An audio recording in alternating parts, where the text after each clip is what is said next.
Volume 1. Chapter 1, The Fallen Prince. Chapter 1, The Fallen Prince. Translator, Sparrow Translations Editor, Sparrow Translations. Prologue. Ha ha ha ha. Ruoyin, I was finally able to refine the channel opening solution. I've succeeded. Inside a messy lab, Mo Wuji started laughing, clutching a porcelain bottle in his hand as if he had gone mad. Ding, a glass cup fell onto the ground, spilling tea everywhere. A beautiful girl in a crimson-red cheongsam stood by the doorway, blankly staring at the hysterical Mo Wuji. Only after a good while did she speak in a shivering voice. Wuji, did you succeed? Did you really succeed? Mo Wuji stared at the beautiful girl standing at the entrance. He knew that Xia Ruoyin had come to serve him a cup of tea. This piece of information had shocked Xia Ruoyin greatly. Due to her excitement, the cup slipped from her hands and fell to the ground. Ruoyin, there is absolutely no error this time around. I just tried half of the bottle, but I could clearly feel as if a fire was burning down my meridians as they are gradually being opened and expanded. At the moment, my meridians are still in the process of opening, but we have succeeded. Mo Wuji, while holding the porcelain bottle, excitedly walked up to the girl and grabbed her hands. Ruoyin, it has been hard for you. In all these years, I have been dedicated to researching the channel opening solution and I did not take care of you. Instead, you had to take care of me. Let us marry. Afterward, we will start a company specializing in the production of the channel opening solution. I believe our business will soon be a sensation throughout the world. The girl finally calmed down, but she still spoke in a shivering voice. Did you take down the drug formula? Mo Wuji nodded his head. Ruoyin, don't worry. I have all the information on my laptop. Here, take a look. After Mo Wuji finished speaking, he turned around and walked towards his laptop. Suddenly, he felt something cold, followed by an excruciating pain from his back. Upon seeing the tip of a blade emerging from his chest, he realized that someone had stabbed him through his heart from his back. The pain caused him to feel extremely dizzy and his strength started to fade away. Mo Wuji slowly turned his head around as he unconsciously looked at the hands clasping the blade. It was Xia Ruoyin's. With his eyes wide open, he muttered, Ruoyin. Why? Why? He still could not believe that his lover whom he had loved dearly for many years would stab him. I'm sorry, Wuji. I'm sorry. Xia Ruoyin's hands were trembling as a shudder went through her whole body. She had killed her lover. He was the man who she had loved for over a decade and the one who had showered her with endless affection. 2 teardrops appeared at the corners of Mo Wuji's eyes. He felt his body becoming colder by the second. He gradually lost his consciousness and his eyes began to lose its luster. However, he still did not want to close his eyes. He kept on staring at Xia Ruoyin as he murmured, if you wanted the formula, you just had to say it and I would have given it to you. Why? Mo Wuji did not shed his tears because he was dying. For as long as he could remember, he had never cried in his life. However, today, what hurt the most was not the injury on his back, but the pain caused by the betrayal of his lover. Perhaps even Xia Ruoyin did not know her position in Mo Wuji's heart. If she had asked for it, Mo Wuji would have willingly died for her. However, Xia Ruoyin, the woman who he would have gladly died for, had stabbed him on this fateful day. Maybe the question would remain unanswered for a long time. Perhaps he would not even be able to rest in his grave. His dim eyes finally closed, leaving the 2 teardrops by the corners of his eyes. Xia Ruoyin also shed 2 lines of tears, which fell on the corners of Mo Wuji's eyes, washing away his teardrops. The Fallen Prince. Gua! The shrill sound of a crow woke Mo Wuji up. As soon as he raised his head, he saw a single crow flying above him, quickly disappearing together with its shrill cries. Where am I? Mo Wuji felt strange. He seemed to be sitting on a newly piled up tomb, surrounded by 7 to 8 children kneeling in front of him. Among them, a young girl wearing a floral blue skirt was holding a bamboo basket beside him. As Mo Wuji was still confused about the situation, the young girl whispered with a gentle voice, "Everyone behaved well today, however, there are no more sweets left, so let us call it a day and come back tomorrow to continue playing." Were these games played in the previous emperor's dynasty? Why does this scene feel so familiar? Mo Wuji was shocked because this scene resembled the last scene of the novel in which Mo Dung Phuc was in. Mo Dung Phuc became crazy because of what he had to do for his country. His beautiful cousin and childhood sweetheart Wang Yuyan left him for another man, and in the end, all he had left by his side was a servant named Abi. This present scene is the scene after Mo Dung Phuc went crazy because of his lost country and Abi gathered a few children to play with him. Long live my king, goodbye my king. We will be back for more sweets tomorrow. The children dispersed after chanting these words in a non-orderly manner. Mo Wuji gazed all over the place, and he noticed a few young men and women were walking by. When he rested his eyes on a lady wearing a purple skirt, he was so infatuated by her beauty that he completely forgot about his current situation. The lady in the purple skirt exchanged looks with Mo Wuji. She looked confused, sympathetic, and was disappointed with him. The other young and attractive men and women seemed to be discussing and laughing about him while they passed by. Can't be. All of a sudden, Mo Wuji thought of a horrible scenario. Could it be that after my death, I was reborn into Mo Dung Phuc's body? Did our souls really cross over to other bodies in this world? And why would my soul cross over? What was I doing before this? At this point, Mo Wuji started to have a headache. He finally recalled that after he successfully developed the solution, his lover who he was willing to die for backstabbed him. With this thought, Mo Wuji's entire spirit was overwhelmed with sadness. His throbbing headache caused him to think of this matter no further. There was an excessive amount of information flooding into his head. It was only after 2 full hours that Mo Wuji finally understood what was actually happening. He realized that this was not the Song dynasty anymore, and he was not just reborn into Mo Dung Phuc's body. This was not even Earth. He was currently in Raozhou City, the national capital of Chengyu State. He was called Mo Xinghe, the Prince of Northern Qin Prefecture. His father named him Mo Xinghe after the Qing Han Empire. Mo Xinghe could not recall exactly how big this world was, but he knew that Qing Han Empire is not the only empire. Every empire was divided into states, and every states were further divided into many prefectures. Mo Xinghe belonged to Northern Qin Prefecture under Chengyu State, and Chengyu belonged to the Qing Han Empire. 19 years ago, Mo Xinghe's grandfather, Mo Tianchang, was the Northern Qin Prefecture's lord. After he arrived at Chengyu State, he suddenly disappeared. As a result, Northern Qin Prefecture needed a new lord, and this lord needed to have the approval of the state lord. If it was not for Mo Tianchang's sudden disappearance, Mo Tianchang could have passed the throne directly to his children and reported it to the state lord. However, Mo Tianchang was missing and he did not pass his throne to anyone officially. Hence, the successor must now personally head to the state to take over the throne in front of all the other prefecture and state lords. Mo Xinghe's parents decided to bring Mo Xinghe to Raozhou City for 2 reasons. Firstly, they wanted to locate Mo Tianchang. Secondly, Mo Xinghe's father, Mo Guanyuan, had always wanted to gain recognition from the other lords and succeed his father's throne. Originally, succeeding the throne was a simple affair. Nobody expected it to turn out to be filled with so many different obstacles. Mo Xinghe's parents have spent countless amounts of money, and ran around for more than a decade, however, they were still unable to succeed the throne. Mo Xinghe's parents died of illness and Mo Xinghe inherited his father's obsession to succeed the throne. With the death of Mo Xinghe's parents, the Mo family finally exhausted all their money. Mo Xinghe was then on the move for several years without achieving anything meaningful. When he found out that Northern Qin Prefecture had been taken over by Changyu's lord, Mo Xinghe went crazy and was then reborn as Mo Wuji.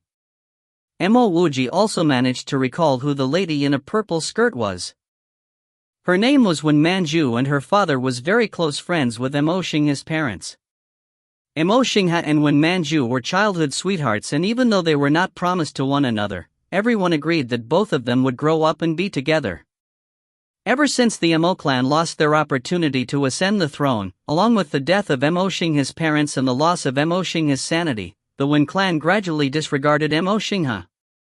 As Wen Manju grew up, she grew apart from Mo Xingha and went closer to the princes from other more influential families. Upon feeling 2 drops of tears on the back of the hand, Mo Wuji raised his head from his knees and saw that it was a sad young girl, marked with a scar on her face. Just like how Abi faithfully stayed beside Mo Dung Phuc, this girl called Yen was the only person who stayed by him despite only being his servant. If not for Yen, Mo Wuji would have never been reborn and no one would have known how long the original Mo Xingha would have been dead. Other than the scar on her face, Yen also suffered from malnutrition.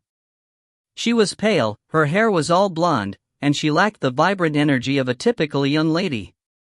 It still doesn't make sense, Mo Wuji shivered. The Mo clan was still a part of the royal clan, so even if Mo Xingha's father was not able to succeed the throne, in this rich country, he still should not have died of illness and poverty.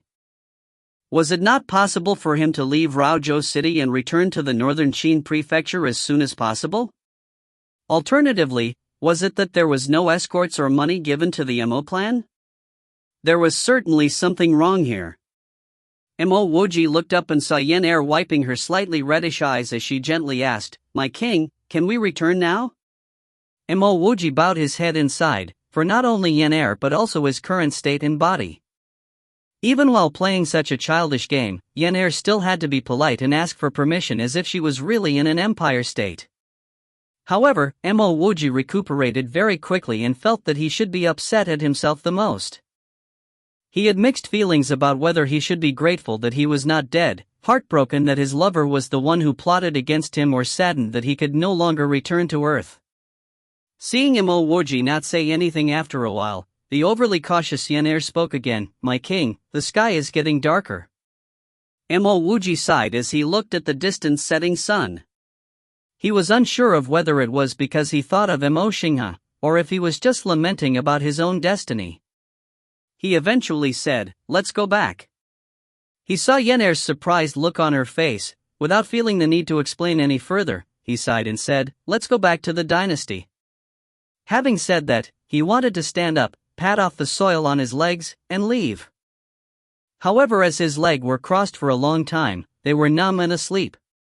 Fortunately, Yen was there to help him up.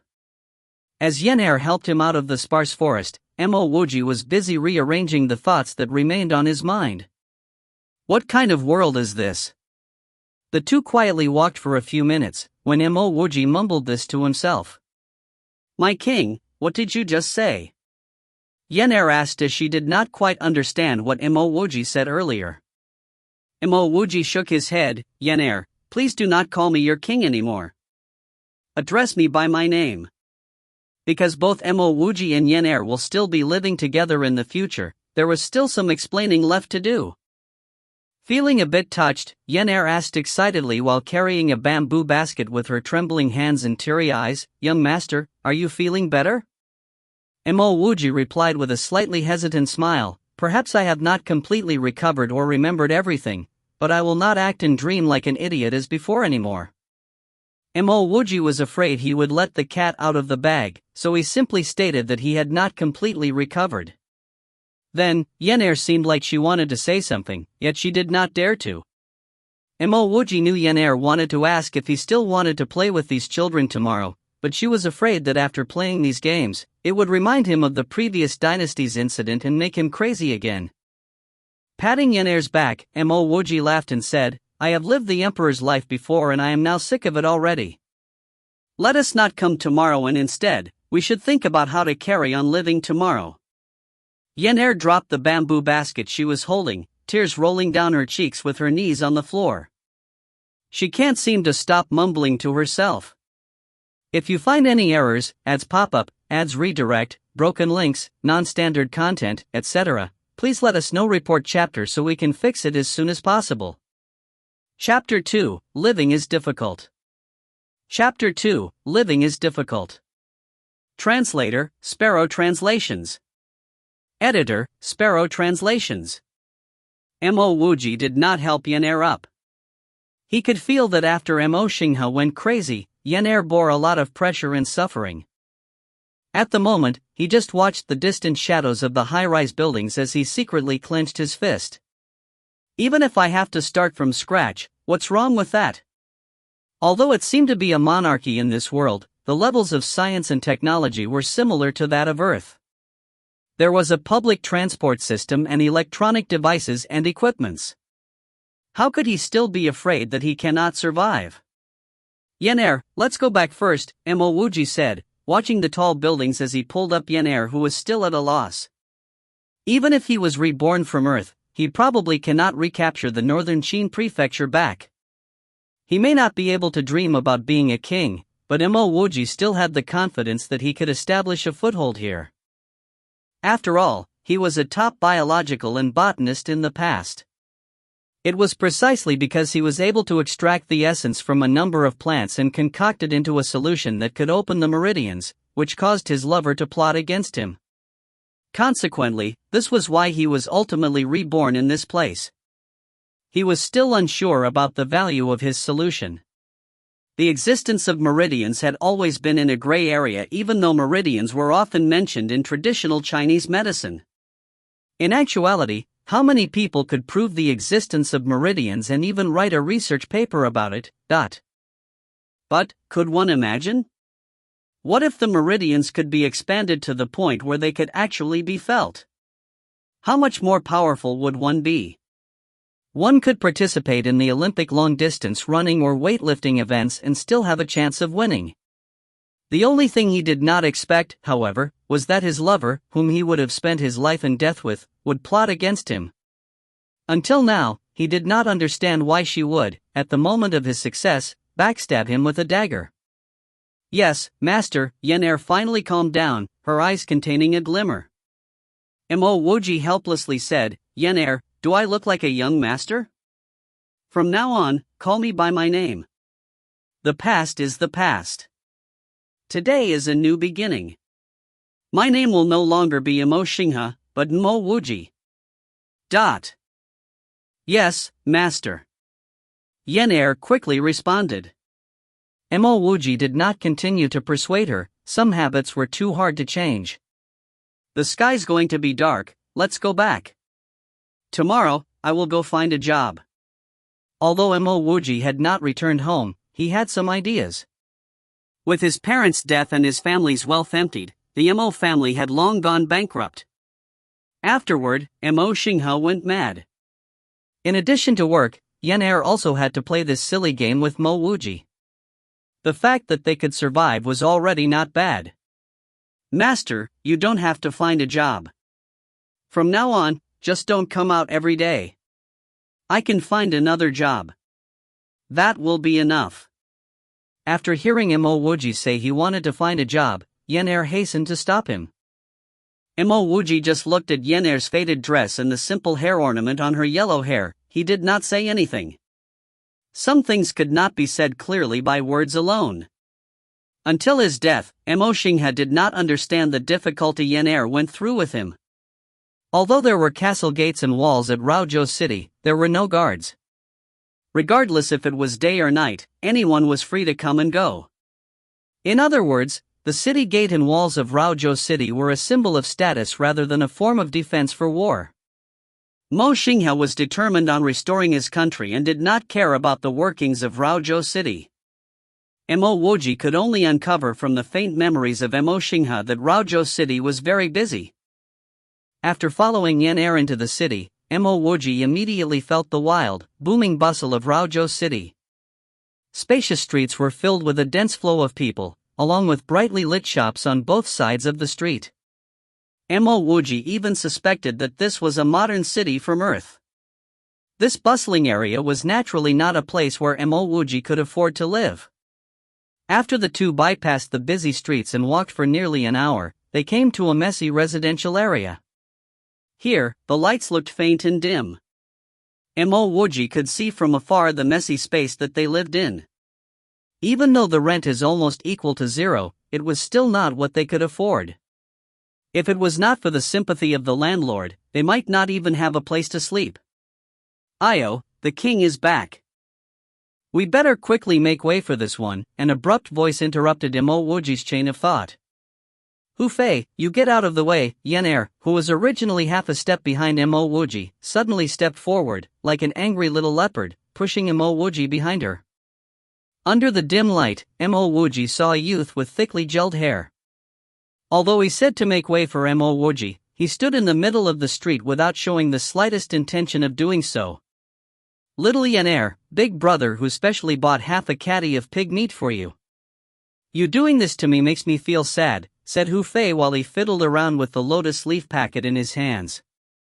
TL, Chinese food is sometimes wrapped up in lotus/pandan/banana leaves. Mo Wuji's belly disappointingly rumbled loudly. Yan Er, who originally wanted to have Hu Fei move out of the way, hesitated while looking at the lotus leaf packet. Isn't this better? You and big brother who aren't strangers, Hu Fei said, coming over as he moved to put his hand around Yan Er's shoulders. Although there was a scar on Yan Er's face along with her having an undeveloped body due to poor nutrition, she still had a set of pretty facial features. Yan Er's eyes showed signs of hesitation. If she was alone, she would not be bothered about Hu Fei. But today, the young master has not eaten for the whole day, and his stomach was rumbling. Furthermore, there was not even a grain of rice at home. What could she do even if she went back? Mo Wuji did not know what Yan Er was thinking. He did not wait for Hu Fei's hands to reach Yan Er's shoulders before he kicked out with his foot. Hu Fei did not expect Mo Wuji to react this way. Mo Wuji kicked him squarely in the chest. Mo Wuji felt like he kicked a piece of steel, and he had to take a series of steps back from the strong rebound. Master, are you alright? Yan Er quickly ran over, supporting Mo Wuji. Mo Wuji looked at Hu Fei, who was only forced back by a single step and could not help but become shocked. His current body was indeed very weak, as it was not even able to kick down Hu Fei. Is Hu Fei a martial artist? You're courting death. Hu Fei did not expect the weak Mo Xinghe, who only dreamed of being a king, to suddenly act against him. He went into a fury and pulled out a foot-long knife from his waist and rushed towards Mo Wuji.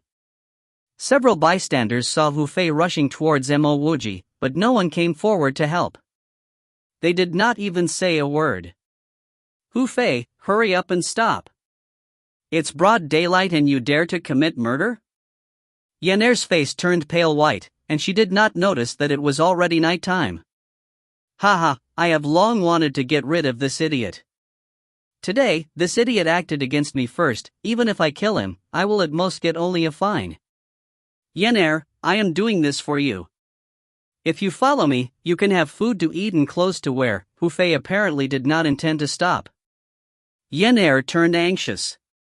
There was no other way, she could only use her body to protect Mo Wuji.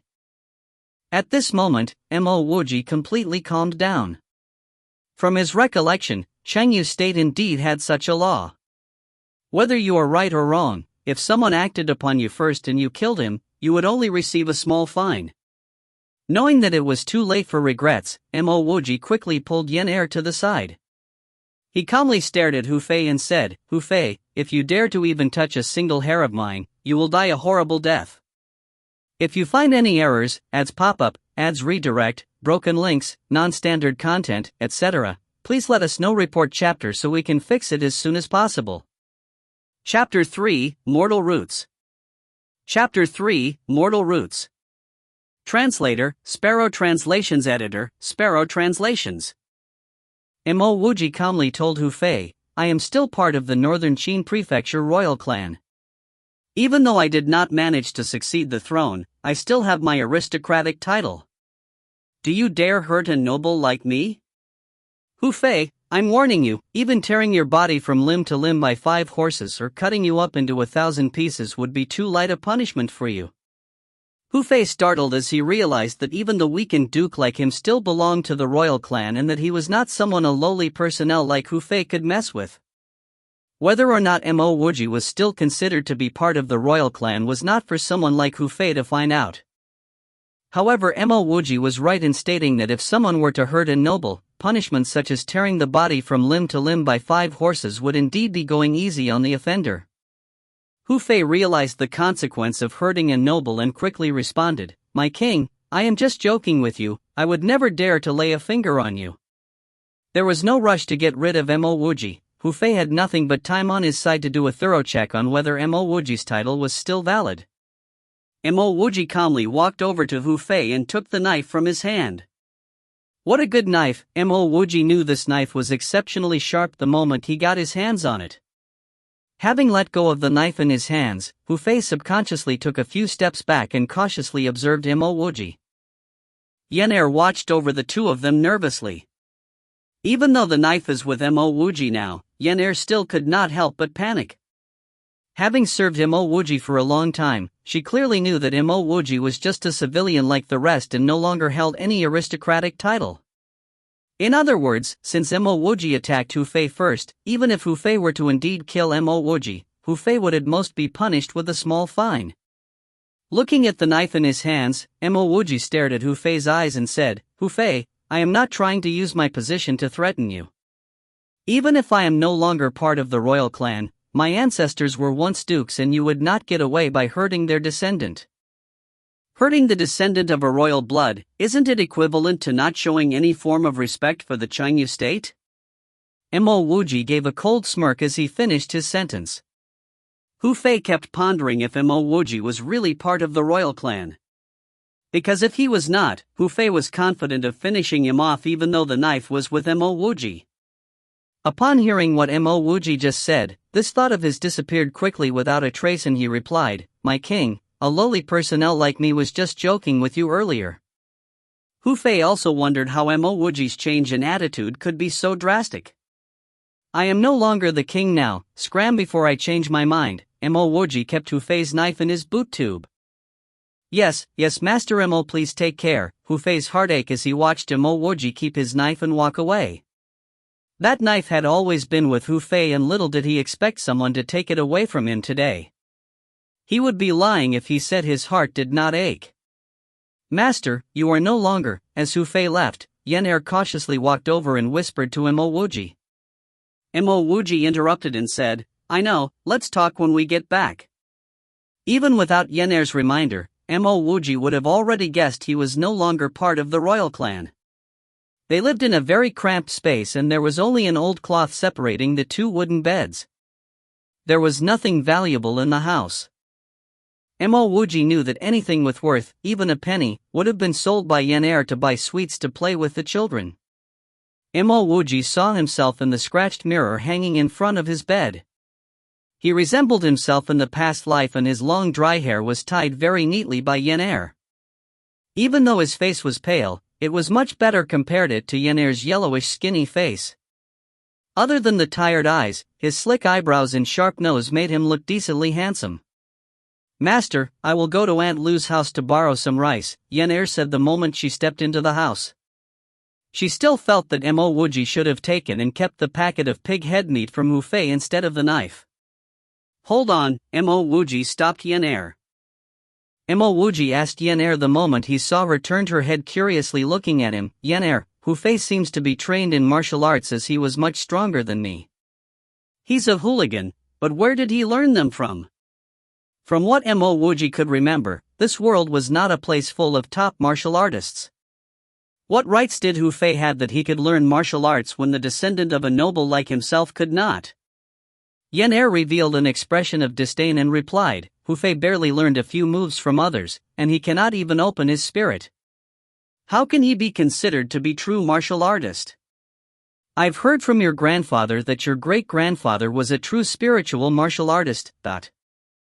What is opening of the spirit?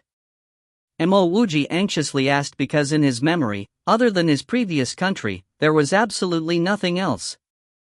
Could it be that he was wrong and that this place was still a place where one can master martial arts? At this moment, he felt excited and fired up to go all out to learn martial arts if it is really possible now. This was so that if one day he could return to Earth, he could ask her in person, "Why? Yener was not surprised at Mo Wuji not knowing what the opening of spirit is.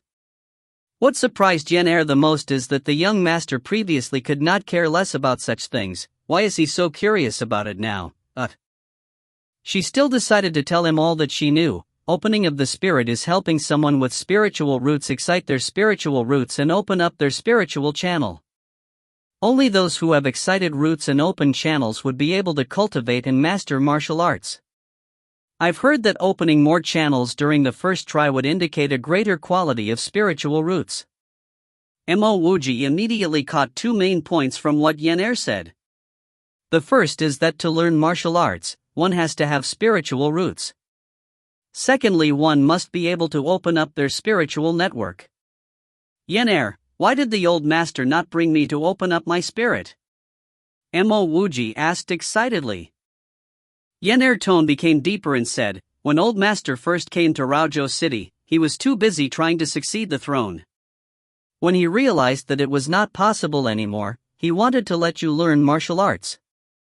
Old master accumulated enough money for you to test your roots and open your spirit. However, after the tests, it was discovered that you possessed mortal roots just like old master.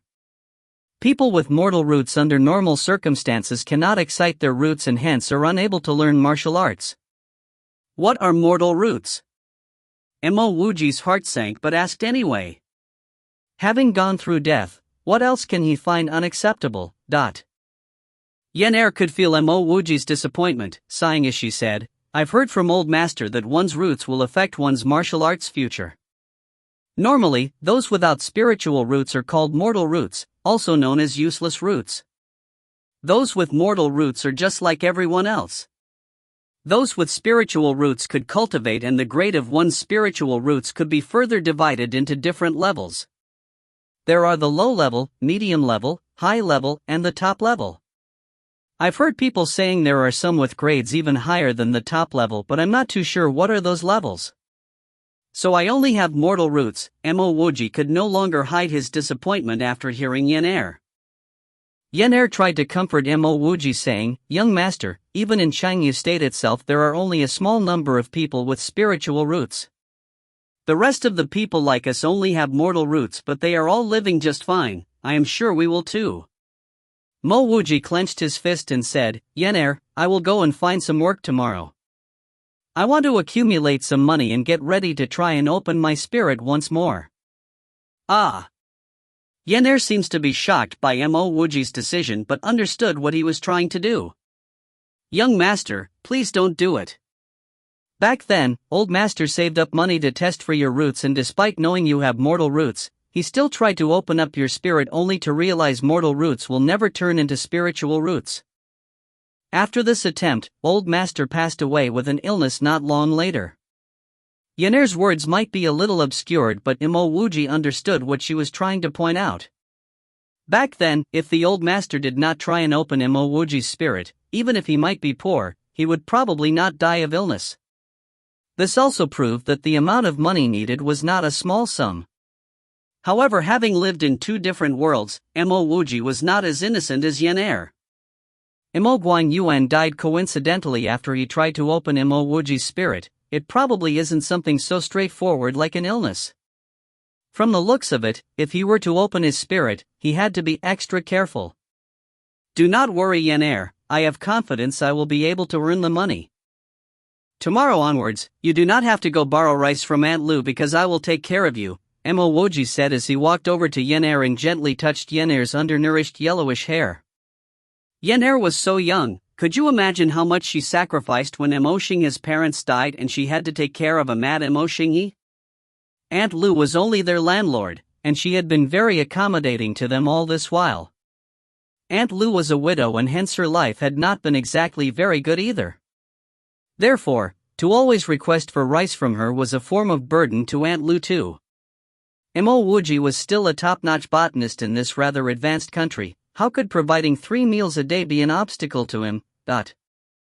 If you find any errors, ads pop up, ads redirect, broken links, non-standard content, etc., please let us know. Report chapter so we can fix it as soon as possible. Chapter 4, A Rice Bowl Filled with Gratitude. Chapter 4, A Rice Bowl Filled with Gratitude. Translator, Sparrow Translations Editor, Sparrow Translations. A change of fate was enough to make one sad, but Mo Wuji did not care. Even if he became a fallen prince, Mo Wuji did not put it to heart. The only thing that made him lost and unwilling was that he is a mortal with mortal roots. On earth, everyone was the same. No one was afraid that they cannot cultivate, and he could excel in other areas. However, in this new world, being unable to cultivate signified a completely lost opportunity. Even if he was determined to be without spiritual roots, without personally testing for it, he will not give up. Harboring such worrying thoughts, Mo Wuji did not know when he actually fell asleep. Mo Wuji was aroused awake by the fragrant smell of rice, and when he opened his eyes, the sun was already out. As he sat up, he saw a big bowl of rice on the old and broken square table. There was even a dish of pickles and half a cucumber. "Master, you're awake. Quickly wash up and eat." Without waiting for Mo Wuji to speak, Yener, who was constantly concerned for him, cried out with joy. "You did not sleep last night?" Mo Wuji looked at Yener's pale face, dark circles and tired eyes, and knew that Yener did not sleep the whole night. "Yesterday, I went to help Aunt Lu set up her stall, and business was very good." Even though Yener was very tired, Mo Wuji could still feel her happiness. Mo Wuji understood the reason for her happiness. As business was good, Aunt Lu gave her more pay.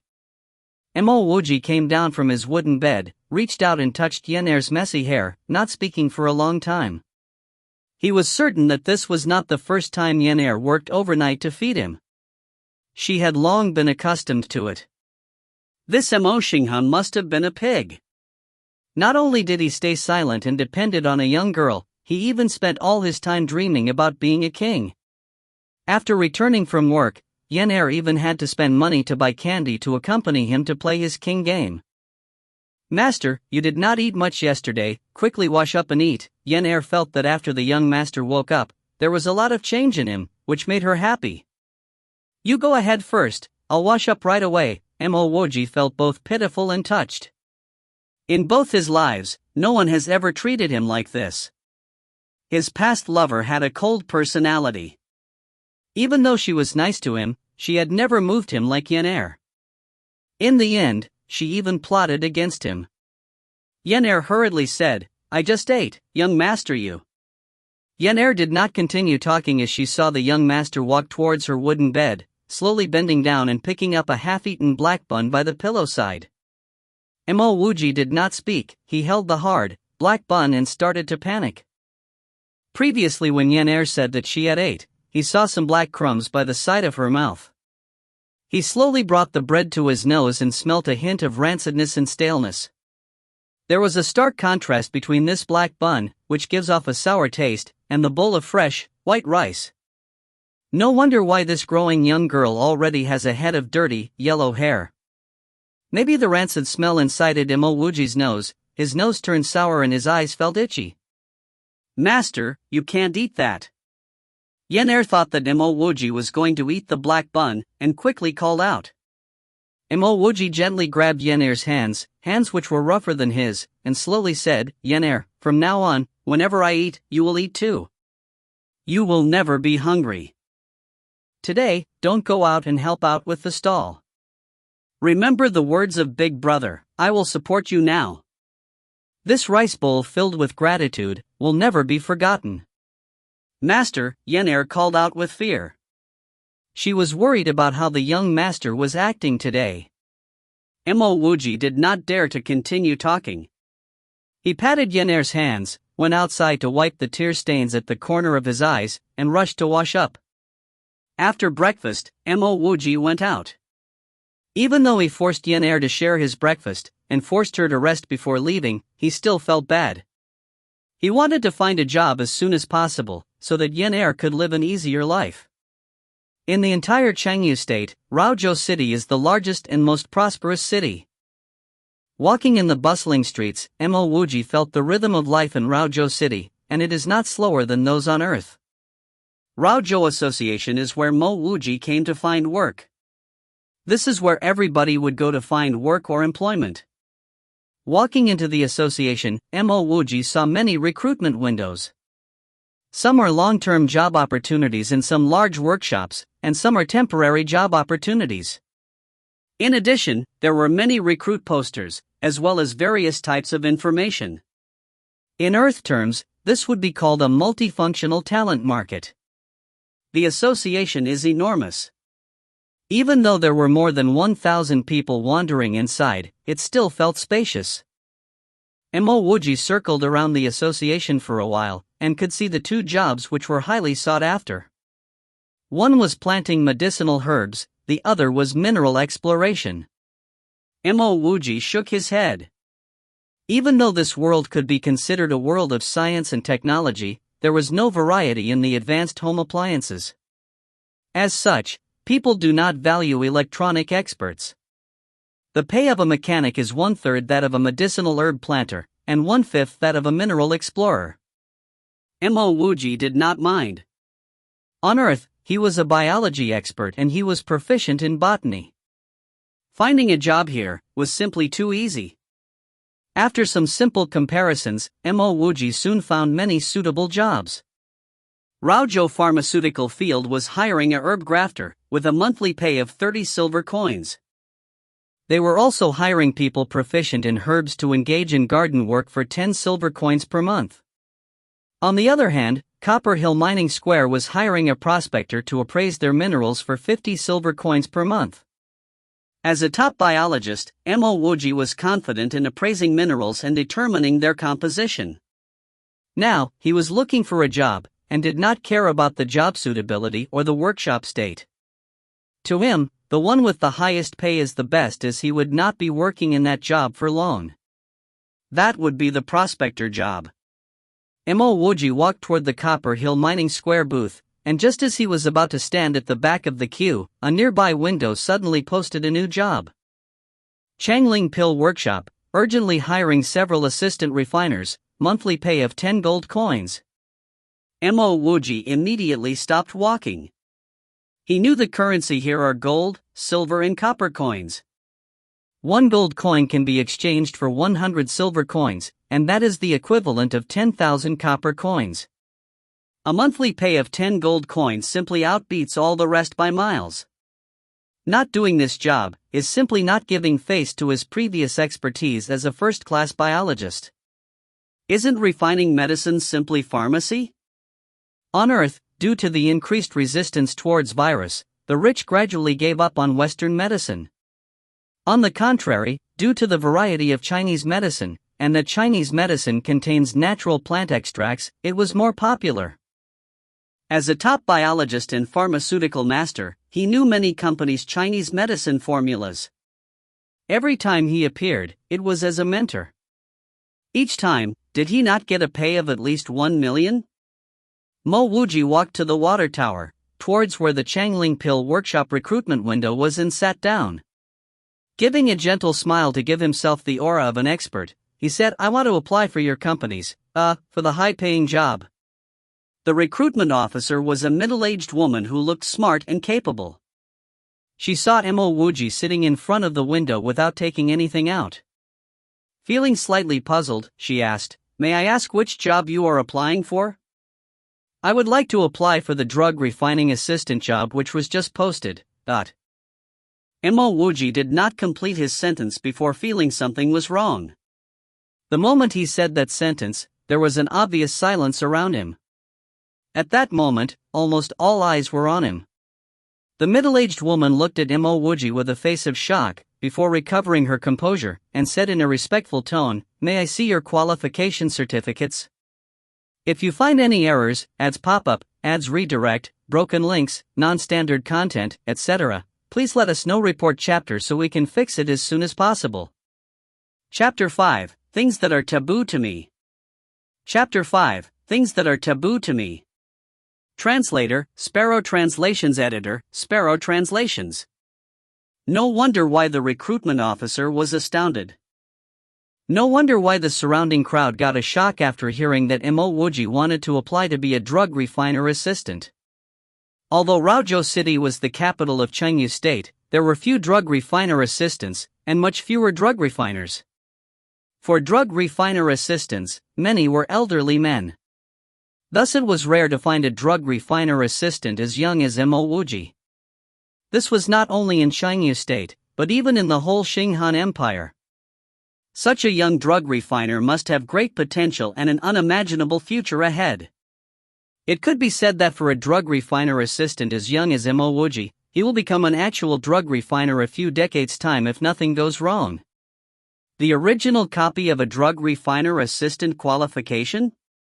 Mo Wuji's heart sank. Where would he get such a thing? He subconsciously looked at the shocked expressions and skeptical looks of the surrounding crowd, and finally understood. Mo Wuji continued speaking as though nothing happened. I have not had the time to take part in the drug refiner assistant qualification test, but I had already reached the level of 1. Mo Wuji sensed that the looks from the crowd changed. The recruitment officer settled down, and the cautious look on her face disappeared completely. She did not get angry, but instead calmly asked, "So which drug refiner school did you graduate from? Which drug refiner was your teacher?" Mo Wuji scanned the room again. He finally discovered that many applicants were holding a small book in their hands. From this short a distance, he could make out the words on the book held by the applicant closest to him: Raozhou Mining Research School Graduating Certificate. Mo Wuji never expected that applying for a job here would be the same as on Earth, requiring qualifications. Looking at the circumstances, even if he went to apply for other jobs, without any qualifications, he would still fail. Seeing that the recruitment officer appeared to be increasingly unhappy over time, Mo Wuji could only give an awkward laugh. "Well, I am self-taught, so I have neither any graduate certificate nor a teacher." Ha ha ha, someone in the crowd finally burst into laughter this time. Surprisingly, this seemingly impressive drug refiner assistant was only a lying fellow. Changling Pill Workshop's recruitment officer did not laugh, but instead had an ominous and scary look on her face. Changling Pill Workshop was one of the top drug refineries in the whole of Xiangyu State. How could someone come to make a fool out of her? Seeing that this middle-aged woman was in a bad mood and was about to explode, Mo Wuji thought to himself, "This is not good." Right at this moment, a sudden noise interrupted Mo Wuji, who was about to speak. Isn't this our king? My king, why have you come to the association in person? Don't you have to attend court in the forest outside of the city? Oh, that's right, my king is here to inspect this place. Look at me, where are my manners? Quickly pay respects to the king. The voice was filled with mockery and frivolity, without any of the respect or manners he was talking about. Mo Wuji turned around and saw that it was a young man in gray leisurely clothing walking over. He had seen this man before. It seemed that he was one of the few youngsters walking with Wen Manju last night. He had a decent appearance, and looked rather vain. "He's the Northern Qin Prefecture," the middle-aged recruitment officer suddenly understood, and the anger shown on her face disappeared. The man was a lunatic. What's there to get angry about? The surrounding crowd burst into laughter, obviously thinking that Mo Wuji was here as a joke. "Xiaoxiu, do you think this is very funny?" A cold voice rang out, and the laughter in the association suddenly died down as though it was locked away. A lady in a purple dress stood at the door of the association. She had a slender waist and long hair, and her stunning looks immediately caused the whole association to turn pale. These details were actually not of much significance. What was significant was that the girl was someone that most of them knew. Wen Manju, the only child of Xiangyu State's Raoxian Prefecture Marquis, Wenju. A prefecture marquis in the whole of Qing Han Empire was like a drop of water in the ocean, a nobody. But in this association and in Raozhou, he was of the greatest importance. "Manju," Xiaoxiu awkwardly called out, and only because when Manju was in a bad mood, he dared not continue. He felt some regret, as he did not notice when Manju approaching, destroying any good impression he had left previously on her. He once commented on Mo Wuji in front of Wen Manju, saying that Mo Wuji was excusable based on the circumstances he was in. But his single sentence of mockery caused him to reveal his true self to her. When Manju ignored Kai Xiaoshu, but instead walked in front of Mo Wuji, took out a cloth pouch and handed it to him. "Xinghe, take this back and give it to Yan." The cloth pouch jingled, so Mo Wuji knew that it was from the clashing of gold coins. For Mo Wuji, who was desperately in need of money, he longed for even a single silver coin, what more these gold coins. Mo Wuji felt no animosity towards nor good impression of Wen Manju. Regarding her abandonment of the spiritless and crazy Mo Xinghe, Mo Wuji did not feel angry either. There are too many of this type of people on earth, too many realists. If the Mo family fell, and Mo Xinghe went insane, Wen Manju would definitely leave. There are too many people who will share good fortune with you, but how many would be willing to share your troubles? Because of his current situation and the experiences of his past life, it caused him to have no interest to get to know someone like Wen Manju. It doesn't matter how pretty Wen Manju is, he still did not want to get involved with a woman like that.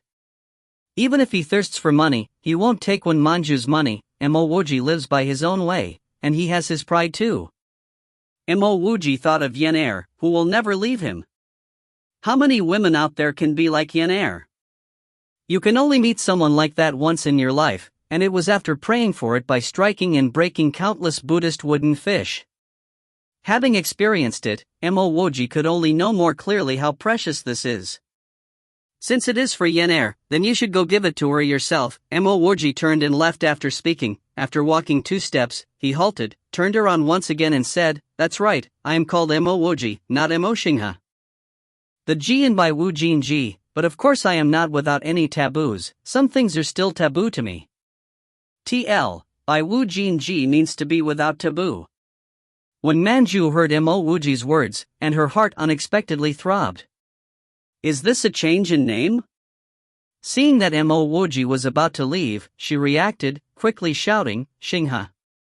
Wuji, Yan is not willing to take it, you should take it." Yan was not willing to take it? Mo Wuji suddenly wanted to burst out laughing. This wrench's attitude towards me. Good, this is good. My Wen family's refinery is hiring, if you're interested, you can go. When Manju suddenly had a feeling from the bottom of her heart, the Mo Xinghe before her, no, it's Mo Wuji, was no longer the prince who skived and dreamed of becoming king until he went crazy. He changed, his pride filled with passion let her clearly feel the changes in him. Mo Wuji stopped again, looking at Wen Manju and said, "Look to the sky and laugh your way out, how could I be a refiner? I'm already too lazy to be a drug refiner assistant. If I could be anything it will be a drug refiner." Ha ha, Mo Wuji laughed after he finished speaking, showing off his majestic aura. He was not nonsensically majestic, but had some thoughts about the issue. Compared to the woman who backstabbed him, Wen Manju was many times better. But alas, he focused wholeheartedly on his biology and medical research, until the point that he did not know what the women by his side were like. Coming back to life, Mo Wuji swore not to let this happen again, never again. Haha, the association was once again filled with laughter. Obviously no one thought that Mo Wuji was speaking the truth. More thought that Mo Wuji had not recovered yet, and it was only his crazy side that changed from wanting to be king into wanting to be a drug refiner. One could say that Mo Wuji had a sliver of hope of becoming a king. But becoming a drug refiner, there was no hope at all. If you find any errors, ads pop up, ads redirect, broken links, non-standard content, etc., please let us know. Report chapter so we can fix it as soon as possible. Chapter 6, Dan Han Drug Refinery. Chapter 6, Dan Han Drug Refinery. Translator, Sparrow Translations. Editor, Sparrow Translations. Young man, please wait. Just as Mo Wuji was about to leave the association, an old voice stopped him. Mo Wuji turned to see a middle-aged man. His face looked as old as his voice. "You called me?" Mo Wuji sized up this middle-aged man. He was a man with sharp eyes, as though everything he saw was within his grasps. "Yes, I called you. If you do not mind, we can find a quiet place to talk," the middle-aged man said, pointing towards a tea room at the side of the association hall. Mo Wuji smiled, "Of course I don't mind." Seeing Mo Wuji walking to the tea room with the middle-aged man, many people in the association started their small discussions. Isn't that the owner of Dan Han Drug Refinery, Lu Jiujuan? Everyone here knows that guy is a fake drug refining assistant. Is he trying to recruit that madman? Isn't he afraid that his workshop will close down again? He isn't that bright after all. He, you know it, yet you still say it. If Lu Jiujuan was bright, he would not have led Dan Han Drug Refinery to its fall. At first glance, that man looks shrewd, but he actually isn't. Just look at what happened to Dan Han Drug Refinery. Who doesn't know Lu Jiujuan is stupid? But what happened to Dan Han Drug Refinery was really a pity. It was one of the best drug refinery workshops in Chengdu State, maybe even in Qing Han Empire. Now, it is just a small workshop. Maybe after some time, it will just disappear. Who allowed Lu Jiujuan to be so lucky, being able to inherit Dan Han Drug Refinery? Even though it failed, at least he did possess it. At least he doesn't have to be like us, coming here to find jobs. Those discussions were not heard by Mo Wuji. At this moment, he was already with Lu Jiujuan sitting in the tea room. Lu Jiujuan called a pot of Rao City's chunshao. The light green tea was poured out, emitting a light fragrance. Mo Wuji drank a mouthful of tea, his mouth was full of fragrance, and his whole body felt comfortable. He could not help but to praise, good tea. The past Mo Wuji did not research about tea, but something of greater difficulty. Even though he had tried all kinds of tea, none of them could compare to what he just drank. Moreover, Mo Wuji could see that this tea was casually rushed out, with no attention to the intricate details. Otherwise, the flavor would reach a wholly different level. Lu Jiujuan smiled. Rao City Chunshao is one of the 3 major teas of Chengdu State, which will be presented annually as a tribute to the royal clan. What we're drinking is made from old leaves, and these old leaves are not what an average person can afford. Let me first introduce myself. I am Lu Jiujuan, the current owner of Dan Han Drug Refinery. At this point, Lu Jiujuan deliberately stopped and looked at Mo Wuji. He believed Mo Wuji will inevitably respond, "Oh, it's Dan Han Drug Refinery, I know that." Mo Wuji could understand the meaning behind Lu Jiujuan's words. It appeared that Dan Han Drug Refinery was not that simple, but he still said apologetically, "Sorry owner Lu, I really have not heard of Dan Han Drug Refinery." Lu Jiujuan's mouth hung wide open, seemingly not trusting the words of Mo Wuji. In Raozhou, who had not heard of Dan Han Drug Refinery? Even though it had already fallen, and many stores and workshops have been swallowed up by others, all these happened recently. Its past fame should not have faded so quickly? After a moment of surprise, Lu Jiujuan came to understand and said self-deprecatingly, "It seems like I was overthinking." Prince Mo was too involved in restoring his country, naturally he would not notice commercial matters. Seeing that Lu Jiujuan understood, Mo Wuji directly said, "Lu Jiujuan knows my history. You would not be here to hire me to be a drug refiner, right?" Just now, he raved about being a drug refiner in the association, but Mo Wuji was very clear. No one would put his ravings to heart. Lu Jiujuan drank a mouthful of tea, calmly put down the cup, and said with a smile, "Prince Mo is right, I am here to hire Prince Mo to be my chief drug refiner." Now, the one to be surprised is Mo Wuji. He subconsciously paused his hand at the side of his cup, and said in disbelief, "Perhaps owner Lu has not heard of me? Are you sure what I said just now was not mere bragging? Or the words of an average person?" Lu Jiujuan said calmly, "I may not be able to refine drugs, but I have a good pair of eyes." When the prince was saying his mad words, these eyes saw a man filled with substance and self-confidence. That definitely isn't boasting or the words of something without a brain. Furthermore, your recent words gave me confidence that those aren't the words that an abnormal person would say. Thus, I decided to place a bet that what Prince Mo said is true. How about that, Prince Mo? Are you interested in working with me this once? Lu Jiujuan further added, "Oh right, I also have a nickname, Mad Lu." The reason why my Dan Han drug refinery fell so fast was because I made crazy decisions. Lu Jojuan did not even believe the words he just said. Naturally, he wasn't employing Mo Wuji because of self-confidence. Although it played a part, there was another more important reason which he knew clearly. That is, Mo Wuji's grandfather, Mo Tianchang, had an identity that no one else knew. An identity of a drug refiner, a high-level one at that. His Lu family's Dan Han drug refinery was able to be famous in Raozhou, was simply because of the northern Qin prefecture lord, Mo Tianchang. Even though his grandfather and Mo Tianchang were friends, the Lu clan still paid a high price to get the support of Mo Tianchang. In other words, if not for the vast majority of the profits going to Mo Tianchang, Dan Han drug refinery may not have fallen so quickly. So even if others did not believe it when Mo Wuji said that he is a drug refiner, Lu Jojuan was still a little convinced. If he was in the position of Mo Tianchang, he would also have imparted his skills to his descendants. Not to mention the self-confidence that Mo Wuji had. Of course, this matter which Mo Wuji did not know, he would not go and explain it to him. Hearing Lu Jojuan, Mo Wuji calmed down. He did not believe that Lu Jojuan wanted to hire him to be a chief drug refiner because Lu Jojuan was determined that he wasn't lying.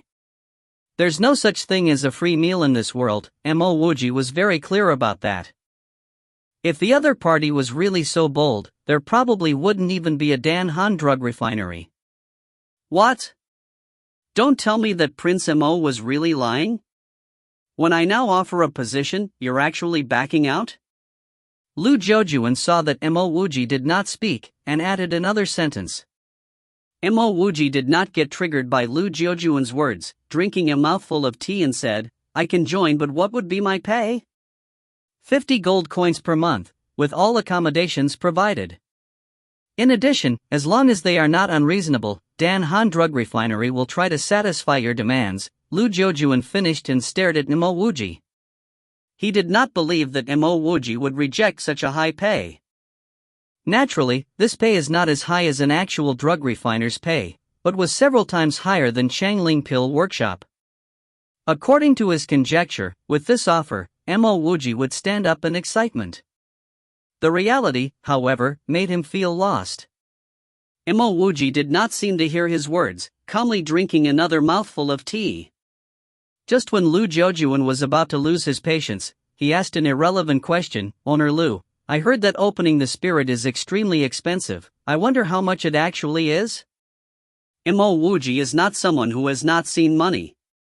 He was previously excited about the 10 gold coins as no one knew him at that time. He simply wanted to find a quick job to feed Yin Er and himself. Even if he did get the job, he would at most do it for a month before leaving. However, the person in front of him, Lu Jojuan, will certainly not let him leave after 1 month, and he definitely had to sign some sort of contract. Lu Jojuan gave Mo Wuji a puzzled look. Even he has heard that Mo Wuji had tried to open his spirit before, and only resulted in a mortal root. What was the meaning behind this question? Even though he did not know Mo Wuji's intentions, he still gave a detailed response. There are 3 ways to open the spirit. The first is to use an elixir, and that is also the most common way. The price depends on the grade of the elixir, and the cheapest one costs at least 10,000 gold coins. The second is, Mo Wuji apologetically interrupted Lu Jojuan, Owner Lu, if the cheapest price is 10,000 gold coins, then there must be a highest price? May I ask what is it, Lu Jojuan chuckled, there is no highest price. I heard that not even the entire Chengyu state is able to afford the most precious elixir. So that is the case. Mo Wuji did not know how much Mo Xing his parents paid to buy him an elixir to open his spirit. From what he can guess, the cheaper the elixir, the outcome of the spirit opening would be worse. Lu Jojuan continued, the second is to request an expert to help open the spirit. The fee depends on the feelings of the expert. Generally, they will not stoop to 10,000 gold coins, and a starting price of 1 million gold coins is already considered cheap. The third is something that cannot be found in Chengyu State. I heard that Xinghan Empire has an array which can open the spirit, and only the qualified can enter the array. Mo Wuji stayed silent. Regardless of the method, even if he earned 100 gold coins, to earn the amount of money to open the spirit will take donkey years. Owner Lu, have you opened your spirit? The minimum price is 10,000 gold bids. I'm sure few people can afford that, right? Doesn't that mean that the poor don't even have a chance to open their spirits? After a long while, Mo Wuji finally spoke. Lu Zhoujuan shook his head. I went to test, and I only had mortal roots. In addition, I do not care about cultivation, so I did not try and open my spirit. But the test before opening the spirit also costs money? Mo Wuji asked. Of course it costs money, usually about 500 gold coins. Even if it is tested to have spiritual roots, and you open your spirit, that does not necessarily mean you are able to cultivate. What if the test shows that you have mortal roots, can you still open the spirit? Lu Zhoujuan laughed. Although I know little about this, I know that the probability of success would be less than 1%. Only those who are not resigned to not having spiritual roots, knowing that they have mortal roots, would still spend money to open the spirit. Mo Wuji finally understood. His poor father was so desperate, knowing that Mo Wuji had mortal roots, but he still spent money trying to help Mo Wuji open the spirit. If you find any errors, ads pop up, ads redirect, broken links, non-standard content, etc., please let us know. Report chapter so we can fix it as soon as possible. Chapter 7, The Chief Drug Refiner. Chapter 7, The Chief Drug Refiner. Translator, Sparrow Translations Editor, Sparrow Translations. Owner Lu, the fact that you hired me, does that mean you need me to help Dan Han Drug Refinery research on a new drug? Mo Wuji heaved a sigh of relief and made a decision to gamble on it. The amount of gold coins he needed was way too much, not even tens or hundreds of it is enough to solve the problem. Lu Zhoujuan hesitated. I do not exactly need you to develop a whole new drug. The reason why Dan Han Drug Refinery has failed is that we spent too much resource trying to develop a new drug. The development of the new drugs failed and was unable to be produced in time, hence our competitor took the opportunity. Maybe you can start with our original creations as a base, saving a lot of time and effort. What Lu Zhoujuan mentioned was not wrong at all. After Mo Tiancheng went missing, Dan Han Drug Refinery was left with excess profits. As Lu Zhoujuan was never a person who would settle for mediocrity, he immediately hired a few famous drug refiners to start developing a new drug. The pity is that after Mo Tiancheng plundered away most of Dan Han Drug Refinery's profits, the amount left were not enough to develop a new drug. In the end, all the effort came to naught. The new drug was not developed and Dan Han Drug Refinery fell. Many believe that it was due to the crazy prodigal Lu Zhoujuan who made Dan Han Drug Refinery fail. However, only Lu Zhoujuan himself knows that even if he did not insist on developing a new drug, Dan Han Drug Refinery will sooner or later close down as well. What Mo Wuji was concerned about was not Dan Han Drug Refinery, as its products have already lost its competitive advantage over the past few years. Chenglin Pill Workshop's drug had the same efficacy and its pricing was a lot more competitive. What he was doing was just putting on a fight. If I am the sole researcher for developing this new drug, I want 70% of the profits from the earnings of this drug. Mo Wuji asked directly after realizing that he needed a huge amount of gold coins. He was not even intending to start with the drug that Dan Han Drug Refinery was previously developing. Impossible. You do not even possess any qualifications and you dare ask for 70% of the profits. What logic is this? Even if I were to randomly hire a drug refiner outside, I would only need to pay 200 to 300 gold coins a month. Lu Zhoujuan stood up and said in a slightly angry manner. Mo Wuji was not taken aback at all. He had been through way too many of these negotiations in his past life that a sentence like this would not frighten him. Owner Lu, are you sure you will be able to develop a new drug with a pharmacist who has paid 200 to 300 gold coins? Next, even if he manages to develop the new drug successfully, he just needs to quit and switch to another refinery with this drug. Are you sure you still can profit? Okay, even if you signed a contract with him, if the development takes a long time, will you have enough coins to pay his monthly fee? I am different. Before the new drug is developed, I will only receive 10 gold coins per month from you. Mo Wuji noticed that Lu Jiaojuan did not have much excess gold coins to hire a proper drug refiner, hence wanted to try his luck with this deal. In addition to the splitting of profits of the new drug, you still want me to pay you 10 gold coins per month? Lu Jiaojuan realized that his words were getting softer. That's for sure, Owner Lu, the fact that you found me already proves your wisdom. Since this is the case, and you understand the current situation I'm in, you should know that I cannot possibly try and develop a new drug on an empty stomach. Moreover, even if I fail to develop a new drug, your losses will not be that significant. However, if you were to spend a few hundreds of gold coins to hire a drug refiner, if he fails to develop the drug, I am afraid you and I would be neighbors then, Mo Wuji said while laughing. Lu Jiaojuan felt angered at the sight of Mo Wuji's smile, and he swore he would rush to kick whoever said that this person was crazy and autistic, because he was clearly not. No, I'll at most give you 50%. Lu Jiaojuan hesitated for a while before answering very clearly. What Mo Wuji said made perfect sense, as even if he fails to develop a new drug, the most Lu Jiaojuan loses was tens of gold coins. However, if a proper drug refiner fails, he would possibly lose up to a few thousand gold coins. At that point, Lu Jiaojuan might really end up being neighbors with this fallen prince. Mo Wuji scratched his chin and says, 50% is fine, but not 50% of the profits now. I want 50% of Dan Han Drug Refinery's shares. If you are agreeable, we will sign the contract now. If you're not, I will go and take the drug refiner test and get the certificate. Don't tell me without a graduation certificate I cannot take the test. I have nothing but ways to do it. Once I get the certificate, Lu Jiaojuan sighed and knew Mo Wuji hit his weak spot. Even if he did not find Mo Wuji, no one will believe him if he were to find other pharmacists and offer 80% of the profits to him. Alright, I agree.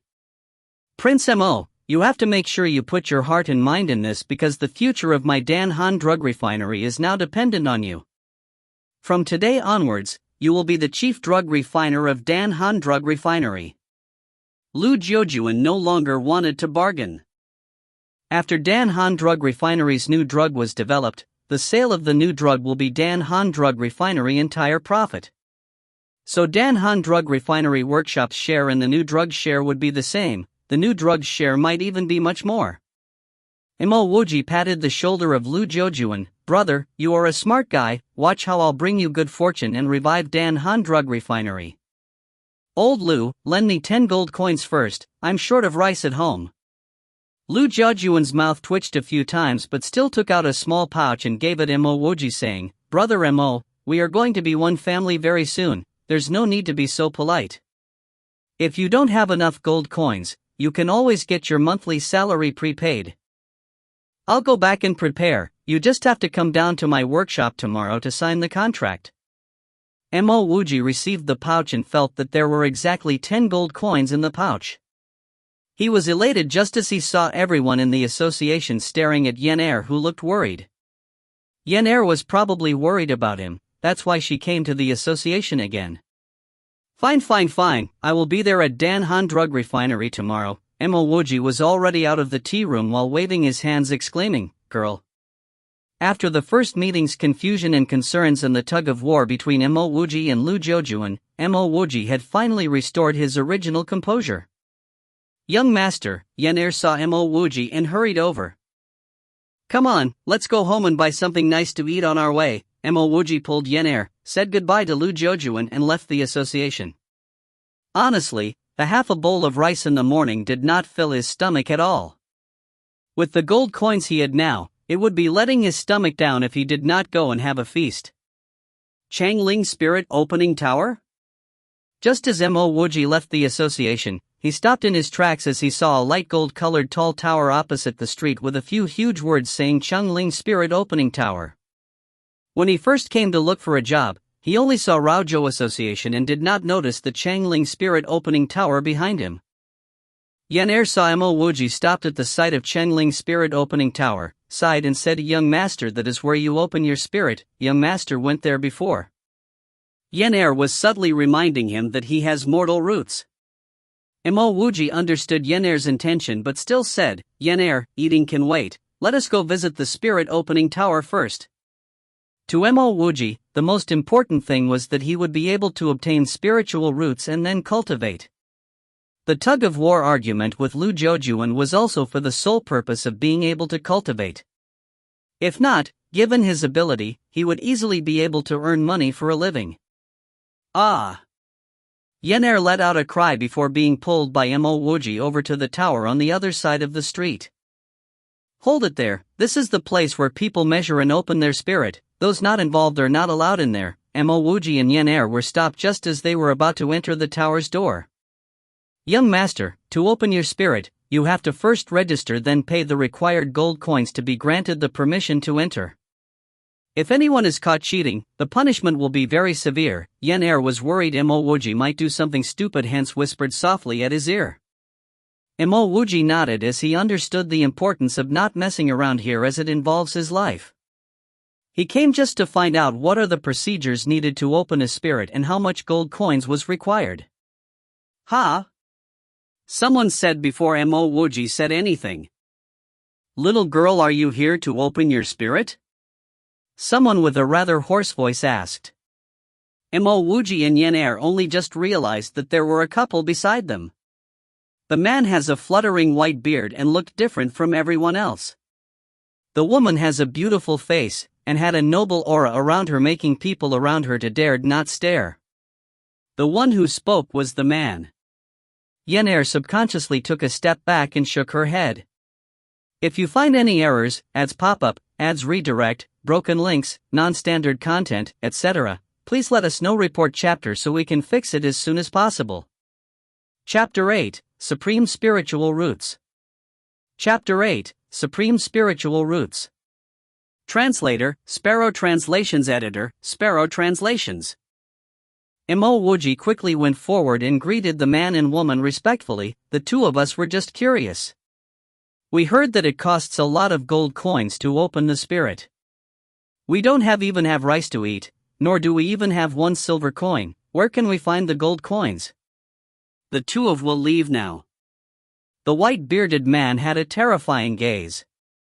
Mo Wuji had an indescribable feeling that he should not continue to stay here. The woman gave a cold snort, looking at the cloth bag in the hands of Mo Wuji, and a trace of disgust flashed in her eyes.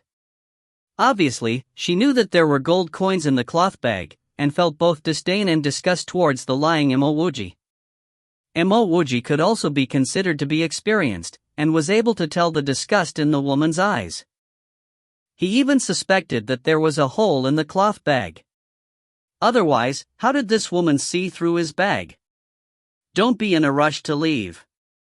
Since you're here, why don't you go in and test for your spiritual roots?" the white-bearded man hoarsely continued. Mo Wuji calmed down. He naturally felt that the white-bearded man was not targeting him, but Yan who was beside him. But when it comes to Yan's spiritual roots, they have not been tested, unless he has a way to see the spiritual roots. If he wasn't here for Yan, then what was his purpose? Mo Wuji pulled Yan behind him, cautiously said, "Sir and ma'am, us siblings do not have gold coins, and do not intend to open the spirits. We will take our leave now." The white-bearded man said with a smile, "I'm not asking you to open your spirits, and the test does not cost much money, just go in." "The test does not cost much money?" Mo Wuji had some doubts. Doesn't the test to determine the spiritual roots cost at least a few hundred gold coins? "Senior, I heard that just the test alone would cost 500 gold coins. Some people with mortal roots have to spend tens of thousands of gold coins to open the spirits, and that is using the worst elixirs." If not for the two's extraordinary bearings, Mo Wuji would have suspected that they were human traffickers. The white-bearded man laughed. "Normally, people only decide to whether to open the spirits when they are determined to have spiritual roots. But whenever people are determined to have mortal roots, they will say that the spirit opening tower is unable to detect all kinds of spiritual roots, and confuse people to directly open the spirits. Either way, the people with mortal roots suffer. Mo Wuji completely understood. Opening the spirits will need tens of thousands to millions of gold coins? All this is a scheme by the Spirit Opening Tower. They say they are unable to determine all kinds of spiritual roots, and convince those tested to have mortal roots to truly determine it by opening their spirits. And to open the spirit will require gold coins. Some people have the same thoughts as them, believing that the elixir they used the first time was not good enough to arouse their undetermined spiritual roots, and they spend more money to open their spirits for a second time. At this moment, Mo Wuji was 100% sure that his poor father must have been cheated the first time around. He did not have spiritual roots, and the schemers at the Spirit Opening Tower still wanted to earn the spirit opening fee. In addition, with Mo Guanyuan's desperate desire for Mo Wuji to cultivate, Mo Guanyuan spent a large sum of money to open the spirit. Of course, all those who got cheated like him were rich lords. Stop! The guard of the Spirit Opening Tower did not know the man and the woman, and stopped them accordingly. The white-bearded man snorted, "Who's in charge here? Get out here right now." The white-bearded man's snort did not sound loud, but Mo Wuji still felt as though his eardrums were about to be shattered. Panic filled his heart. In just a few seconds, an obese middle-aged man rushed out. He went to open the entrance to the tower, giving the man and the woman a puzzled look. Apparently, even he did not recognize them. The white-bearded man lifted a jade medallion and said, "Take me to the best spiritual test room here." When the obese man saw the jade medallion, his hands trembled slightly, and quickly said respectfully, Yes, I am Deacon Lu Chunshan. Please follow me." Mo Wuji felt a powerful force pulling him, causing him to involuntarily follow the man and the woman into the tower. Mo Wuji's face turned black.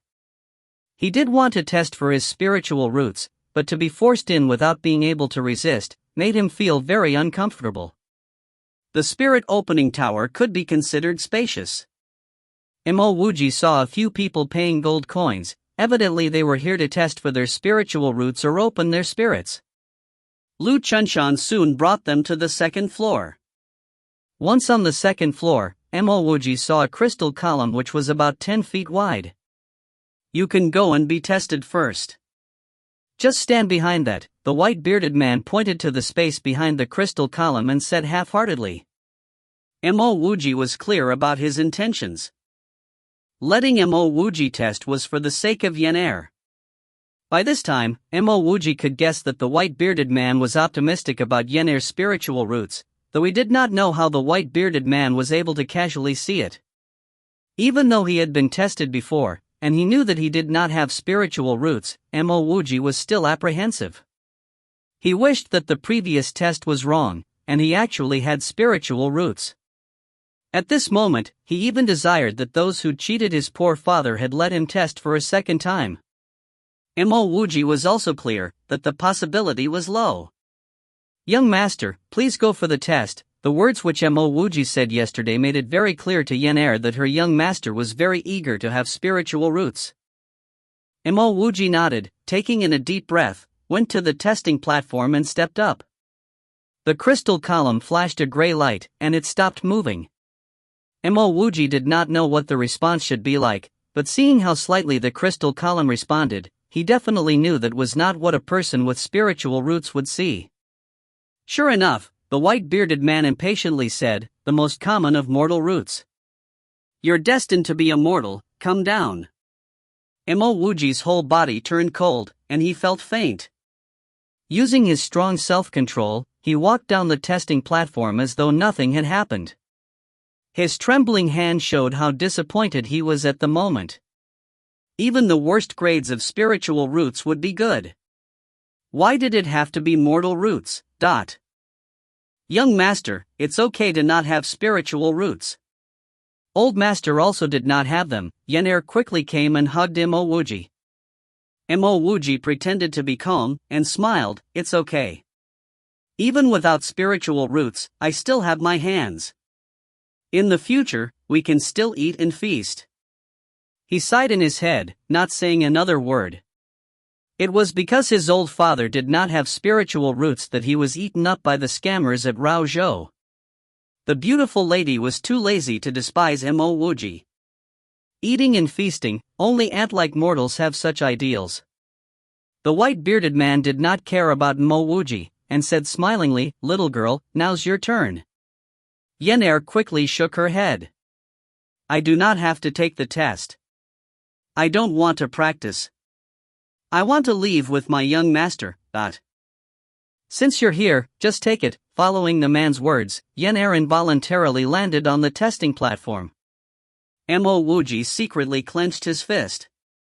He did want to have Yenair take the test, but seeing how forcefully she was made to do so, make him feel extremely uncomfortable. Mo Wuji took in a deep breath. Even if he was uncomfortable, in front of this man and woman, he was as small as an ant. As Yenair landed on the platform, in just a few seconds, the crystal column suddenly released a burst of green light. Soon, the green light rushed to the top of the crystal column. Just in about a foot more and it would reach the very top. The soft shine of the green light was like a light green rainbow. Supreme spiritual roots. The white-bearded man and the beautiful woman called out at almost the same time. Mo Wuji saw a crazed look in their eyes. Sure enough, they were here for Yenair. Mo Wuji could not help but feel powerless. If you find any errors, ads pop up, ads redirect, broken links, non-standard content, etc., please let us know. Report chapter so we can fix it as soon as possible. Chapter 9, No Power, No Respect. Chapter 9, No Power, No Respect. Translator, Sparrow Translations. Editor, Sparrow Translations. Ha ha. The white-bearded man laughed loudly.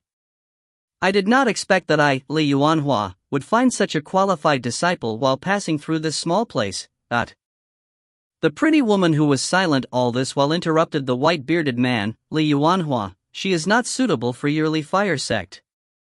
I've decided to accept her to be my last disciple. Li Yuanhua was like a male duck that got its neck grabbed. His voice stopped short. After a moment, he cried out in anger, "Jing Filan, what do you mean? You already have 5 disciples, while I don't even have one." Jing Filan stayed calm and said, "After taking her as my disciple, I will no longer talk about that incident." Li Yuanhua's whole face turned rose red, even his neck was red, but he did not argue. Mo Wuji can see clearly that Jing Filan had something on Li Yuanhua. After a full 10 seconds, Li Yuanhua spoke, one word at a time, "Jing Filan, I can promise you other things, but I must have this disciple." You cannot be unreasonable. If I did not suddenly discover her spirit quality, would you even know of her existence? Jing Filan said lightly, "She has never cultivated, but her eyebrows are surrounded by spiritual charm. Even if you did not bring her in for the test, I would." Finishing this sentence, Jing Filan did not explain further, taking out a red paper bird. As if she was talking to herself, she said, "Let me first send a message to the Li Fire sect." Li Yuanhua saw this action, stomped forcefully and bitterly said, "How ruthless." Finishing this sentence, he turned around, rushed out, and soon disappeared without a trace. After Li Yuanhua left, Jing Filan tenderly looked at Yenair and said, "What's your name? Be my disciple and cultivate with me, okay?" Yenair single-handedly cared for Mo Wuji for so many years. Her mind was far more mature than others her age. After that scene, how could she not know that she has spiritual roots, and her roots are so good that this woman wants her to be her disciple? Despite her happiness from having good spiritual roots, Yenair was clear that once she becomes this woman's disciple, she would have to leave the young master. Raozhou City rarely saw people with spiritual roots. She has never even heard of people being brought away to learn the spiritual arts. "I'm Yenair. I cannot go with you to cultivate as I want to be with my young master." Without hesitation, Yenair shook her head. "Have you heard of immortals? Do you know many people yearn for such an opportunity but do not get it? Let's not talk about them, even your young master probably wishes to cultivate, right? Once you enter realm of being an immortal, you will have a long life, and dominate over the mortal world, Jing Feilan still patiently explained. Yen did not respond to Jing Feilan's words. She simply shook her head. Jing Feilan could see the key person here is Mo Wuji. Her eyes fell on Mo Wuji, and although they looked warm, they held deep contempt which could not be covered. Yen's spiritual roots are very good. Having her stay here will only delay her. If she follows me, one day, she will become one of the immortals of legend. Staying with you will only hurt her. I believe, you do not want to force her to stay. If you know what's good for her, tell her what she should do. After finishing this sentence, Jing Feilan stared straight at Mo Wuji. Mo Wuji took in a deep breath. He was very unhappy with the way this woman looked at him. Yen has good qualifications, she can cultivate anywhere she wants. Didn't that Li Yuanhua desperately want to have Yen to be his disciple? Moreover, this woman has unknown origins. Who knows what she will do to Yen? If it was detrimental to Yen, Mo Wuji would rather have Yen stay with him. He believed that with his knowledge and abilities, he would not waste Yen's spiritual roots. Actually, he would not mind having this woman as Yen's teacher as long as she brings them to see the school, and convinced him that Yen would not be cheated. However, this woman acted very aggressively, and had no intentions to explain her identity. Naturally, Mo Wuji did not want Yen to leave with a stranger. I do not want bother you, Yen and I have a good life here. Little girl, let's go. As Mo Wuji finished, he pulled Yen's hand to leave. There was a killing intent in Jing Feilan's eyes for a brief moment. She immediately sidestepped and stopped in front of Mo Wuji and Yen. You keeping Yen is a selfish act. Mo Wuji sneered, who are you to care about my family's business? Yen was not clueless about what was happening. She felt that Jing Feilan was about to erupt in anger, and quickly said, Sister, is it possible to transfer my spiritual roots to my young master?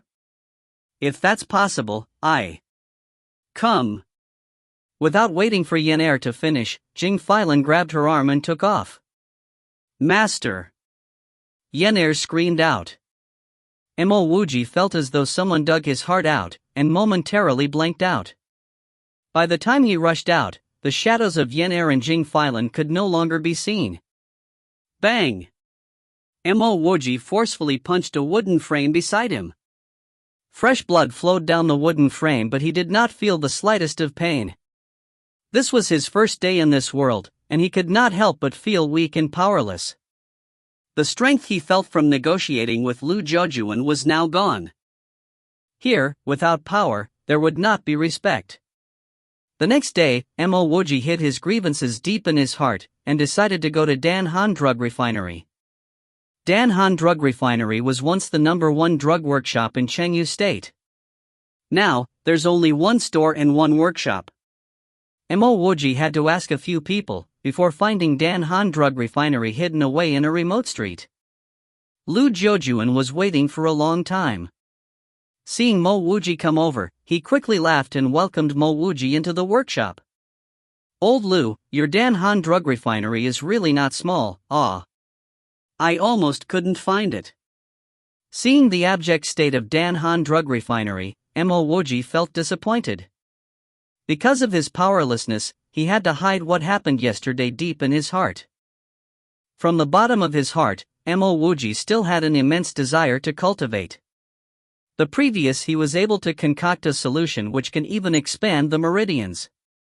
Who dares say that those with mortal roots cannot use elixirs and solutions to form spiritual roots? It is precisely because of this idea, Mo Wuji hoped to have a better research lab to let him create a drug to open spiritual roots. With the condition of Dan Han Drug Refinery, it probably would not have a good laboratory. Lu Zhoujuan smiled embarrassedly, Brother Mo, besides this workshop, my Dan Han Drug Refinery also has a store. Although the store is not big, business can be considered to be busy. Also, this workshop may look small, but there is a large courtyard at the back. Mo Wuji nodded, and did not continue to speak on this matter. In fact, He was also clear that he would not be able to find another person like Lu Jojuan who believes in him and was willing to give him 50% of the shares. Old Lu, you know my previous situation. Although I know how to refine drugs, I'm unclear about the market demands. Can we talk about that first? Lu Jojuan said in a forthright manner, Brother Mo, even if you did not ask, I will still discuss with you about that. Please come in first. Following Lu Jojuan to the second floor of the workshop, Mo Wuji saw more than a dozen fairly new machines on the work table. Mo Wuji did not come into contact with the technology from this world, and was unclear about how these machines worked. Seeing so many machines in this small space, Mo Wuji had a better impression of Lu Jojuan. Obviously, Lu Jojuan also believed that discovering new drugs was the only way to revive Dan Han Drug Refinery. From the second floor window, Mo Wuji could see the backyard. It turns out Lu Jojuan was right about the size. Furthermore, the backyard was surrounded by houses, providing a quiet environment. Mo Wuji was satisfied about these conditions. This is a good place for him to research a new drug. Lu Jojuan looked at these machines, his eyes flashed a trace of disappointment, but he cheered up and said, Brother Mo, these machines are the most valuable things in Dan Han Drug Refinery. Mo Wuji nodded, I can see that. If you find any errors, ads pop up, ads redirect, broken links, non-standard content, etc., please let us know. Report chapter so we can fix it as soon as possible. Chapter 10, A Glimmer of Hope. Chapter 10, A Glimmer of Hope. Translator, Sparrow Translations Editor, Sparrow Translations.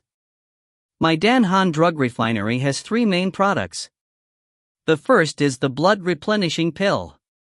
This pill is very good at treating physical injuries.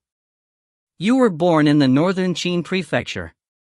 Naturally, you should know that Chengyu State and the neighboring states have wars every year. That's why our blood replenishing pill is very popular. Mo Wuji did not express his views. He really did not know about the regular wars. Lu Jojuan continued, the second is the bone strengthening pill. This pill is for martial artists who do not have spiritual roots. It will help in their martial arts practice and enhance their abilities. Martial artists? Mo Wuji asked in doubt.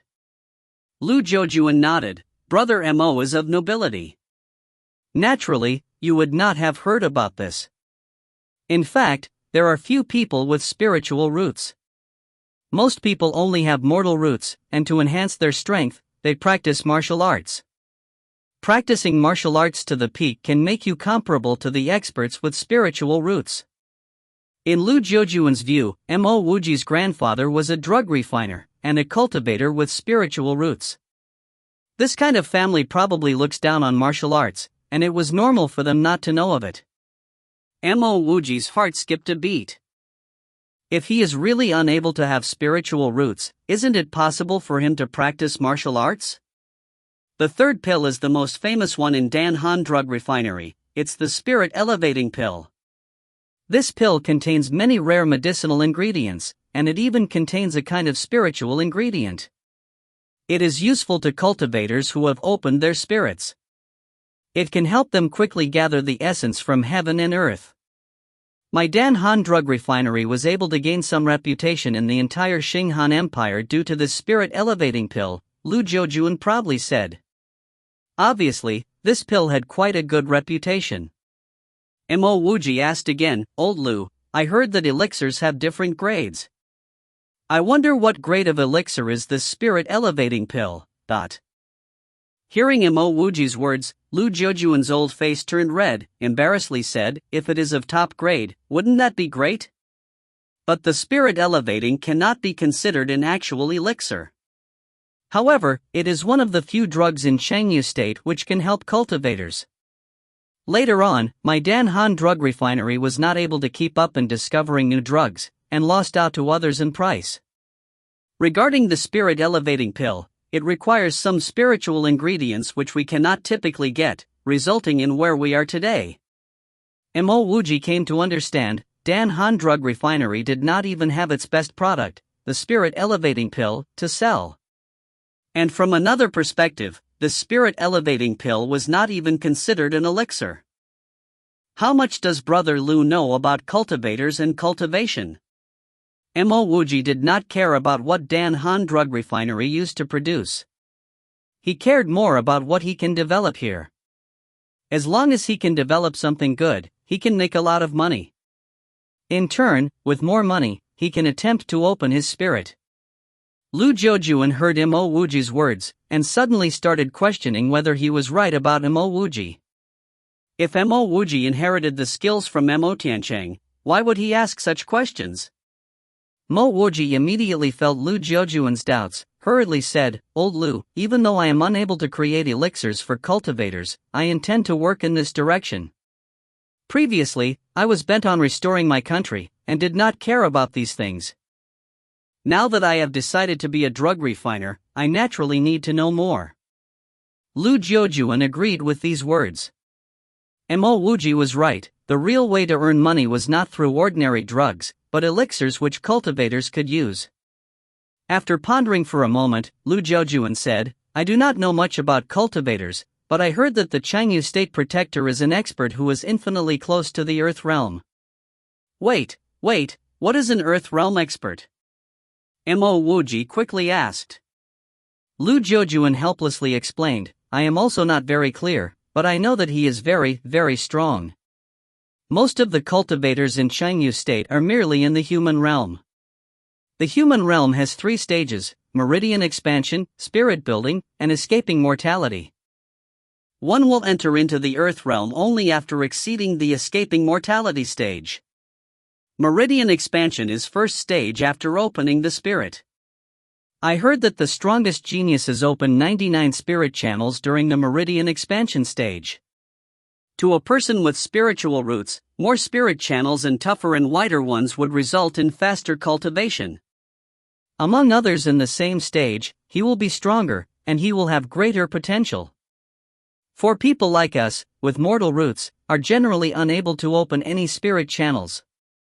Mo Wuji suddenly had a great idea, and got really excited. "Brother Lu, is it only those with spiritual roots can open and expand the meridians?" Lu Jiujuan gave Mo Wuji a blank look. "It's spirit channels, not meridians, but..." "Oh, aren't spirit channels the same as meridians? Arteries and veins, aren't they also the same thing?" Mo Wuji laughed. He was also not very sure, but he guessed that it should be so. Lu Jiujuan got confused, and can only say, "But it's for sure, people with mortal roots do not have meridians. Only those with spiritual roots and opened their spirits have them, and can open their meridians." Influenced by Mo Wuji, Lu Jiujuan started saying meridians instead of spirit channels. Mo Wuji secretly clenched his fist. In his previous life, his lover plotted against him because he developed a solution which can open and expand the meridians. If he could develop the same solution here, isn't it possible for him to cultivate like those with spiritual roots? The moment this idea came out, it was like a burning flame which Mo Wuji could not contain. This rash hope became more and more exuberant. "Brother Lu, I am sure I can have Dan Han Drug Refinery regain its past fame. However, I have 2 requests." Mo Wuji no longer asked about cultivation. He could see that Lu Jiujuan did not know much about it. Hearing Mo Wuji's words, Lu Jiujuan's spirits were lifted, immediately saying, "As long as Master Mo was able to bring Dan Han Drug Refinery back to its past glory, not just 2, I will even agree to 10 requests." As Mo Wuji's words deeply excited him, Lu Jiujuan started to call him Master Mo, instead of Brother Mo. Mo Wuji nodded. "First, this laboratory is my personal territory. No one is allowed to enter without my orders." "No problem." Even if Mo Wuji did not mention this request, Lu Jiujuan would also not be able to hire another drug refiner. "Secondly, I will need a variety of medicinal ingredients for my research. I may even need spiritual ingredients. I hope that Dan Han Drug Refinery will be able to meet these needs." This was Mo Wuji's main focus. Mo Wuji did not know whether the solution he developed on Earth can open spirit channels and allow essence to be absorbed, but he must try. If he succeeds, it means that he would be able to cultivate despite not having spiritual roots. Lu Zhoujuan hesitated before saying, Master Mo, if Dan Han Drug Refinery is able to make profits, this will also not a problem. Mo Wuji stood up, smiled and offered his hand. Old Lu, I look forward to working with you. Choosing me to be your chief drug refiner was a very wise decision. Lu Zhoujuan did not understand the meaning behind Mo Wuji's hands, but he bitterly smiled and shook Missouri Wuji's hand. Whether this was a wise choice, he did not know. If you find any errors, ads pop up, ads redirect, broken links, non-standard content, etc., please let us know. Report chapter so we can fix it as soon as possible. Chapter 11, You're the One. Chapter 11, You're the One. Translator, Sparrow Translations Editor, Sparrow Translations. After signing a contract with Lu Zhoujuan, Mo Wuji did not stay in the laboratory for long. He simply took a look at the machines, and had a general understanding of how they worked. Not only are there quite a few machines, they have also been preserved well. However, these machines are far from those he had on Earth. In his previous laboratory, he could directly extract and combine his ingredients in precise amounts. Obviously, that would not be possible here. Mo Wuji did not care.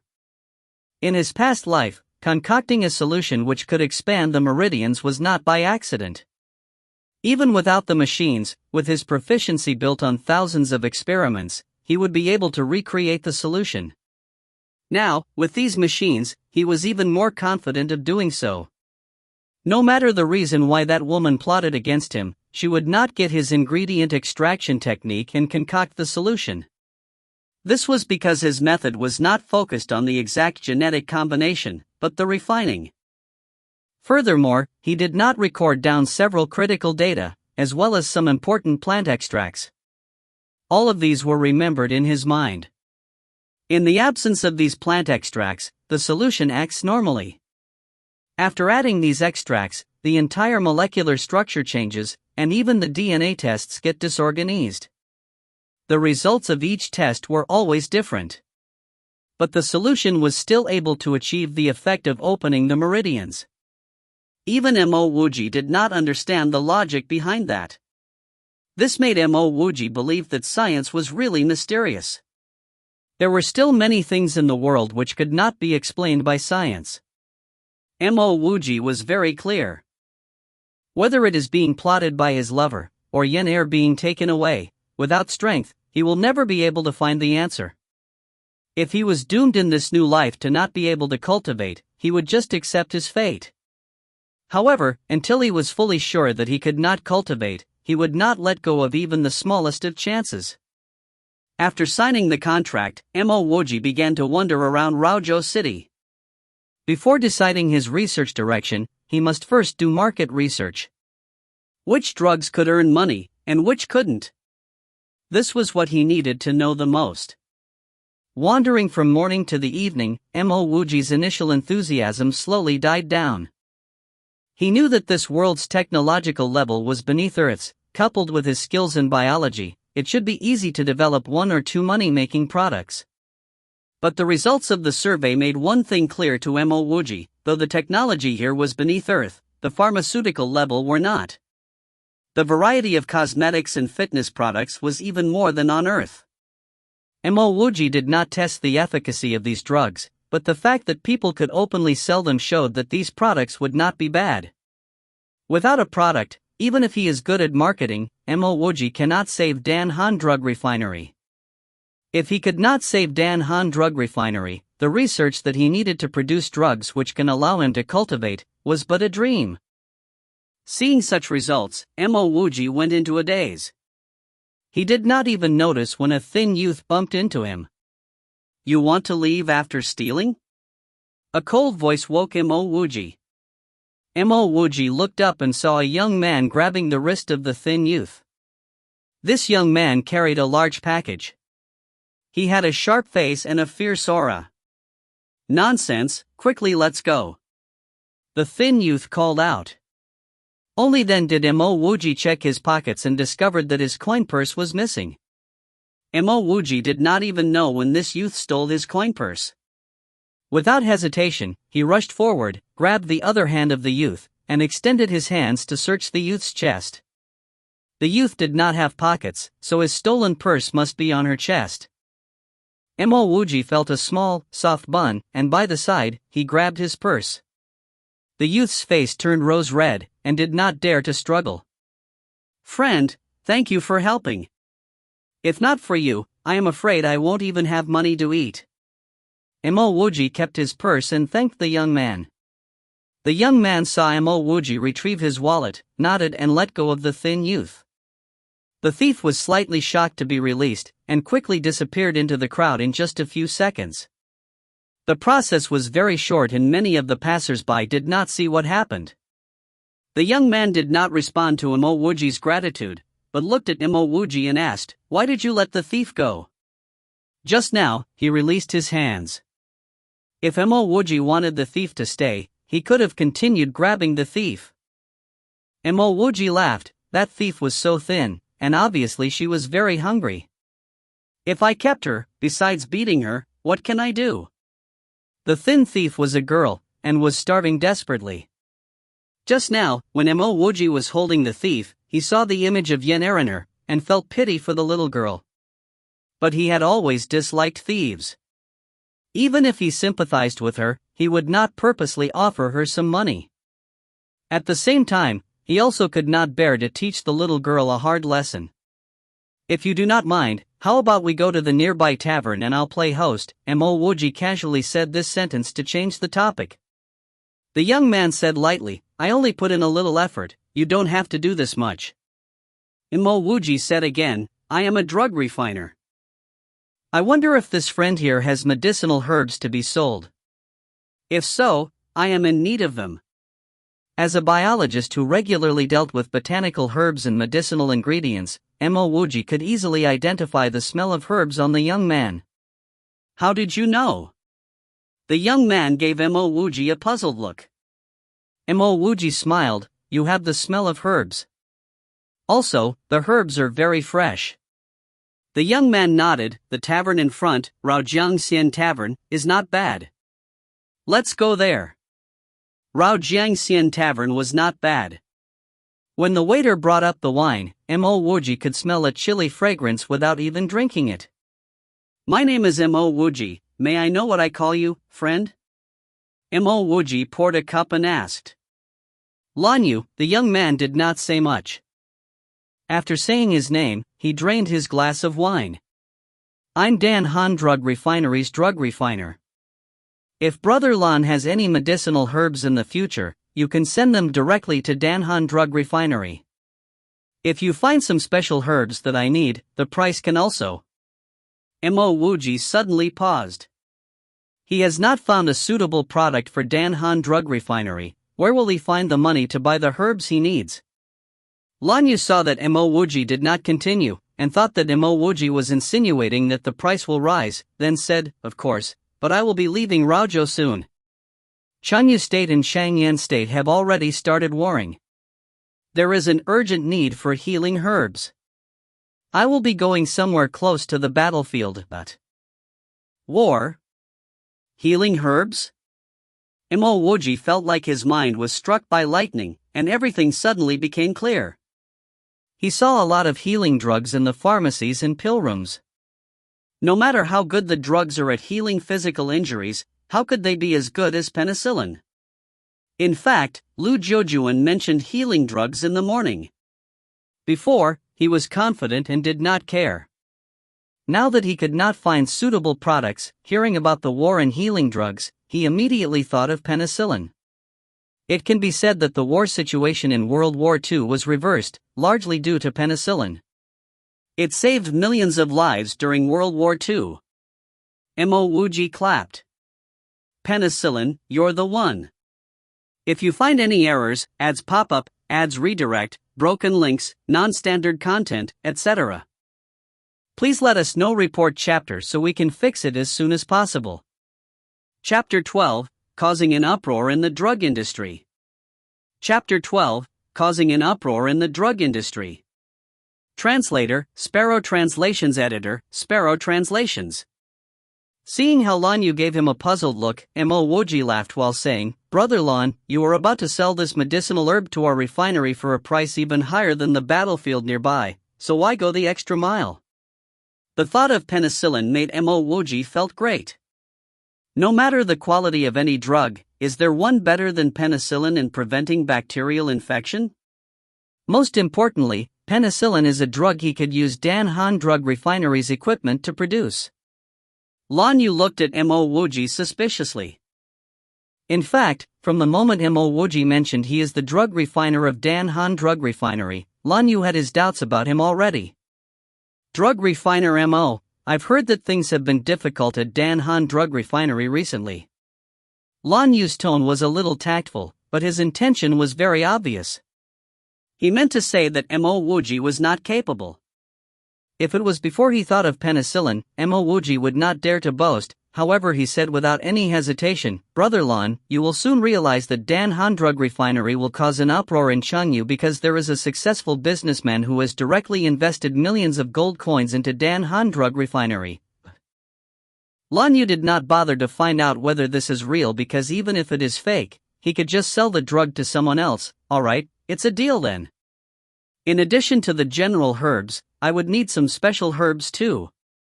I will write it on a piece of paper for you shortly and I would need to trouble you to find it for me. 2 months later, no matter how many herbs you have, you can bring them to Dan Han Drug Refinery and I will offer you a price higher than any refinery at the cities at the warfront can offer, Mo Wuji said while getting pen and paper from the table. The production of penicillin did not require many herbs. The herbs he had were either used for medical research or given to Dan Han Drug Refinery as additional products. He cannot possibly just sell penicillin. Of course, his main goal was to continue refining the solution which can open up the meridians. Lan Yu frowned slightly. "Hold on, 2 months is way too long, I cannot wait till then." Mo Wuji laughed while saying, "Brother Lan, are you in urgent need of money? If you're not, why can't you wait? It is not as if the war will end anytime soon." Lan Yu gave it a little thought and realized what Mo Wuji said was right. Even though he would be able to fetch a slightly higher price at the warfront cities, it was indeed more dangerous. It was after all only 2 months. "We will do as you wish, just write down the herbs you need." Lan Yu was a very simple and straightforward person. Since he agreed to it, he would not hesitate. Lan Yu felt Mo Wuji's extreme self-confidence as he spoke. Mo Wuji knew from the start Lan Yu would agree because unless he did not have a choice, why would anyone enter the battlefield? After Lan Yu agreed, Mo Wuji wrote on paper a list of 10 herbs for Lan Yu. Long yen grass, baihua fruit, vine of artemisia, militia, dark yellow ginseng, vein of thousand-year pine tree, fire essence stone. Lan Yu frowned at the moment he saw the list that Mo Wuji was writing because he had never heard of most of these herbs. "Drug refiner Mo, maybe the herbs you wrote down are of the top grade because I do not recognize most of them like the baihua fruit, vine of artemisia, dusk needle flower." After reading it twice, Lan Yu was finally so annoyed that he returned the paper back to Mo Wuji. Mo Wuji immediately understood what the problem was. The names of these herbs should be different here and on Earth. At the thought of this, Mo Wuji hurried to grab another piece of paper, started drawing and at the same time explained the growth characteristics. For example, fire essence stones were normally found below dry volcanic rocks, vine of artemisia grew in wetter regions and purple flowers would only bloom from dusk needle flower at midnight. So the baihua fruit you mentioned is kai fruit, dusk needle fruit is night purple Lan Yu finally understood but was still suspicious of Mo Wuji. Mo Wuji was a drug refiner, how could he possibly not recognize a herb? Unless he really made a mistake? That's not possible, all these years he has not heard anyone recognize kai fruit as baihua fruit before. I was wrong. What I've learnt are ancient drugs and I've forgotten that all their names were changed. There are many drugs today which I am still unfamiliar with. I might have to go buy a book about herbs to memorize, Mo Wuji said with a straight face. Oh, no wonder. Lan Yu did not suspect Mo Wuji anymore. Mo Wuji did explain the characteristics of the different herbs and even drew out some pictures. He should not be lying. Alright, I will take my leave now and come back to Dan Han Drug Refinery 2 months later. Lan Yu nodded his head, took the paper from Mo Wuji and bid farewell to Mo Wuji. Mo Wuji heaved a sigh of relief and slowly left the hotel. A day of testing the market was finally not for nothing. He was not worried that Lan Yu might obtain the formula he was researching on, not to mention the few important herbs he had on his hands that Lan Yu did not. Even if he were to give these herbs to Lan Yu, this solution could not be developed by any normal person. Mo Wuji just returned to Dan Han Drug Refinery when Lu Jiujuan hurried over. Brother Mo, when are you going to start researching on the new drug? I do have a few half-completed drug formulae. Mo Wuji shook his hand. I already have a new formula, and let us just forget about these half-completed ones. I do want to take a look at Dan Han Drug Refinery's pharmaceutical classics, though. Oh yes, I'm still short of some gold coins to purchase some herbs for my research. All these are not a problem. I will first bring you to Dan Han's only drug record room, Lu Jiujuan said without any hesitation. He was also very anxious about the development of this new drug. Although Dan Han Drug Refinery failed previously, they had quite a few rare pharmaceutical classics, some which could no longer be found in the market. Mo Wuji took a look at these pharmaceutical books and he knew he did not need to buy any additional books to memorize the herbs' names. He casually told Lu Jiujuan, Old Lu, I need you to help me find a few reliable workers. Once the new drug is developed, it will be produced in our backyard. Remember, I want the development of our new drug to be confidential, therefore the workers must be reliable and trustworthy. 2 days later, we start work. 2 months from now, that will be when Dan Han Drug Refinery will rise again. No, I mean will cause an uproar in the drug industry. After Lu Jiujuan's Dan Han Drug Refinery's decline, it did not leave much behind, and this backyard alone was already spacious enough. In fact, Mo Wuji knew very clearly that no matter how secretive he was, the penicillin fermentation process cannot be kept a secret for too long because it was way too simple. The only thing that can be kept secret was the method of producing the nutrient solution. However, the process to produce nutrient solution was also too simple. Once it is leaked, it can be imitated easily. However, Mo Wuji did not care less. As long as he was able to make his first bucket of gold coins, he would find ways to increase it. Regarding the fact that penicillin will cause an uproar in the drug industry, he was not lying at all, because penicillin was after all a drug that did not belong to this particular period. This sentence acted almost like an elixir of life to Lu Jiujuan as he seemed to be revived immediately, hitting his chest and said, Brother Mo, do not worry, I will personally make sure no one leaks any secrets of my Dan Han Drug Refinery. Hold up. Without waiting for Lu Jiujuan to leave, Mo Wuji found a piece of paper and wrote a list of equipment and passed it to Lu Jiujuan. I would need these pieces of equipment to prepare for the production of the new drug. Lu Jiujuan gave Mo Wuji a puzzled look. What do you need all these different types of glass bottles and test tubes for? But Mo Wuji shook his hand. You do not have to bother with all these, and just listen to what I say. In 2 months, Dan Han Drug Refinery will rise from the dead. These were not meant for the penicillin, but for the development of his channel opening solution. If you find any errors, ads pop up, ads redirect, broken links, non-standard content, etc., please let us know. Report chapter so we can fix it as soon as possible. Chapter 13, Mo Wuji's Worries. Chapter 13, Mo Wuji's Worries. Translator, Sparrow Translations. Editor, Sparrow Translations. Since the start of the production of penicillin, Mo Wuji had always remained at Dan Han Drug Refinery. Making something like penicillin was too easy for him. Even some universities would set this as a topic for their final exams. Moreover, Chenyu State's technology was also decent, and all the essential equipment could be procured, requiring minimal modification to work as intended. The only difficulty presented to Mo Wuji would be to change the penicillin from the intramuscular and intravenous injection form to one suitable for consumption. Injection as a method of administering the penicillin was too troublesome, and also brought about all possible after effects linked to injections. Orally administered penicillin, similar to amoxicillin, ampicillin, potassium chloride tablets, etc., was not something that he could not produce, but rather, 2 months was too short a period for him to be able to complete the production of it. If you consumed the penicillin meant for injections, the acid in your stomach would destroy 99.9% of the medicine. Even though the process of converting penicillin from one form to another would seem difficult to someone else, it only mildly irritated Mo Wuji.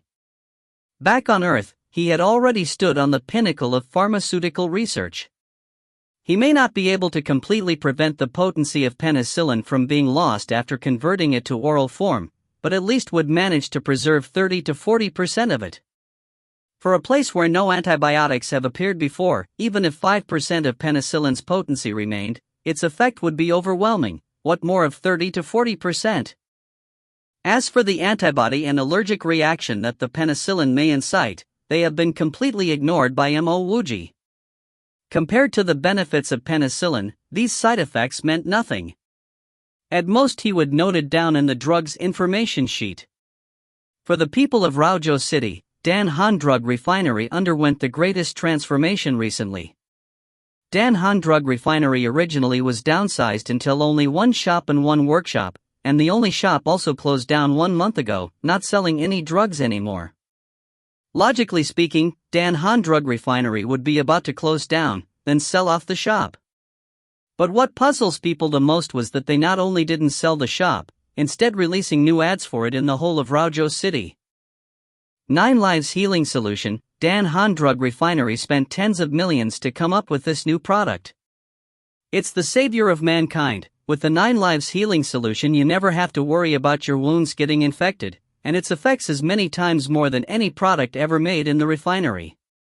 The slogan of the 9 Lives Healing Solution was that even if your wounds are infected, as long as you still have a single breath in you, it can bring you back to life. Of course, the ads never mentioned anything about whether the research budget was tens of millions of gold, silver, or bronze coins. The past products of Dan Han Drug Refinery worked about the same as other healing medicines out there. The current ads for 9 Lives Healing Solution claim that it greatly exceeds the effects of any previous healing products by many times, implying that it was superior to other healing products in the market. One small splash like this created a whole wave of reaction. This ad caused the whole Raozhou City to set their sights on Dan Han Drug Refinery. Raozhou is Chengyu State's capital, which meant that the whole Chengyu State had their eyes on Dan Han Drug Refinery. Overnight, countless people swarmed to Dan Han Drug Refinery's shop, wanting to buy a bottle of 9 Lives Healing Solution, wanting to know if it was real.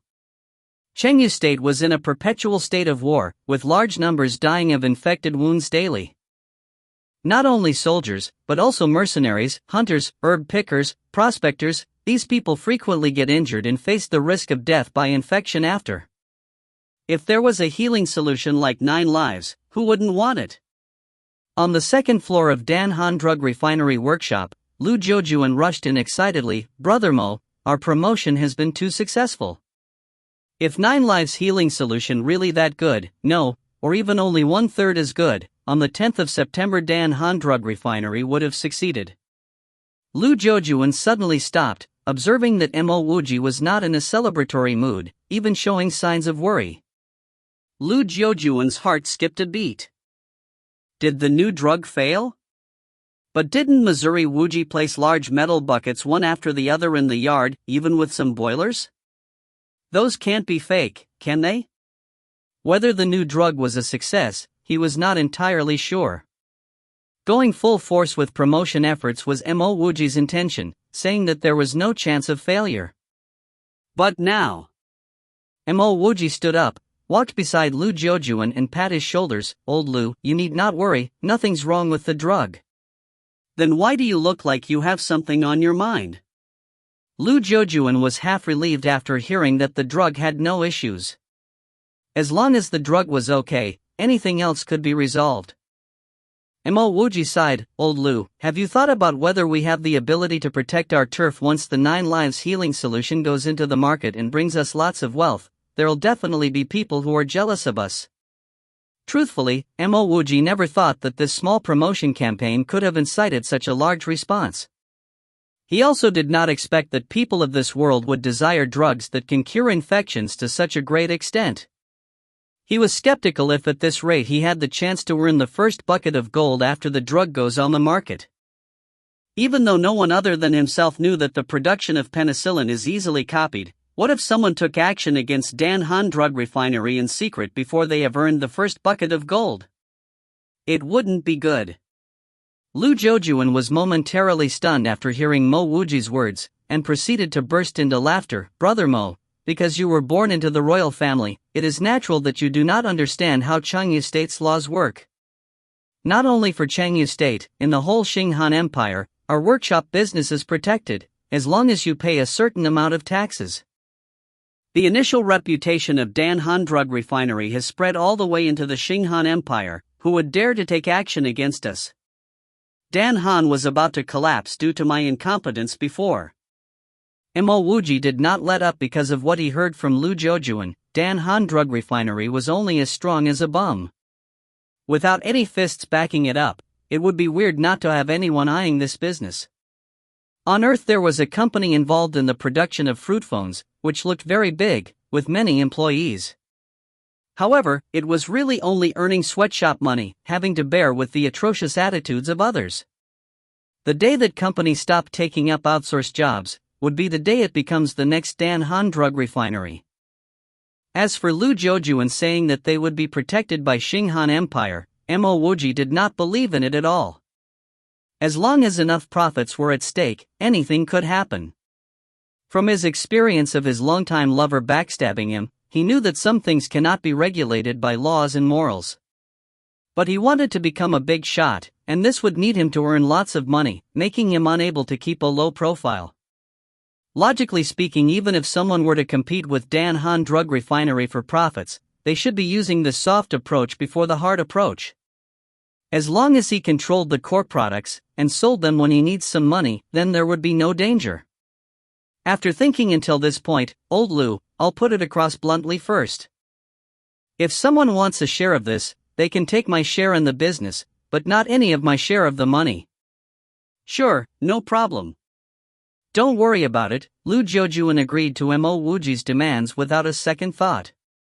Mo Wuji sighed in his heart, and did not request for Lu Zhoujuan to sign a contract. Sometimes when one's ability is not good enough, what use would a piece of paper have? He's alone in Raozhou City. Even if something were to happen, no one would help him. After discussion with Lu Zhoujuan, Mo Wuji fermented penicillin all day and all night. In order to keep the power in his hands, other than for the collection of penicillin which requires large manpower, he personally performed all other steps in the production. 2 months away from home, he was not resting properly at all, other than when purchasing herbs for the drug to open spirit channels. 2 months passed, and he finally produced the first batch of penicillin mixture. If you find any errors, ads pop up, ads redirect, broken links, non-standard content, etc., please let us know. Report chapter so we can fix it as soon as possible. Chapter 14, Sensational 9 Lives Healing Solution. Chapter 14, Sensational 9 Lives Healing Solution. Translator, Sparrow Translations Editor, Sparrow Translations. Hey, 9 Life Healing Solution. Its effect is several times higher than other healing drugs? On the main street of Raozhou City, several soldiers filled with bloodstains suddenly stopped and looked at the big billboard. It's from Dan Han Drug Refinery. I have heard of that workshop before. Duanhu, immediately carry Cho Fong and the rest of our brothers to Dan Han Drug Refinery. We will wait for you at the store in trance, the sturdy man leading the group instructed. Captain, it says that the sale of the drug will only start on September 10th. Today is already the 9th. We will talk while we're waiting. If this is false advertising, I will immediately demolish this shop. Yes. In Raozhou City, there were many of such soldiers covered with blood. Coupled with the recent war, there are more heavily wounded soldiers who returned to Raozhou. The higher number of injured soldiers also made people aware of the bad situation at the war front lines, causing a tense atmosphere to fall upon Raozhou. As Dan Han Drug Refinery's advertisement was too good, coupled with the high death rates of wounded soldiers, it was not uncommon to see injured soldiers being carried to Dan Han Drug Refinery. In just a few days' time, besides a few onlookers, there were many bloodied soldiers who came back from the battlefield. As there were too many soldiers, Raozhou City had to send guards to instill some order. The location of Dan Han Drug Refinery's store was fairly good. With the gathering of the soldiers, almost the entire street got occupied. Xinghan Calendar, September 10, 2930. There seemed to be a whole sea of people in front of Dan Han Drug Refinery's store entrance. Some were there to enjoy the bustling scene, some were suspicious, but most were there to try a bottle of the drug. Open the door. Following the calls of the crowd, Dan Han Drug Refinery's store door slowly opened. Being surrounded for a few days, Lu Jiujuan was no longer surprised. With a loudspeaker in his hands, facing the crowd, he said, "Dear friends, all those here to buy the 9 Lives Healing Solution, please form an orderly queue. I guarantee that everyone will get a bottle. This new drug of ours is simply the panacea of all injured patients. There are no false ingredients whatsoever. With every bottle purchased, we will also give a set of white gauze bandages, a bag of Dan Han injury powder." Due to the inconvenience of injections, Mo Wuji developed oral penicillin. Naturally, the gauze bandages and powder were to be used together with penicillin. For those allergic to penicillin, there was a small reminder on the instructions. Every day, there were so many soldiers who die from their injuries. Once the efficacy of penicillin is seen, who would care about those with allergies? What's more, oral penicillin was less effective on those with allergies. How much is a bottle? Many voices called out at the same time, interrupting Lu Jiujuan's words. With exception, everyone was only concerned about one thing: the price of a bottle of 9 Lives Healing Solution. Lu Jiujuan slightly clenched his fist. With a face full of smiles, he said, "As our new drug uses the highest grades of herbs, the price is slightly higher. Each bottle costs 2 gold coins." Countless sighs of shock were heard before many people started shouting abuse.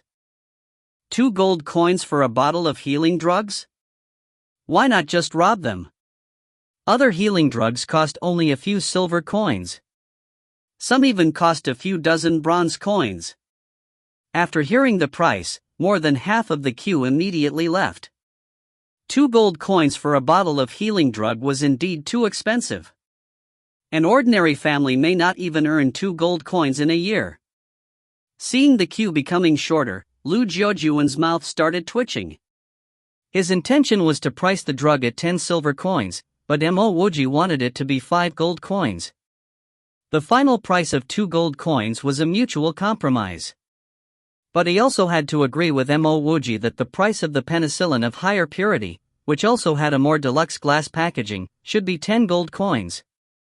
Perhaps Dan Han Drug Refinery's advertisement was too effective. Despite the high price, there were still people who bought the drug.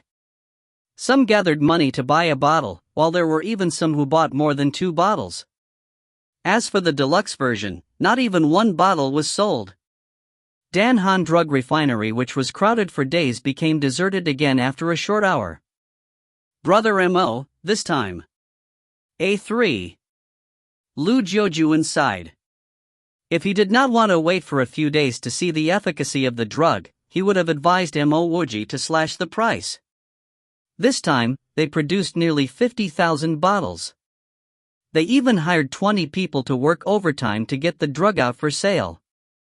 Furthermore, after completing the first batch, Mo Wuji did not stop and started the production of the second batch, which was even more than the first batch. They advertised for nearly a month, but they did not even sell 200 bottles. Even the advertising cost would not be covered. "Don't worry, we'll see in a few days. I'll go and take a walk." Mo Wuji waved his hand, indicating that Lu Jiujuan should not worry. Mo Wuji was not worried about whether penicillin will sell. He was more concerned about the production of his solution. Mo Wuji could predict that penicillin would not continue to earn profits in the future.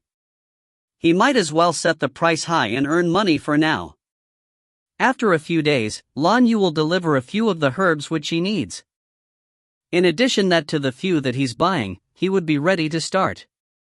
For some unusual things, he needed to go and find them on his own.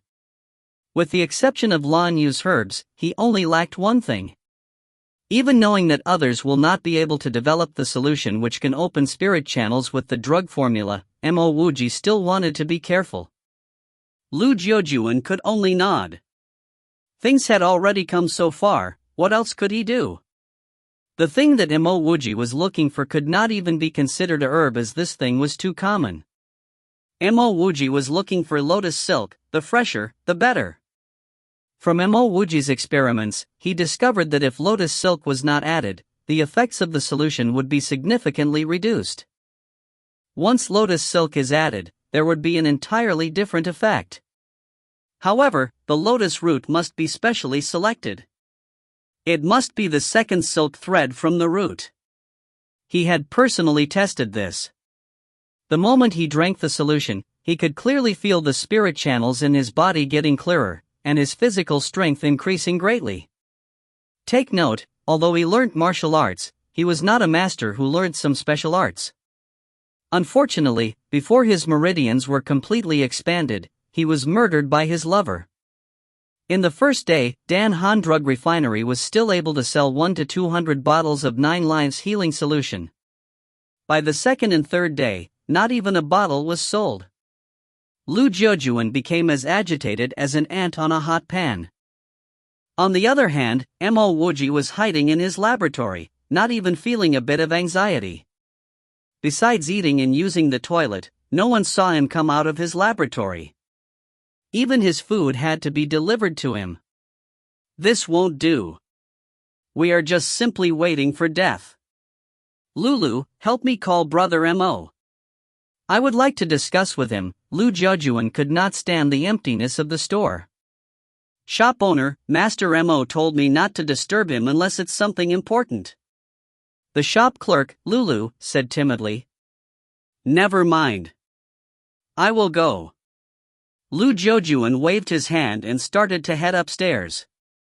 At the time, a tall and big figure blocked the whole door of the store. Who is the treasurer here? If you find any errors, ads pop up, ads redirect, broken links, non-standard content, etc., please let us know. Report chapter so we can fix it as soon as possible. Chapter 15, The Return of the Fiery. Chapter 15, The Return of the Fiery. Translator, Sparrow Translations Editor, Sparrow Translations. The voice was accompanied by an inauspicious influence, causing Lu Jiujuan to subconsciously take a few steps back. My friend, I am Dan Han Drug Refinery's owner Lu Jiujuan. Lu Jiujuan paused abruptly as he saw a tall, courageous man with 2 other men behind him. He recognized the 2 men as they were at Dan Han Drug Refinery's opening day carrying a severely wounded man a few days ago. Could it be that the wounded man died and they are now here to find trouble? The thought of this made Lu Jiujuan break out in a cold sweat. Under normal circumstances, as long as there was no common problem with the drug, it should not be that much of an issue. However, if someone were to investigate them, it may become problematic. It would even more problematic if that someone was from the army. Owner Lu, this is our captain. We wish to purchase 300 bottles of the ordinary 9 Lives healing solution and we are wondering if the price is negotiable? The man whom Lu Jiujuan recognized from a few days earlier said.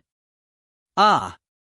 Lu Jiujuan immediately understood the situation. The 9 Lives healing solution must have been really exceptional to make a captain come down to purchase it personally. Lu Jiujuan instantly calmed himself down. With his many years of experience in this business, he understood the situation perfectly.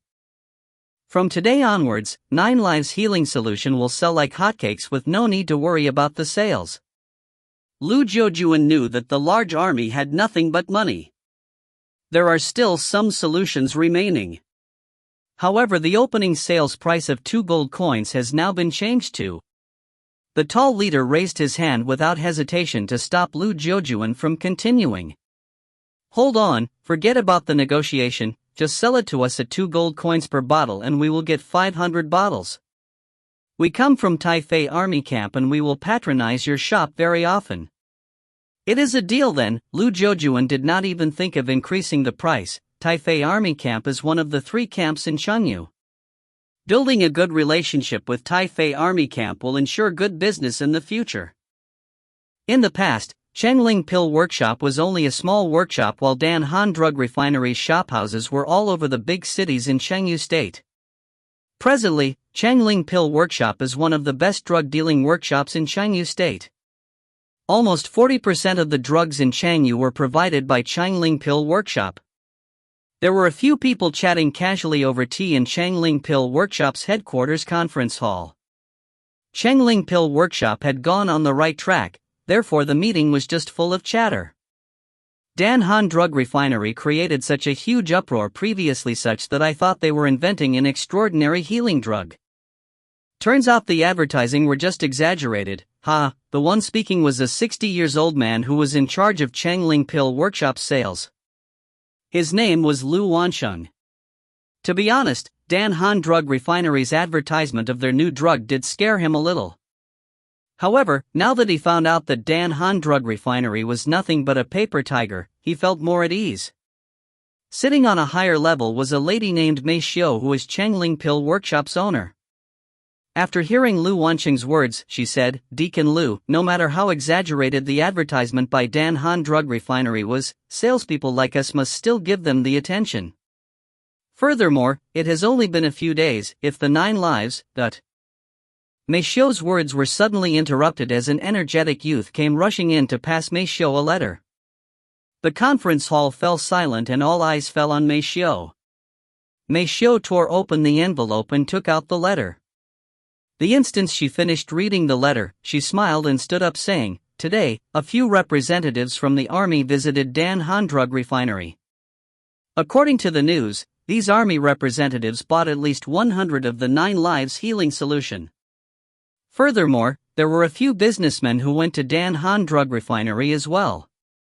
These people are those who once bought the drug from Dan Han Drug Refinery previously." Everyone knew what Mei Xiu's words implied. Despite the steep prices of the 9 lives healing solution, people went back for the second time to purchase it.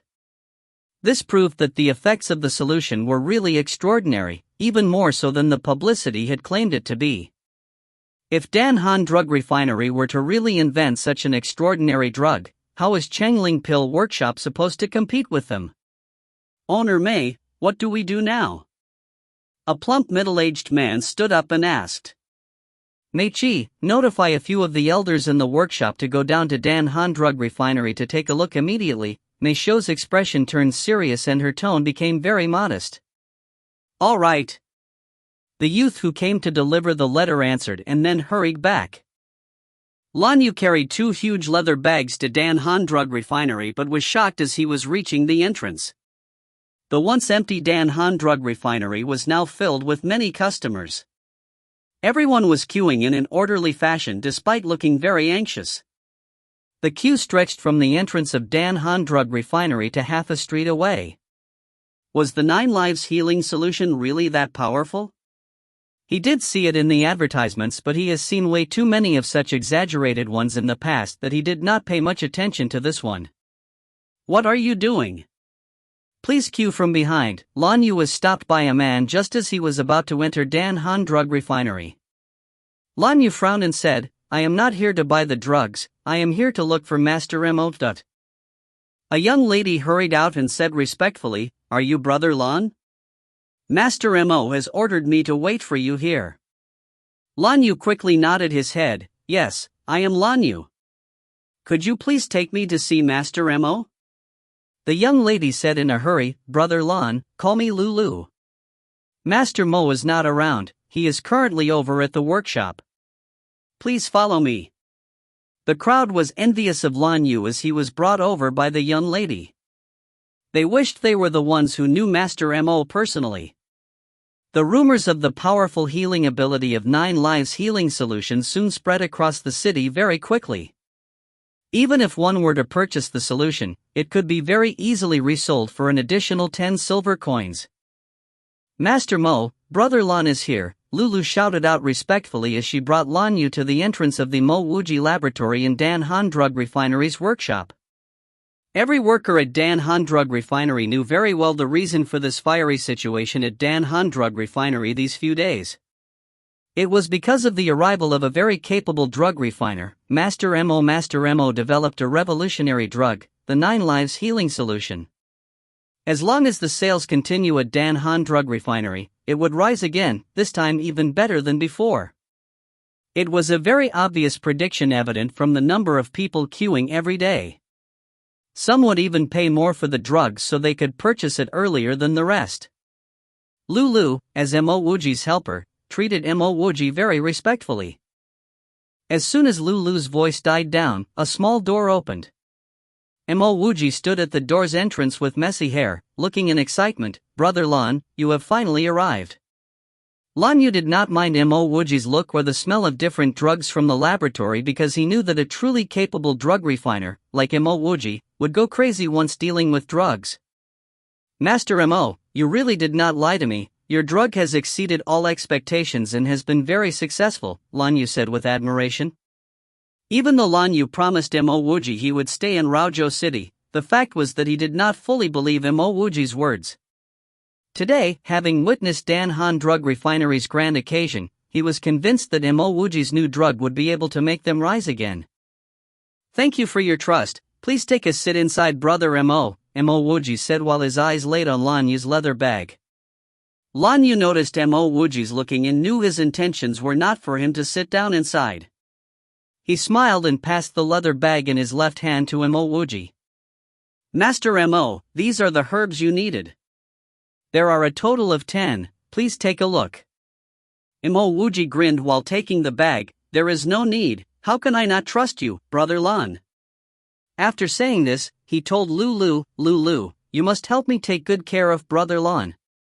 There is no need to check the things he brought over, I trust him. Also, give him double the market price for the goods. It was not that Mo Wuji did not want to entertain Brother Lan, it was just that his current research is too urgent. Mo Wuji knew Lan Yu was a decent person, and if Mo Wuji decided to stay for long at Dan Han Drug Refinery, he would find ways to hire Lan Yu to work at his workshop. Mo Wuji knew that once the price and value of the 9 Lives Healing Solution has been revealed, Dan Han Drug Refinery would not have full control over it. In the face of huge profits, he did not believe Lu Jiujuan and the other drug refineries would still follow the rules of business here. He also knew that he could not blame Lu Jiujuan for this, as he did not expect 9 Lives Healing Solution to be so sought after. This was just the beginning. Once the value of penicillin was revealed, even Lu Jiujuan himself could not guarantee what he promised earlier. If you find any errors, ads pop up, ads redirect, broken links, non-standard content, etc., please let us know. Report chapter so we can fix it as soon as possible. Chapter 16, Opening Spirit Channels. Chapter 16, Opening Spirit Channels. Translator, Sparrow Translations Editor, Sparrow Translations. 50,000 bottles of 9 Lives Healing Solution. By Lu Jiujuan's calculations, even if it takes 6 months to sell everything, it would still be a great success. In the end, the reality was that a large fraction of the solution was sold by the 5th day, and this was after increasing the price and limiting the amount each individual could buy.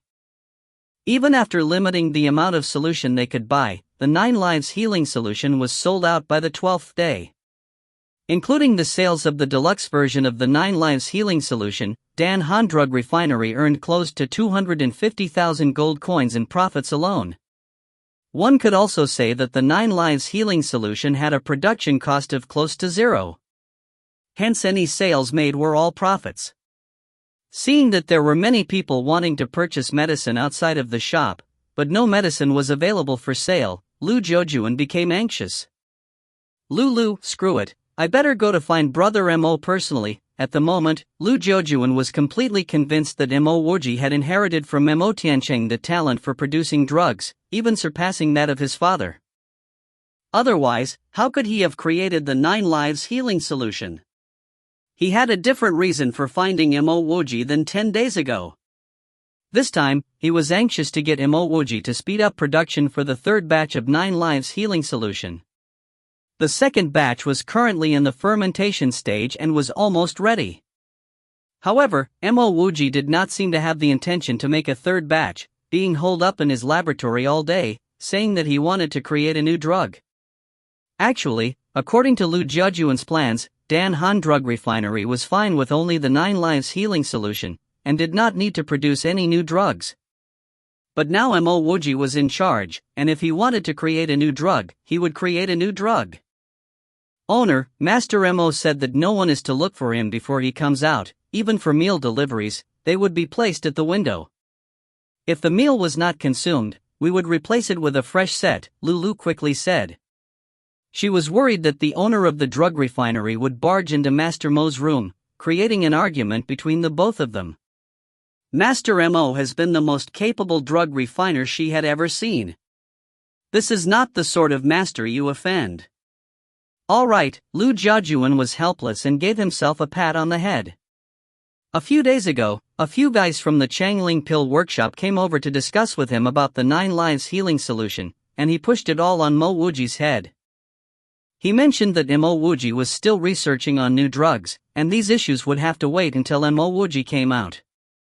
Mo Wuji's temperament was that as long as he was doing research into drugs, he would flare up if anyone disturbed him. Who knew that this would come round back at him? No matter who he offended, he did not dare to offend Mo Wuji, his money-making machine. Mo Wuji looked at the 10 green glass bottles on the table with a disheveled appearance, feeling content. This was the result of days of continuous hard work. Once he drank the contents of one of the bottles out of the 10, he would go to test if he had spirit roots. If he did, he would continue to earn gold, and prepare to open his spirit. According to what Lan Yu and Lu Jiajuan said, only with spirit channels can one absorb spirit energy, and only those with a spirit roots possess spirit channels. The reason for the absence of a spirit roots in Mo Wuji would be that his spirit channels were blocked, or he did not have spirit channels at all. To Mo Wuji, spirit channels were equivalent to meridians. The drug he developed to open up meridians must also make meridians clear and free of blockages, allowing for the absorption and storage of spirit energy. As long as he could absorb and store spirit energy, doesn't that mean he had spirit roots? Ha ha ha, this medicine will be called the channel opening solution. Mo Wuji could not hold back his laughter. This was the first time he felt this happy ever since he was backstabbed. Hearing Mo Wuji's loud bout of laughter, the anxious Lu Jiajuan did not care about Lu's warning anymore and rushed upstairs. Ha, old Lu, have you been counting money these few days until your hands have cramped up? Mo Wuji opened the door holding a bag in hand, smiling at the approaching Lu Jiajuan. Lu Jiajuan was naturally very happy. Mo Wuji had created the channel opening solution, but he felt a slight sense of unease deep inside about something. What it was, he could not tell. Just don't care about it, leave it for after my spirit channels have been opened. With a face full of excitement, Lu Jiajuan said, Brother Mo, we have succeeded. The 9 Lives healing solution is selling like hotcakes, really like hotcakes. Mo Wuji gently waved his hand, this I know, and it's a must. Oh yes, change my share of the gold coins into the best gold ticket. Of course, other than this, our shop does not. Not waiting for Lu Jiajuan to complete his sentence, Mo Wuji waved him off. I know, for even bigger news, wait for me to take a bath and rest for a day, then we'll talk. After speaking this sentence, Mo Wuji did not bother with Lu Jiajuan anymore, rushing past him, and heading towards the accommodations at Dan Han Drug Refinery. The channel opening solution had been produced already, and to Mo Wuji, taking a shower and changing into a fresh set of clothes was of the utmost priority, then he would go to sleep. After waking up, he would immediately consume the channel opening solution before doing anything else. Earning money could be done anytime. But the matter of him getting spirit roots, and being able to absorb spirit energy to train, could not be delayed for a single moment. Lu Jiajuan blankly looked at the back of Mo Wuji as he walked away, without feeling angry at all. At Dan Han Drug Refinery, the real owner was not him Lu Jiajuan, but Mo Wuji. After some time, Lu Jiujuan left with his head low. He could not discuss about opening a few moth shops with Mo Wuji nor about producing a third batch of 9 lives healing solution. Washing up after he woke up, Mo Wuji was refreshed, taking out one of the green glass bottles. He had drunk this type of channel opening solution once before, knowing that he would feel a burning sensation extending through his body.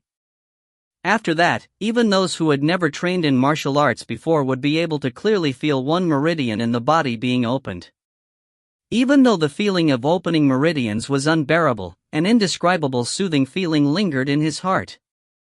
It was a pity that in his past life, Mo Wuji was backstabbed before a single meridian was completely opened after he drank the drug. Calming down his raging emotions, Mo Wuji grabbed the green bottle, opened it and took a deep breath, then tilted his head, drinking its contents all in one shot.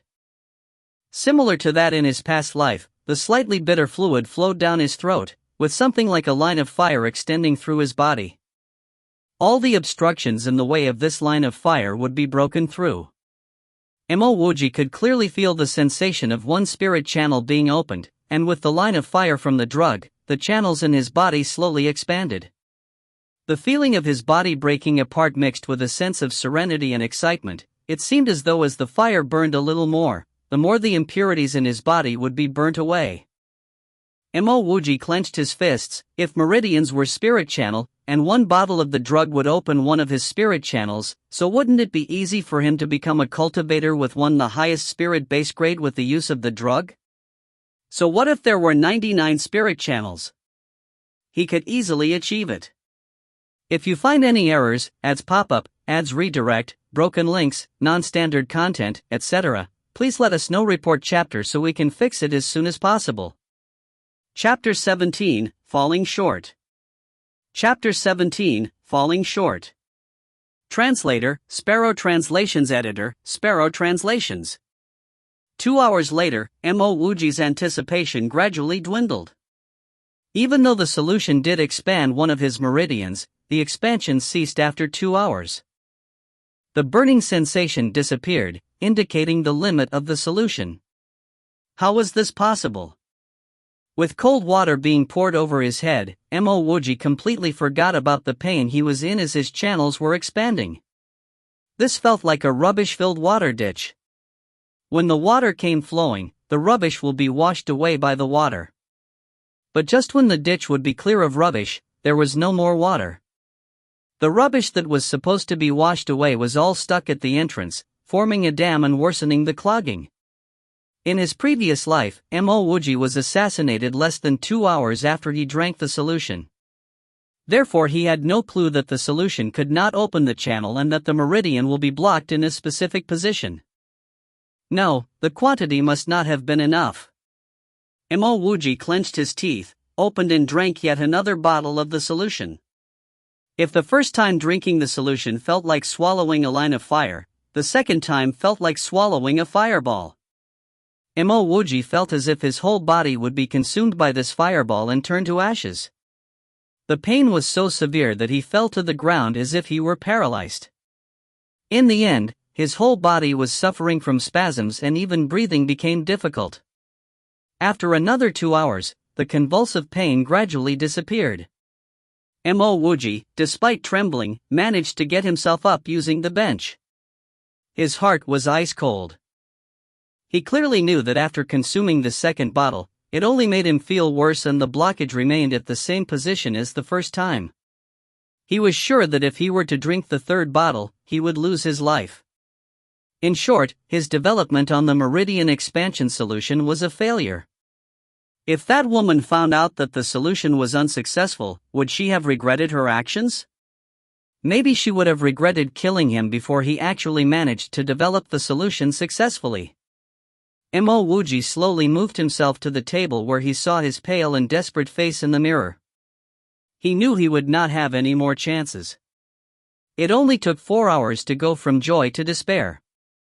4 hours passed and he did not manage to even open any meridian and was still unable to practice. If he was on Earth, he would still be able to spare more time modifying the solution, but not here. It would be a miracle if he was able to produce the solution, given the very poor condition of the laboratory. Previously, he managed to do it as it was based on his experience more than anything else. He sighed, feeling weak and disappointed as he slowly got back to his normal self. Whatever will be, will be. He grabbed the kettle and poured himself a cup of water. No. Mo Wuji said as he put down the cup which was already close to his lips. His face became increasingly pale. After researching on plants for so many years, Mo Wuji became familiar with the smell of many plants. And the water he just poured had very faint scent of Antiaris toxicaria. This was definitely extracted from Antiaris toxicaria, a very poisonous plant. Mo Wuji was so shocked someone wanted to kill him that he was no longer disappointed. At that moment, Mo Wuji understood what was going on. Even though he has from a royal bloodline, people used to not bother about him because he was always acting crazy. But now that he had returned back to normal, coupled with the fact that he will be rich from the overwhelming success of Dan Han Drug Refinery, people started to notice him. Nobody would care about a crazy noble, but most people would fear a capable descendant of the northern Qin prefecture king.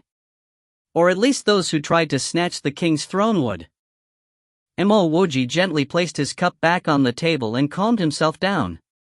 The entire Xinghan Empire is so huge, even if he could not develop his spiritual roots, it did not mean there was no other way. As long as there was the slightest of chance, he would not give up on himself. On hindsight, having kept the empty bottles, Mo Wuji felt fortunate. If the expansion had succeeded, he probably would have brought the gold bars over to the spirit opening tower, making things much worse. Previously, he was so obsessed with being able to open his channel and neglected the dangers that could come with it. His misfortune might have been a blessing in disguise. Sensing that a crisis was about to befall on him, Mo Wuji knew he would not be able to continue staying at Dan Han Drug Refinery. It would be too easy to assassinate an ordinary person like him. But where else could he go? Master Mo, Chengling Pill Workshop's workers are here. Owner Lu is entertaining them and would like to invite you over to join them, Lu asked politely, breaking Mo Wuji's train of thoughts.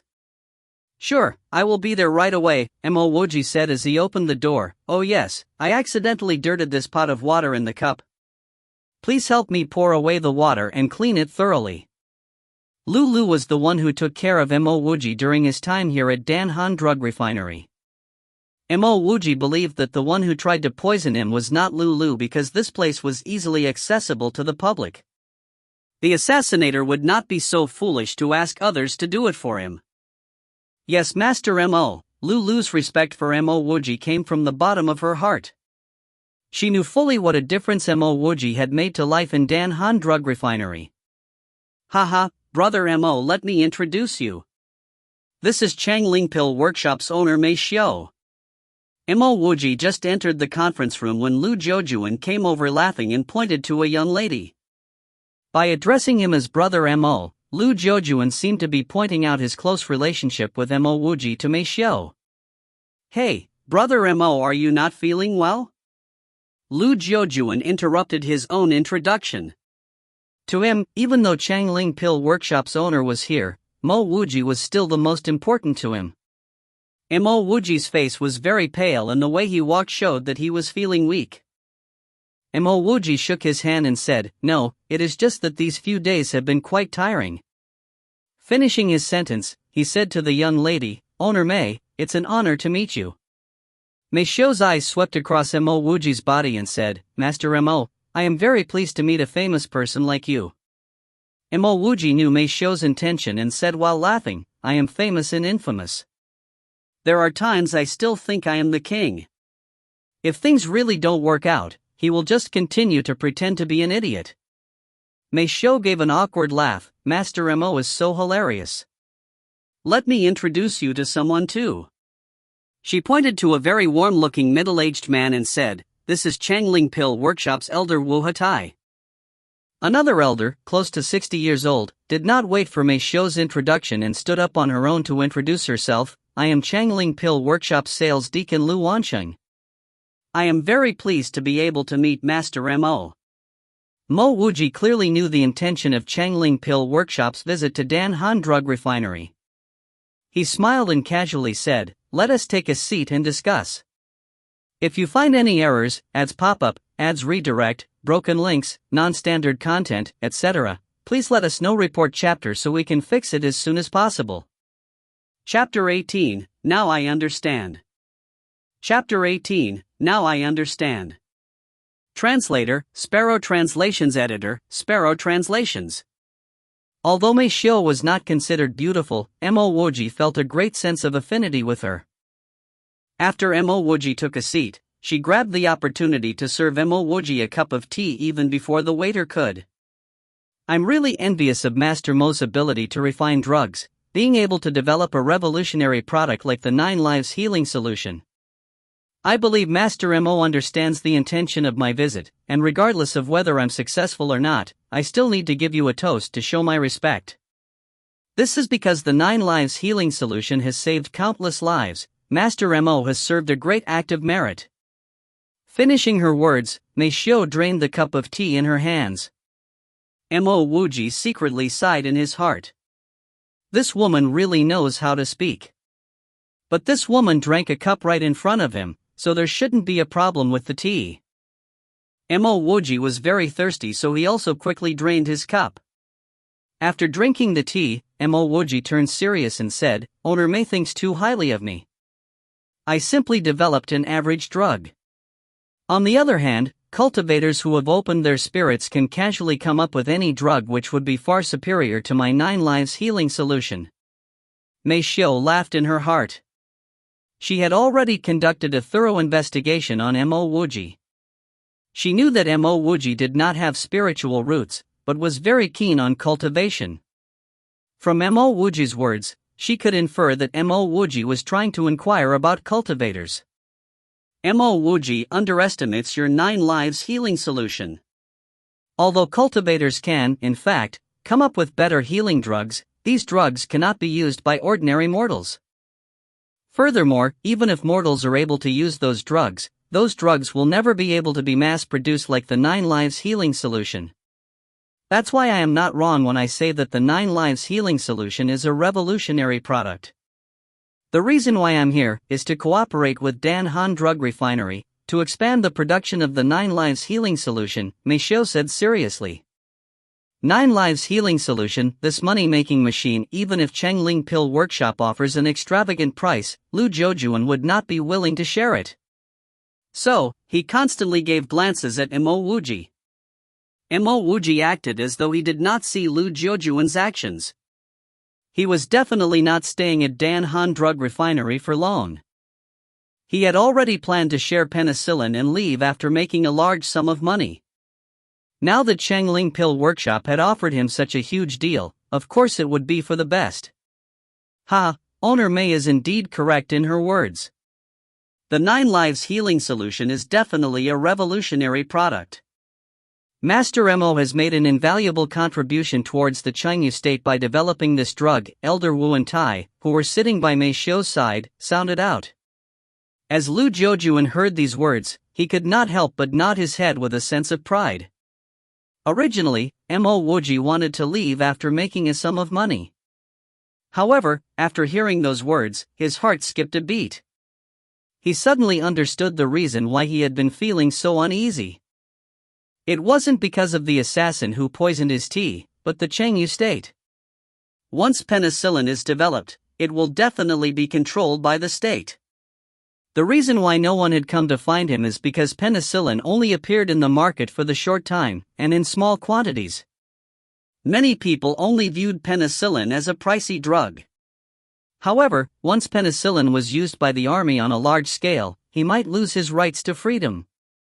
He might be asked to specialize in the development of drugs for the country, or he might be forced to give his penicillin formula before being killed. No one in power would allow this national treasure to be leaked out. Thinking about this, Mo Wuji could no longer sit still. He suddenly stood up and said to Mei Xiao, "I am thankful for Owner Mei's respect. Actually, I created this 9 Lives Healing Solution was simply because I wanted to do something for ordinary mortals like myself. Before, I wasn't very clear, but the words of owner Mei and Elder Wu really opened my eyes. How about this, give me 1 day.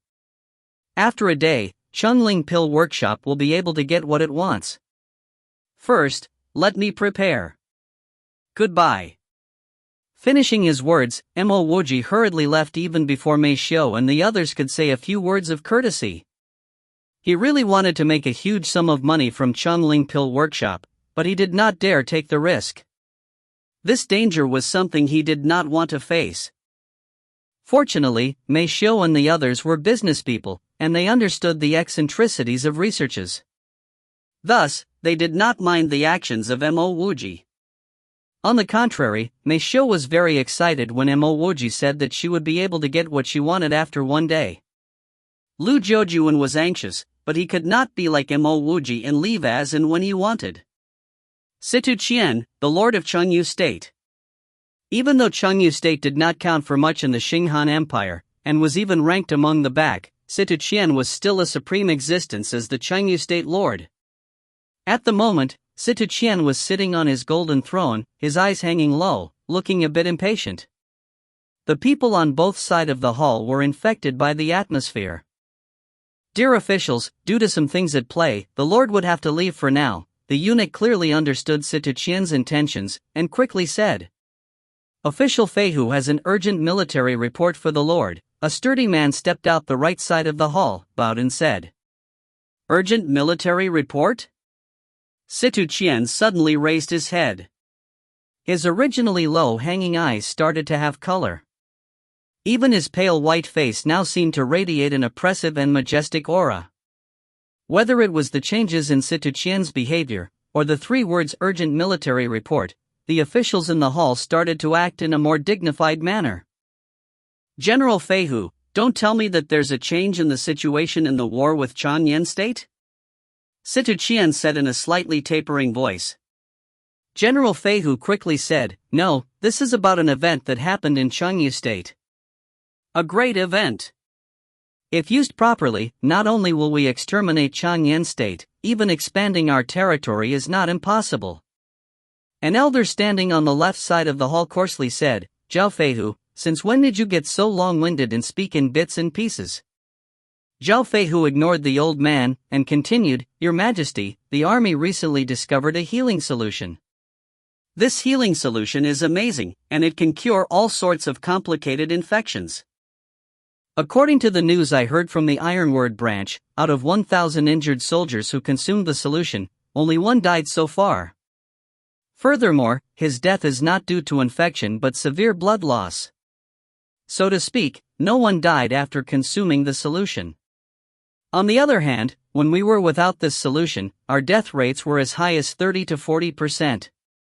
We can say that the effects of this new solution is more than 10 times better than our best drugs now. What? Situ Qian stood up agitatedly, and did not notice that the jade rui in his hands had already fallen to the ground.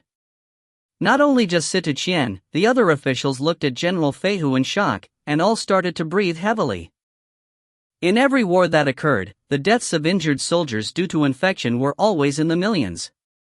If this drug could prevent the deaths of the soldiers, it would be absolutely revolutionary. What is the most precious thing in war? It is the soldier. No, it should be a combat-experienced soldier. Just one soldier who survived a war is far more worthy than a few inexperienced recruits. If the drug was as magical as he says, Zhao Feihu's words about exterminating the Changyan State may not be impossible. It could even help Chengyu State vastly expand its territories. General Feihu, are you referring to the 9 lives healing solution? The elder who previously ridiculed Zhao Feihu asked in surprise. If you find any errors, ads pop-up, ads redirect, broken links, non-standard content, etc., please let us know. Report chapter so we can fix it as soon as possible. Chapter 19, Push him out and kill him. Chapter 19, Push him out and kill him. Translator, Sparrow Translations Editor, Sparrow Translations. Prefecture Dukan, what's the 9 lives healing solution? Situ Qian, the lord of Chengyu State, evidently did come across this type of healing solution before. This elder was Qingyu State's #1 prefecture head Han Shengan. Other than Qing Han Empire's king, the rest of the nobility was split into 9 levels: State Duke, State Lord, State Marquis, State Count, Prefecture Lord, Prefecture Duke, Prefecture Marquis, County Marquis, and Prefecture Count. Lingzhou State's Prefecture Duke seemed to be beneath Yifang's Prefecture Lord, but in reality within Lingzhou State Hall, the position of Prefecture Duke was definitely higher than the position of Prefecture Lord. A State Lord like Situ Qian would seem to be second to only a State Duke in the Qing Han Empire, but if he replaced Qing Han Empire's Jin Luan Hall, a State Lord's position would not necessarily match up to that of a State Count. The only difference they had with the Dukes, Marquis, and Counts was that State and Prefecture Lords would have greater honor, their own armies and speaking rights. Outside of the Empire's Jin Luan Hall, the power there wielded was not something the Dukes and Marquis could compare with. Han Shengan quickly stood out and replied, "My lord, a few months back, Dan Han Drug Refinery once advertised a new drug all around Raozhou. They developed a new healing drug, called the 9 Lives Healing Solution." Situ Qian nodded his head. He had heard of this before, but did not take the matter seriously. In some sense, Dan Han Drug Refinery was making a contribution to Chunyu State. Even though the naming of the drug was a little over the top, it was not illegal. Han Shengan continued, "The advertisements of the 9 Lives Healing Solution had extravagant claims, saying that as long as the wounded had a single breath left in him, the 9 Lives Healing Solution would be able to save his life." This issue was a hot topic back then, and this resulted in the 9 Lives Healing Solution selling like hotcakes. I even sent some men to buy some of it, but as there were no further inquiries into this issue, I thought that these rumors were false. However, based on what General Feihu said today, the healing effects of such a drug seem to be real. General Feihu, do you think what you and Prefecture Duke Han said are true? Situ Qian's eyes turned green with envy. Being a state lord, how could his sensitivity to issues be something that Mo Wuji could compare to? He immediately picked up that this sort of healing medicine would be a great weapon of the military. He would have to act to allow Chengyu State to gain as many benefits as possible before the empire reacted.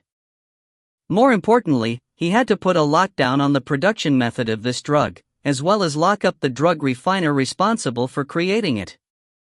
It is the complete truth. This issue was brought up to me truthfully by the Ironwood branch, Zhou. Feihu answered with confidence. Men, immediately take control of all personnel involved with Dan Han Drug Refinery, and bring me the drug refiner responsible for creating the 9 Lives Healing Solution. After confirming the truth, Situ Qian gave the command without hesitation. Wait for a moment, my lord. An obese man suddenly walked out, bowed and said.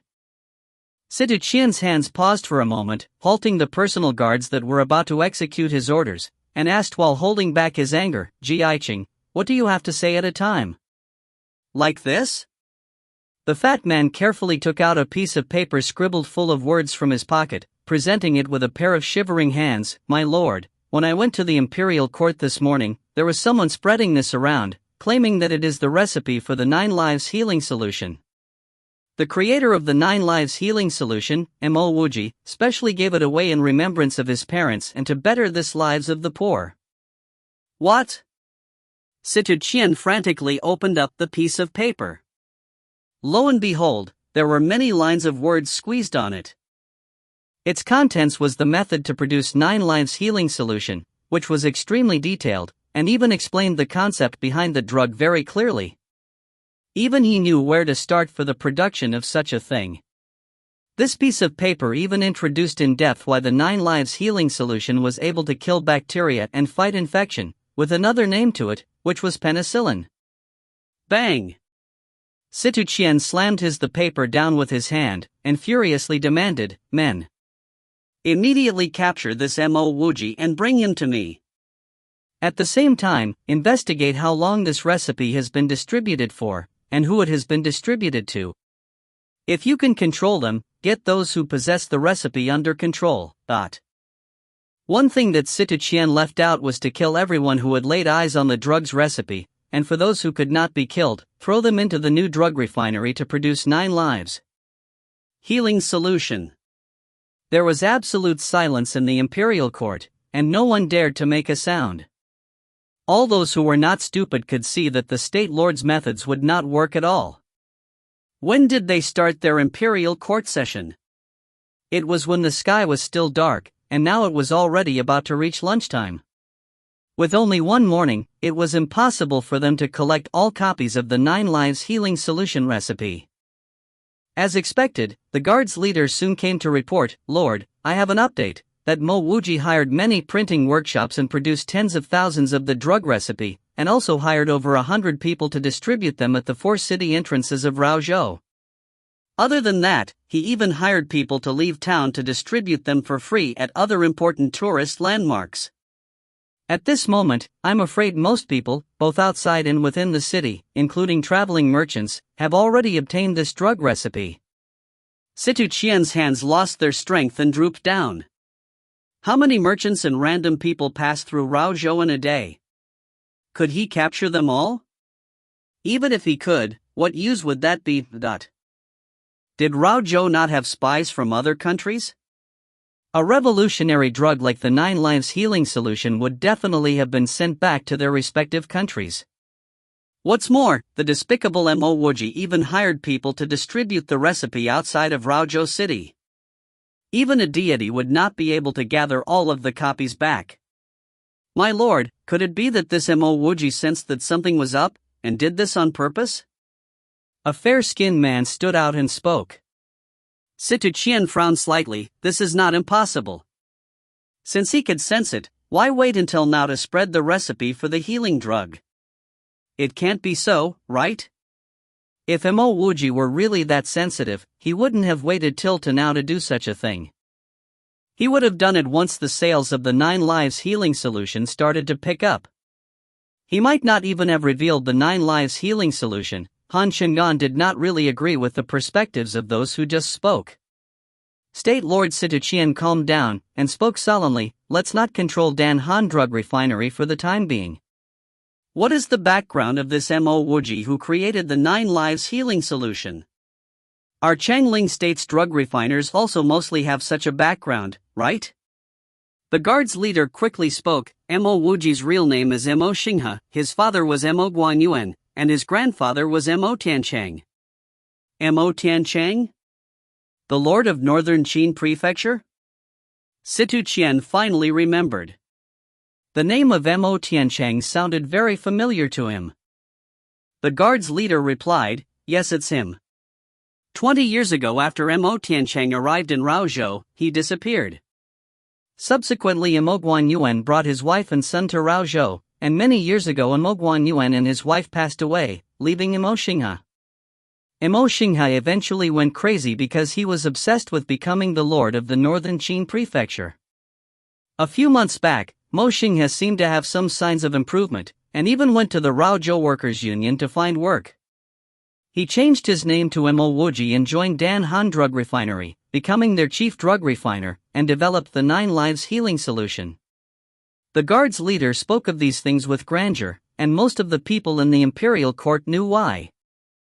After coming to Raozhou, there was no lack of gifts from Mo Guanyuan.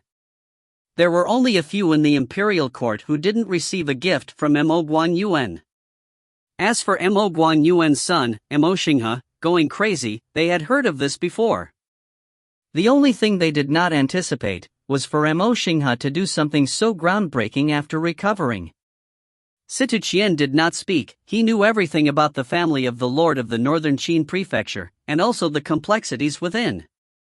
Frankly speaking, he had a hand in making the Mo family lose the prefecture lord position. For the matter of Mo Tianchang's grandson going crazy, he had also heard of it. What he did not expect was that this Mo Xinghe was still alive. At this moment, there was an announcement from outside the court. Mo Wuji has arrived. No need to bring him in, just push him out and kill him, Situ Qian coldly ordered. If you find any errors, ads pop up, ads redirect, broken links, non-standard content, etc., please let us know. Report chapter so we can fix it as soon as possible. Chapter 20, Life and Death. Chapter 20, Life and Death. Translator, Sparrow Translations Editor, Sparrow Translations. My lord, I thought we should be rewarding him handsomely instead of executing him. Prefecture Dukan Shengan stood up and responded immediately. Why is that so? Situ Qian frowned and answered. From the very beginning he had never liked Mo Tianchang, the prefecture lord of northern Qin prefecture. Not only did the Mo clan's descendant not offer the medication which they owned to Chengyu state, he also let everyone know of its formula. Situ Qian did not care about Mo Wuji's motive but just wanted him dead. My lord, Mo Wuji's contribution in the form of the 9 lives healing solution has been beneficial to both the country and its people. You could have executed him before he came up with this drug. However, you must not do anything to him now. If word were to spread that he was executed even though he had developed such a miraculous drug for the people, it would ruin your reputation and be very unfavorable towards Chengyu state. On the other hand, if people were to find out that you did not sentence him to death but rewarded him handsomely for saving the lives of many commoners, Chengyu state will be more stable and people will be more united. Prefecture Dukan Shengan said his piece and retreated to the side. Although his words were not very clear, Situ Qian understood them well. Mo Wuji offended him, but Situ Qian should look past the offense and reward him handsomely. This act would stabilize his position as the lord and people would love him even more. He could not have cared less about the life of a commoner like Mo Wuji. However, he had to care about how it will affect the stability of his position. Moreover, things had already happened and it was up to him to act upon it to improve or ruin his own reputation. The answer was very clear, even to an idiot. Furthermore, he could have easily executed Mo Wuji after the hype over him dissolved as everyone would have forgotten about him. The Duke's words makes much sense. Someone bring Mo Wuji to me now. Situ Qian immediately understood the key to this matter. A moment later, a pale-looking young man with messy hair was brought into the hall. Could this be the drug refiner who developed the 9 lives healing solution? Everyone was shocked at the outfit and appearance of Mo Wuji. Yes, normally a drug refiner would not bother about his appearance, but that was only when he was actually doing work in the laboratory. In most cases, a drug refiner would still dress decently outside of work. Even if he was at work, he should not look as pathetic as Mo Wuji did then. Get on your knees, the guard who brought Mo Wuji in shouted as he saw Mo Wuji assessing the situation in the hall. It appeared as though Mo Wuji had not heard him as he continued looking around. As though he had no idea that he was visiting the Lord. You may go back. To succeed as a drug refiner and to have made such a huge contribution to the country, I shall allow him to stand and speak. Situ Qian waved to the guard and spoke in a pleasant tone.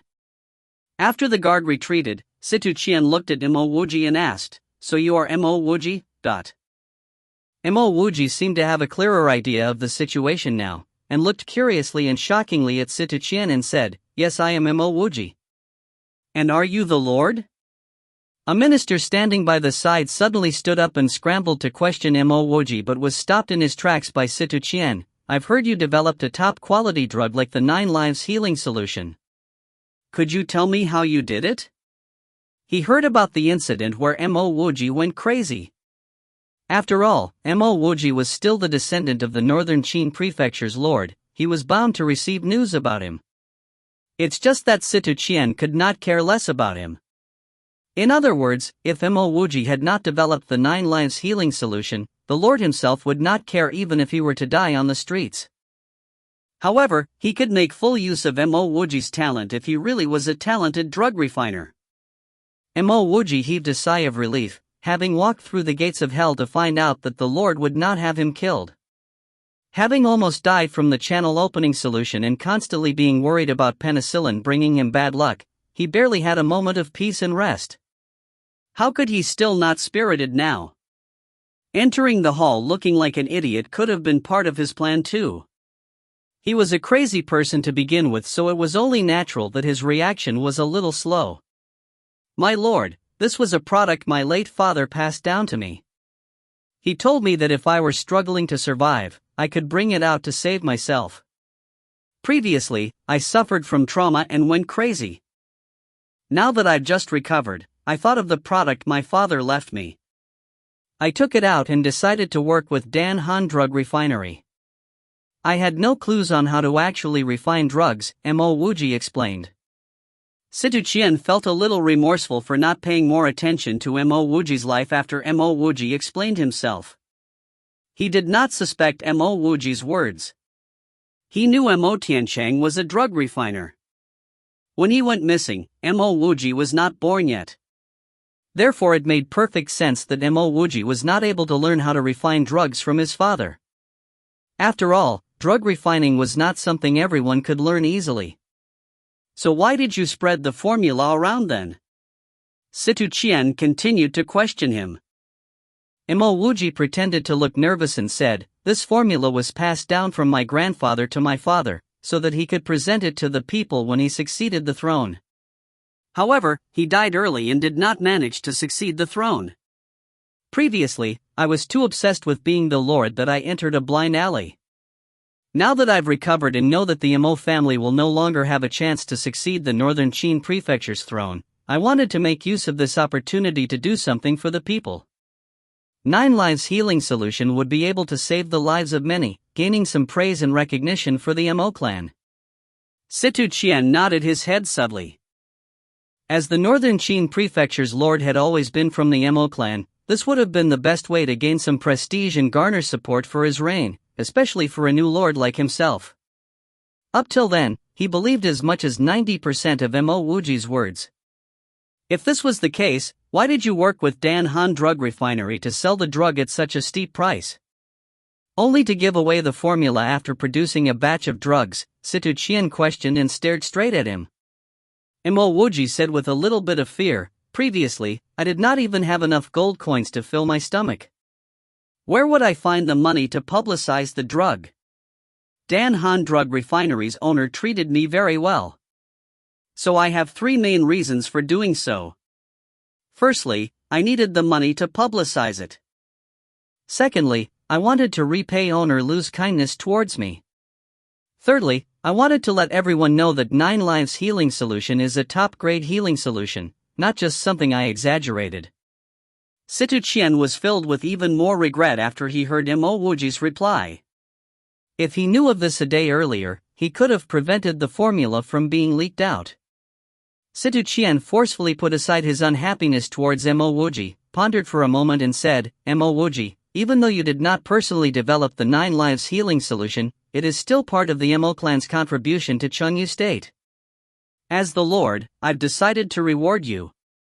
If you still dream of succeeding the throne, it is not exactly impossible, but..." Those who knew about Mo Wuji's past lamented his luck when they heard these words. This was like the saying, "A watched flower never blooms but an untended willow grows." The Mo clan wanted the throne so badly that Mo Guanyuan died and Mo Xinghe went crazy. Now that Mo Wuji introduced this drug, he was given the hope of succeeding the throne. Almost everyone believed that Mo Wuji would want to succeed the throne of Northern Qin Prefecture, especially since he went crazy after his failure to do so. Even after he recovered, many believed he still dreams about it. Mo Wuji sneered. If Situ Qian was to give up the throne to the Mo clan, his father would never have lost his life in Raozhou City. Looking at the big picture, if he were to agree to succeed the throne, he might not be too far away from death. Let's not talk about whether he could make it out of Raozhou City to Northern Qin Prefecture safely. Let's say he made it to Northern Qin Prefecture with a stamp by Lord Situ Qian to be a lord there. Was he not courting death? How could he have possibly forgotten that he was almost poisoned to death just yesterday? No matter who was the one who tried to poison him, Mo Wuji was dead sure that even if he died yesterday, this lord of Chengyu State would definitely not have said anything about his death. If you find any errors, ads pop up, ads redirect, broken links, non-standard content, etc., please let us know. Report chapter so we can fix it as soon as possible. Chapter 21, Looking for an Escape Route. Chapter 21, Looking for an Escape Route. Translator, Sparrow Translations Editor, Sparrow Translations. My lord, thank you for your kind offer. However, I know how difficult it is to be a lord. A lord has to continuously worry for the country. I own some shares in Dan Han Drug Refinery, and the profits from these shares are enough for me to spend for the rest of my life. Since I am not a drug refiner, I cannot develop any new drugs to sell. However, after this incident, I developed a soft spot for drug refining, and I just wish to settle down in a quiet environment to focus on learning how to refine drugs. Hopefully, I can contribute more to the people of this country in the future, Mo Wuji said with caution and fear. Situ Qian was slightly surprised at Mo Wuji's reply. Previously, Mo Wuji was extremely persistent in his attempt to succeed the throne. Thus, Situ Qian did not believe that Mo Wuji would have known that Situ Qian would kill him if he agreed to accept the offer. Those who knew about Mo Wuji's past were also very curious about his decision. How could a descendant of the Mo clan refuse to succeed the throne when it was offered to him? Are you really interested in drug refining? If you are, I could recommend you to Chengyu Drug Refining School. An elder with white hair stood forward and said. The present Mo Wuji was not like the foolish Mo Xingha. He immediately understood this elder's intentions. This elder merely wanted to bootlick the Lord and show his contribution to improve his position in the kingdom. Mo Wuji did want to attend that school. However, he was sure someone was out to assassinate him. Even though he gave up the throne, he still had to be careful. I'm not only interested in drug refining. More than anything else, I am interested in cultivating. However, I only have mortal roots and I'm unable to cultivate, Mo Wuji said while sighing. There was truth to his sentence, as being unable to cultivate was indeed his greatest pain. Han Shingan appeared as though he could read Mo Wuji's mind and said, Young brother Mo, 6 months later, Xing Han Empire will be organizing the Spring Immortals Gate Conference. Chengyu State will send 10 participants, the Han clan would be sending 1 too. If you are willing, I can give you the opportunity to follow the Han family to participate in the Spring Immortals Gate Conference as an attendant. I am only afraid this would be unworthy of your presence, as your ancestors were from nobility after all. May I ask who you are? Mo Wuji was pleased regardless of what his status was. Staying here would be too dangerous. If he agreed to go to Xing Han Empire, he could meet real cultivators and even find new opportunities. More importantly, he could leave Chengyu State. The white-haired elder grunted at Mo Wuji and said, This is Chengyu State's prefecture duke, Han Shengan. Why don't you hurry and thank him for his offer? Quit thinking you're the small lord of Northern Qin Prefecture, because you're not. Mo Wuji did not agree with him, as he knew the white-haired elder was biased against him for the earlier incident. So you're Prefecture Duke Han. Thank you for your kind offer. I, Mo Wuji, have always looked up to your big name, and I am willing to follow the Han clan for this conference, Mo Wuji replied respectfully to Han Shengan. After replying, Mo Wuji realized something and turned his head to the white-haired elder. And you are? The white-haired elder saw that Mo Wuji was willing to follow the Han family and felt a little unhappy. He replied Mo Wuji coldly, I am Minister Yao Kong. I've never heard of you, Mo Wuji said, and immediately turned to Situ Qian. My lord, thank you for your kindness. I've decided to represent and serve the Han clan. He completely ignored Yao Kong, as if Yao Kong was just a passerby. It shall be as you wish, Situ Qian said perfunctorily. One of the eunuchs who stood by him knew that Situ Qian was getting irritated and thus said, dismissed. Han Shengan said to Mo Wuji, You should go and pack up. You will follow me back to the Han residence. Mo Wuji said hurriedly, Thank you, Prefecture Duke, I will pack my things and then head over to the Duke's place tonight. Han Shengan nodded and said, Please go ahead first. Just register your name once you've reached my residence, but. After finishing his words, Han Shengan did not bother about Mo Wuji anymore, as he followed the rest of the ministers out. Mo Wuji naturally sped up and followed closely behind them, leaving behind an unsatisfied Yao Kong. Yao Kong never expected a lowly personnel like Mo Wuji to be so arrogant. He embarrassed Yao Kong in front of so many ministers by saying he had not heard of him before, while he had a lot of respect for Han Shengan. In terms of authority, he held more power than Han Shengan. Han Shengan's position was only slightly higher than his. Watching Mo Wuji's back as he hurried off, there was a trace of coldness in Yao Kang's eyes. If Mo Wuji did not have important things to settle, he would have immediately followed Han Shengan back to the Han residence. He still had 8 more bottles of the channel opening solution which he had to bring along with him. Whether they work or not, he refused to discard them. Who knows, maybe if he added more ingredients, it could become a solution that can successfully open a channel. More importantly, he still has over 10,000 gold coins at Dan Han Drug Refinery. He could not afford to leave these gold coins behind as they were his life insurance. Furthermore, he had not been home since he started work at Dan Han Drug Refinery. Nobody knew how long he would be staying at the Han residence. He wanted to use this opportunity to return home to see if Yen-Er left anything important behind. After he arrived in this world, Yen-Er was the only one he really cared about. Mo Wuji's return to Dan Han Drug Refinery was greeted by a depressed Lu Zhoujuan. When he saw Mo Wuji walking over, Lu Zhoujuan stood up as if his butt was on fire. He grabbed Mo Wuji and asked, "Brother Mo, what is the meaning of this? Just when we were about to make it big, you gave the formula away for free?"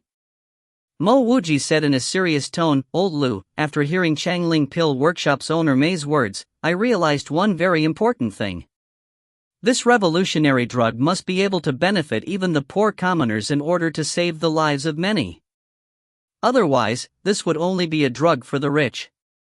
Dan Han Drug Refinery would never be capable of producing for so many commoners, therefore giving this formula away would invite more suppliers of this drug. This way, the 9 Lives Healing Solutions price will be lowered. Mo Wuji would never reveal the true reason why he gave away the formula, to protect his own life. Lu Zhoujuan might be able to guess it, but Mo Wuji would never reveal it to him. Alright, Brother Mo, then are you able to help Dan Han Drug Refinery develop a new drug?" Lu Zhoujuan was experienced as he knew when to back off when the situation could no longer be salvaged. Mo Wuji patted Lu Zhoujuan's shoulder and said, "Old Lu, listen to me. Continue selling the 9 Lives Healing Solution at a lower price. Remember, sometimes people pay more for the branding. When 9 Lives Healing Solution becomes very popular throughout Chengyu State, the richer people will only buy from the refinery that first developed it. This is part of branding. It is fully dependent on you whether you can pull this off well. Giving away this formula may not be a bad thing for Dan Han Drug Refinery after all." Lu Zhoujuan trusted Mo Wuji the most. After Mo Wuji finished his piece, Lu Zhoujuan immediately understood what he meant. His spirits were immediately lifted and he asked, "So Brother Mo, what should we do now?" Mo Wuji laughed and replied, "It will no longer be what we should do now but rather, what you should do now. I have decided to accept Prefecture Duke Han's invitation to be a guard at the Han residence. I came back just to retrieve my belongings and collect the portion of profits that belongs to me." Mo Wuji was visiting the Han residence as a guest, yet he made himself sound very important. "Ah." Lu Zhoujuan was shocked and then sighed, Dan Han Drug Refinery is indeed too small for Brother Mo. My heartiest congratulations to you and your bright future. Don't worry, as long as Dan Han Drug Refinery continues to earn, you will continue to have profits. Mo Wuji would no longer be refining drugs at Dan Han Drug Refinery. To be still able to say these words must not be easy for Lu Zhoujuan. If you find any errors, ads pop up, ads redirect, broken links, non-standard content, etc., please let us know. Report chapter so we can fix it as soon as possible. Chapter 22, Joining the Han Residence. Chapter 22, Joining the Han Residence. Translator, Sparrow Translations Editor, Sparrow Translations. Young Master Mo, you're back. Where is Miss Yen-Er? Mo Wuji saw Aunt Lu pushing her small cart back as he arrived at the rental apartment that he and Yen-Er shared. Aunt Lu saw Mo Wuji, and was pleasantly surprised. Based on what she had heard, Mo Wuji's mental state seemed to have improved. Mo Wuji bowed in respect. "Aunt Lu, thank you for taking care of me and Yen-Er all these years. But now, Yen-Er has been taken from me. I will soon be leaving Raozhou too. I've returned today to take Yener's possessions away. This was the first time that Mo Wuji saw Aunt Lu. She was a lady that was rather tanned and appeared to be over 30 years old. Stress had left many marks on her face, and these creases concealed a beautiful face that should have been there as she was in her prime. Seeing Aunt Lu returning full of fatigue, Mo Wuji suspected that business was bad at the store last night. That's good, that's good. Even though Yener has matured, she's still too young and needs someone to look after her. Aunt Lu stopped herself from saying any more. All this while, Yener was supposed to need someone to take care of her, but in reality it was her that took care of this young master in front of Aunt Lu. Go in and tidy up the place, I've kept the room just for you all this time. Aunt Lu hurriedly pushed her cart away after completing her sentence. Mo Wuji walked into a storeroom which did not even have a lock and was only secured by a piece of rope. A pile of dust welcomed him. A few months away from the place and the whole interior was covered with dust. Mo Wuji had only stayed here for 2 nights ever before. Back then, he had 1 bed and 1 decent carpet, but on Yener's site it was much shabbier. Other than a few neat piles of old and tattered clothes, there was nothing else. This meant that Yener did not even have a rug to sleep on at night. In his heart, Mo Wuji felt a tinge of regret. Being able to meet a girl like Yener would have used up all of the good karma he had accumulated. Especially after he had been backstabbed, Mo Wuji knew how rare girls like Yener were. He carefully dusted Yener's last few pieces of clothing before placing them into his bag. It was then he saw a hairpin at the bottom of the pile. This was a hairpin that Mo Wuji had no recollection of Yener ever wearing, and even though the hairpin was only a plain metal one, it looked to be Yener's most precious piece of jewelry. Mo Wuji wrapped up the hairpin, walking over to the mirror which had many scratches on it. This was Yener's only makeup accessory. Perhaps this mirror was what Yener used to dress up for him. With a final sigh, Mo Wuji kept the mirror into his bag too. Looking through this small storeroom one last time, Mo Wuji then walked out. Young Master Mo, since Yener is not around, why don't you join me for a meal? Outside the storeroom, Mo Wuji saw Aunt Lu with a scarf wrapped around her neck. Mo Wuji bowed to Aunt Lu again respectfully, took out a cloth bag and passed it to Aunt Lu while saying, Aunt Lu, I will be leaving Raozhou soon. This cloth bag contains a present from Yener and myself. From now on please don't go to set up your stall. If it's possible, could you continue to preserve the storehouse that Yener and I lived in? I'm leaving now, take care Aunt Lu. After finishing what he had to say, Mo Wuji did not stay any longer, turning around and leaving swiftly. Aunt Lu did not protect Yener and him in any special way, but provided them with a place to stay, and casually gave them half a bowl of rice. That little bit of rice meant the world to Mo Wuji and Yener, and they were very grateful for it. 100 gold coins would have been sufficient for a normal family to get by, and he was afraid that giving her too much would bring about a sense of unease. Only when Mo Wuji disappeared from sight did Aunt Lu remember that she was holding a small cloth bag in her hand. She opened the bag, and the glint and sparkle of gold almost made her scream out in shock. She knew what was going on immediately. Yener and young Master Mo met a generous benefactor. She hurriedly ran back, unable to keep her heart rate under control. An hour later, Mo Wuji stood before a large residence. Han residence, 2 large ancient words told Mo Wuji that this was the place that he would be living in for the next few months, Prefecture Duke Old Han Cheng'an's own residence. From his rough estimates, the Han residence occupied at least over 10,000 square meters. In this busy Raozhou city center, how much would such a large residence cost? Who knew how much this cost compared to the old Mo Prefecture Lord residence was in northern Qin? Unfortunately, Mo Wuji did not even have a vague idea of anything in northern Qin.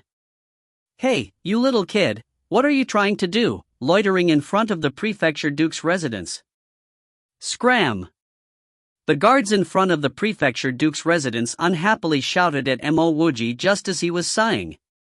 Mo Wuji frantically went up and greeted them. My 2 brothers, I am Mo Wuji, but...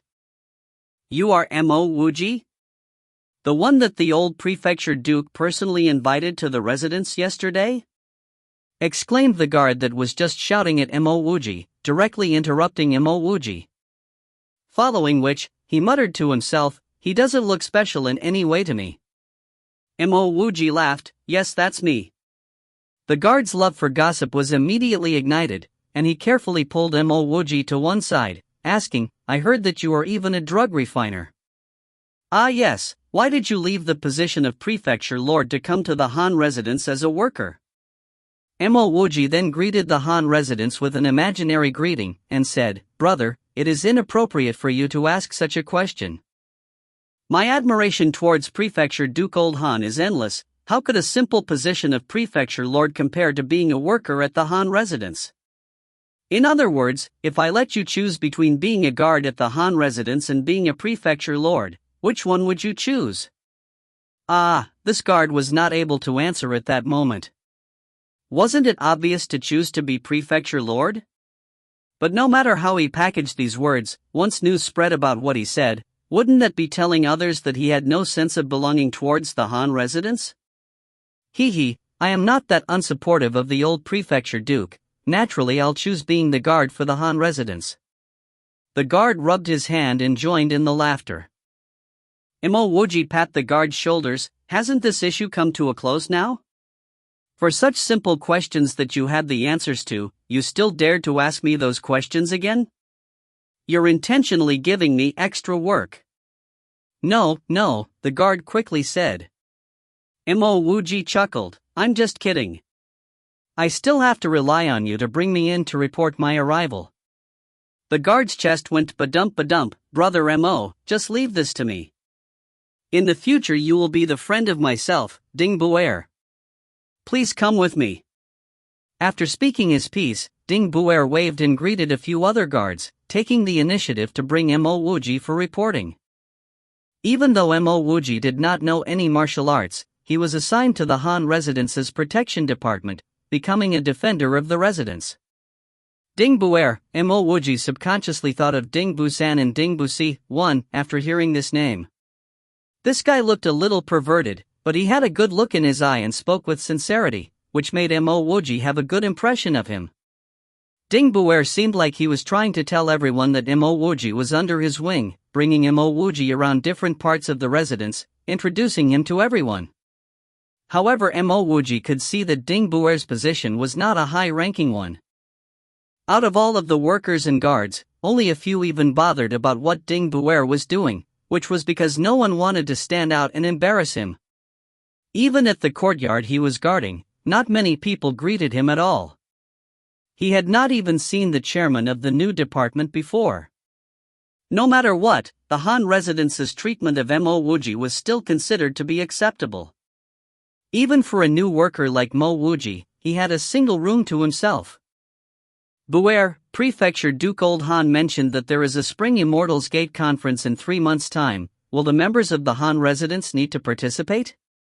After going round the residence, Mo Wuji still did not see the person who would bring him along to the Empire's Spring Immortals Gate conference, making him quite impatient. He did not come here simply to be a worker, but to borrow the power of the Han residence to go to the Qing Han Empire's capital city. Most importantly, to take a look at the Spring Immortals Gate conference, and take the opportunity to leave Raozhou. 1. Air is 2 in Chinese, while San is 3 and C is 4. If you find any errors, ads pop up, ads redirect, broken links, non-standard content, etc., please let us know. Report chapter so we can fix it as soon as possible. Chapter 23, So you are Mo Wuji? Chapter 23, So you are Mo Wuji? Translator, Sparrow Translations Editor, Sparrow Translations. Ding Buer's face immediately revealed an expression of worship. Of course. That is the old duke's daughter, Han Ning. She can be considered a genius even in the entire Qingyu state.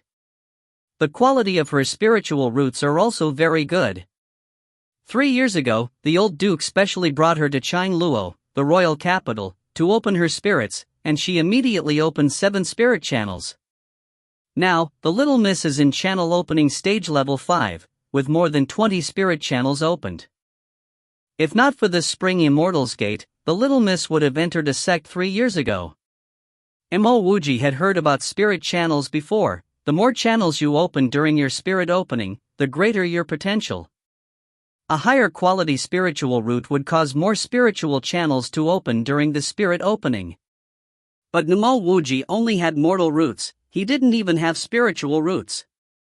Previously, when he tried to open his spirits, he could not open any spirit channels whatsoever. Why must she wait for the spring immortal's gate? Wouldn't it have been better for the little miss to join a sect 3 years ago? Mo Wuji asked puzzledly. From his point of view, there was an obvious difference between cultivating in a sect and cultivating at home. If Han Ning entered a sect 3 years ago, her cultivation level would probably be higher than her current channel opening stage level 5. Ding Buer laughed cheekily, and made a mysterious expression. Speaking in a teacher-like tone, he patted Mo Wuji and said, "This is where you don't understand. The true, big sects only accept disciples during the Spring Immortals Gate Conference. If the little miss was to enter a sect 3 years ago, she can only join some small sect. Do you think these small sects can compete with the resources and techniques of the big ones?" So that was the reason. Mo Wuji also agreed with this argument. When comparing the resources of Peking University and a diploma mill, Peking University would definitely emerge victorious. The old Duke allowed me to come here, was so that I could be the little Miss's follower and accompany her to the Spring Immortals Gate Conference. Buer, when can I meet the little miss? Mo Wuji took the initiative to ask. Ding Buer shook his head. Brother Wuji, the old Duke only said that to appease you. The one who will be following the little miss to participate in the Spring Immortals Gate will not be either of us. Why? Mo Wuji was shocked. That was the reason he came. If he didn't get to attend the conference, then what was the point of coming here? Ding Buer whispered in Mo Wuji's ear, the little miss will personally pick her followers. She doesn't even know us, so we definitely won't be picked. In all honesty, my chances of being picked is even higher than yours. After all, I take care of the yard and I am also the door guard. At least, the little miss would have noticed me. Mo Wuji's heart sank. If this was how Han Ning really picked her followers, he really would not have a chance. Ding Buer patted Mo Wuji's shoulders and brought him to his personal residence with slight sympathy. No, I came here to go to the royal capital. If what Ding Buer says is true, I need to find ways to meet Han Ning. There's no rush, I can start tomorrow. I will first interact with the people in the Han residence. After sending Ding Buer off, Mo Wuji jumped onto his bed and fell asleep. Ever since he drank the channel opening solution, he did not have proper rest. He did not even sleep last night. It was quite amazing to have endured till now. The sky was still dim. A bell rang in the Han residence's yard. Everyone woke up and washed up as fast as they could before rushing to the martial arts training field. Mo Wuji was exhausted, both physically and mentally. Even if he heard the bell, he wouldn't have woken up. In just half an instant of time, more than 100 guards gathered in the martial arts field. Ta-ta. The sound of a horse unhurriedly walking was heard. A girl in red riding a tall, red horse was coming over. From afar, it looked like a fireball was slowly arriving. Behind her, there was a girl in blue riding a yellow horse. Greetings, Miss Ning, the guards called out. Everyone here recognized that this person was the Han residence's favored Han Ning. Han Ning's eyes swept across the 100 people as she slowly said, "Today, I'm going to the Thunder Fog Forest, and I require 10 of you to act as my guards. Among the 10 of you, the one who performs the best will get to follow me to the Spring Immortals Gate Conference." Once they heard the little miss's words, the 100 guards instantly became invigorated, beating their chests in excitement. They all wished to enter the eyes of the little miss, and to be picked to enter the Thunder Fog Forest. No matter how dangerous the Thunder Fog Forest was, it couldn't stop the allure of the royal capital. "Who is Mo Wuji?" Han Ning suddenly cried. The guards instantly went silent. It felt like half a day had passed, but no one answered. Most people here did not even know who Mo Wuji was. Han Ning's face turned unsightly, and she shouted louder, "Mo Wuji has not come?" Ding Buer hurriedly stood forward and said hesitantly, "Little miss, Mo Wuji just came yesterday. Maybe he is still not very familiar." With the words of Ding Buer, Han Ning's face turned even more unsightly. "Everyone here will run around the training field till Mo Wuji comes. Anyone who falls out will have 1 month's pay deducted." A sturdy man standing at the front angrily said to a guard beside him, "Chang Songkai, immediately get that bastard over here." "Yes," an aggressive-looking man responded and hurriedly ran out of the training field. Bang bang. Mo Wuji was awakened by the hammering on his door. He opened his eyes and found that the sky was barely pan-bright. The door was being hammered. This simply isn't knocking anymore. Don't tell me that a simple house attendant must wake up earlier than the rooster. What is it? Mo Wuji opened the door angrily. "You must be new. Because of you, all of us are being punished by the little miss. Hurry up and get to the martial arts training field. Hurry!" Standing at the door was an aggressive-looking man with a long face and a black nose. Mo Wuji recognized him.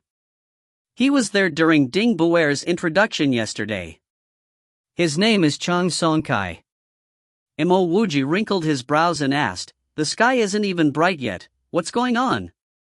He was still a bit unhappy that an attendant woke him up abruptly. "The little miss is going to the Thunder Fog Forest today and is picking people to follow her. But you disobeyed the gathering orders and remained here. No wonder why people called you arrogant. You are truly arrogant." Chang Songkai stared at Mo Wuji and said with a cold voice. Previously, he was trying to look for ways to find Han Ning. Now Han Ning was going to the Thunder Fog Forest and was picking followers. Wasn't this exactly what he wanted?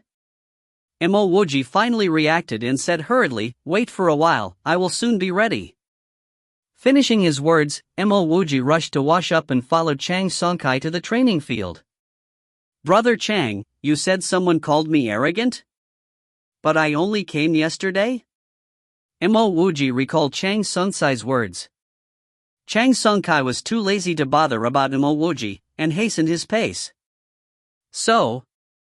You are the Mo Wuji who doesn't even put Minister Yao Kong in his eyes?" The moment Mo Wuji entered the training field, a crisp, angry voice called out to him. "If you find any errors, ads pop-up, ads redirect, broken links, non-standard content, etc., please let us know. Report chapter so we can fix it as soon as possible." Chapter 24, Thunder Fog Forest. Chapter 24, Thunder Fog Forest. Translator, Sparrow Translations Editor, Sparrow Translations. Mo Wuji saw a young lady in red staring at him. Although she was not as beautiful as Wen Manju, this lady possessed beautiful features and had a very proportional figure. She was skinny, but Mo Wuji could feel a strong energy surging from her. This lady must be Han Chang'an's precious daughter, Han Ning. Han Chang'an looked very old, so Mo Wuji never expected his daughter to be so young and beautiful. "I am Mo Wuji." "Nice to meet you," Mo Wuji replied politely. "Since you are here in the Han residence, why didn't you gather with the rest when the morning bell rang?" Han Ning's tone suddenly became serious.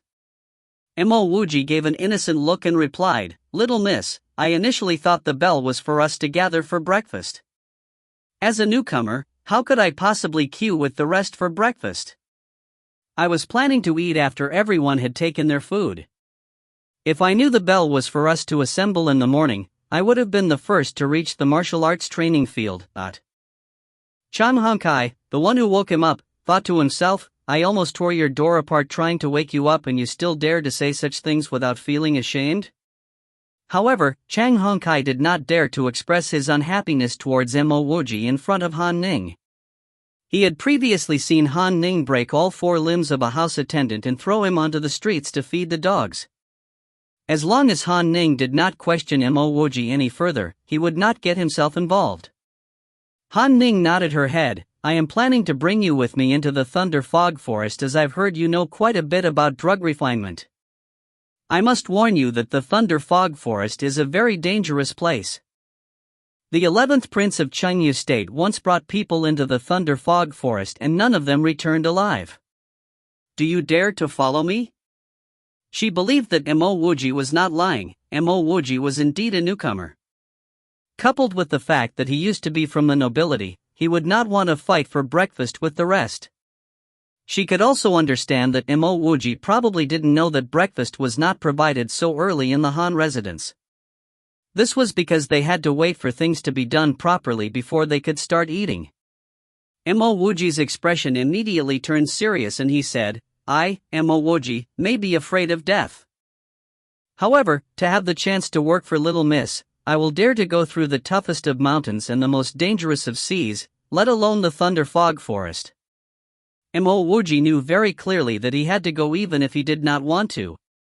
He knew he had to impress Han Ning if he wanted to stand a chance to be selected to go to the Spring Immortals Gate conference in a few months' time. At the same time, he felt that Han Ning's real intention of asking him along was not for his knowledge on drug refinement. He was dead sure he had told Han Shengan that he knew nothing about drug refinement. Han Ning invited Mo Wuji because her father told her that Mo Wuji could be useful to her. Now that Mo Wuji accepted her invitation, Han Ning was very pleased and said, since this is the case, please step aside.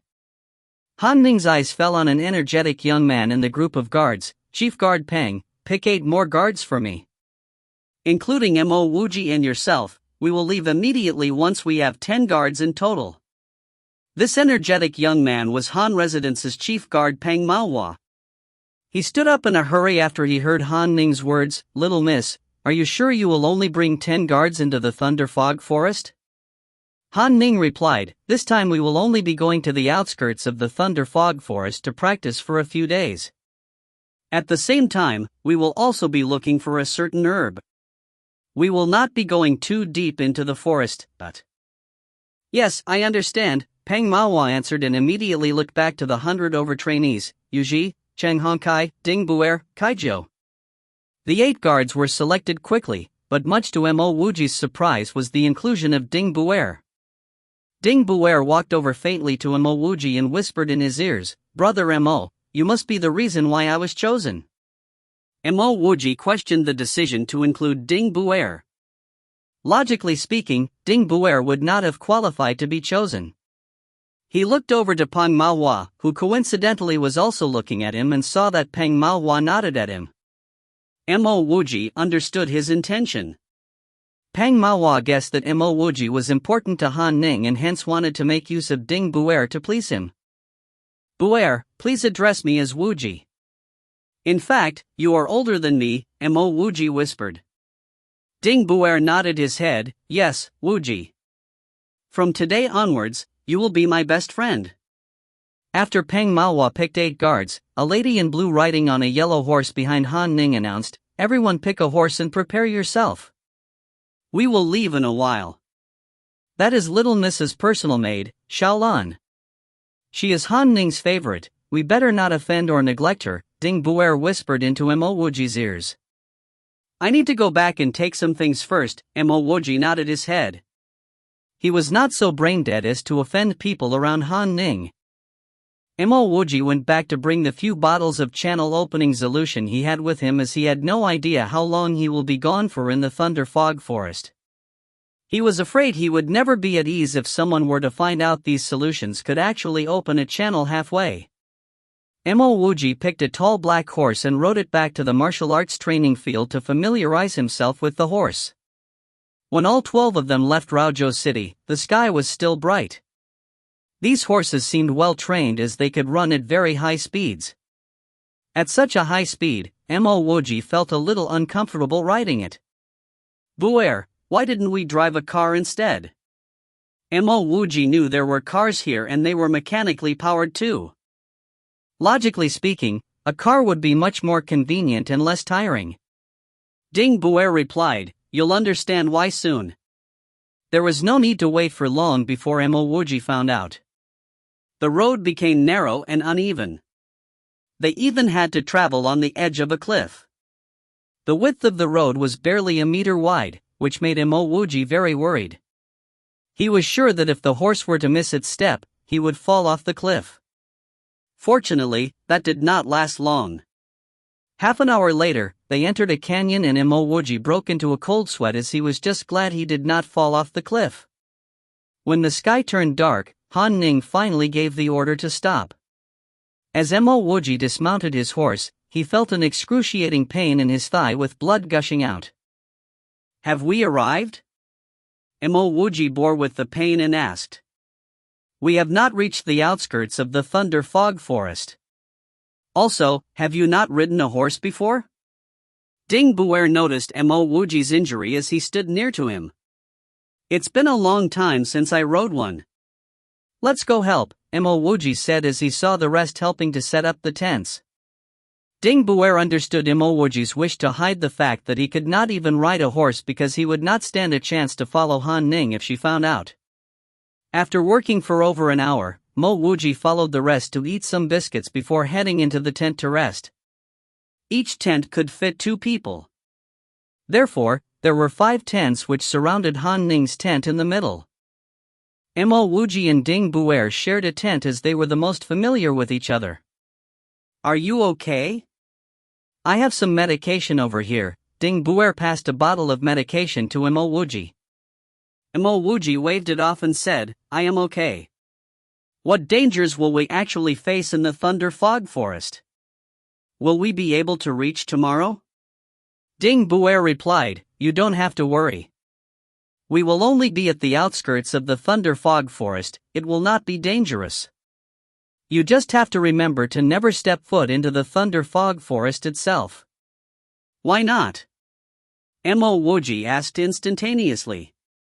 Ding Buer's face turned serious. "Do not ask why. 90% of those who risk their life to enter the Thunder Fog Forest do not make it back out. If you find any errors, ads pop up, ads redirect, broken links, non-standard content, etc., please let us know. Report chapter so we can fix it as soon as possible." Chapter 25, Forced into the Thunder Fog Forest. Chapter 25, Forced into the Thunder Fog Forest. Translator, Sparrow Translations Editor, Sparrow Translations. Mo Wuji frowned. "Buer, why is it that it is prohibited to enter the Thunder Fog Forest? Do you know anything about this?" Ding Buer sighed and said, "I do know a little. I heard that there are some extremely strong demonic beasts deep within the Thunder Fog Forest." Demonic beasts? They are comparable to cultivators. The Chengyu State Protector once delved deep in the Thunder Fog Forest and he barely escaped with his life. Our little miss also told us the story of how the 11th prince, Situyu, entered the forest and was never seen again. At this moment, Ding Buer lowered his voice. "Prince Yu was our Chengyu State's genius. After he disappeared in the Thunder Fog Forest, the State Lord got the State Protector to search for him. Ultimately, the State Protector could only escape the forest with severe injuries, and he did not manage to save Prince Yu." Mo Wuji turned silent. The Thunder Fog Forest was dangerous even for someone as strong as the State Protector. He could not even win Hu Fei. If he were to enter the Thunder Fog Forest, he might not even leave with his bones. Seeing Mo Wuji turn silent, Ding Buer continued, "Besides the wickedly strong demonic beasts, there are countless of lightning lakes in the Thunder Fog Forest. Within those lakes are thousands to millions of lightning bolts. If you get caught in a lightning lake, you would instantly be struck to death." Finishing his words, Buer patted Mo Wuji's shoulder. "Sleep early. We will reach the outskirts of the Thunder Fog Forest by tomorrow afternoon." No one knew whether it's because Mo Wuji was specially picked by the little miss, or that everyone felt that he was useless, but he did not get allocated any duties for the whole night. The next morning, when the sky was still dim but Mo Wuji was pulled awake by Ding Buer. He quickly washed up and continued on the journey. Ding Buer was right. They really arrived at the outskirts of the Thunder Fog Forest by the afternoon. Even if no one told him, Mo Wuji could guess that they had reached the Thunder Fog Forest. Although the forest was covered by fog, Mo Wuji could still see some occasional flashes of lightning. He even heard some unknown roars which induced fear. Everyone gathered in an area full of low bushes. Among the bushes, some footpaths could be seen. From time to time, some poisonous snakes and huge rats would rush across the bushes. Chief Guard Pang, find someone to tend to the horses. At the same time, get him to clear this piece of land and build a temporary place to rest. The rest will follow me to find the two-leaved firegrass, Han Ning instructed Pang Maohua. After hearing Han Ning's words, Pang Maohua asked in shock, "Little miss, the two-leaved firegrass is a spiritual plant ah?" Han Ning gently replied, "If it wasn't for a spiritual plant, do I need to personally come to the Thunder Fog Forest?" But, Pang Maohua said hesitantly. The outskirts of the Thunder Fog Forest did have some spiritual plants, but they had long been picked. To find some spiritual plants at the outskirts of the Thunder Fog Forest was extremely difficult. To find the extremely rare two-leaved firegrass was simply as difficult as ascending the heavens. The little miss must have wanted them to enter the Thunder Fog Forest. He wanted to follow the little miss to the royal capital to participate in the Spring Immortals Gate Conference. But if it was at the cost of entering the Thunder Fog Forest, he would rather not go to the royal capital at all. "What do you think?" Han Ning said coolly. Pang Maohua took in a breath and said respectfully, "Even the state protector barely escaped after entering the Thunder Fog Forest. If we were to go." The expression of concern is palpable. Han Ning smiled, "Chief Guard Pang, you think too much. How could I dare enter the depths of the Thunder Fog Forest? At most, we would enter 10 meters into the forest. If we are still unable to find the grass, then I will give up. Your life is valuable. Mine is not worthless either." Hearing Han Ning's words, Pang Maohua let out a sigh of relief. The little miss was right. She would not put herself into danger. If it's just 10 meters, there shouldn't be any problems. Thinking about this, Pang Maohua said to a slightly thin youth, "Chaijo, you will stay here to take care of the horses. At the same time, clear this area." Seeing that Pang Maohua had no objections, Han Ning nodded, "The rest of you, follow me in." Pang Maohua brought Mo Wuji and company forward to clear the road. Han Ning and her personal maid Xiaolan followed behind closely. 2 hours later, Mo Wuji discovered the trees in front getting taller and taller. The paths made by previous travelers could no longer be seen. However, there was also less grass, so there was no need to specially cut out a path. "Little miss, in a few more feet, we will enter the Thunder Fog Forest," Pang Maohua said nervously. Han Ning coughed, "The sky's getting dark. We will not go in today, but we will search these few feet. Everyone form a human wall. Take note, although the two-leaved firegrass is rare, not many people want it.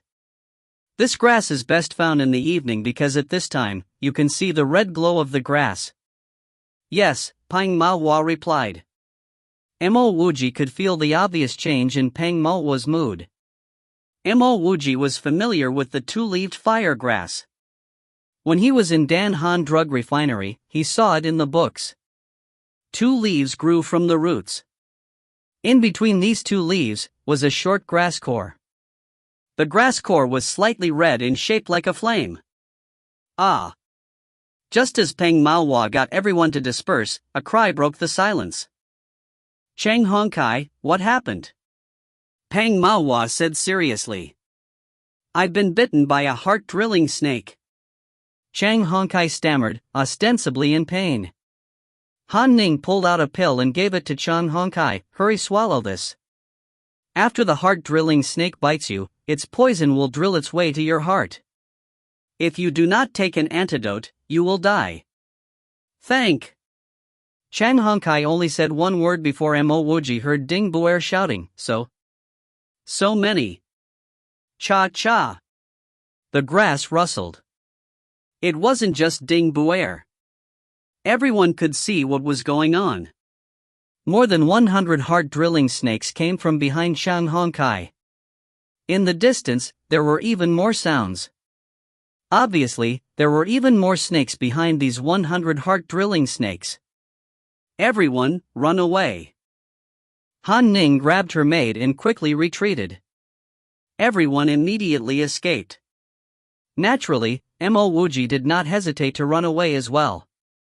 Behind him, Mo Wuji could see Chiang Hong Kai being surrounded by more than 10 heart-drilling snakes. He could no longer be saved. Mo Wuji felt his scalp tingling and ran faster. At the same time, he took out his knife. This kind of snake was too terrifying. If you were surrounded, you would end up just like Chiang Hong Kai. After running 10 meters, Mo Wuji felt that something was wrong. If he continued to run forward, he would enter the thunder fog forest. He looked around to see if the rest were running in the same direction. At this moment, he saw a black line flying by. Without thinking, Mo Wuji thrusted his knife towards the black line. The smell of blood almost made him vomit. Mo Wuji immediately knew what was going on. The heart-drilling snake could actually fly. Hearing the rustling sound behind him, Mo Wuji can no longer cared about the thunder fog forest in front him. Every step he didn't take was a step closer to death. Picking up his pace, Mo Wuji rushed into the thunder fog forest without hesitation. If you find any errors, ads pop up, ads redirect, broken links, non-standard content, etc., please let us know. Report chapter so we can fix it as soon as possible. Chapter 26, Lightning Lake of the Thunder Fog Forest. Chapter 26, Lightning Lake of the Thunder Fog Forest. Translator, Sparrow Translations Editor, Sparrow Translations. Mo Wuji kept on running as fast as he could till he could no longer hear the hissing. After he turned around and realized that the heart-drilling snakes were no longer in sight, he heaved a short sigh of relief. However, at the back of his mind, Mo Wuji knew that he was not clear of danger. Thick fog and tall trees that surrounded him made it impossible to see the sky. At this moment, he was sure he had passed the outskirts, into the depths of the thunder fog forest. Mo Wuji could not and did not bother trying to locate any of the other guards that came with Han Ning. He just had to get out in the shortest time possible. Even though he had never been in the thunder fog forest before, he believed every single myth about this forest. He felt anxious from the very moment he had entered the forest. Gotcha! A huge tree fell and two shadows emerged from the fog. With the aid of the dim light in the forest, Mo Wuji could make out what those two shadows were. Mo Wuji felt numbness in the scalp of his head as two wild beasts that he had never seen before appeared. One of them had 3 eyes with a body full of scales, while the other looked like a lion, with blood and fur around the fangs of its stretched mouth. The two wild beasts appeared not to have seen Mo Wuji and did not bother about him. Roar! The deafening roars of the two wild beasts made Mo Wuji's heartbeat tremendously fast. Fortunately for Mo Wuji, it was not just one beast, because then it would have definitely noticed him and gobbled him up. As Mo Wuji slowly retreated, the two beasts were always in his sight. They had to be the demonic beasts that Ding Buer previously mentioned were prevalent in the forest. As Mo Wuji retreated, he felt his feet turn cold. He realized that he was too focused on the demonic beasts and did not bother to check what was behind him. Gotcha! A lightning bolt flashed not too far away from Mo Wuji and lit up the surroundings. At this moment, he could clearly see where he was and realized that he had stepped into the middle of the swamp. Kaka! 2 more lightning bolts flashed across Mo Wuji, forming a very mesmerizing arched lightning bridge. Mo Wuji's heart sank to its lowest point when he finally realized where he was. This must have been one of the deadly lightning lakes that Ding Buer warned him about. After a long sigh, Mo Wuji calmed himself down. He had seen the demonic beasts and was now in a lightning lake of the thunder fog forest. It would truly be a miracle if he was able to make it out alive. Mo Wuji's feet felt icy cold as it sank into the freezing soil of the lightning lake.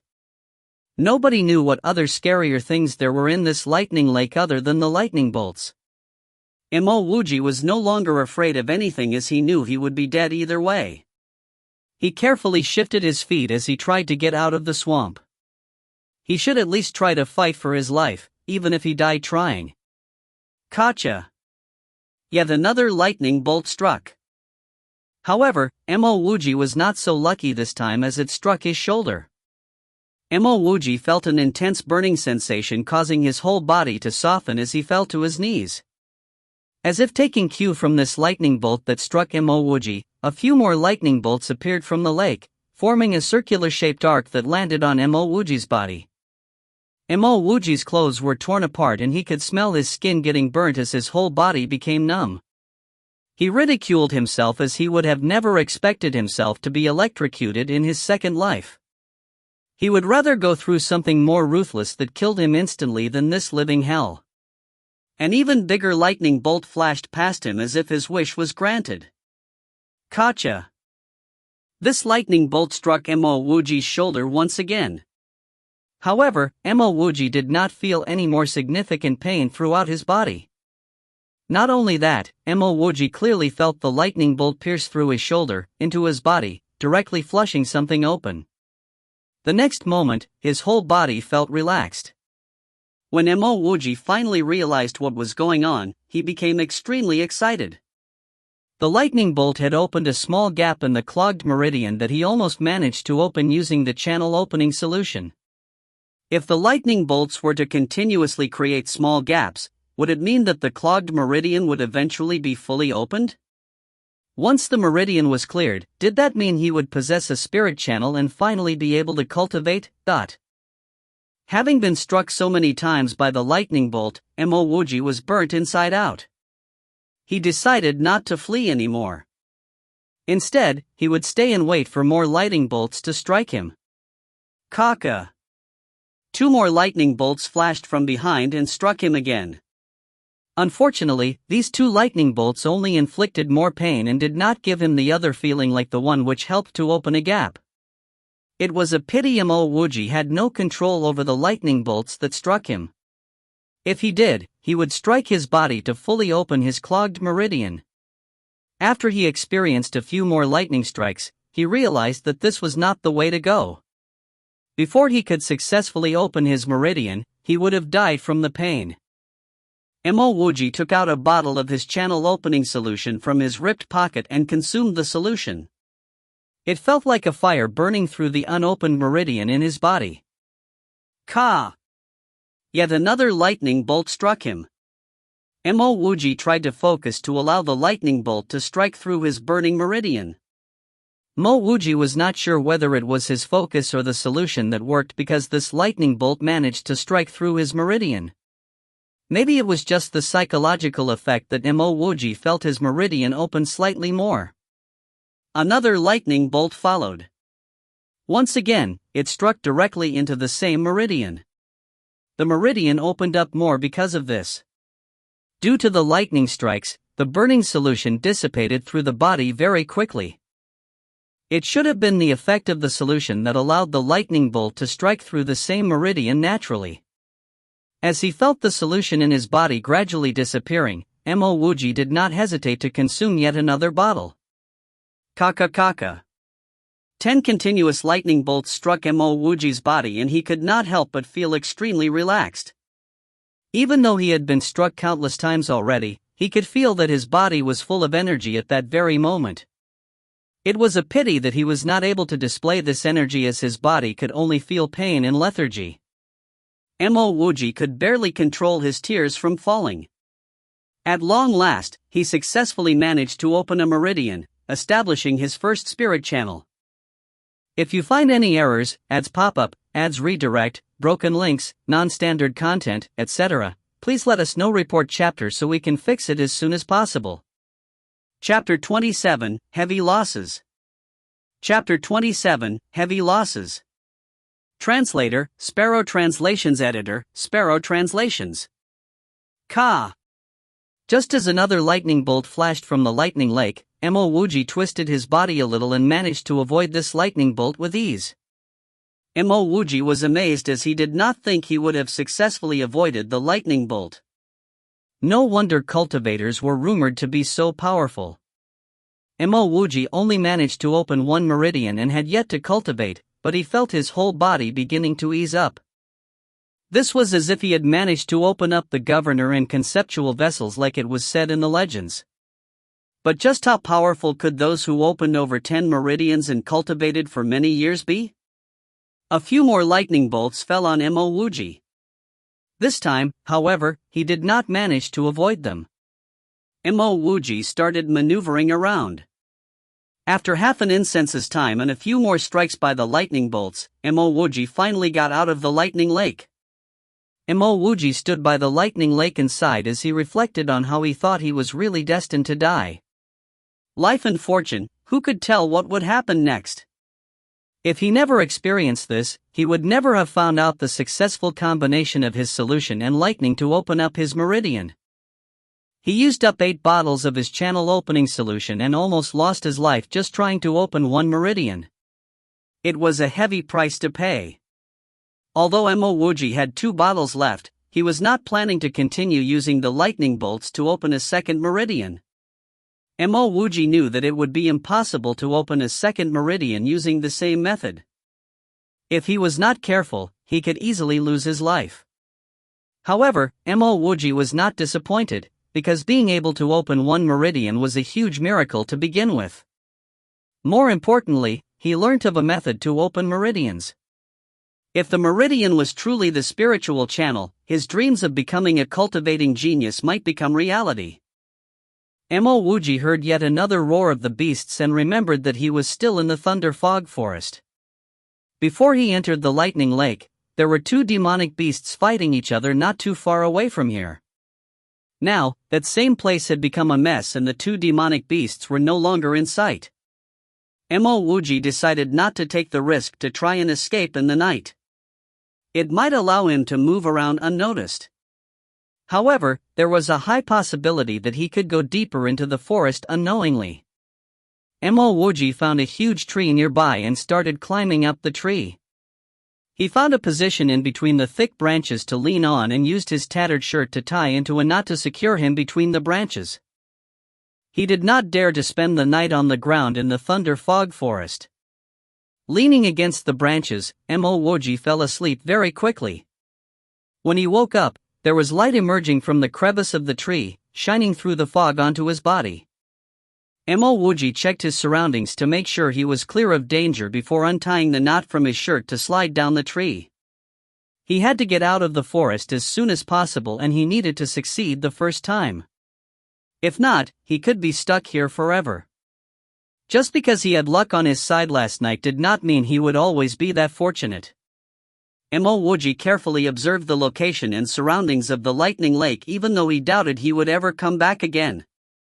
Then again, he would risk his life to come back if the second meridian really needed the lightning bolts to open. There were many lightning lakes in the thunder fog forest, but it would not be easy to find the right lightning lake that can help open his meridian. If he was struck by a much stronger lightning bolt from another lightning lake, his whole body might be burnt beyond recognition.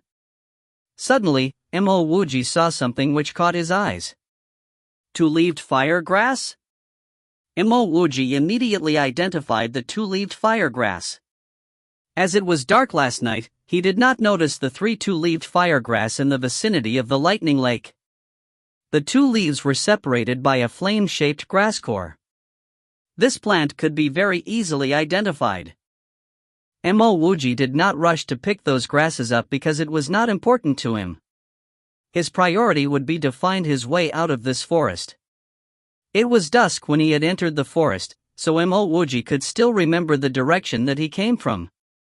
He was relieved as he tried to recall and estimated that he was not too far away from the outskirts of the thunder fog forest. Mo Wuji picked up the 3 2-leaved firegrass as quickly as he could and ran in the direction he remembered. He believed that the heart-drilling snakes would not be loitering around the same region. They must have had a reason to move out in such large numbers, but whatever the reason, he hoped that he would not meet those snakes again.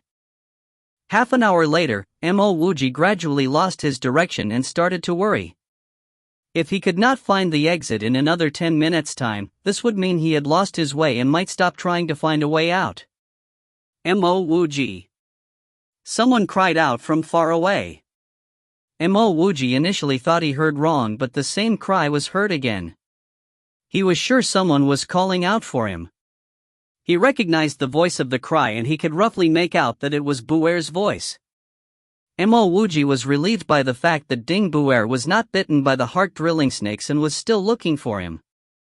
Mo Wuji followed the direction of the cry and quickened his pace towards it. Within a few minutes, Mo Wuji could see everything clearly as the fog was no longer so thick. As Mo Wuji saw a part of the wilderness with low scrubs, he shouted with excitement, "Buer, I am over here." He finally made it out. After a short while, 5 silhouettes appeared from behind the low hills. "Wuji, you are fine. I am so glad. But how did you end up in this state?" Ding Buer never expected Mo Wuji to still be alive, having spent the night in the forest. Mo Wuji's hair was burnt, half his body was filled with black scars and one of his shoulders was supported by a piece of cloth to his neck. "Buer, thank you so much. I was lost inside and almost gave up until I heard your voice." Mo Wuji kept on thanking Buer without explaining why he was so burnt. Ding Buer quickly explained, "I was just trying my luck with Little Miss by calling your name. I did not expect to find you here. Now, we are only left with 6 out of the 12 that we came here with." Mo Wuji hurried to thank them again. "Thank you, Little Miss, for your concern. If not, I would never have been able to make it out alive." Han Ning looked exhausted and battered in her tattered red shirt. She shook Missouri Wuji's hand as he thanked her. "To have survived the night, it is truly a miracle. We found all 6 bodies that we lost yesterday except for yours. Therefore, Ding Buer wanted to continue looking for you and fortunately we did." Mo Wuji saw Han Ning, her maid Xiaolan, Peng Maohua and the one who was looking after the horses, Kaijiu. Including Ding Buer and himself, there was indeed a total of 6 people left. At this moment, all eyes were on Han Ning. She was the Little Miss of the Han residence. Hence she had to be the one to make a decision now. Han Ning said apologetically, "I did not expect us to encounter the heart-drilling snakes, even at the outskirts of the forest. Such bad luck signifies that I am not meant to find the 2-leaved firegrass." Peng Maohua asked with caution, "Little Miss, shall we go back now?" Han Ning's eyes fell on Peng Maohua for a while before sighing. She said, "I have to find the 2-leaved firegrass no matter what and I can only find it here. I did not expect it to be so dangerous, but I will give all of you a choice now. Those who are willing can stay with me to find the 2-leaved firegrass. Those who are not can head back first. It is entirely up to you. If you find any errors, ads pop up, ads redirect, broken links, non-standard content, etc., please let us know. Report chapter so we can fix it as soon as possible." Chapter 28, At Your Doorstep. Chapter 28, At Your Doorstep. Translator, Sparrow Translations Editor. Peng Maohua's heart sank when he realized that he had to stay back with Little Miss as the chief guard of the Han residence. Meanwhile, Mo Wuji took out 2 of the 2-leaved firegrass and said, "It looks like we don't have to extend our stay here at the Thunderfog Forest. I was fortunate enough to find 2 of these. This really is the 2-leaved firegrass." Han Ning took a step forward, and before Mo Wuji could react, she grabbed both of the 2-leaved firegrass from his hands. Mo Wuji subconsciously took a step back as he was amazed at how powerful this woman was. This was indeed the stage of channel opening. "Mo Wuji, it does not matter where you found the 2-leaved firegrass. You have made a huge contribution. To reward you, I will bring you along for this trip to the royal capital. If you have any more requests, please let me know." Han Ning was so excited she said everything in one breath. "Thank you, Little Miss." Mo Wuji hurried to thank Han Ning. His sole purpose of entering the Han residence was to go to the royal capital. He would not let this opportunity go to waste. Han Ning shook his hand. "I should be the one thanking you for helping me find the 2-leaved firegrass. I've heard from my father that you have enough money for yourself. If you have any other requests other than going to the royal capital, I will do my best to fulfill it. Mo Wuji nodded his head. If he did not manage to open his meridian successfully, he would have asked Han Ning to find him a more renowned place in the royal capital to test for his spiritual roots. He was desperate to know if he possessed a spiritual root after this incident. Even though Pang Maohua was envious of Mo Wuji's luck in finding the two-leaved firegrass and being able to please the little miss, he was still grateful for Mo Wuji. If not for him, they would have needed to stay in the Thunder Fog Forest to continue searching for it. That would be asking for more trouble. Thanks to the two-leaved firegrass, Han Ning's mood changed drastically. She waved her hand and said, "Let us head back now. I was still planning to stay here for over a month. Who would have expected us to find it just after one night?" Mo Wuji sighed when he saw how Han Ning was only concerned about finding the two-leaved firegrass and not about the deceased guards. Their lives were worth much less than the two-leaved firegrass. If he were to die here, Han Ning would not have bothered much either. He looked over to Ding Buer and realized that if it was not for Ding Buer's request to look for him, Han Ning probably would not have went to look for him. "Congratulations, Wuji," Ding Buer congratulated Mo Wuji with a lot of envy. Mo Wuji shook his hand and said to Han Ning, "Little miss, I heard from others that you are at channel opening stage level 5? Han Ning replied, "Do you think channel opening stage level 5 is easy to achieve? I am only at level 1. Currently, only my speed is slightly faster. My abilities are still weaker than many cultivators out there. There will only be a drastic change in strength and ability after channel opening stage level 4.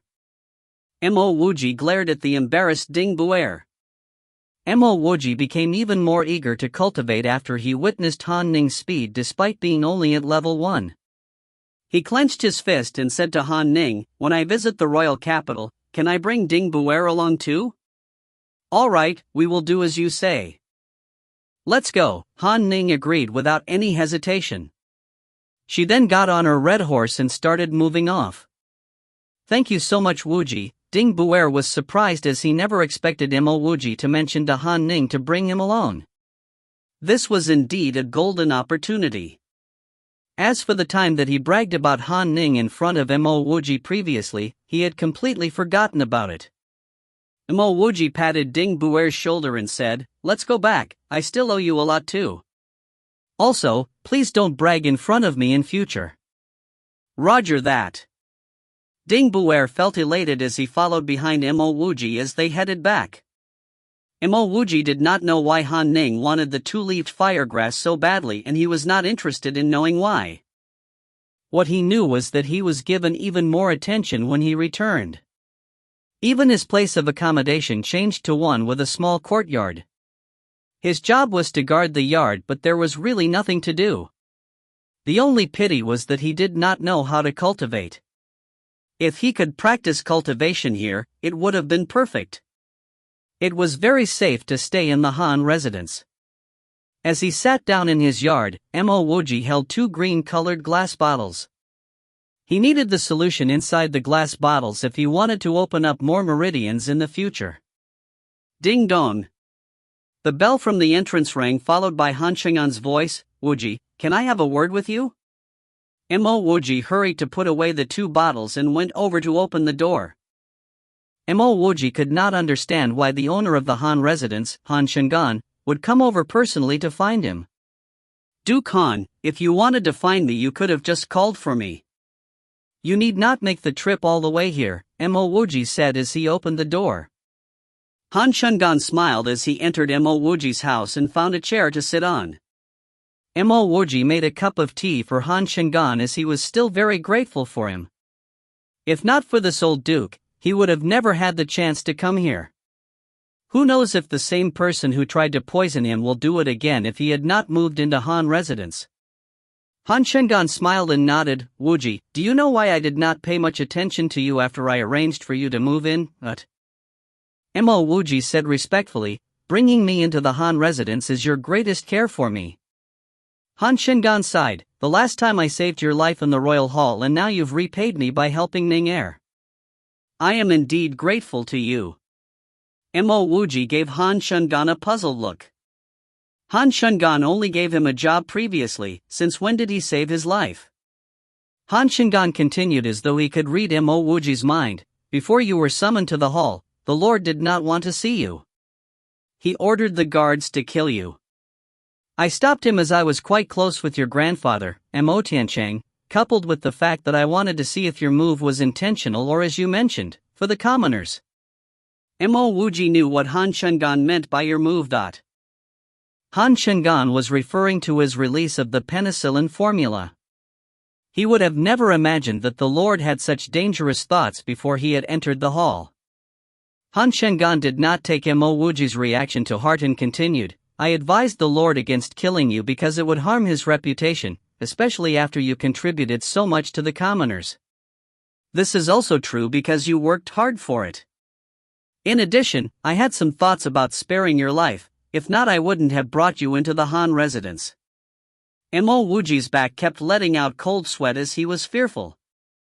If Han Shungan had not stepped out to plead for him previously, he would have been sentenced to death by the despicable Lord. Wouldn't it have been an innocent death? He did not care about whether the despicable Lord's reputation was harmed. He only cared about his own life. Thank you, old Duke, for saving my life. Mo Wuji stood up and bowed to Han Shungan. Han Shungan quickly grabbed onto Mo Wuji and laughed. If you had not gotten Ning Er's attention, you would be like any other guard here. I would not have stepped out to ask Ning Er to bring you to the royal capital. However, not only did you catch her attention, you even helped her solve her big problem. This shows that a capable man will always stand out, and I was right about you. Old Duke, you are too kind with your compliments.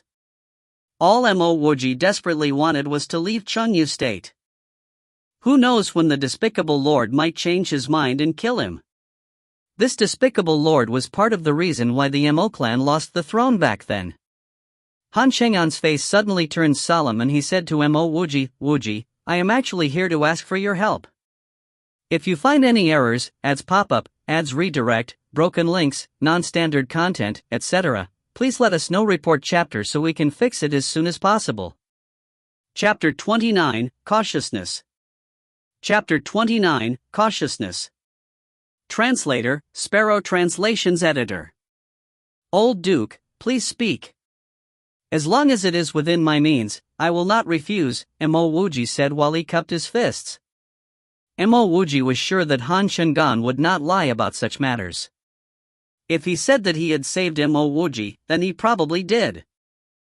This kind of act of saving Mo Wuji might have been simple, but it was the greatest favor anyone could have done for him. Han Shungan was pleased with Mo Wuji's words. Wuji, your words have put me at ease. In a little more than a month, many sects will go to the Qing Han Empire's royal capital, Changluo, for the Spring Immortals Gate Conference. You have interacted with Han Ning before, and you know how she is like. She is extremely simplistic, and she is not as mature as how she acts. You managed to preserve your life after the whole 9 lives healing solution fiasco, so your ability to handle situations definitely surpasses hers. I would like for you to stay by Han Ning's side. Before she enters any sect, I hope that you can take care of her. Mo Wuji solemnly promised, Old Duke, please be at ease. As long as I have the ability, I will try my best to support Miss Han Ning. Han Shungan retrieved a jade hairpin from his pocket and passed it to Mo Wuji. If you truly find yourself in an inextricable situation, you can bring this jade hairpin to the Yu residence in Changluo and find Yu Chongying. Why doesn't the old Duke pass the jade hairpin directly to Miss Han Ning? Mo Wuji asked doubtfully. Han Shungan simply shook his head and did not answer Mo Wuji.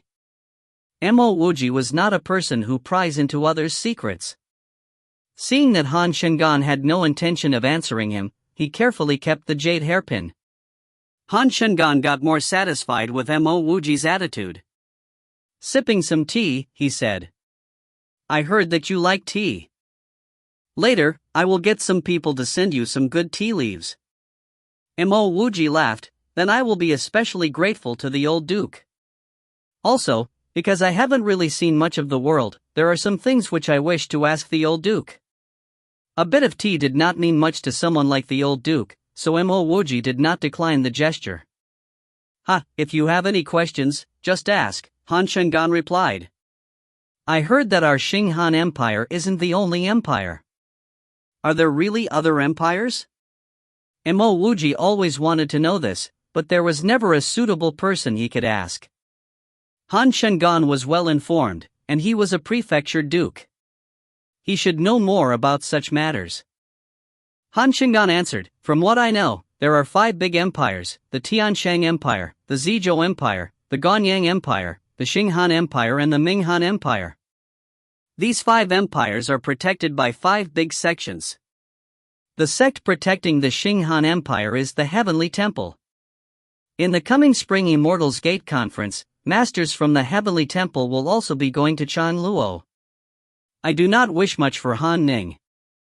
If she can enter an Earth-level sect, I will be very satisfied. Old Duke, what is an Earth-level sect? Also, is the Heavenly Temple the most powerful sect in Xing Han Empire? Mo Wuji had never heard of these things before, and asked hurriedly. It's normal that you don't know about these matters. Many people don't know about them. After all, we are just mere mortals. The sects in the 5 big empires are classified under 3 levels. The lowest are Xian level sections. Above them are the Earth level sections. In the Xing Han Empire, the strongest sect is in the quasi-sky level, and that is the Heavenly Temple. Han Shengan spoke with a trace of longing. Even as a prefecture duke, he could only look up towards these sections. Mo Wuji continued to ask, since there are quasi-sky level sects, then there must be sky-level sects? Why didn't the Duke mention them? Han Shengan shook his head, I'm also not sure about this. Previously, I was also really curious about this.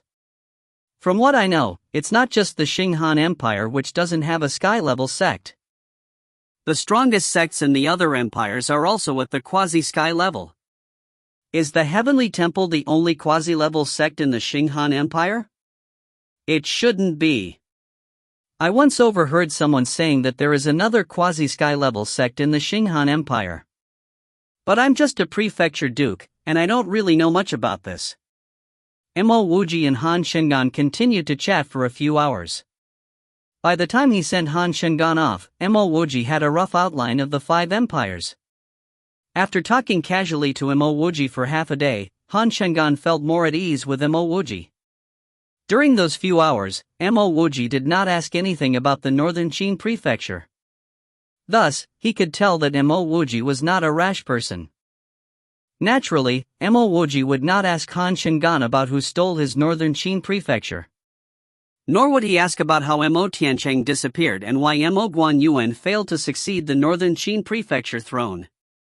This was not because Mo Wuji had a carefree personality and did not care about such matters. But rather, it was because this matter involved the Chengyu state lord, Situ Qian. Situ Qian might have even acted in the dark against the Mo clan. Han Shengan's words to save him wasn't actually worth much.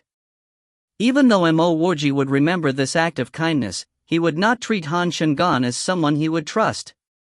He was sure that, even if he had helped Han Ning, if Han Shengan had to choose between Situ Qian and himself, Han Shengan would unhesitantly choose Situ Qian. Who knew whether his words would be relayed to Situ Qian by Han Shengan? Previously, Situ Qian did not kill Mo Wuji for the sake of maintaining his own reputation. But that did not mean that Situ Qian would not kill him in the future. If Situ Qian wanted to, he could casually come out with any reason to kill Mo Wuji. Thus, Mo Wuji could not even cause the slightest of waves. Additionally, if Mo Wuji wanted to know who tried to poison him, he could simply wait to see who ended up as the northern Qin prefecture lord. Why would he ask something that he would eventually know? Mo Wuji did not see Han Ning ever since they went to the Thunder Fog Forest to find the 2-leaved firegrass. Mo Wuji was anxiously bored, so he went to Raozhou City to buy a machine. He got Ding Buer to help him purchase some medicinal ingredients, and he went back to his life concocting the channel opening solution. After a month, Mo Wuji concocted 30 full bottles of the solution. Mo Wuji was worried that the person who previously acted against him would do so again. Thus, he stopped his production as carrying too many bottles of the solution with him would be inconvenient. The days passed quickly, and soon it was about time to leave Raozhou City. Ding Buer came to visit. Wuji, you'll leave Raozhou in 2 days. Do you want to buy anything? Because of the incident at the Thunder Fog Forest, Ding Buer became Mo Wuji's best friend in the Han residence. There's no need. I will just bring along my gold coins. Mo Wuji did not have any intention of leaving the Han residence. Because of his relations to the Mo family in the northern Qin prefecture, someone tried to poison him, and he even ended up on Situqian's blacklist. Thus, he did not want anyone to remember that the northern Qin's Mo family still had this Mo Wuji. It was best for him to quietly leave Raozhou, the dangerous capital of Chengyu State. Aren't you afraid of being bored? I can help you get anything you want. Ding Buer was used to seeing Mo Wuji bored in his yard. There's no need. Just call me when it's time to leave. Mo Wuji waved his hand. He had prepared all that was needed to be prepared. Bringing too many things would only make it inconvenient. On the dawn 2 days later, Ding Buer punctually went to Mo Wuji's living quarters, and told him that the little miss was already set and ready to leave. If you find any errors, ads pop up, ads redirect, broken links, non-standard content, etc., please let us know. Report chapter so we can fix it as soon as possible. Chapter 30, Leaving Raozhou. Chapter 30, Leaving Raozhou. Translator, Sparrow Translations Editor. The gates of the Han residence opened. Close to 100 people escorted Han Ning out of the house. The elderly Han couple stood by Han Ning's side, nagging at her. Clearly, this long trip made them anxious for their daughter. Over the past 2 months, Mo Wuji was constantly afraid that he might be assassinated, so he hid himself in his small yard. As a result, he wasn't clear about how many people would be following Han Ning to the royal capital. Seeing close to 100 people walking out, he was shocked and immediately asked Ding Buer, there will be so many people following Miss Han Ning to Chanluo? Ding Buer laughed, and whispered in Mo Wuji's ear, besides the little miss, only 4 of us will be going to Chanluo City. Because of you, I managed to jump on this bandwagon. The other 2 are Peng Maohua and Xiaolan. So little? Mo Wuji started to feel uneasy. It would be hard to stay safe if there were so few people. I heard that the old duke wanted to find 20 people to follow the little miss. But according to the royal decree, each participant of the Spring Immortals Gate Conference can only bring up to 4 followers, Ding Buer explained. As the whole crowd of people walked to the exit of Raozhou, Mo Wuji finally understood why there was a limit to the number of people. There was a huge crowd at the exit of Raozhou City. Many people were saying their goodbyes. Ostensibly, Han Ning wasn't the only one participating in the Spring Immortals Gate from Raozhou. From what Mo Wuji could see, there were around 20 to 30 people. If you included the followers, there would be more than 100 people. Furthermore, this was just from one state. There were other states in Qing Han Empire. If you added them all up, how many people would that be? Initially, Han Shingan said that the Chengyu state could send 10 participants, and this did not include the participants from prefectures. Some of the people started to form groups. After bidding farewell to their families, they departed on their beast carriages. Mo Wuji saw Han Shingan at the back, negotiating with a few people. After some time, Peng Maohua came over to Mo Wuji and Ding Buer and said, "Our Han residents will be traveling with the Wushui Prefecture Prince, Chao Hao. There's also Marquis Ji's grandson, Ji Changhe, as well as the only son of Wanpu Corporation Regional Branch Chairperson, Yang Junsong. You need to remember, none of these people must be offended. Try not to be rash when you're with them." Ding Buer patted his chest. "Don't worry, Chief Guard Peng. I'm not one who finds trouble. Since we're all in the same group, we can be considered comrades. Naturally, we will have to work together." Peng Maohua nodded his head. He only wanted to give him a gentle reminder. Ding Buer knew how to behave, so he would not mess around. At the same time, Mo Wuji wasn't arrogant like how people had described him to be. Besides the incident where he was late for the gathering, he rarely even left his own yard. How is he a troublemaker? At this moment, Han Ning finished saying her goodbyes and called Mo Wuji and company to board the carriage. What made Mo Wuji suspicious was that Han Shingan did not call for him at all. Come, get on the carriage. Let's go. Ding Buer pulled Mo Wuji along. At that moment, Mo Wuji felt goosebumps all over his body. He turned his head and looked around. It felt as if someone had suddenly disappeared from the crowd. He didn't know whether someone was here to deal with him. How could he not feel uncomfortable? Mo Wuji did not dare to stay any longer, so he rushed to board the Han clan's beast carriage. The carriage had 2 compartments. Han Ning and Xiaolan were in the inner compartment while the other 3 were in the outer compartment. These 2 compartments weren't considered small. It wasn't squeezy with the 5 of them inside the carriage. As the carriage driver shouted the beast carriage started to move. The carriages from the 3 other families departed as well. Mo Wuji understood a little about these beast carriages. It was like a horse carriage, just that the beasts pulling it had more stamina, defense, and strength. Still, the beast carriage could not compare to the speed of a car.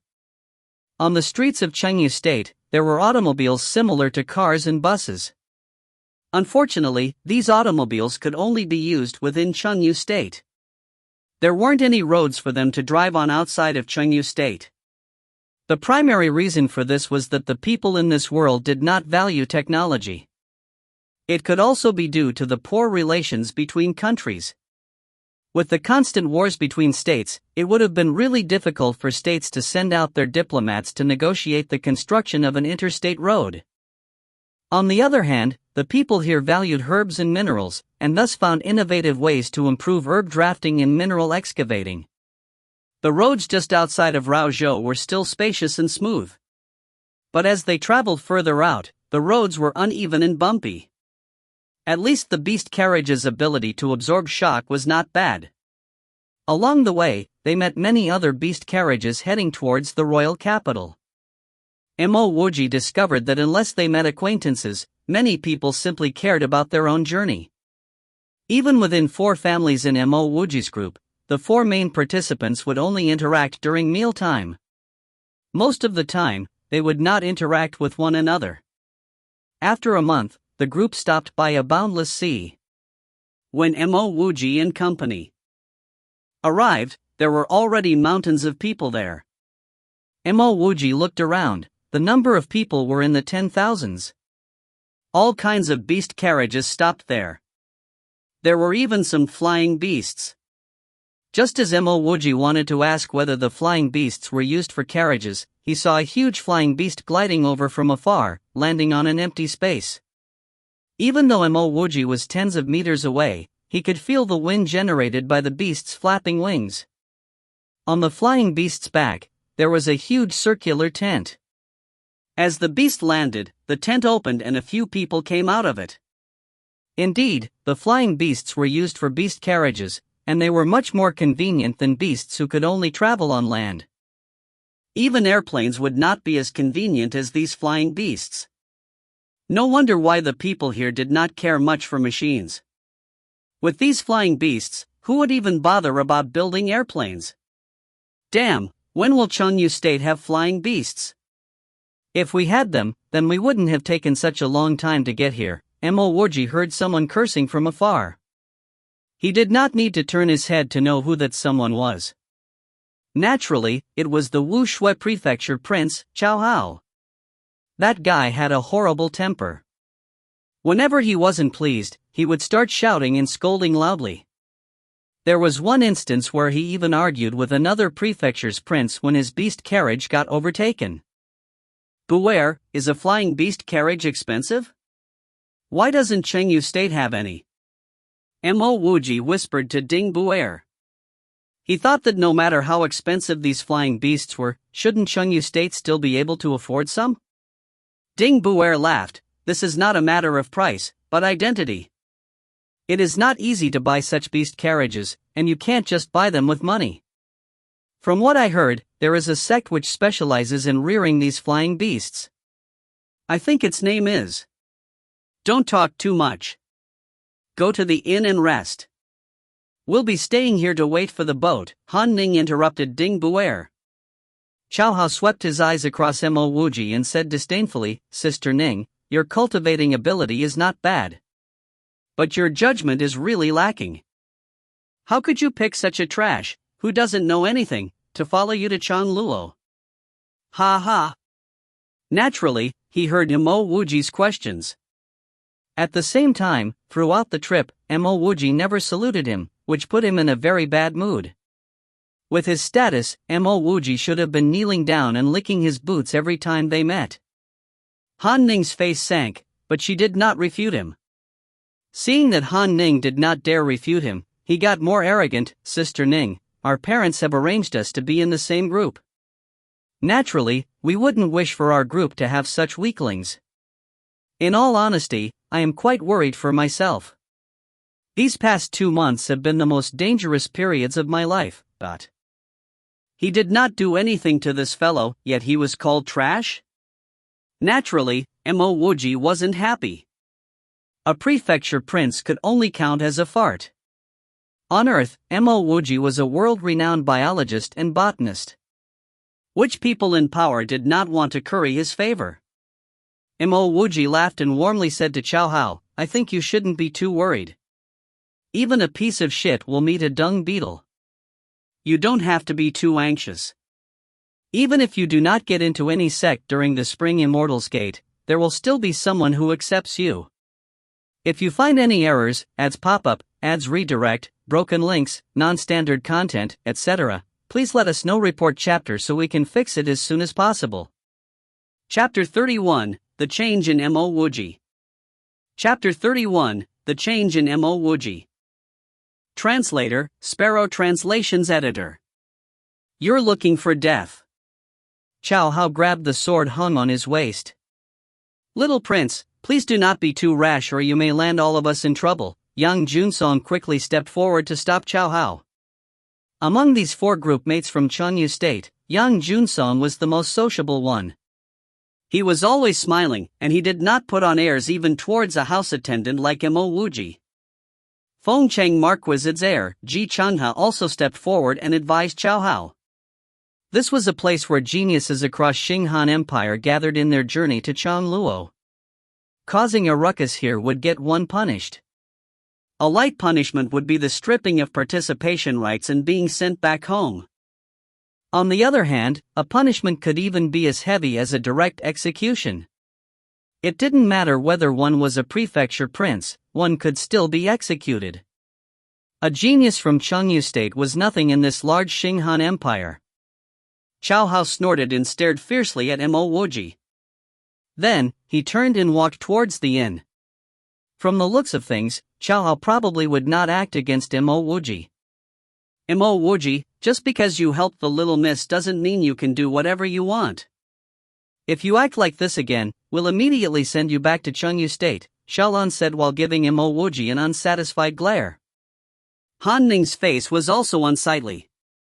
Even though she did not say anything, it was clear that she agreed with Xiaolan's words. Mo Wuji smiled and did not care. When he gave Han Ning the 2-leaved firegrass, she was extremely grateful to him. However, as time passed, her gratitude tapered down. This was the reason why Mo Wuji was unwilling to be friends with people from big families. They were used to being in a high position overlooking the rest of the world. As a result, they acted arrogantly and did not treat others as their equal. They would only greet you with a smile if you gave them benefits. Once the benefits were gone, that smile would disappear as well. They would definitely not remember what you had done for them. This trip to the royal capital was Han Ning's reward to Mo Wuji for his meritorious service. If he committed a mistake, she would simply take away this reward and even punish him. This was not a relationship between friends, but a superior-inferior relationship. Mo Wuji came from Earth, so he would not accept being the inferior within a relationship. Sooner or later, he would separate from Han Ning. Before that happened, he would dedicate his efforts for her. Han Cheng'an's saving grace might have been unintentional and he might not have expected any returns, but Mo Wuji would definitely return the favor. Why don't we all settle down?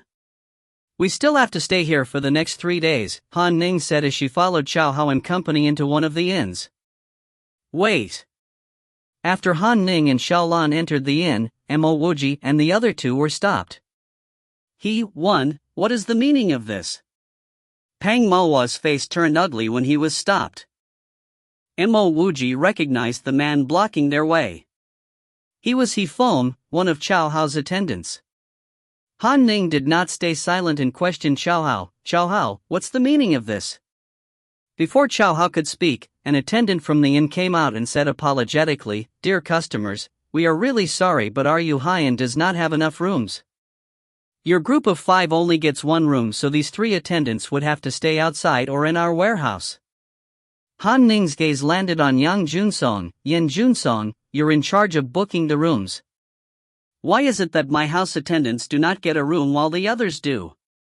Xiao Hao said loudly, "There is no other way. We arranged the rooms on a first-come, first-served basis.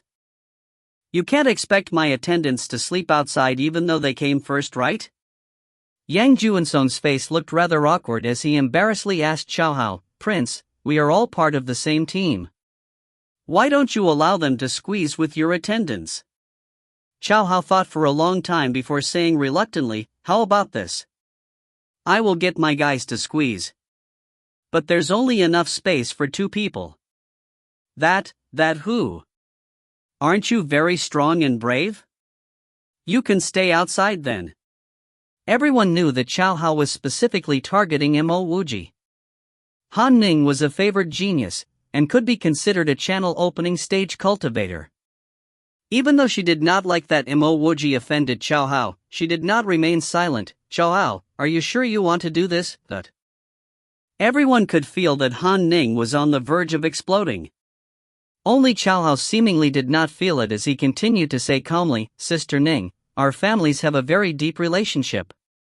Otherwise I would not have brought you to find immortal Master Lu. I care for you and I do not wish for you to cause a fission in our cooperation just because of one person." After hearing Xiao Hao's words, Han Ning calmed down like a deflated balloon. Her fiery rage was extinguished as she remained silent. In just a few seconds, she turned to Mo Wuji and said, "Wuji, it's going to be tough on you. Just erect a tent outside and stay outside." She did not say another word as she turned and left. Mo Wuji smiled and he did not care. On the way to the royal capital, he would try his best to help Han Ning. Once they reached the capital, he would no longer have anything to do with her. "Wuji, wait. I will accompany you," Ding Buer hastily said.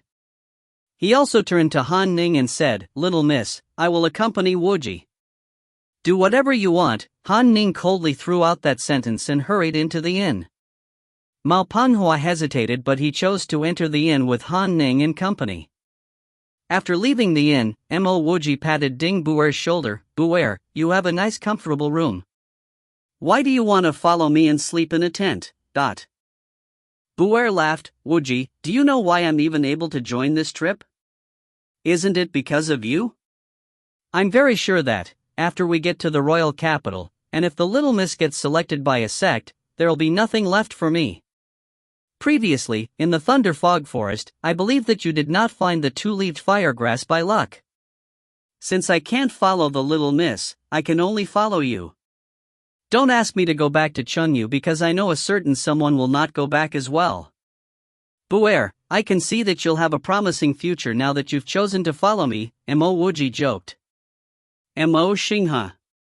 A clear, crisp voice interrupted his conversation with Ding Buer. "Oh, it's Miss One. How fortunate to see you here. You're as elegant as always. But can I ask Miss One not to call me by my previous name? I have already changed it to Mo Wuji." After leaving Raozhou City, Mo Wuji felt like shackles had been removed from him. He no longer had to be worried or afraid about his words and actions. He did not expect that Wen Manju would also go to the royal capital. Like Han Ning, she should be a participant of the Spring Immortals Gate. Ah. Wuji, it's getting late. I should set up the tent before all the good spots get taken away. Enjoy your conversation. Ding Buer saw Mo Wuji and Wen Manju talking, so he found an excuse to leave. He knew about Mo Wuji's situation and that things were awkward between Mo Wuji and Wen Manju. Sorry, it slipped my mind, Wen Manju said apologetically. She had many doubts in her heart. She was sure she understood Mo Wuji more than anybody else, but in the 2 recent times that she had met Mo Wuji, she felt like she no longer knew him. She could see that Mo Wuji had changed drastically. In the Changyu Workers' Union, Missouri Wuji felt foreign to her, like a knife covered with flour. Now, Mo Wuji was like a knife hidden in a scabbard. Wuji. Can we talk? Wen Manju said. In fact, she had wanted to speak with Mo Wuji for a long time. Ever since Mo Wuji came up the 9 Lives healing solution, he nestled in a prefecture duke's residence and never came out. She tried to find ways to meet him, but she was unsuccessful. She even heard from her father that Mo Wuji gave the 9 Lives healing solution formula away to protect himself. She found it hard to understand. Why was it that there were such huge changes ever since Mo Xinghe changed his name? Mo Wuji laughed nonchalantly. If the senior beside you doesn't mind, we can talk for as long as you want. 1. He is a surname in this situation. If you find any errors, ads pop up, ads redirect, broken links, non-standard content, etc., please let us know. Report chapter so we can fix it as soon as possible. Chapter 32, Different Principles. Chapter 32, Different Principles. Translator, Sparrow_editor, Sparrow_UE. By Wen Manju's side, was a very handsome man. As they stood beside one another, they definitely gave off the impression of a golden couple. From his temperament, he's clearly not one of Wen Manju's attendants. Wen Manju calmly said, "This is the 9th prince of the Chengyu state, Situ Pa. We are in the same group. So it's the son of that old fella, Situ Qian." Because of his relationship with Situ Qian, Mo Wuji did not have a good impression of Situ Pa. Situ Pa gracefully cupped his fists and greeted Mo Wuji. "I've long heard about drug refiner Mo's illustrious name.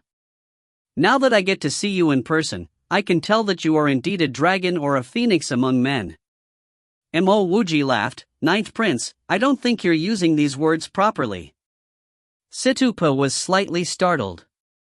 According to a normal script, when a prince like him respectfully greets Mo Wuji should have been rushing to return the courtesy.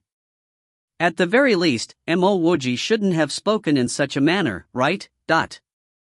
Oh, may I ask drug refiner Mo to shed some light on my mistake?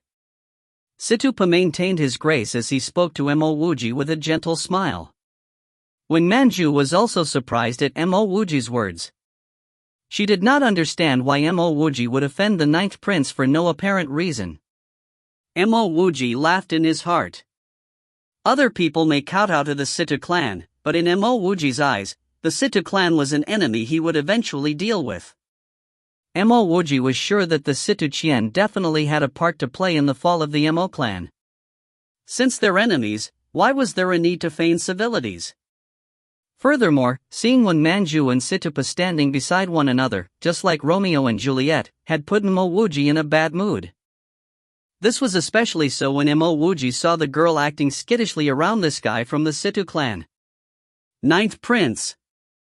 Firstly, I am not a drug refiner. Everyone knows that the 9 Lives healing solution was passed down by my ancestors. You act like you're flattering me, but you're simply mocking me. Secondly, I'm a man, so you shouldn't have called me a phoenix. Thirdly, only lords and kings can be called dragons. If I was a dragon, then I will be the Chengyu State Lord. Aren't your words rather outrageous? I do not believe that the 9th prince actually wants me to be the Chengyu State Lord. Mo Wuji simply said what he wanted and he completely forgot that the phoenix was actually male. When Manju pouted her lips but did not speak. She did not refute the flaws in Mo Wuji's logic. Situpo's face turned ugly as he wondered why his father did not kill this wretch. Unfortunately, he could only think about it in his head as he was not in the position to actually kill Mo Wuji. Oh right. Ninth Prince, you're actually very similar to this person I know. When Mo Wuji saw Situpo's previously graceful face turn ugly, he felt really happy in his heart and he said smilingly. Situpo frowned and he did not think Mo Wuji would have anything nice to say. When Manju also frowned.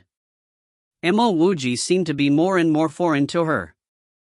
Mo Wuji laughed and said, he goes by the nickname, the Sly Gentleman, earning this name by behaving like a gentleman while being very good at cheap tricks.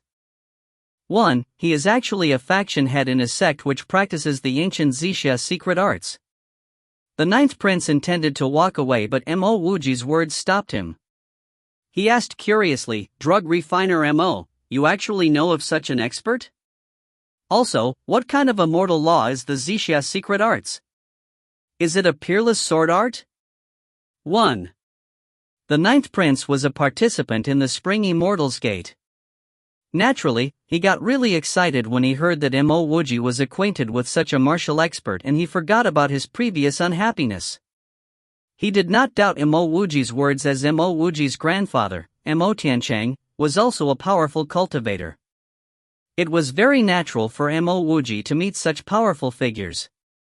Mo Wuji sighed and said, the Sly Gentleman is actually called Yubuchuan.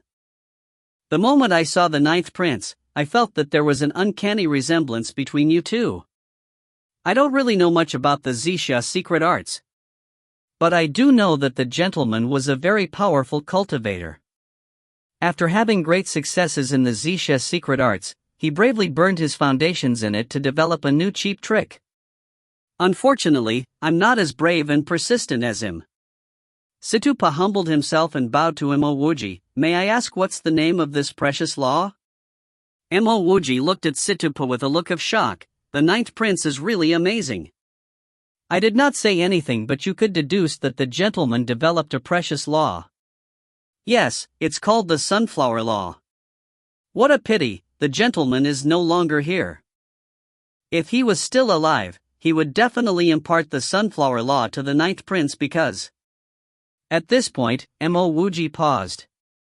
It wasn't just the Ninth Prince, but even when Manju held her breath and looked expectantly at Mo Wuji, curious to know what he wanted to say next. After a few seconds, Mo Wuji continued, because you two are the same class of people. AI. What a pity. Unfortunately, I'm not that interested in learning such laws. There were 8 words on his manual, but I could only remember 6. However, I do not have any regrets because I'm simply a mortal with mortal roots. This precious law is not suitable for a mortal like me. I have many emotions and desires. How can I be a cultivator and detach myself from the mortal life? What are the 6 words? Situpo blurted out. Mo Wuji looked at Situpo seriously and said, while pursuing cultivation, one must first. I only remember these 6 words. That's all, I'm leaving. Mo Wuji turned to Manju and said, Niswan, I suddenly lost all interest in talking to you. I have too much pressure standing around you. Goodbye. Seeing Mo Wuji's disappearing back, Situpo's face displayed various emotions. After a while, he said to Manju, this brother Mo sure is carefree. He doesn't get dejected despite having mortal roots. When I first found out that my spiritual roots weren't at a high grade, I felt extremely upset. Perhaps you should continue talking with him. After all, you two are old friends. I will go to the inn first.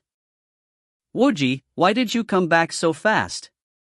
Seeing Mo Wuji return, Ding Buer smiled and asked. There is little common ground for understanding between persons of differing principles, Mo Wuji faintly replied, and he began to help build the tent. There were too many people heading to Chanluo. Many other attendants were also staying in tents by the beach. Brother! I like your words. A hearty voice sounded. It belonged to a big, grizzly man who had a huge beard which covered his face. Behind him was a charming, young woman. If when Manju was an unripe green apple, this young woman was an attractive ripe, red apple. If not for the dust around her clothes, she would have appeared to be from nobility. The bearded man cupped his fists towards Mo Wuji. My name is Yuanjani. This is my companion, Aunt 11. Your words just now were really deep. I have some good wine with me, if you do not mind, how about we each have a cup? Mo Wuji laughed, of course I won't mind. My name is Mo Wuji and my companion here is Ding Buer. We have finished building our tent, please come in.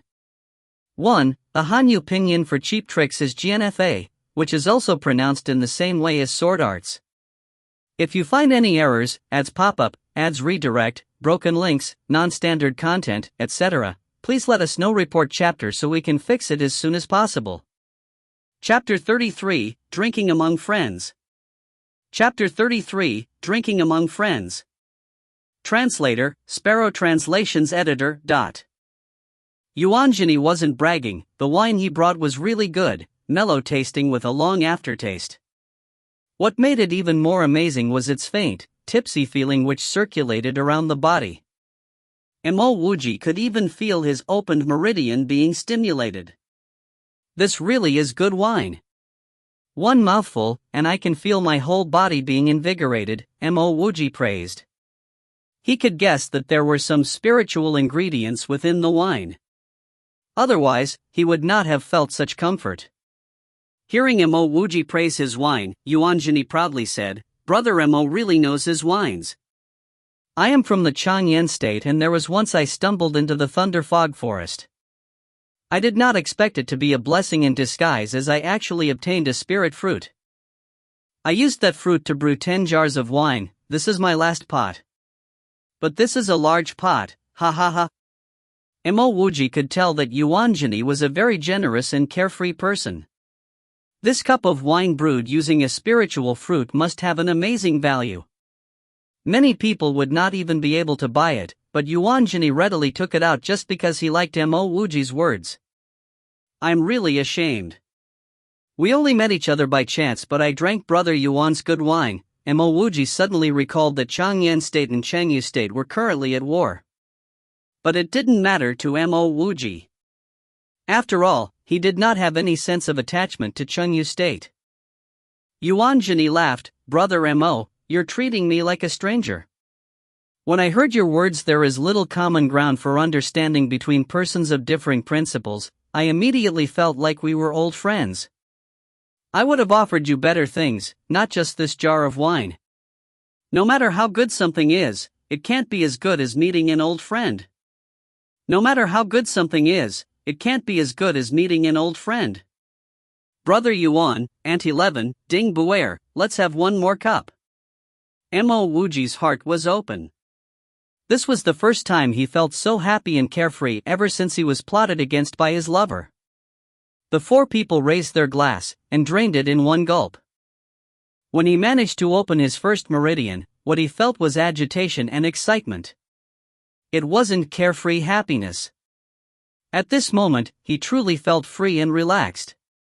After drinking, Mo Wuji could not help but sing. There are several friends in the world of life. How much friendship can survive? Today let's not separate our hands. Friendship is often in our hearts. But we still need to say goodbye. He will ask to meet. But some would be unable to. There was a friend. 1,000 miles away. Separated and remote. There's no need to meet. We will know in our hearts. Friendship cannot be changed. 1. At first, it was just Mo Wuji singing. Afterwards, Yuanjani and company learned the lyrics and they all sang together. When Manju was standing outside Mo Wuji's tent, frowning. Seeing Mo Wuji mixing around with someone like Yuanjani made her unhappy. After all, Mo Wuji was once a prefecture prince. Even though he lost his status, he should not have fallen so far. If he continued to fall further, he could no longer climb back up. If not for the guilt in her heart which made her want to help Mo Wuji, she would have turned away and left. Perhaps she was not aware about it, but she had another purpose for coming, and that was to help Situpu inquire about the origins of the sly gentleman. But when she heard Mo Wuji sing The Light of Friendship, she was shocked. It could be said that she spent most of her life with Mo Wuji, and she understood Mo Wuji down to his bones. But she never knew that Mo Wuji had such talent in music. This song was extremely sweet, and at the same time, it contained great sincerity. Brother Mo, that song was good, I like it. We may be separated by thousands of mountains, or millions of seas, but our friendship will not change. Auntie Levin drank till her whole face was red.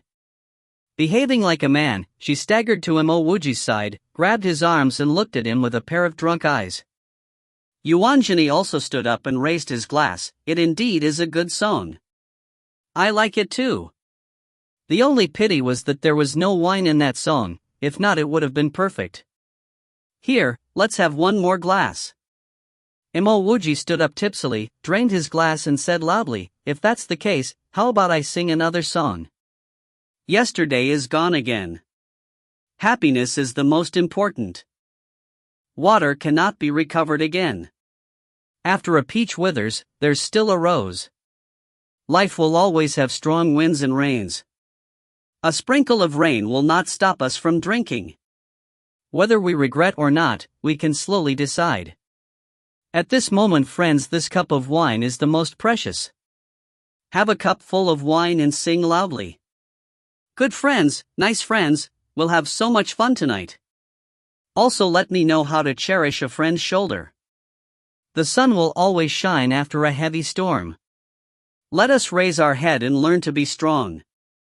Like a friend, this cup of wine warms my heart. I do not worry about anything else. Today we have come to meet.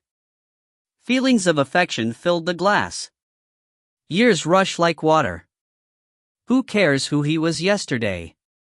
2. Mo Wuji's hoarse, husky voice made Wen Manju completely stunned. She preferred this song to the previous one. Each and every word strummed her heartstrings, making her blood boil, compelling her to go in and drink with them. Is this the feeling of friendship? She also had her own friends. Chengyu State's 9th Prince, Situpa.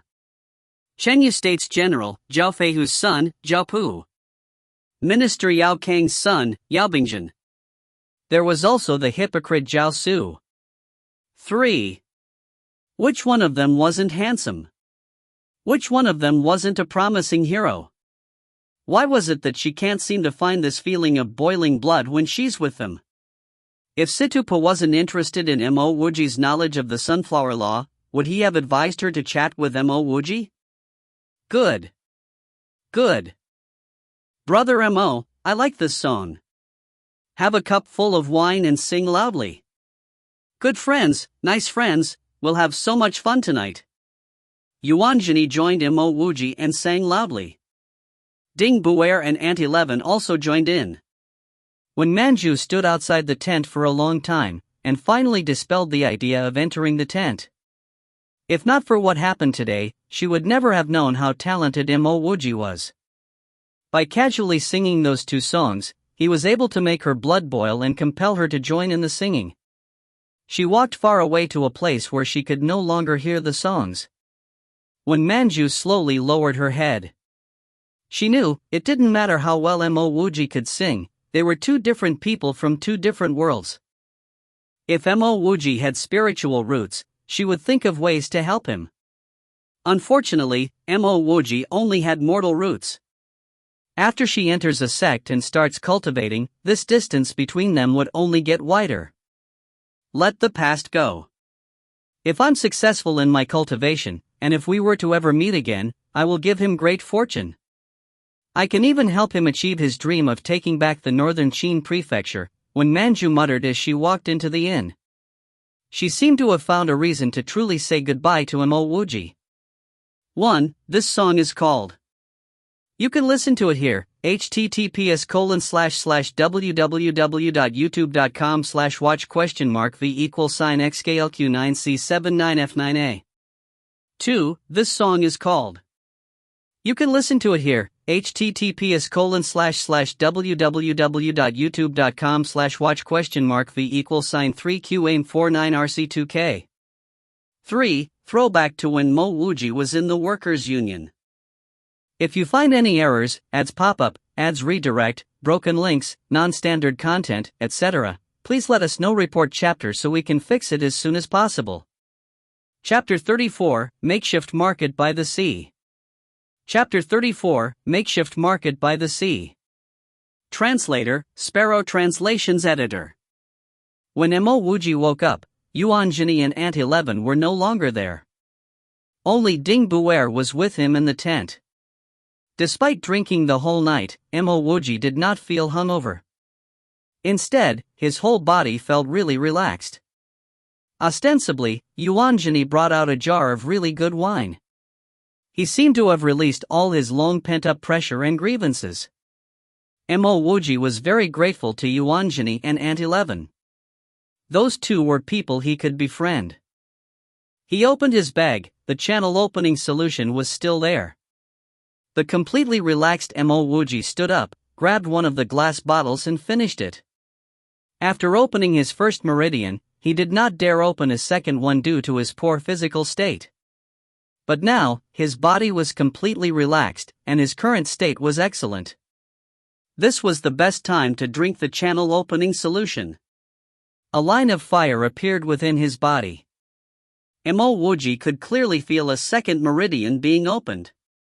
Mo Wuji clenched his fist and completely relaxed himself. If his solution's effects could continue, wouldn't he be a cultivating genius? Unfortunately, the efforts wore off after 2 hours. Like when he tried to open his first meridian, his second meridian was stuck at a point. The experienced Mo Wuji remained calm. He was very clear that the channel opening solution alone was not enough to open a meridian. What he needed to do now was to find a lightning lake and use the lightning to open his meridians. This method might be a little cruel to himself, but at least it worked. Mo Wuji did not intend to try being struck by lightning from the sky. This kind of lightning might directly strike him to death. If only he had some cultivation manual or technique, then he would not need to put his body through such pain just to open a meridian. Wuji, you're awake. Hurry and go wash up. Let's visit the makeshift market. Ding Buer excitedly ran towards him and said. Makeshift market? Mo Wuji asked puzzledly. Ding Buer laughed and said, Haha, you wouldn't know about this. I also only found out after Brother Zhini brought me there. The makeshift market is a market which was hastily put together, and it could disperse at any time. This time around, many people have gathered here to go to Chanluo. Many of them want to buy things, while many of them also want to sell things, so they set up this temporary market, the makeshift market. When the boat to Changluo arrives, the market would naturally disperse. I definitely need to see this. Where can I go and wash up? Mo Wuji quickly said. This makeshift market would surely open his eyes to this world. The people heading to the royal capital were largely cultivators. Visiting this market would help him better understand cultivation. Ding Buer pointed to the sea, isn't it right there? Mo Wuji glared at Ding Buer, seawater is salty, you want me to wash up there? Ding Buer laughed, who said that seawater must always be salty? This is a freshwater sea.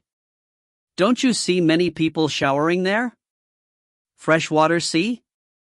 There was no freshwater sea back in Earth. At least Mo Wuji did not know of any.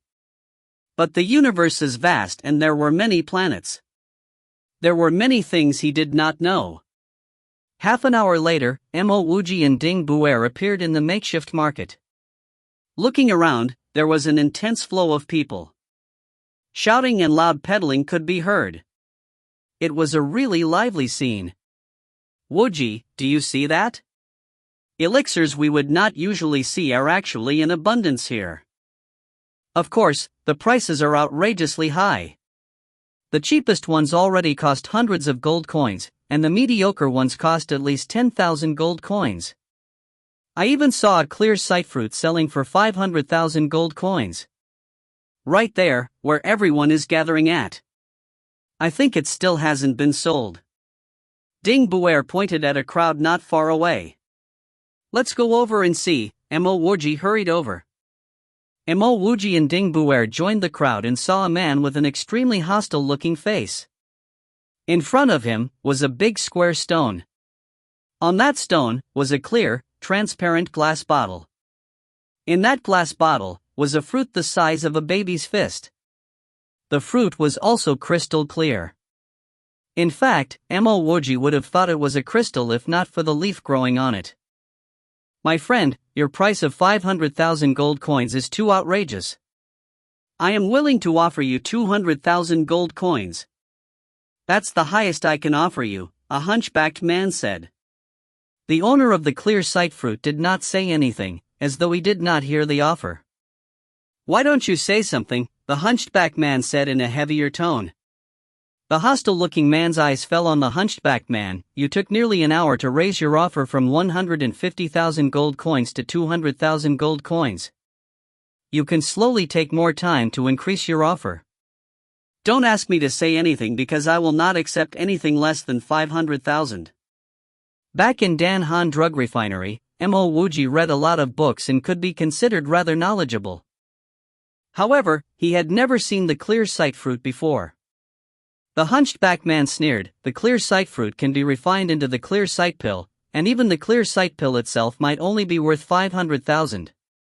Eating the fruit alone can also enhance your eyesight, but the effects are a lot lower than the pill. Friend, you need to learn when to be content. I heard that consuming this fruit can allow one to see anything within 100 m clearly even on a dark, moonless night, Ding Buer whispered into Mo Wuji's ear. Mo Wuji took in a deep breath. The effects of this fruit were so strong? Then this fruit is definitely worth more than 500,000 gold coins. If he had 500,000 gold coins, he would not bargain and directly purchase the fruit. Mo Wuji suddenly remembered that he also had a spiritual ingredient on him, the two-leaved firegrass. Previously, he only gave 2 to Han Ning, so he had 1 strain for himself. However, he did not know the purpose of the two-leaved firegrass and whether it was worth as much as the clear sight fruit. Something's not right. This fruit was so valuable, why would this hostile-looking man be willing to sell it? He's even selling it before reaching the royal capital even though it could be sold for a much higher price there. Most of the people here were simply house attendants. It would be really hard for him to find someone with enough money to buy his fruit. I definitely want this fruit, but I don't have that much gold coins on me. A voice came from afar. An invisible, powerful force pushed Mo Wuji and Ding Buer directly to the side. A clear path appeared within the crowd and along came a man carrying a sword on his back. There was a small sword embroidered in gold by the corner of his clothes. Sir Immortal, are you from the ancient sword gate? The hostile-looking man suddenly asked in an excited tone. The man carrying the sword on his back nodded. That's right, I'm Fei Kai-Chang from the ancient sword gate. After hearing that sentence, the hostile-looking man hurriedly passed the glass bottle over to the man. His voice trembled as he said, Junior's name is Yenin. I have long admired the ancient sword gate and I would really like to present Senior Fei with this clear sight fruit. I just hope that, Fei Kai-Chang raised his hand and interrupted Yen in words, when we reach Chang Luo, I can pass you the gold coins. I don't have that much clout to get you into the ancient sword gate. Obviously, he knew what Yan'an's intentions were and stopped him in advance. Yan'an hurriedly said, Junior doesn't need to be an official disciple. I will be satisfied if I can be an outer disciple or even a service disciple in the ancient sword gate. Mo Wuji finally understood. This guy wasn't intending on selling the clear sight fruit. He just wanted to use it as an opportunity to enter a sect. Perhaps he knew that his spiritual roots might not be good enough to get him into a sect during the Spring Immortals Gate. What an opportunistic man. Even if it wasn't a disciple from the ancient Swordgate but a disciple from another sect, he would say the same thing. That's not right. What if someone directly offered him the 500,000 gold coins to buy his fruit?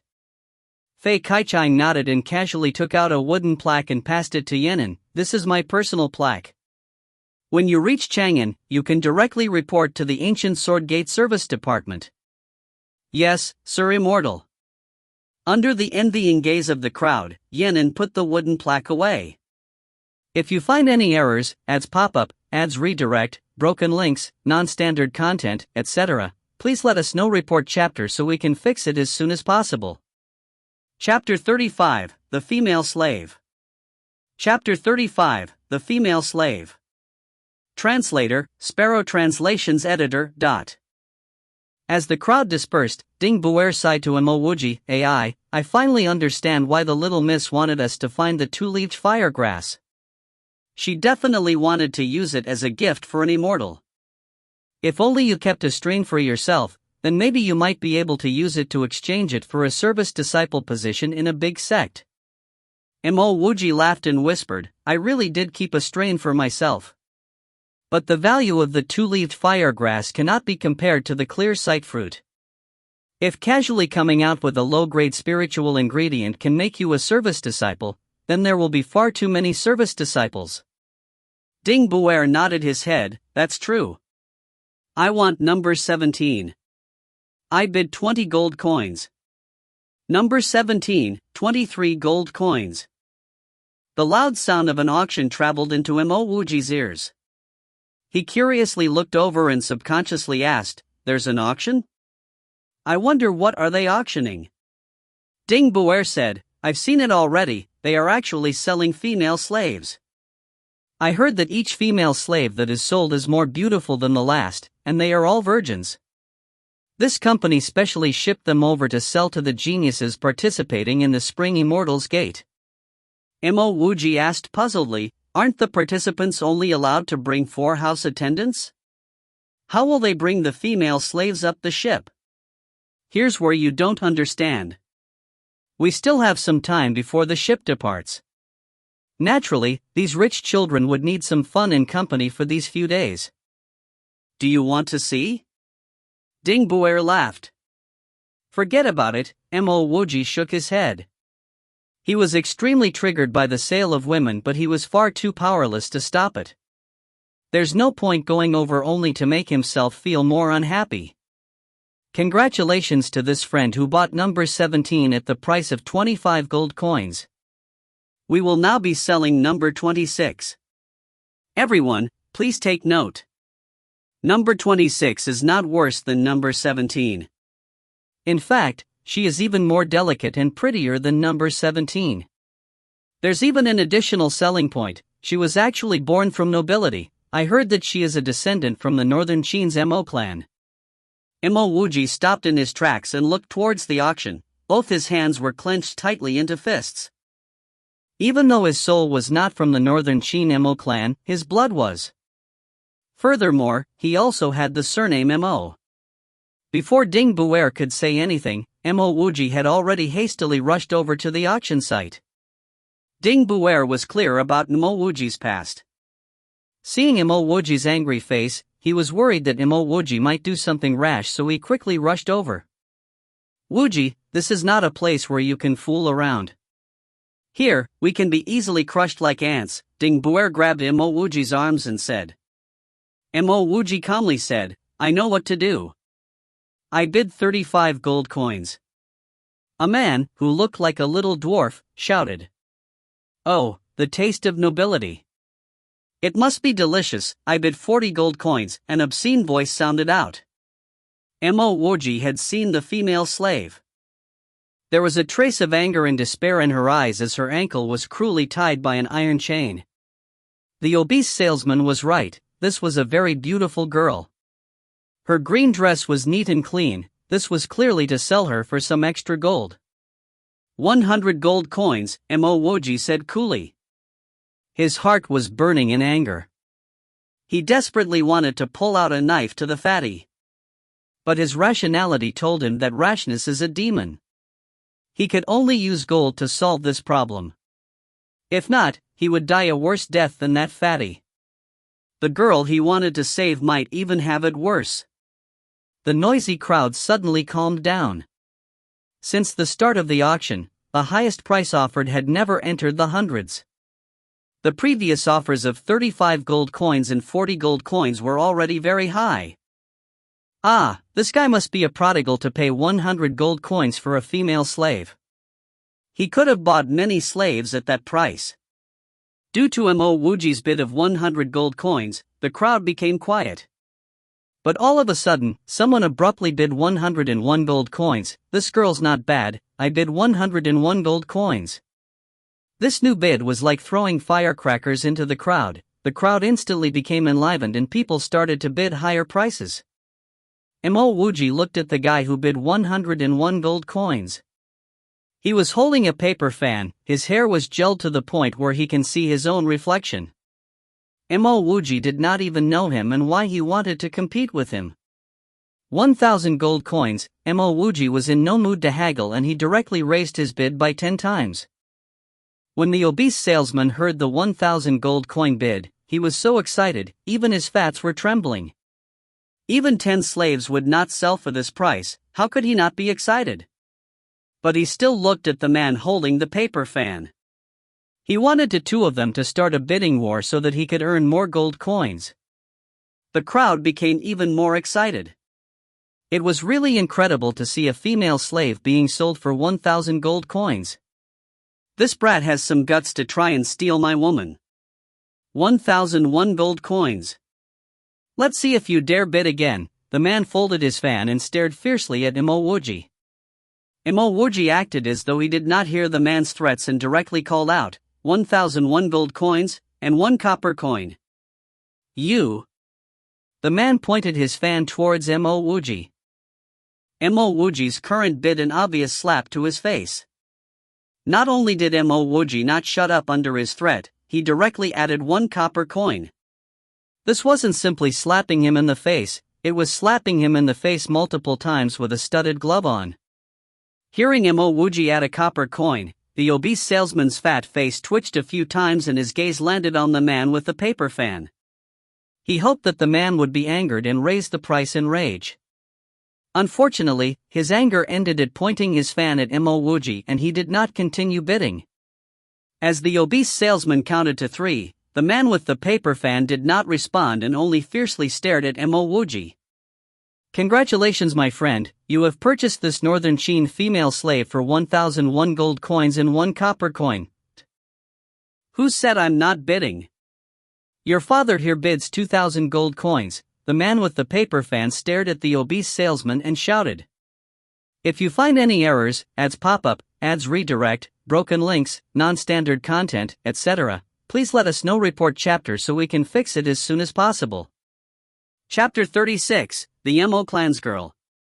Chapter 36, The Mo Clan's Girl. Translator, Sparrow Translations Editor. After the offer of 2,000 gold coins was made, the obese salesman was so shocked that his fats trembled and jiggled again. He wanted to slap himself for not waiting longer before closing the deal. No, he would absolutely not let this additional 1,000 gold coins slip away from him. This thought made him shout with excitement. Someone offered 2,000 gold coins. Is anyone willing to offer more? Before he could finish his sentence, he felt something icy cold pressed against his neck. He subconsciously bowed his head down and saw a sharp, shiny white knife placed dangerously close. You better hurry and let me go. We are at the assembly point of the Spring Immortals Gate Conference. How dare you attack me here?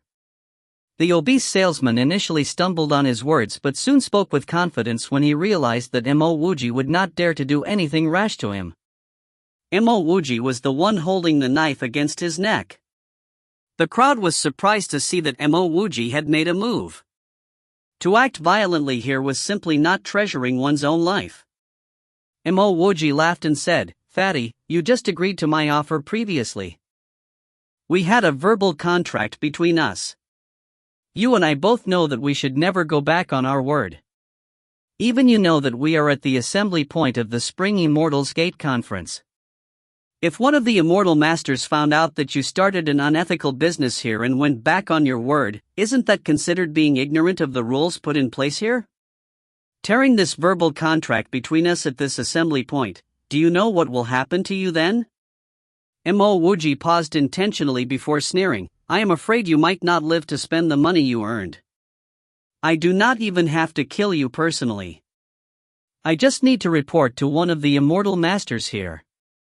Mo Wuji put down his knife after finishing his sentence and looked at the obese salesman with disdain. The obese salesman broke out in a cold sweat. Mo Wuji was right. If Mo Wuji did not pursue this matter, he would be fine. But why would someone as daring as Mo Wuji not pursue this matter, especially after he suffered such a loss? The obese salesman forgot about the danger when his greed for the gold coins overwhelmed him. He definitely could not act shamelessly in front of so many people. If he did that, he would be granting himself a death wish. I'm sorry, I made a mistake here. I was blinded by the money and I forgot I already made a deal with you. The obese salesman smiled gently and handed Mo Wuji the key to the girl's chain. His life was more valuable compared to the 1,000 gold coins of profit that he would have made. Mo Wuji grunted, unlocked the chain and threw both the chain and key away. At the same time, he took 1,001 gold coins and 1 copper coin from his pocket and handed it over to the obese salesman. If it was not to save this girl who might have been from his clan, he definitely would not have agreed so easily. Even if he were to purchase her, he would fork out at most 50 to 100 gold coins. After seeing this fatty try to sell a descendant from the northern Qin's Mo clan, Mo Wuji did not intend on letting him go so easily. The face of the man with the paper fan turned gloomy. However, he did not dare to challenge the rules of the system at the Spring Immortals Gate conference. All he could do was to watch helplessly as Mo Wuji took the girl from the obese salesman. The obese salesman hurried over to the man with the paper fan and said politely, "Mister, I have even better ones over here. Number 31 does not only look beautiful, but is very proficient in a variety of musical rhythms. Compared to the rest, number 31 is the best one I've got here." Is that true? You have an even better one yet you did not offer it to me earlier? I want number 31 too. My offer is 1,000 gold coins, Mo Wuji said without waiting for the man with the paper fan to respond. The man with the paper fan did not react after being humiliated by Mo Wuji previously because he did not want to challenge the rules of the system in the Spring Immortals Gate conference. However, Mo Wuji was still trying to humiliate him with this offer for number 31. He would not let this pass as he did not believe Mo Wuji could compete with his wealth. 2,000 gold coins, the man with the paper fan said arrogantly while staring at Mo Wuji with disdain. The obese salesman was stunned as the two men started bidding for number 31 even before he put her on offer. He became really pleased when he realized this was his chance to earn big. 3,000 gold coins, Mo Wuji shouted out casually. 5,000. 6,000. 10,000 gold coins. The man with the paper fan's blood was boiling as he did not expect a small fry like Mo Wuji to be so arrogant. Mo Wuji saw a slightly older man whisper some words to the man with the paper fan. The man with the paper fan then became a little less angsty and did not look as crazy as he was. Not bad, you are a rich lord indeed. I cannot compete with you any further. Mo Wuji pulled the girl he just purchased and said to a completely stunned Ding Buer, we are leaving. At this moment, the man realized Mo Wuji was out to annoy him. He was so angry that the veins on his forehead turned green and he just wanted to order someone to grab Mo Wuji immediately. It was a pity that this place was not under his monarchy, so he dared not to do such things. Jia, pay him, the man with the paper fan grunted and left without even taking a look at how number 31 looked like. The one who benefited the most was the obese salesman. Just selling off these two slaves earned him a year or two worth of profits. Wuji, the fatty is not a good person too. Although you managed to pit yourself against the irritating fellow, you let the fatty earn a lot from these transactions, Ding Buer said to Mo Wuji. Mo laughed, I let him earn a lot? We'll talk about it when we go back. How dare he put a member of the Mo clan for sale as a female slave? Mo Wuji considered the fatty dead from the very beginning. He dared to offer a high price only because he was not afraid to pay. I will go visit Brother Zhani and Aunt 11, you can go back first. Ding Boer took the initiative to leave as he realized Mo Wuji might have things to say to the girl. Mo Wuji brought the girl to the tent and proceeded to set it up. The girl stared vigilantly at Mo Wuji because Mo Wuji, the man with the paper fan and the obese salesman were the same type of people she hated. What is your name? Mo Wuji did not bother about her vigilant stares as he sat down. Mo Shangtong, the girl continued looking at Mo Wuji vigilantly after saying her name. How do you address the Northern Qin Prefecture Lord Mo Tiancheng? Mo Wuji continued questioning her. Mo Shangtong was not surprised as everyone knew that she was born in Northern Qin. Lord Tiancheng is my uncle, my father and him are cousins. Mo Wuji looked surprisingly at Mo Shangtong. Who knew that Mo Shangtong was actually one generation older than him? He should actually address her as Aunt Shangtong. My name is Mo Wuji. Mo Tiancheng happened to be my grandfather. This is so you understand why I wanted to save you, Mo Wuji explained emotionally. Mo Shangtong appeared even more shocked than Mo Wuji after he said that. She hesitated before asking, are you the young lord? Mo Wuji laughed bitterly, what young lord? Technically, I am the only direct descendant of the lord. However, the position of the Northern Qin Prefecture lord no longer belongs to the Mo clan. Mo Shangtong's entire body trembled as her eyes turned red and tears started pouring out. If you find any errors, ads pop up, ads redirect, broken links, non-standard content, etc., please let us know. Report chapter so we can fix it as soon as possible. Chapter 37, Extinction. Chapter 37, Extinction. Translator, Sparrow Translations Editor. Luo and's Mo clan's gone, they're all dead. Mo Shangtong said with a face covered in tears. She did not continue to speak and continued to cry. The incident has already passed. You can take your time and talk. Mo Wuji pulled Mo Shangtong up and sat her on a chair. The Luoan which Mo Shangtong mentioned was the capital of the Northern Qin Prefecture. As the prefectural royal family, the Mo clan stayed in Luoan. Mo Wuji would not dare inquire about the Mo clan in front of others, but he naturally did not have such concerns with Mo Shangtong. Mo Shangtong continued to sob, but she endured her grief as she said, 4 years ago, the Mo clan was dragged into the assassination of the Northern Qin Prefecture lord. Wait, isn't the Mo clan from the Northern Qin royal family? Why would it be involved in the assassination of the Northern Qin Prefecture lord? Mo Wuji interrupted Mo Shangtong and asked puzzledly. Mo Shangtong shook her head. 4 years ago, our Mo clan was no longer the Northern Qin royal family, the Zhu clan is now the new Northern Qin royal family.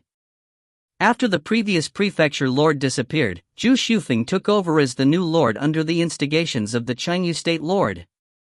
However, during his rounds, he was assassinated by a member of the Mo clan. The Mo assassin was killed on the spot and 9 generations of the Mo clan were ordered to be executed. Mo Wuji's face turned gloomy. A Mo clan member assassinated the acting prefecture lord? Isn't this excuse too ridiculous? What a sinister plot, even 9 generations were to be killed, this was a bit too much. How did you escape? When they found you, why didn't they kill you? Mo Wuji looked at Mo Shangtong in doubt. Mo Shangtong said in an aggrieved tone, that year when the old prefecture lord disappeared, your parents departed for Raozhou to inherit the throne. But there was never news from them, and all the Mo clan members we dispatched to Raozhou also disappeared. Hearing this, Mo Wuji finally understood why no one from the Mo clan came to Raozhou. From the looks of it, they were all assassinated the moment they left Luoan. A Mo clan member who left for Raozhou was a dead Mo clan member. During that time, Zhu Shufeng had taken over as the prefecture lord and the Zhu clan finally had the power to deal with the Mo clan. Because of the increasing number of disappearances, the Mo patriarch ordered every Mo clan member to stay in Luowan. For years ago, I was just 15 years old. I was really pampered, so I decided to take the risk and leave Luowan to see the world. On the second day I left, the Mo clan got involved in the assassination and all 9 generations were exterminated. When I heard the news, I did not dare return to Luowan, so I decided to go to Raozhou to find your father.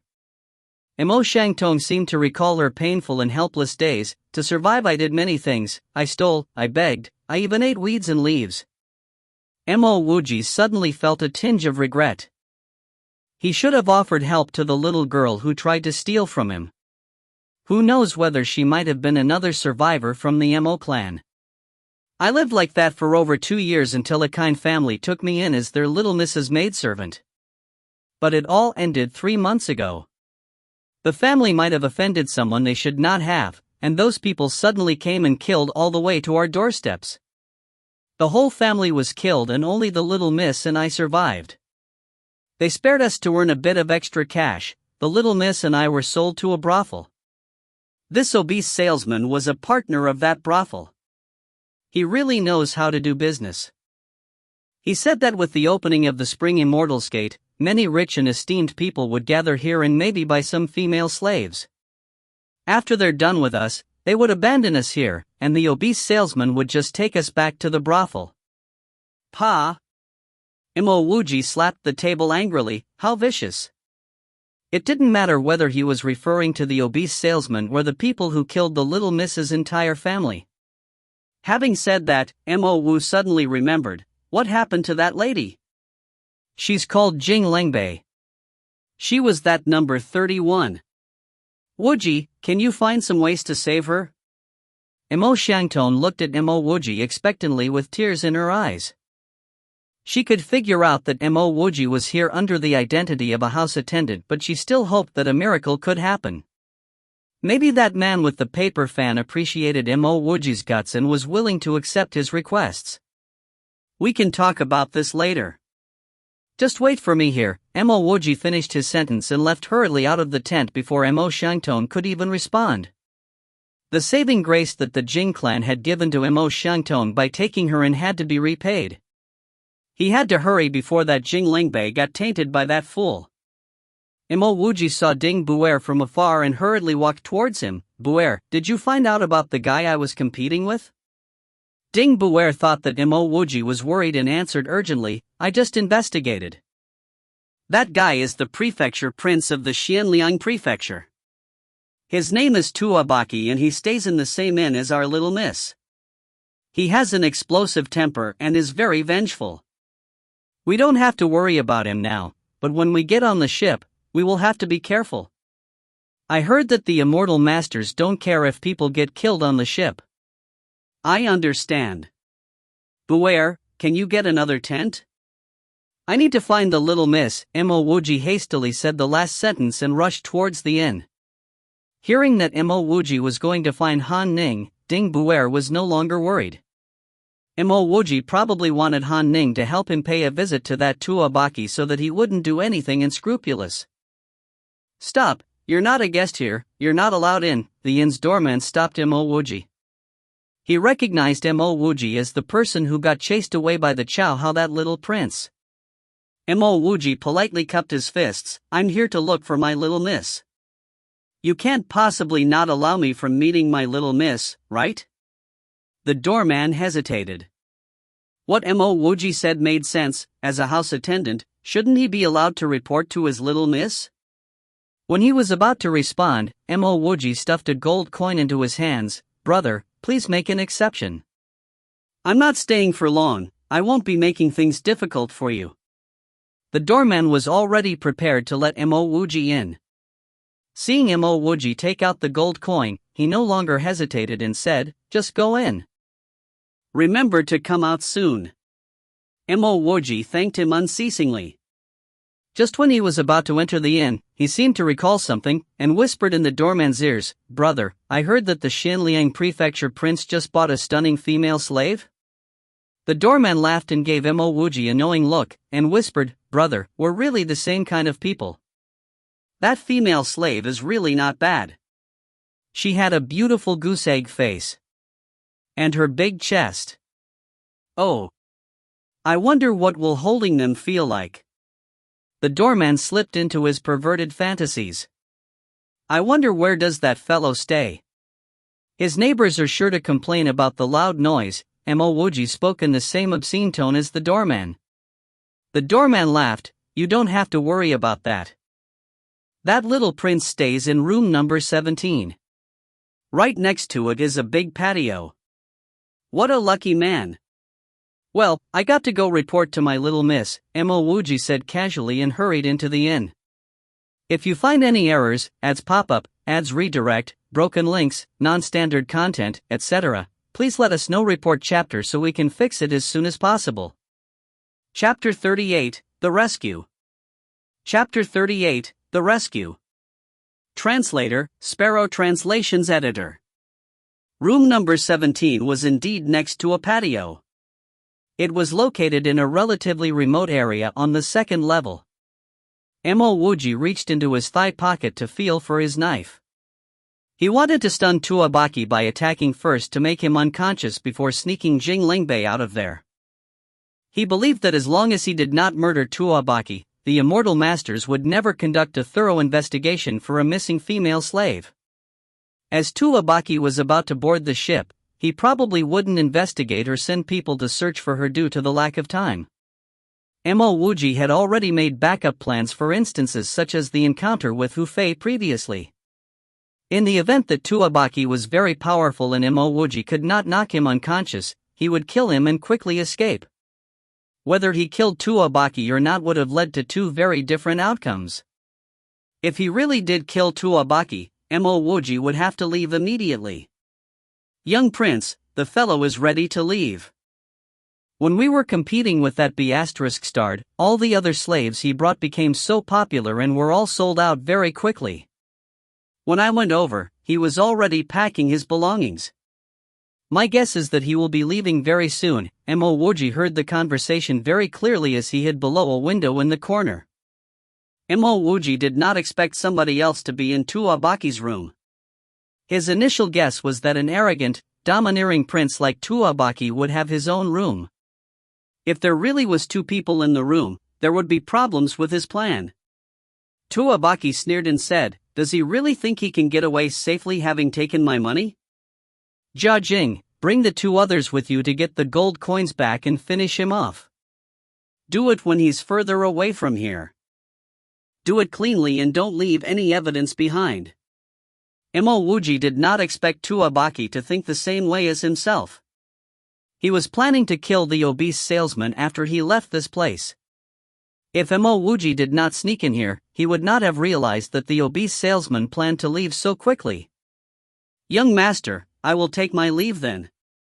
"Do not worry, I will get the gold coins back." The man called Jia Jing sounded off and then Mo Wuji heard the squeaking sound of the door. Mo Wuji knocked on the door when the sound of the footsteps disappeared completely. "Who is it?" Tuabaki asked. Mo Wuji imitated Jia Jing's voice and said softly, "Young master, I thought of a better idea. Shall I come in and discuss it with you?" Mo Wuji originally planned to enter through the window, but after hearing Jia Jing's voice, he changed his plan. Squeak! The door opened again. Mo Wuji entered the room as fast as he could and hit Tuabaki in the temple with a punch. Tuabaki would have never expected Jia Jing to knock him out, and before he recognized that it was Mo Wuji, he heard a humming sound from the back of his head and was knocked unconscious. Mo Wuji felt relieved as he locked the door. He then retrieved a bottle of solution and poured it into Tuabaki's mouth. He was sure the solution would leave Tuabaki unconscious for an entire day. Finishing what he needed to do, Mo Wuji finally took a good look at the girl sitting by the side. He realized that the obese salesman really did not exaggerate her beauty. This girl was indeed prettier than Mo Xiangtong. She had shoulder-length hair, a goose-egg face and skin that looked as smooth as cream. Although she looked stunned, she looked more surprised at Mo Wuji as she did not understand how Mo Wuji was so daring. "Are you Jing Lingbei?" Mo Wuji asked as he took out a black scarf from his pocket. The girl stood up immediately and looked even more surprisingly at Mo Wuji. How do you know my name? I have not told anyone my name even though I was being trafficked. No one even bothered to know my name. All I was given was a number. Let's not waste time. I was entrusted by Mo Xiangtong to save you. Put on this scarf and come with me now. I will distract the doorman downstairs and block his line of sight while you leave the inn. Then wait for me outside, Mo Wuji said while handing her the black scarf. Ah, Xiangtong. Jing Lingbei understood the situation very quickly. Maybe she clicked well with people from the Mo clan. She did not inquire anymore as she quickly put on the scarf Mo Wuji handed her. It was not difficult working with her as Mo Wuji said in a low voice, follow me but remember to stay a distance away from me. When you see me talking to the doorman, that's your cue. Understood, Jing Lingbei nodded as her voice trembled. She did not know whether she was anxious or afraid. Mo Wuji closed Tuabaki's door on the way out. If it was not for the immortal masters, he would have sliced Tuabaki's throat. If he were to kill him here, the immortal masters would investigate and find him in no time. Jing Lingbei followed behind Mo Wuji from a distance. She saw Mo Wuji as he patted the shoulders of the doorman at the lobby and had a great time laughing with him. She did not know how Mo Wuji managed to do it. But she lowered her head and hurried out of the inn's lobby. I did not expect little miss to be sleeping, causing you not being able to meet her. No worries, you can go up directly next time you're here. The inn's doorman felt embarrassed that he accepted Mo Wuji's gold coin, but yet Mo Wuji did not manage to meet with little miss. Mo Wuji smiled and thanked him as he saw Jing Lingbei leaving. Alright, I will take my leave first. I am not very welcomed here by a certain someone anyway, but... The doorman was very entertained by Mo Wuji's humor and even walked him out to the exit. Mo Wuji heaved a sigh of relief after they both left the inn. Fortunately, he did not have to resort to killing Tuabaki. Mo Wuji saw Jing Lingbei waiting far away for him, therefore he hurried over to her side and said to her, follow me. There were a lot of people around this area, therefore no one would suspect anything as they walked past. After half a quarter of an hour, Mo Wuji brought Jing Lingbei back to the tent. Ding Buer was still setting up the new tent as he was ordered. Xiangtong, is that really you? Jing Lingbei felt relieved the moment she saw Mo Xiangtong as she knew that Mo Wuji had not lied to her. Sister Bei, you are okay, I am so glad. Mo Xiangtong's eyes were still reddish. It looked as though she cried again after Mo Wuji left. She then recalled and wondered how Mo Wuji rescued Jing Lingbei. Wuji, how did you manage to rescue Sister Bei? You did not kill anyone, right? Even she knew it was very hard to get away with murder in this place, and therefore she knew they needed to leave immediately if he really did kill him. We will leave now. We can discuss the details later, Mo Wuji said in a hurry.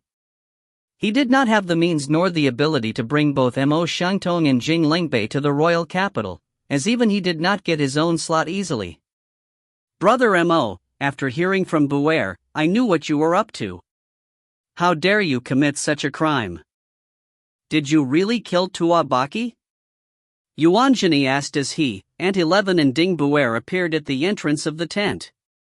If you find any errors, ads pop up, ads redirect, broken links, non-standard content, etc., please let us know. Report chapter so we can fix it as soon as possible. Chapter 39, The Pursuit. Chapter 39, The Pursuit. Translator, Sparrow Translations Editor. Oh, Brother Yuan, Ant 11, you're here. I didn't kill him, I merely knocked him out. This is my aunt, Mo Xiangtong, and this is her friend, Jing Lingbei. I was just getting ready to help them escape, Mo Wuji said without hiding anything. Yuanjini heaved a sigh of relief. That's good. As long as you didn't kill him, it's fine. Come, I'll help you. Mo Wuji hesitated before saying, actually, there's still something else I want to do before we leave. I want to kill the damned slave trader who sold my aunt. Mo Xiangtong suddenly sounded out, Wuji, please call me Xiangtong.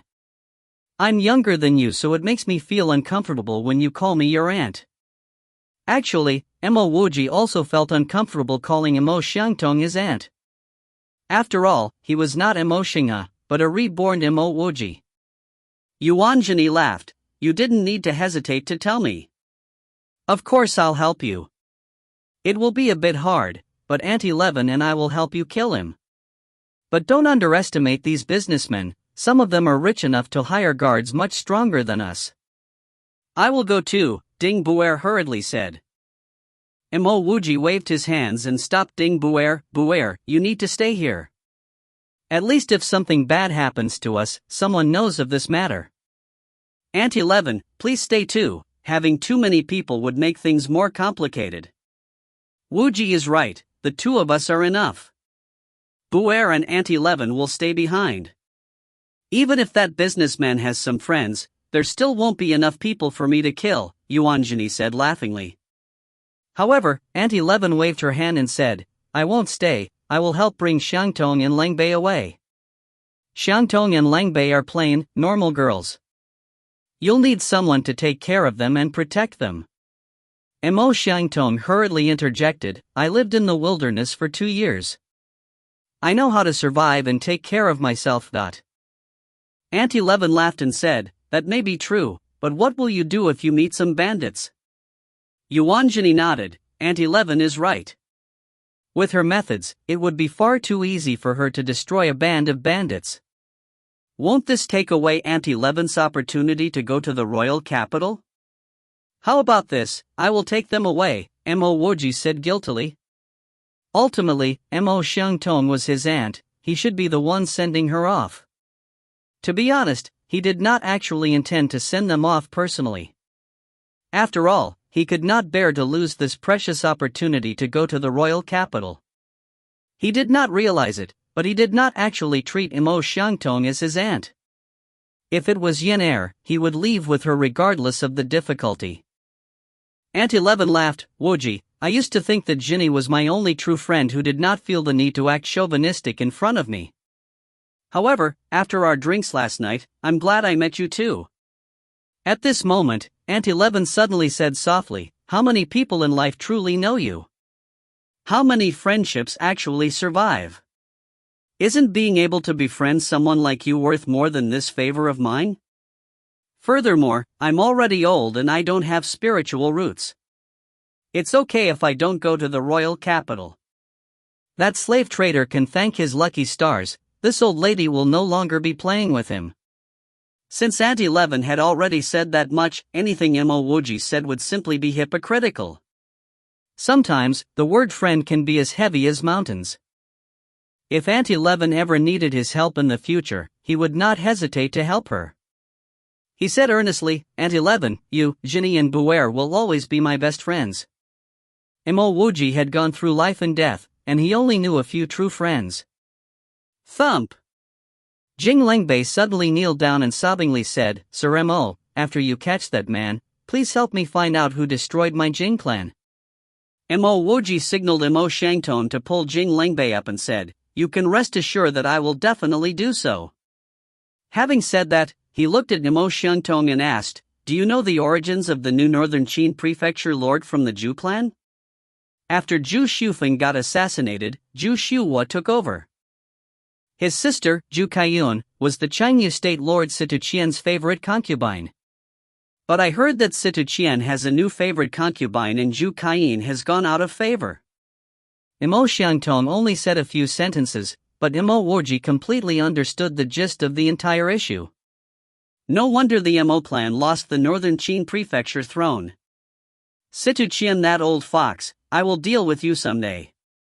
At the same time, Mo Wuji understood why he was lucky enough to escape Situ Qian's chopping knife. It was probably because Zhu Kaiyun had gone out of favor. Since she had gone out of favor, Situ Qian naturally wouldn't care about the issues regarding the Northern Qin Prefecture. By the time the new prefecture lord Zhu Shuhua heard about Mo Wuji, it was already too late. Mo Wuji was sure that if he had stayed in Raozhou for a little longer, he would have met with disaster. But then, who was the one who wanted to poison him? Let's hurry before we miss the opportunity, Mo Wuji put those thoughts aside and said. He knew that Tuabaki had sent people to kill that obese salesman. It's best if Shinny and him could be the lucky third party. 1. Even though it was already dusk, the seaside was still bustling and full of life. Mo Wuji, Yuanjini, Ant 11, Jing Lingbei and Mo Xiangtong each held a horse and walked within the crowd. No one even cared about them. Just right, that guy's leaving. Wow, he actually has quite a few guards. Yuanjini looked at a faraway horse carriage and laughed. After the horse carriage left the crowd of people, Yuanjini immediately said, "Come, let's catch up to them." Mo Wuji stopped Yuanjini. "Jini, wait. Tuabaki already sent men to follow him. We just need to wait and be the lucky third party." Ha ha. Yuan Jinyu laughed. That guy is really looking for death. He is so bold to leave this safe place just because he thinks that he has enough guards. He's simply looking forward to his next life. Mo Wuji laughed coldly. He's not looking forward to his next life, he's just looking forward to earn a bit of money. In 2 days, the ship for the Spring Immortals Conference will arrive. He wants to seize these 2 days to sell more female slaves. I'm sure, if nothing happens to him, he will be back tomorrow. This is what a greedy man would do. If this obese salesman was contented with the money he made, and only left after the ship has sailed off, he would continue living his fat, hedonistic life. Even if Mo Wuji wanted to kill him, he would not waste his chance to go to the royal capital just to do that. Sure enough, it did not take long before Mo Wuji saw Jia Jing bring 2 men to follow the obese salesman. "We can go now," Mo Wuji said after confirming that there was no one else. After 2 hours, Yuanjini suddenly did a hand gesture, stopping the 5's advance. "Something's happening in front. Quickly gag your horses and walk carefully." Mo Wuji used his ears and listened hard. Only with great effort did he manage to heard the sound of people fighting. He could not help but have a newfound admiration for Yuanjini. "Wuji, we're in a windy place, and you've never cultivated before. You wouldn't be able to hear anything. It's okay to just follow Jini." Seeing Mo Wuji concentrating his ears, Ant 11 laughed and said. Mo Wuji knew that Ant 11 was not lying. The reason why he could hear the fighting was because he had already opened a meridian.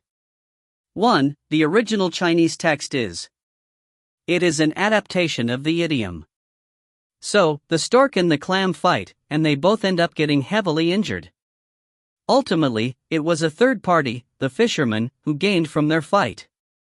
If you find any errors, ads pop up, ads redirect, broken links, non-standard content, etc., please let us know. Report chapter so we can fix it as soon as possible.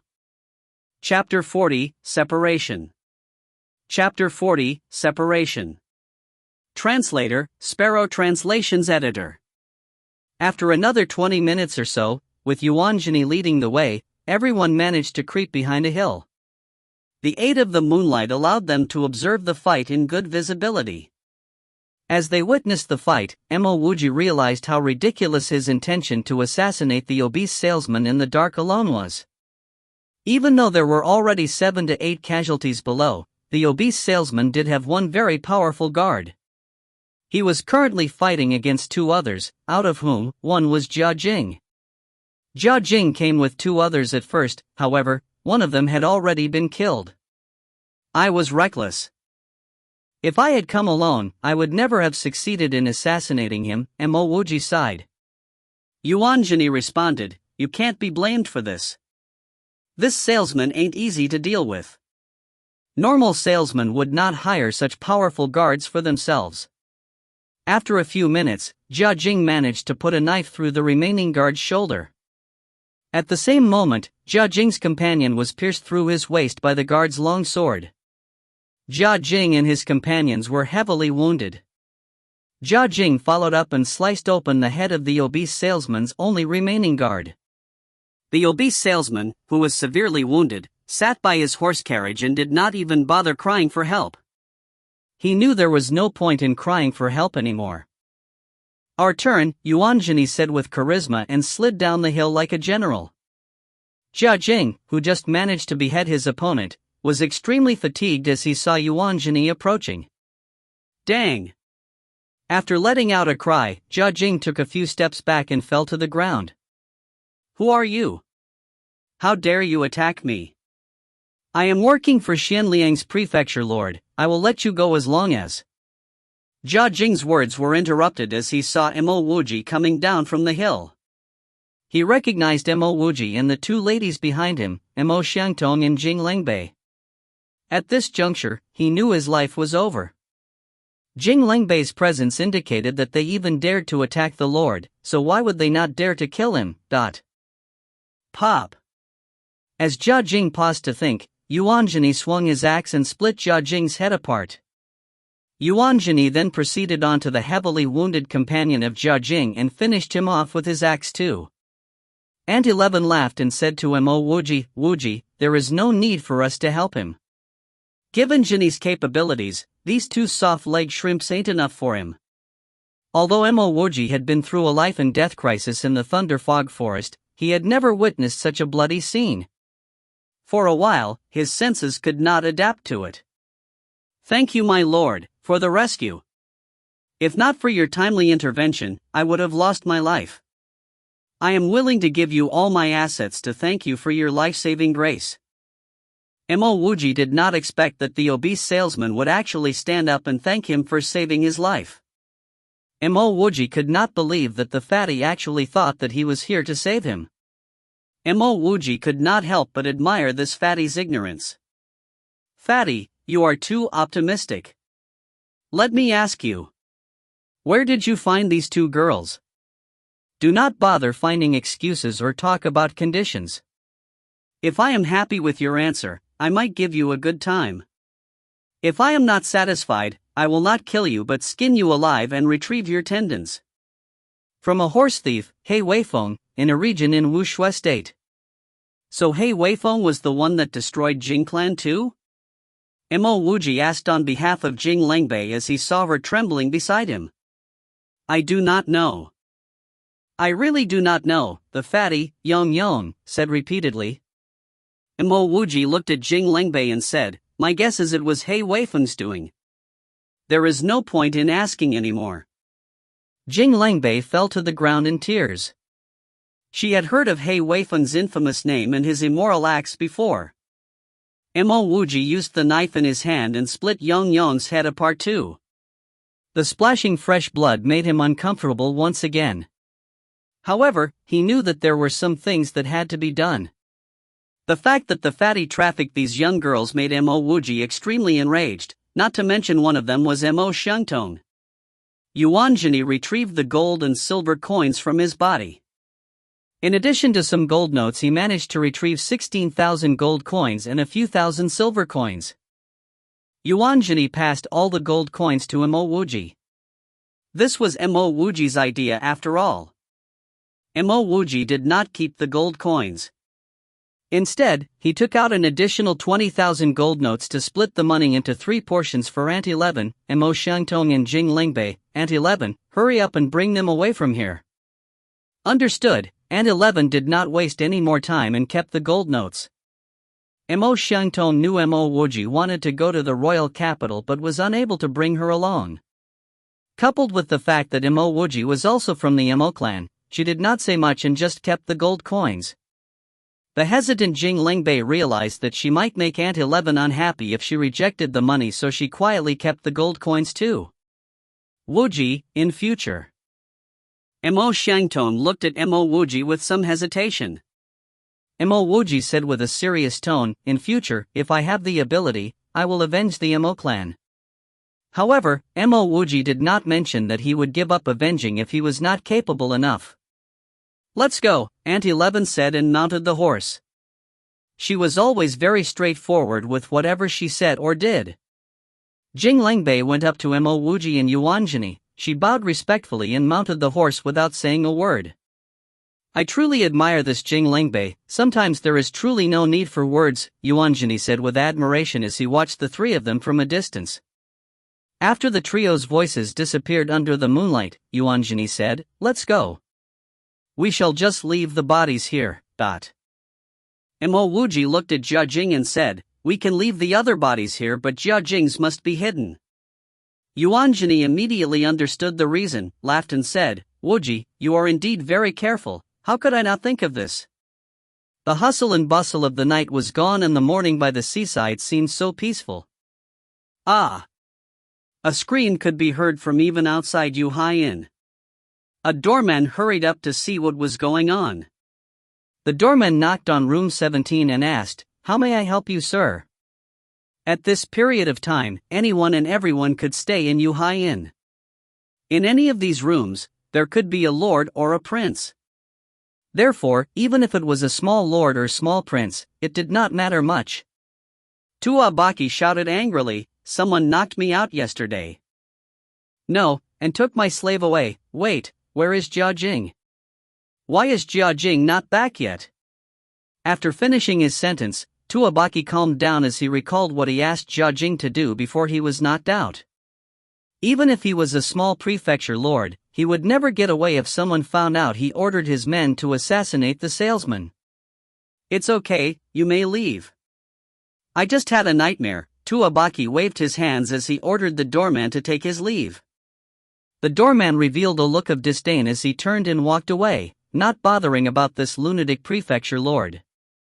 If you find any errors, ads pop-up, ads redirect, broken links, non-standard content, etc., please let us know. Report chapter so we can fix it as soon as possible. Chapter 41, Lost Opportunity. Chapter 41, Lost Opportunity. Translator, Sparrow Translations Editor. Both Mo Wuji and Yuanjini went back to the tent to rest without worrying about anything. Even if Tuabaki knew that they were the culprits, he could not do anything about it without any evidence. By the time Mo Wuji woke up, it was already early in the afternoon. Just as Mo Wuji wanted to ask Ding Buer about Tuabaki's movements, he saw Ding Buer walking from the direction of Yuhai Inn. "Wuji, the little miss wants to talk to you about something," Ding Buer shouted to Mo Wuji from far away. It was just the right timing that Han Ning wanted to talk to him as he wanted to find out more about Tuabaki at the inn as well. "Hold up." Ding Buer spoke in a low voice as he approached Mo Wuji. "Wuji, please be careful." "I doubt it is good news. Pang Maohua was stuttering when he told me about this." Mo Wuji gave Ding Buer a pat. "What can happen to me here?" "Don't worry, I was just about to inquire about something." The first person Mo Wuji saw when he entered Yuhai Inn was Tuabaki. Tuabaki was busy interrogating the inn's doorman to find out if anyone suspicious had entered the inn the previous day. Since the doorman had accepted Mo Wuji's gold coin yesterday and he had no idea what Tuabaki was trying to do, he did not tell Tuabaki anything.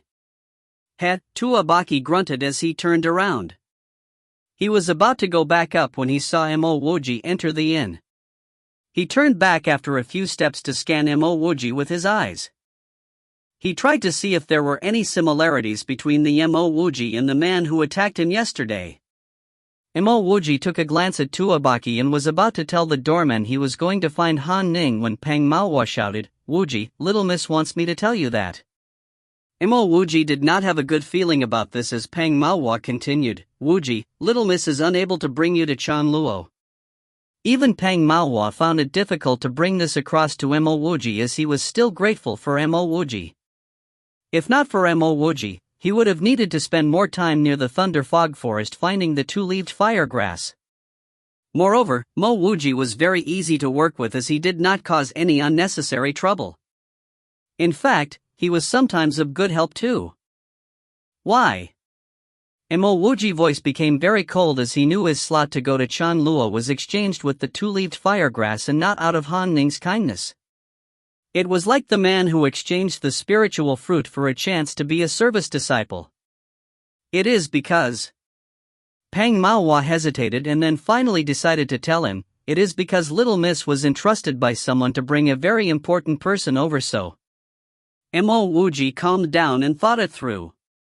Even if Han Ning decided not to bring him to Chanluo, he had to find a way to go over. He would simply be awaiting death if he did not. "Brother Pang, I want to meet Little Miss. I want to hear it from her." Mo Wuji said it word by word very audibly. If a lover could stab him from behind, Han Ning, who was not even considered to be his friend, could obviously go back on her word in gratitude for the two-leaved firegrass. There is no reason why. It is simply because someone from my clan suddenly wants to go towards Chan Luo. There is no other choice but to take your slot. Of course, if you really wish to go, you can crawl under my leg now and I might consider pleading for you, Xiao Hao said sarcastically as he whitened his legs. It was indeed this brat. Mo Wuji clenched his fist and tried his best to said in a calm manner, wherever you go, you give off an unbearable stink. That is how I know you have not met the dung beetle, one. Go back and ask your father and mother why you stink, that. I will murder you. Xiao Hao was a classy young man and would not mind if someone of the same stature criticized or mocked him. However, how could he not mind a house attendant like Mo Wuji being this rude to him? The guard beside Xiao Hao hurried to hold the furious Xiao Hao back. My lord, do not do it now. There will be more opportunities when we board the ship. Mo Wuji did not bother about Xiao Hao after he scolded him. Instead, he looked at Han Ning who was standing behind Xiao Hao. Little miss, I want to know if this was your intention? Even if he knew it was her intention, he just needed Han Ning to say it out because he earned this opportunity with his own merit, not by begging her. Han Ning looked guilty for a split second before saying, Mo Wuji, I am sorry. I did consider the bigger picture previously. How about you just greet Lord Chao respectfully? Mo Wuji said coldly, what is a puny Wuxue state prince to me? You are nowhere near the level I would greet respectfully to. Your father passed me this jade hairpin. You can use it in times of trouble to find you Changyin and Chan Luo. Just to make things clear, I earned my own opportunity to go with you to Chan Luo, and it was not because of your kindness. I will not ask for the two-leaved firegrass back, so we will no longer be related in the future. Mo Wuji took out the jade hairpin which he had kept neatly in a pouch and passed it to Han Ning before laughing. It is your choice not to keep me, goodbye, but. Mo Wuji turned away after he finished, and as he exited the inn, he thought of something. He recalled that the one who killed Jing Lingbei's clan, He Weifeng, was from Wuxue State too. If Xiao Hao is the lord of Wuxue State, he might be related to He Weifeng. After he promised to repay Jing's clan's kindness for taking care of Mo Xiangtong, he had to take this matter seriously.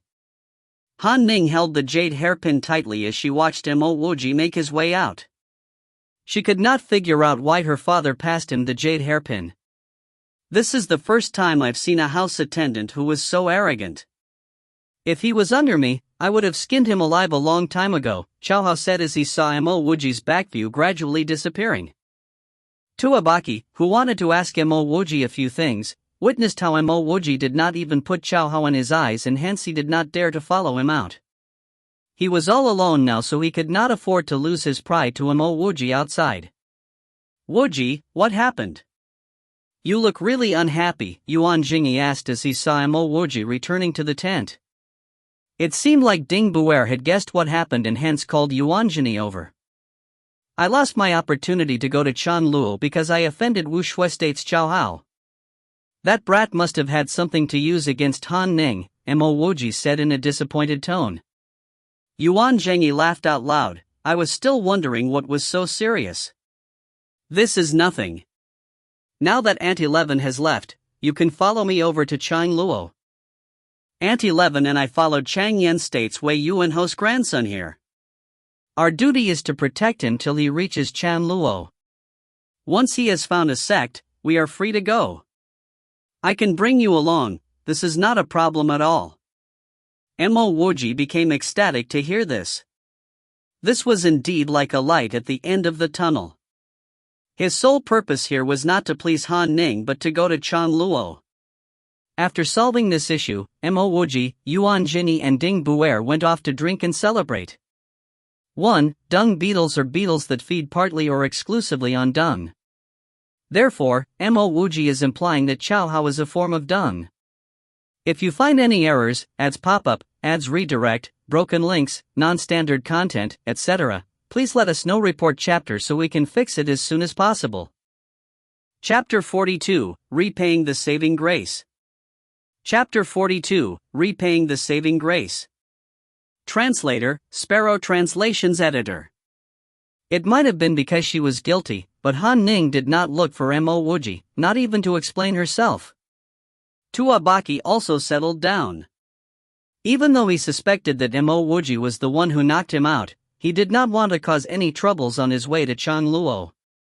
On the other hand, Mo Wuji, Yuanjini and Ding Buer met daily to drink and explore the makeshift market. Hearing Yuanjini's peculiar stories and experiences with cultivators, Mo Wuji really loosened up. One particular morning, just as Mo Wuji was lifting his tent flap to leave for his daily washing up, he heard a loud rumble. He looked up to see a gigantic ship dock by the seaside and he almost called out in surprise. The deck of the ship alone could fit several football fields. If the rooms and compartments at the center were included, the ship should have had an estimated area of 100,000 square meters. Mo Wuji took in a breath of cold air. It was bigger than an aircraft carrier. An aircraft carrier was designed with a huge deck. On the other hand, this ship was designed with large decks surrounding an even larger living quarters, which were at the center of the ship. These rooms were in layers, just like a modern apartment building. What powers this huge thing? Earth's aircraft carrier was not as big as this, and it already required nuclear power to power it. There shouldn't be nuclear power here too, right? Wuji, you're scared, right? I also got a huge shock when I first saw it, Ding Buer's voice called out. At this moment, Mo Wuji could see that he was not the only one in shock and awe. The seaside was filled with people. Wuji, quickly pack up and follow me to the ship. Buer, you can follow your little miss up the ship, Yuanjini said as he walked out from a crowd. Ding Buer understood that he would have to follow Han Ning to get on the ship. Wuji, brother Jini, I will go first. We'll meet at Chanluo. Yuanjini laughed, what Chanluo?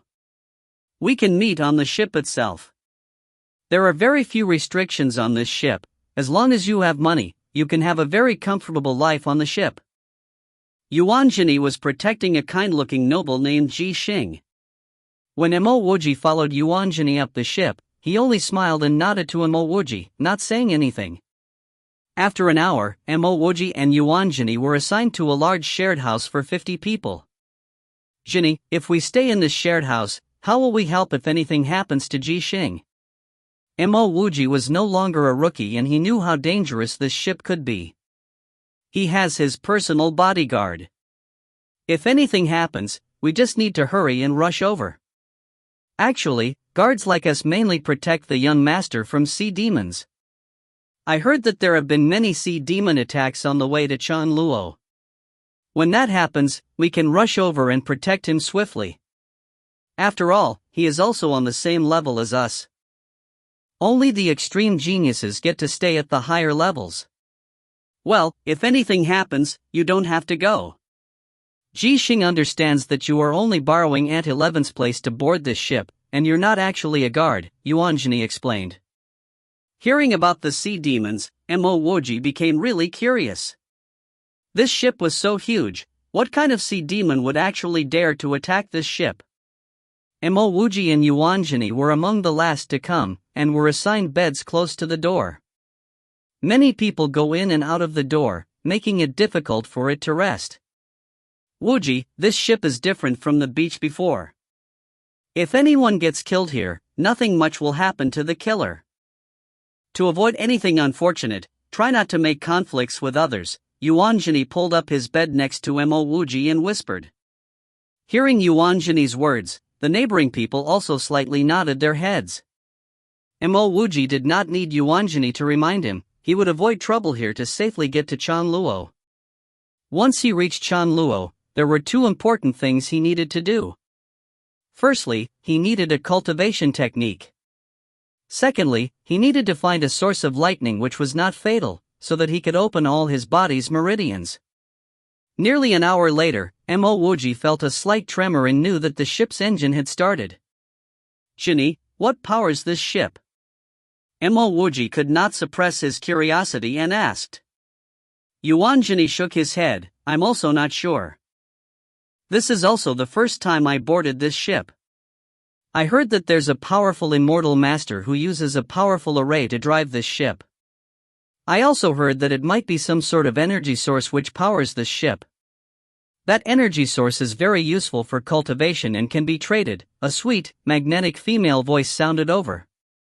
Mo Wuji turned his head to see that there was a woman sleeping on the bed beside him. She was around 30 years old. Her hair was tied in a tight bundle, her skin was pale white, her facial features were not very outstanding, but there's this beauty about her. Together with her voice, she could be considered a very splendid woman. Mo Wuji subconsciously sat up and asked puzzledly, "There's co-ed living here, Yuanjini laughed. Why would there be a need to separate the men and women? Being able to stay in this kind of shared house is our good luck." The woman smiled and also sat up, nodding at Mo Wuji and Yuanjini. "Greetings, I'm Qin Xiangyu from the Ba Prefecture."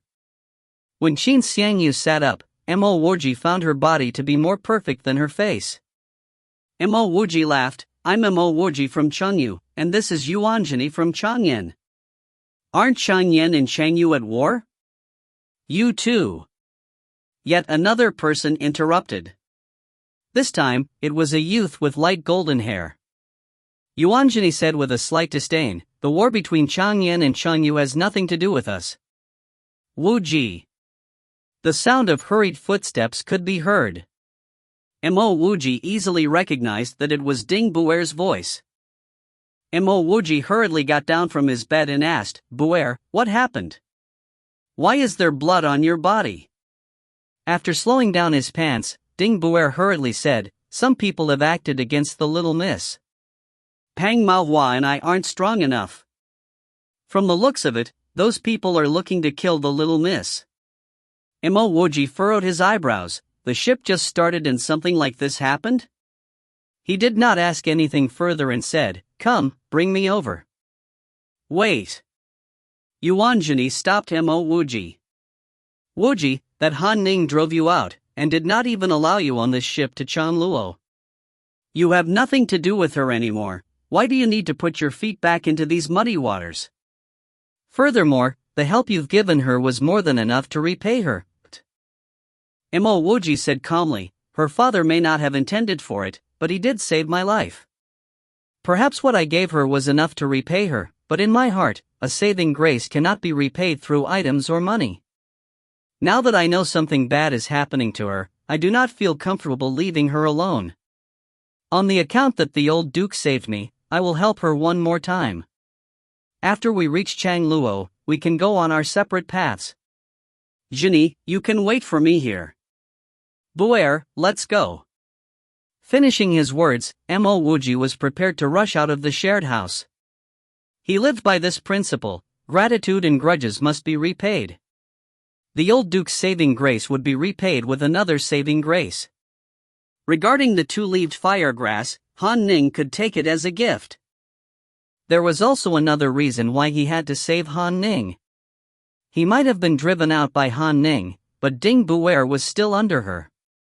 He might not need to save her, but he needed to rescue Ding Buer. Helping Han Ning was the same as helping Ding Buer. Yuanjini laughed, "Aren't we brothers? If you're going, then I'm going too. Let's go." If you find any errors, ads pop up, ads redirect, broken links, non-standard content, etc., please let us know. Report chapter so we can fix it as soon as possible. Chapter 43, Mo Wuji's Power. Chapter 43, Mo Wuji's Power. Translator, Sparrow Translations Editor. Han Ning was a main participant of the Spring Immortals Gate, so she stayed in a slightly better two-man room. Still, her room was on the same floor as Mo Wuji's shared house. Bang! The sound of a large impact on the door resounded. Mo Wuji could clearly see some blood flowing out the gap below the door. "Ai Hui, do you still have a sense of shame? You are a state prince, but you actually lowered yourself to rob me?" Han Ning said grievously. "I-oh. This is indeed too low for me. Ferguson, do you want to commit suicide to appease this little miss?" A shrill voice could be heard behind the door. When Mo Wuji heard the voice, he felt goosebumps all over his body. Was this guy a eunuch? What followed was another voice. Then I will just kill myself. Look, I'm placing the knife on my neck. I died. I'm going in first. Ding Buer said as he pushed the door open forcefully. Pooh. The sound of a meeting of a knife and flesh could be heard, and someone fell on the ground. Mo Wuji could see a man slumped in a pool of blood. The knife in his hand had pierced through his throat. In an instant, Mo Wuji understood what had happened.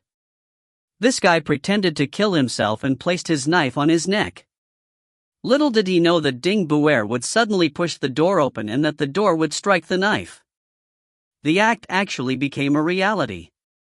Besides this guy, Mo Wuji also saw Pang Maohua lying on the ground. One of his arms had been cut off. Han Ning and Xiao Lan were also covered with blood, and they were forced into a corner by two men. A handsome man, with a long mustache, looked at his dead underling in shock. Who are you guys? You dare kill my man? The mustached man finally came to his senses and cried out. Mo Wuji almost covered his ears. He did not think that this handsome man, who looked handsome and manly, would actually have such a shrill and sharp voice. From what he could make out, this man must be the state prince Bai Hui. At the same time, he did not see Han Ning's groupmates, Chao Hao, Yang Junson, and Zhao Su. Bang! Yuanjini, who entered the room last, shut the door forcefully. Even though he knew that immortal masters would not pursue this matter, it was not something for people to know. Buer, help bandage Chief Guard Peng's wounds. Seeing Pang Maohua struggling on the floor, Mo Wuji flusteredly instructed. Ever since he killed a man, Mo Wuji was more cold and calm when facing these kinds of things. Seeing Ding Buer take out a healing drug for the struggling Pang Maohua, Mo Wuji walked to the front of the mustached man and said, I'm Mo Wuji from Raozhou. Mo Wuji did not need to continue speaking for the mustached man to know why Mo Wuji was helping Han Ning. From the looks of it, Mo Wuji was definitely Han Ning's guard. I am the 16th prince of the Yin Han state, Bai Hui. Are you sure you want to go against me? The mustached man calmed down and said with his shrill voice. Mo Wuji laughed, I've already killed one of your men. What do you think? If you choose to leave now and ignore this matter, I will no longer pursue this matter. I could even invite you to join my Yin Han state, Bai Hui said quietly, trying to make his tone sound gentle and warm. He could determine that Mo Wuji and Yuanjini were people he could easily deal with, especially Yuanjini who was standing at the back. Before Mo Wuji could speak, Yuanjini blurted out, Yin Han state is only a piece of sh*t. I can consider joining you if your state lord licks my feet. Bai Hui's face instantly turned dark. He turned towards the two men cornering Han Ning and said, Jody, teach them a lesson. A man with a face full of black spots responded. He spun the knife in his hand as he walked towards Mo Wuji. Wuji, step back. I will teach this kid a lesson. Yuanjini had never seen Mo Wuji's abilities, but he could guess that Mo Wuji was probably not strong enough to deal with Jody.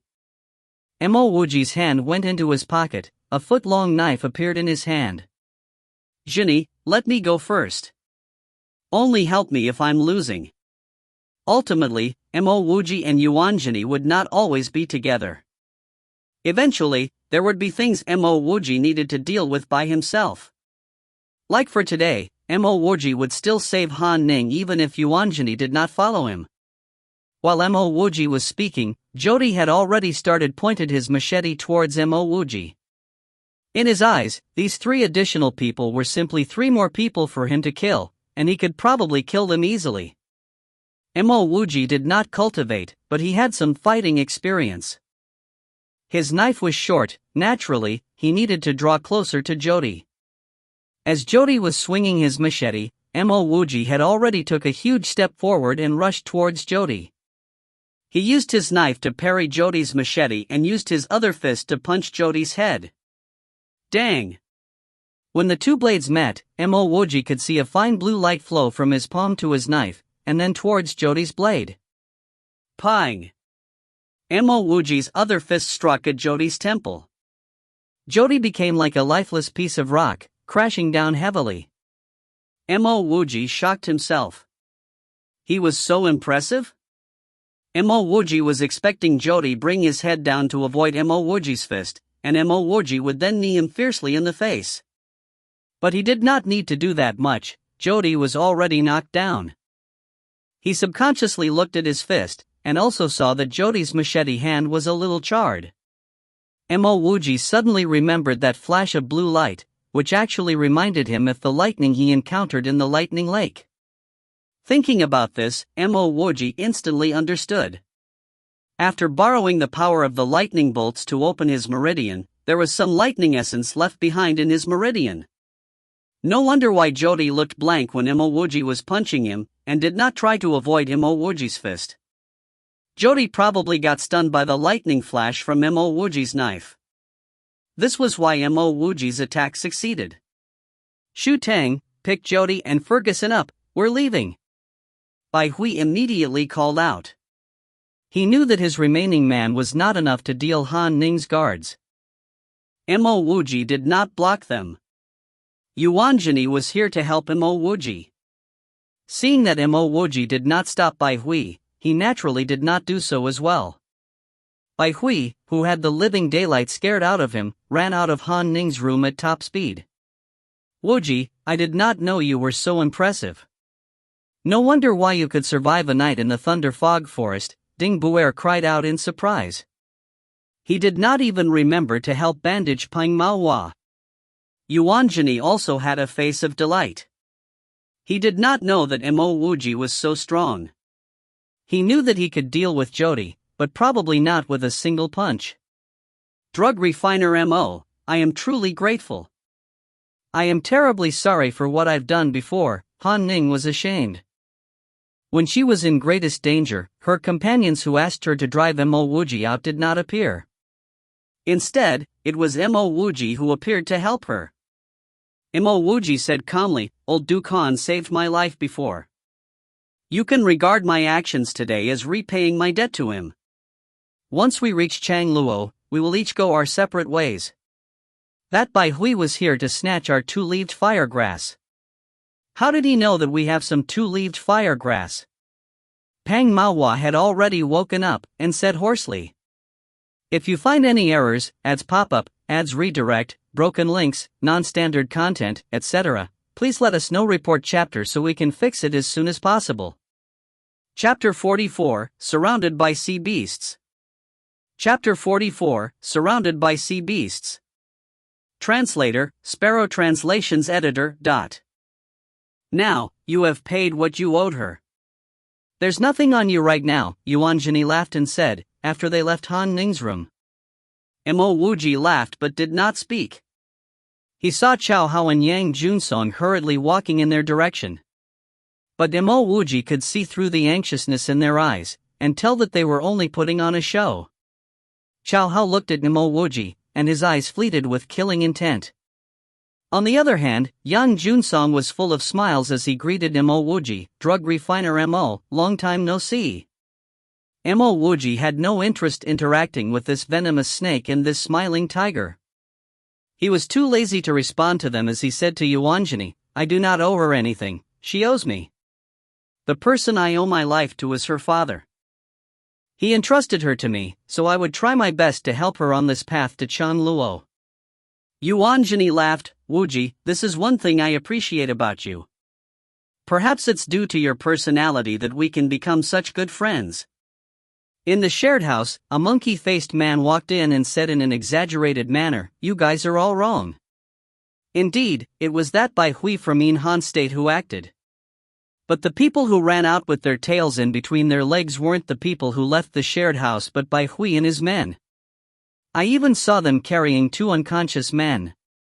They were probably overwhelmingly defeated. Those two people are so strong? But Bai Hui is a state prince, the golden-haired youth from before said in shock. As a state was a level higher than a prefecture, the state prince's guard should naturally be better. With just two people, they managed to defeat their opponents? Maybe after they went in, by Huey's men were outnumbered. The voice stopped abruptly. This was because, at this moment, the door opened, and Mo Wuji and Yuanjini entered. Although the two of them were clean, but the people in the shared house felt something different about them. People stopped talking and people started whispering. Over the next few days, the shared house was extremely quiet.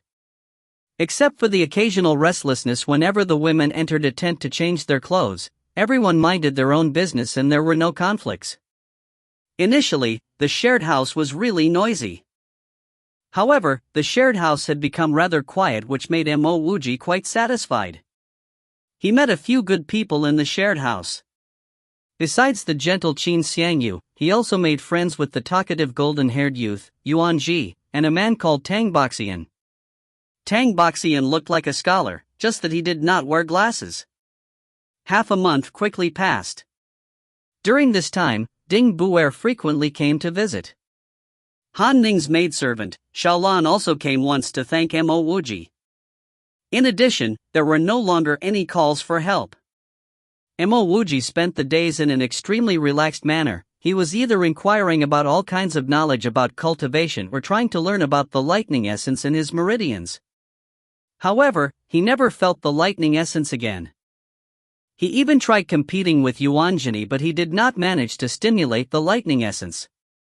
He even suspected that the previous flash was like the six-pulse holy sword, one, and could only be used intermittently. Because there was no one here who understood cultivation, and his lightning attack was related to his channel opening solution, Mo Wuji could only bury this issue in his heart. There was one thing, however, which made him dissatisfied. As everyone in the shared house got familiar with one another, the environment was no longer as quiet. Some people started gambling and they often bustled for a long time. This made Mo Wuji feel really helpless. He understood that the other shared houses were noisier, but he was still not used to this noisy environment. On this day, Mo Wuji still did not have any gains after working for half a day. Yuanji hastily entered the shared house and cried, "Big bro Yuan, big bro Mo, I just got some big news. I heard that there will be an auction on the second floor. Even some cultivation manuals are being auctioned." Mo Wuji, who was concentrating on feeling the lightning essence within his body, immediately opened his eyes. Cultivation manual? Wasn't this what he was dreaming for? Just a servant, actually coveting the things sold in the auction. A red-robed man walked in and said disdainfully. The man suddenly stopped talking abruptly, as he saw something which caught his eye. There was a shirt hung by Qin Xiangyu's bed, and her bed was currently being covered by a small tent. Ostensibly, there was someone changing inside. He did not hesitate, he rushed over and tore open Qin Xiangyu's tent. "What do you want?" Qin Xiangyu raged. Fortunately, she had already finished changing her clothes. What a beautiful woman. This figure. I like it. You don't have to live here anymore, come with me. The red-robed man laughed cheekily as he raised his hands to grab Qin Xiangyu. With a flick of her left hand, a gush of wind rushed by, followed by a purple blur. The red-robed man cried out in shock and quickly retreated. He retreated towards the direction of Mo Wuji, and Mo Wuji did not hesitate to kick him fiercely. The man was getting ready to pounce at Qin Xiangyu again, but he did not expect that Mo Wuji would have acted against him. This man was not bad. Despite the momentum and inertia, he twisted his body to land in the open space between two beds. He casually pointed at Mo Wuji and said, "Who are you?" Mo Wuji's hand flashed as he quickly pulled out the knife tied to his leg. Yuanjini also stood up and stood beside Mo Wuji. Qin Xiangyu also came over. In her hands was a purple soft spear. Was this really a shared house? The red-robed man even thought he walked into the wrong place. These were all servants. Why are they all so aggressive? He had been to other shared houses and no one ever dared to treat him like this. Just as he was about to call out for his subordinates, the boat started shaking violently. Everyone looked out the window in shock, forgetting about the current confrontation.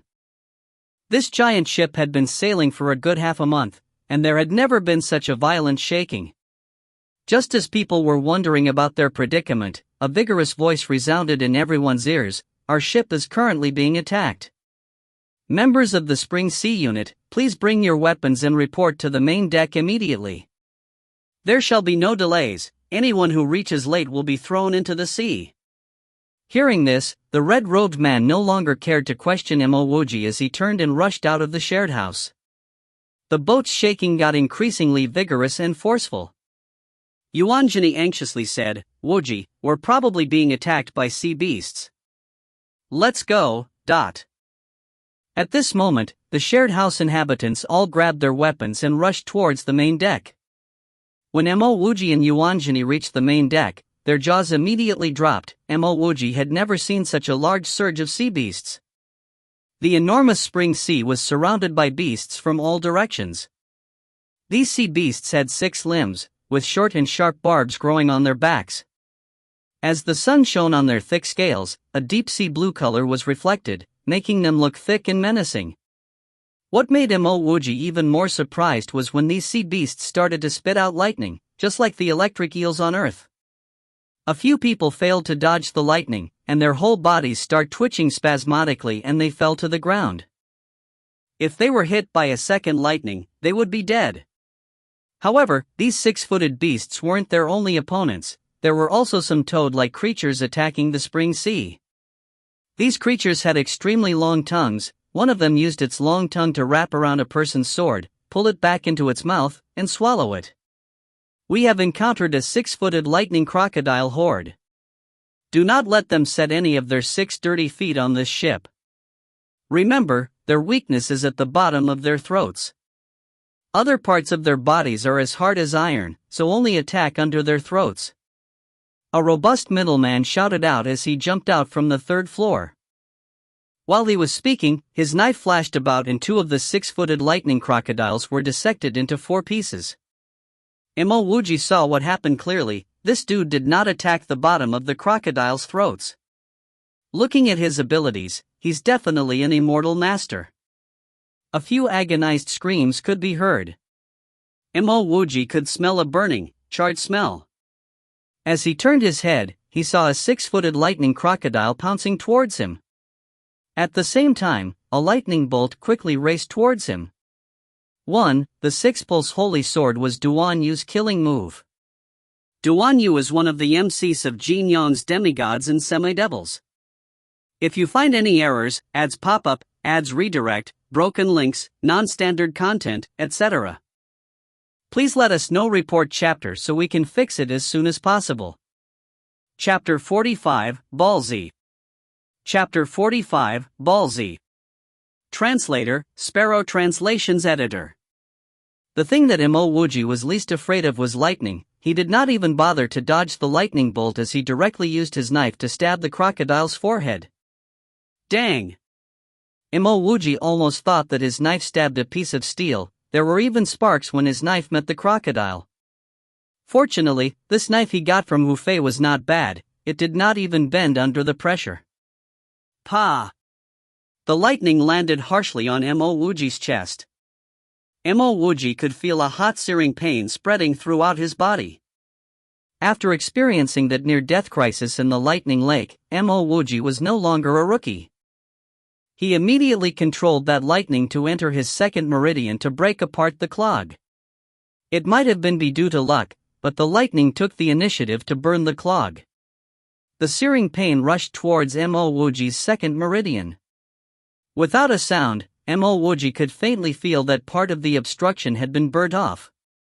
While all this was taking place within his meridians, Mo Wuji immediately retreated and climbed to higher ground. This wasn't like the lightning lake. This was a place infested with sea beasts. If he lay on the floor, he would either be killed by the sea beasts or trampled to death.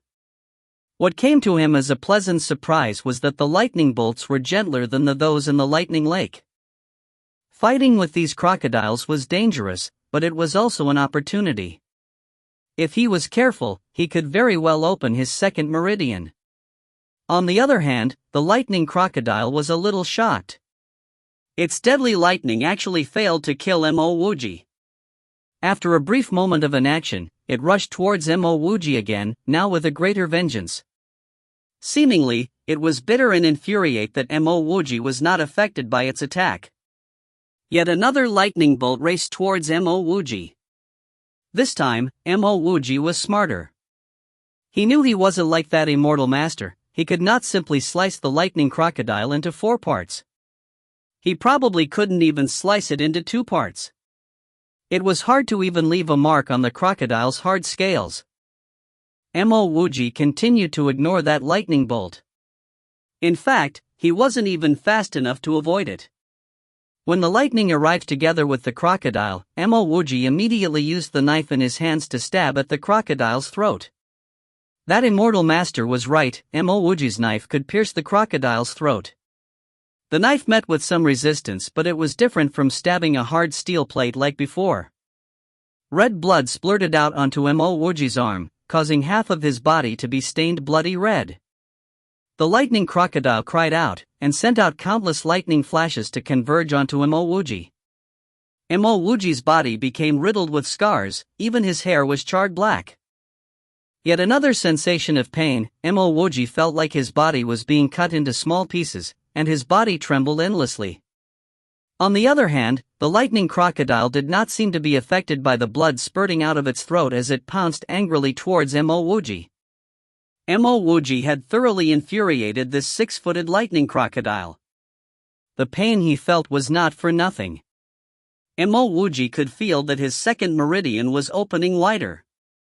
Mo Wuji bit his tongue, using his steadfast determination to force himself to stand up. At the same time, he opened a bottle of the channel opening solution and put it into his mouth. The surrounding people started to retreat. Mo Wuji did not kill the lightning crocodile, and only managed to anger it. No one was willing to bear the brunt of the crocodile's anger. Not only did Mo Wuji not retreat, he endured the excruciating pain as he pounced towards the lightning crocodile. Anyone who saw Mo Wuji would think of the same thing: this guy is mad. Under such heavy injuries, he did not retreat but chose to face the lightning crocodile. Was he crazy? Even if he was looking for death, he should not look for such a painful method. Pa. 2 more electroballs landed on Mo Wuji's chest. At the same time, Mo Wuji's knife also made its way to the crocodile's throat. The second meridian continued to be opened by the lightning. The crocodile's gaping wound also became bigger. The lightning crocodile had incredible vitality. Despite being stabbed twice, it still crazily rushed towards Mo Wuji. Experiencing near-death crises before, Mo Wuji was able to stay calm. He continued to drink another bottle of the channel opening solution and thrust out his knife. After 3 times, Mo Wuji's whole body was completely stained with blood. He didn't even know whether the blood was his or the crocodile's. Every time he was hit by the electroballs, he stubbornly stood back up, drinking the channel opening solution and stabbing out his knife. This became a cycle. Mo Wuji stabbed the crocodile sent lightning flashes or electroballs towards Mo Wuji drank the channel opening solution, Mo Wuji stabbed the crocodile. The surrounding people looked in shock. This lightning crocodile had incredible vitality, but this little servant had more.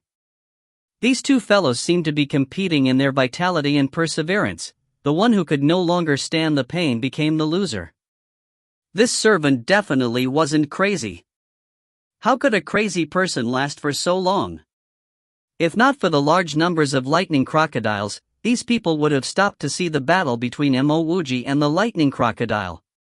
Ultimately, the crocodile was still made of flesh and blood. After being stabbed by Mo Wuji for close to 10 times, its huge 3-m-long body collapsed on the deck. The moment the crocodile collapsed, Mo Wuji felt his entire body being relieved. His second meridian was finally opened. Mo Wuji's hands started to tremble. He did not know whether this was due to him using excessive force, or his sheer excitement from opening his second meridian. As he almost got killed by the lightning crocodile and felt a hellish amount of pain, he also received a new life. This kind of results earned from hardship made Mo Wuji cherish them more. With 2 meridians opened, Mo Wuji's whole body felt relieved but extremely fatigued. He needed to rest for a while. The scene of Mo Wuji bravely using his little life to kill the lightning crocodile remained vividly in everyone's mind. Seemingly inspired by Mo Wuji's heroic drive, war people started to bravely confront the lightning crocodiles. Countless people were killed, but countless lightning crocodiles were killed as well. After killing that crocodile, it was only normal for Mo Wuji to sit down and rest. In fact, it would be weird if he didn't. But what made everyone go into disbelief was that after resting for a short quarter of an hour, Mo Wuji drank his solution and rushed towards another lightning crocodile. A few people looked at Mo Wuji in shock. Was this guy mad? Or was he just ballsy? With his previous performance, no one would blame him if he chose to retreat from the fight. In fact, his act of heroism might even get him the recognition of an immortal master. Mo Wuji wasn't mad, he was very clear that this was a rare opportunity. He had his channel opening solution, and there was such an abundant source of lightning to help him open his meridians. Wouldn't he be an idiot if he did not grab this opportunity? His sharp knife stabbed into the crocodile's throat. Angry and infuriated, the crocodile pounced at Mo Wuji and spit out an electro ball. The scene replayed itself. Mo Wuji was constantly being struck by the lightning flashes or electro balls. He drank some solution and fought again. Over and over, the cycle continued. Mo Wuji was never discouraged. This guy is ballsy. Some distance away, a young woman saw Mo Wuji's actions and praised in surprise. A young man beside her laughed, "He's just reckless, pitting his life against the sea demons." Well, you can't blame him. He has never cultivated nor made any contact with martial arts. He can only resort to this barbaric method. TL note, hi readers. We're starting a Twitter to interact with all of you. So do follow us at sparrowworks_, let's read this together. If you find any errors, ads pop up, ads redirect, broken links, non-standard content, etc., please let us know. Report chapter so we can fix it as soon as possible. Chapter 46, Killing with Borrowed Lightning.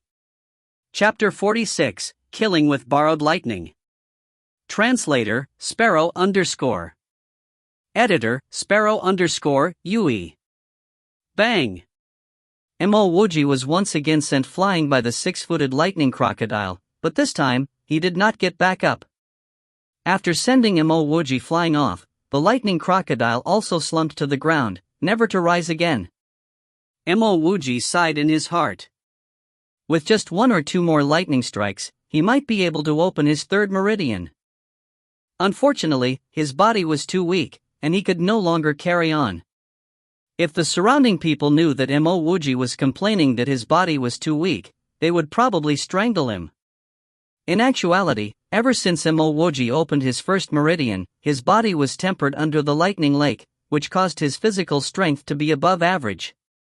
If not for that, he would not have lasted for so long. Swallow this spiritual pill, an indifferent voice sounded in Mo Wuji's ear. Mo Wuji looked around, but he did not see anyone near him who might have been speaking to him. In his hands was a pill. The pill was a little bigger than a bean, and there was a pleasant fragrance from it. Mo Wuji did not hesitate and directly put the spiritual pill into his mouth. If this expert wanted to kill Mo Wuji, he did not need to waste this pill. He could simply have ended Mo Wuji's life there and then. Furthermore, the mere aroma of this pill invigorated Mo Wuji. It definitely was not something bad. The moment the pill entered his mouth, it felt like there were multiple cold springs emerging in Mo Wuji's body. Mo Wuji could clearly feel his damage subsiding. In just a few seconds, Mo Wuji could easily stand up. He noticed that his skin, which was charred and scarred, was surprisingly in the process of healing. Compared this kind of spiritual pill, his experience as biologist seemed like trash. If not for his experience allowing him to refine the channel opening solution, he would be useless. The sounds of lightning and screams of pain could be heard in the distance. Mo Wuji slapped himself to his senses. This was a vicious battle. The immortal master who passed him the pill surely did not want him to stay at the sidelines. Moreover, he also did not want to watch by the sides. Drinking another bottle of channel opening solution, Mo Wuji once again charged to the front. Ka! The moment Mo Wuji rushed forward, a lightning bolt landed on his chest. However, Mo Wuji had largely recovered, and this flash of lightning actually did not send him flying. With a thrust of his knife, he accurately stabbed this crocodile's throat. As he pulled the knife out, a gush of blood splurted out. Countless lightning flashes landed on Mo Wuji's body, but he seemingly did not care as he continued to stab the crocodile with the knife in his hands. Ka ka! The moment the lightning landed on his body, the clear, crisp sound of his meridian opening rang out. This sound was accompanied by the waves of pleasure. The feeling was simply too wonderful. Mo Wuji even felt like he could fly and touch the sky. He knew that this was just a false impression, but the comfort from opening his third meridian inundated him. He did not hesitate to stab the crocodile once more. At the same time, his hand went into his pocket. He searched for a brief moment, only to come away empty. Mo Wuji had completely depleted his channel opening solution. In Mo Wuji's mind, there was only one thought: this means I can't open more meridians. Pa! Ka! Two more lightning flashes landed on Mo Wuji's body. Mo Wuji immediately retreated. Without any more channel opening solution, he was no longer willing to be struck by the crocodile's lightning.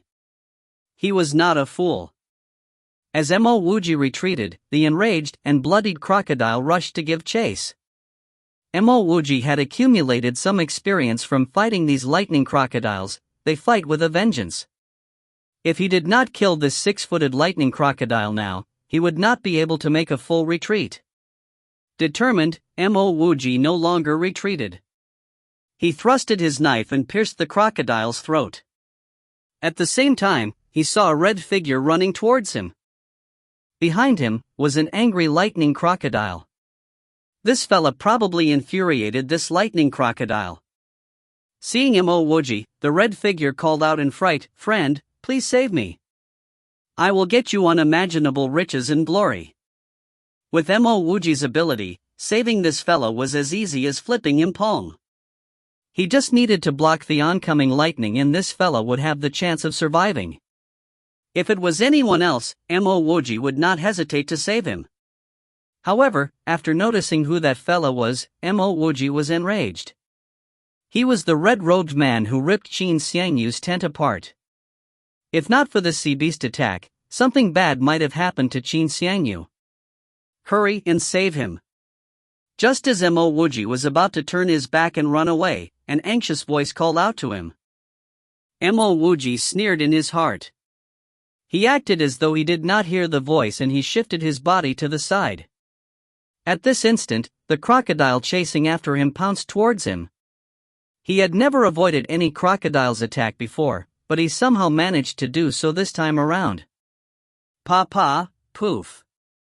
The two lightning crocodile's bolts landed on the red-robed man. The red-robed man was already heavily injured. He could no longer hold on, and he fell to the ground.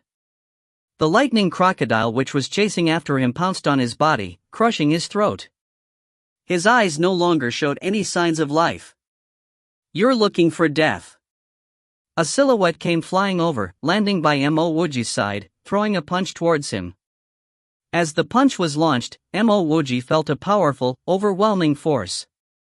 This force filled Mo Wuji's heart with horror. The power behind it was too strong. "Xiao Feng, are you looking for death? Don't think that who can do as you please just because you're from the Jade Net sect. This is not a place where you can freely kill people," a cold snort sounded. A middle-aged man with an indifferent expression landed behind Mo Wuji. The moment those words were uttered, the incoming powerful force also disappeared without a trace. This voice was very familiar. It was the voice of the person who gave him the spiritual pill. Mo Wuji was about to express his gratitude when another bright light flashed by. Under this bright light, the lightning crocodile Mo Wuji was fighting with was sliced into two pieces. In fact, it wasn't just one lightning crocodile, but two. Xiaofeng, you're too much. This performance of this junior here was so heroic. He pitted his life to battle the 6-footed lightning crocodile. On the other hand, you were just looking by the side. Now you want to indiscriminately kill him? Another silhouette landed. This time, it was a beautiful woman in a yellow dress. She had silky hair and snow-like skin. If not for the coldness in her eyes, her beauty would have increased by 3 points. Senior Qin, Junior Apprentice Sister 1, you heard what happened. I asked him to save Huo Zhenhu, but he didn't do so. Furthermore, he timed his dodge so that both the lightning bolts would land on Huo Zhenhu, the man called Xiaofeng said with a frown. TL note, hi readers. We're starting a Twitter to interact with all of you. So do follow us at sparrowworks_, let's read this together. If you find any errors, ads pop up, ads redirect, broken links, non-standard content, etc., please let us know. Report chapter so we can fix it as soon as possible. Chapter 47, Luo High Merchant House Contribution Points. Chapter 47, Luo High Merchant House Contribution Points. Translator, Sparrow Translations Editor. The yellow-dressed woman sneered, Xiaofeng, he has never cultivated, and his martial arts is also very weak. He was able to kill 2 6-footed lightning crocodiles, depending desperately on his healing solution and his cruel ruthlessness.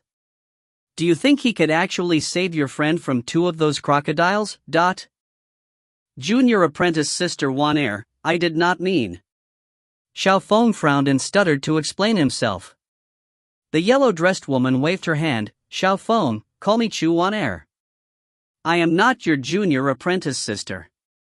You are from the Jade Net sect, I am from the Heavenly Temple. We are from different sections. Since that's the case, I will talk to you as a friend. As a talented disciple from a big sect, you should be more lenient and tolerant. In this aspect, Senior Ho Yuqing is a lot better than you. Xiaofeng's face turned angry, don't compare me to that bastard. The yellow-dressed woman did not continue speaking. Mo Wuji was about to thank the immortal Master Qin and the yellow-dressed woman, but a burst of shouting came over. Mo Wuji subconsciously looked back, and saw that the dense crocodile and toad horde had been pushed back.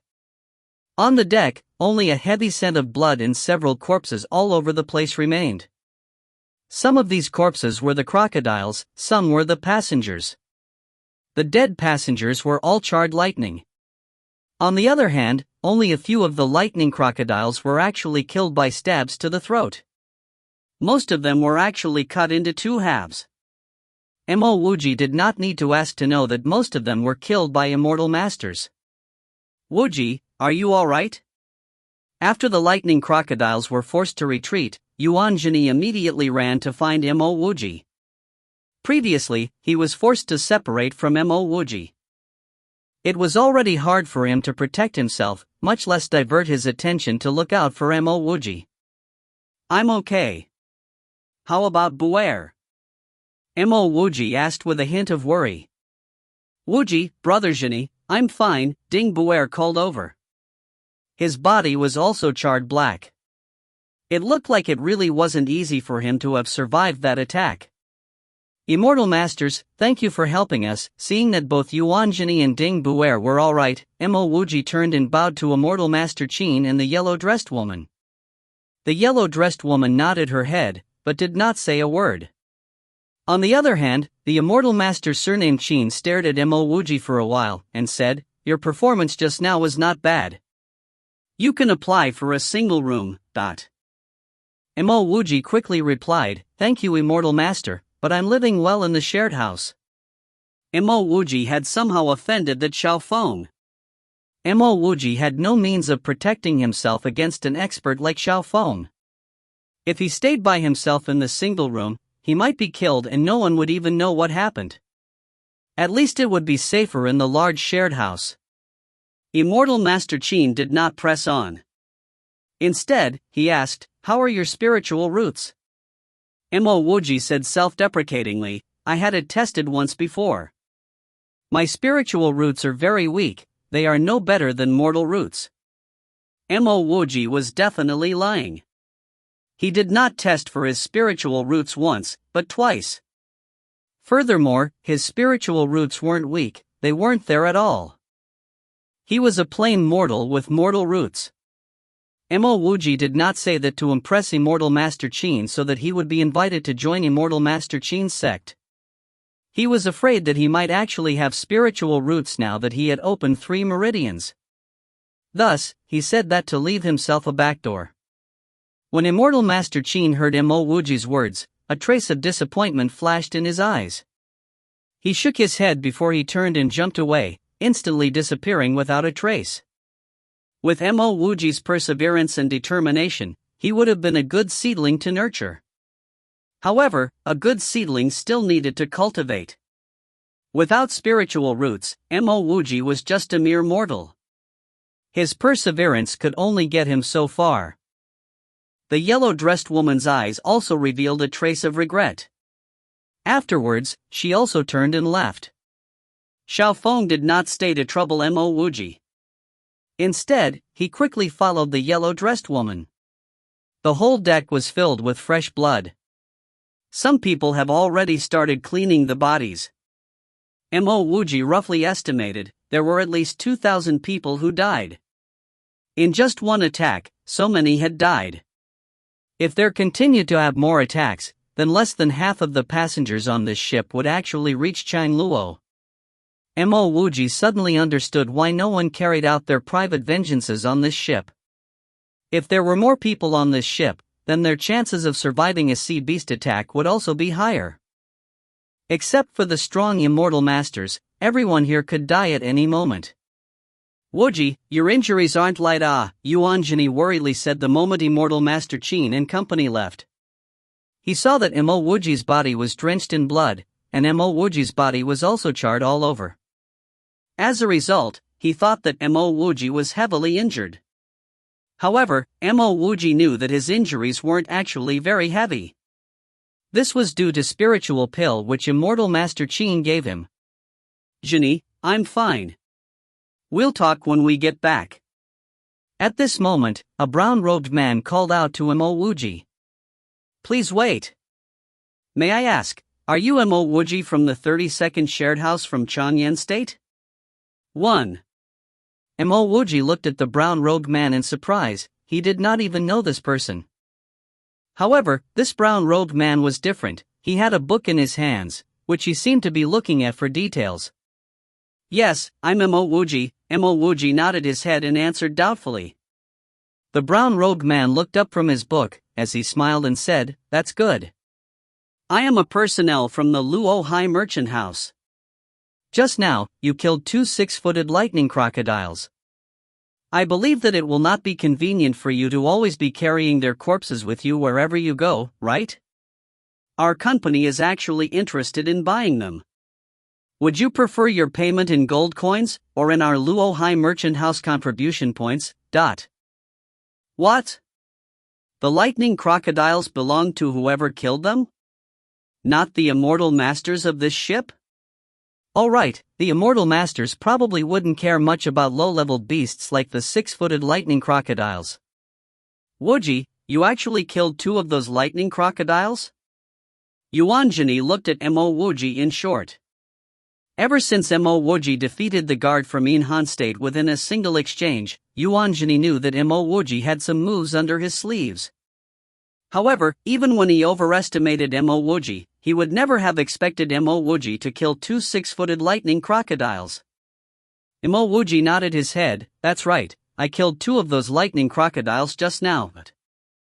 Mo Wuji then turned to the brown-robed man and asked, "Senior, may I inquire more about the Luo High Merchant House contribution points?" The brown-robed man quickly said, "Luo High Merchant House's customers are either individual or regular customers. There are 5 grades for regular customers, which are orange, green, blue, indigo, and purple, in an ascending order. As long as you purchase anything from Luo High Merchant House, you can sign up for our orange card. These cards can accumulate points, and when you get sufficient points, you can upgrade your card. Brother Mo killed 2 lightning crocodiles. We are willing to pay you 20,000 gold coins. Alternatively, we can also offer you 200 Luo High Merchant House contribution points. 20,000 gold coins was considered a large amount for an average person. However, it did not mean much to Mo Wuji. He immediately asked, "What can the contribution points be used for?" The brown-robed man laughed and said, "Our contribution points can be exchanged for anything within our store. Cultivation manuals, pills, even spiritual tools can be exchanged." "I want contribution points." Mo Wuji did not wait for the brown-robed man to finish talking. The moment he heard cultivation manuals, he did not hesitate to choose contribution points. He continued to ask, "How many contribution points would it take to exchange for a cultivation manual?" The brown-robed man's tone became serious. "Well, that would depend on the grade. The lowest graded ones could be around 1,000 or even 10,000 contribution points. The highest graded ones could not even be bought even if you had 1,000,000 contribution points." Mo Wuji sighed. He desperately fought to kill those 2 lightning crocodiles, but they were only worth 200 contribution points. Even getting the lowest grade cultivation manual would be a pipe dream. "Then may I ask how I can earn more contribution points?" Mo Wuji hurriedly asked. The brown-robed man answered, "There are many ways. You can exchange spiritual ingredients, ores, pills, or even complete assignments. All these can be exchanged for contribution points.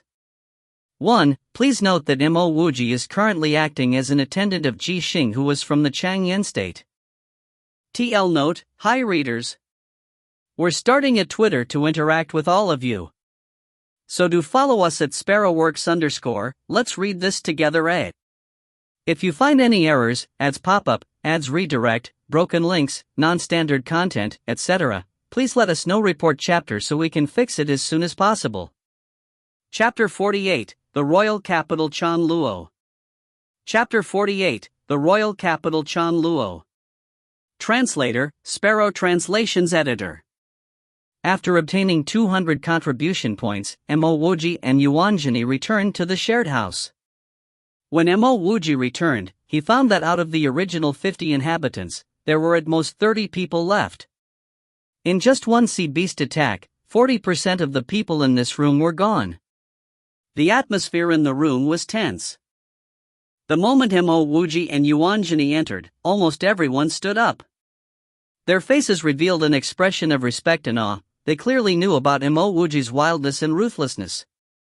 Single-handedly killing 2 lightning crocodiles, this was a feat which, besides the immortal masters, only the extremely powerful martial artists could do. What does this mean? Mo Wuji looked puzzledly at everyone. Brother Mo, you really killed 2 6-footed lightning crocodiles? The refined and gentle-looking Tang Boxian stepped forward and asked. He had a trace of disbelief in his eyes. He only took the initiative to ask as his relationship with Mo Wuji was not bad. Mo Wuji laughed, that was just luck. Oh right, where's Yuanji? Tang Boxian's expression immediately sunk. Yuanji will not be coming back. Mo Wuji sighed in his heart. People really needed luck. In terms of wit and agility, Tang Boxian could not compare to Yuanji. Alas, Yuanji was gone, but Tang Boxian returned safe and sound. Initially, when the people in the shared house heard of the news on Mo Wuji, they were all discussing in disbelief. However, after hearing Mo Wuji personally confirming the news, the room quietened down again. Thank you, big brother Mo. Qin Xiangyu, who was already in her tent, suddenly came out and bowed towards Mo Wuji. Her tone held deep gratitude and admiration. Mo Wuji knew that she must have seen his plot on the red-robed man. He nodded towards her, before facing and speaking to the crowd. I need to rest. I believe all of us do. Please try your best not to make so much noise. In the shared house, Mo Wuji's words were like the imperial edict. After hearing his words, everyone went back to their own spots to rest. The whole room became quieter than before, and whenever people spoke, they would choose to whisper. Everyone knew that this was not due to the 20 less people in the share house, but it was due to Mo Wuji's preference for silence. It might be due to Chuaner's warnings, or the fact that Mo Wuji was not even worth his time, that Xiaofeng did not come to cause trouble for Mo Wuji. After understanding the price of cultivation manuals, Mo Wuji no longer intended to take part in the auction. The tens of thousands of gold coins he had on him might seem like a lot, but it was far from purchasing cultivation manuals and other items of the like. Throughout the journey, the ship encountered several sea beast attacks. However, it wasn't attacked by the 6-footed lightning crocodile horde, nor were the attacks in as large a scale. Mo Wuji did not cultivate, but his lightning essence occasionally appeared to help him deal some critical, killing blows. Together with Yuanjini, they were not at an advantageous position, but they were able to hold their ground. The two of them were able to kill quite a number of sea beasts. However, these beasts could not be compared to the 6-footed lightning crocodile. Mo Wuji only managed to add 50 contribution points to his orange card. After 2 months, only 20 people in Mo Wuji's shared house survived when the Spring Sea finally arrived at Xinghan's royal capital, Changluo. As the Spring Sea approached the shore, everyone within the ship flocked out to the deck. Even the immortal masters could not control the rush. After 2 consecutive months of suppression, and constantly facing the threat of death, the sight of land really excited everyone. Fortunately, the immortal masters did not try to control the crowd. Due to this mad rush, there were some incidences of people falling down and were eventually trampled to death. However, no one really cared or stopped. In just half an instant of time, more than half of the ship had departed. Mo Wuji and Yuanjini did not squeeze with the crowd. Instead, they walked slowly at the back. They were already at Changluo. Why the need to rush? Wuji, you don't need to follow us anymore. After arriving at Changluo, you are free to do what you want. On the other hand, I will stay with Ji Xing and attend the Spring Immortals Gate a month from now. Yuanjini knew that Mo Wuji did not have spiritual roots, and would not want to join him and wait for the start of the Spring Immortals Gate. Indeed, Mo Wuji did not intend to stay with Yuanjini and Ji Xing. He needed to find a place to stay before secretly testing for his spiritual roots. Now that he had opened 3 meridians, it was still unclear whether he would have spiritual roots. Furthermore, even if he did not have spiritual roots, he still wanted to try all means possible to acquire a cultivation manual, and attempt to stimulate the lightning essence within his body. At the same time, Mo Wuji would still participate in the Spring Immortals Gate. After all, the sects would be looking for some service disciples. He might not be able to be a true disciple of the sect, but being a service disciple wouldn't be too bad. Then we'll go our separate ways. If I need to, where can I find you? Mo Wuji knew that Yuanjini and Ji Xing would not be like him. They would definitely have a fixed place to stay. Brother Wuji, Jini and I will be staying at Faraway Inn. If you need Jini, you can find him there. Ji Xing took the initiative to reply Mo Wuji. After 2 months aboard the same ship, he had seen how strong Mo Wuji could be. Among all the house attendants and personal guards, there were very few who were able to single-handedly kill 2 6-footed lightning crocodiles like Mo Wuji did. If Mo Wuji had spiritual roots, he would have lowered his status and made friends with Mo Wuji. Unfortunately, Mo Wuji did not have spiritual roots. It didn't matter how strong he was, he would always be destined to be immortal. The moment Ji Xing enters a sect and cultivates for a year or 2, he would definitely be stronger than Mo Wuji. In his eyes, smiling and laughing with Mo Wuji was already a great sign of respect. Mo Wuji did not know the thoughts in Ji Xing's mind. Even if he did, he would not care much about it. After waving goodbye to Yuanjini, he soon disappeared within the crowd. He did not need to bother about Yuanjini and Ding Buer. Yuanjini had his own plans while Ding Buer would be following Han Ning to the Spring Immortals Gate. There, Ding Buer would also have a chance to be a service disciple. It was only Mo Wuji who did not have anywhere to go to. However, he was still in a pleasant mood. In Raozhou, he was constantly in fear, and did not dare to go out. Now, he had finally gained his freedom. Every breath he took felt extremely fresh to Mo Wuji. Mo Wuji glanced back at the vast ocean he just came from. One day, he would definitely return. Changluo, the royal capital of Qing Han Empire. Mo Wuji had yet to enter the city itself, but he could feel and bustle and the distinguished aura. Several spacious bluestone roads were cobbled together. From afar, the roads looked like a long blue dragon. Each road was filled with an endless flow of people. Raozhou could already be considered bustling, but it was like a small town compared to Changluo. The majestic city tower and the huge and spacious city gates filled Mo Wuji's heart with fervor. Changluo, this was where Mo Wuji would go big. Mo Wuji quickened his footsteps as he followed the crowds on the bluestone roads into Changluo. TL note: Hi readers. We're starting a Twitter to interact with all of you. So do follow us at sparrowworks_. Let's read this together. If you find any errors, ads pop up, ads redirect, broken links, non-standard content, etc., please let us know. Report chapter so we can fix it as soon as possible.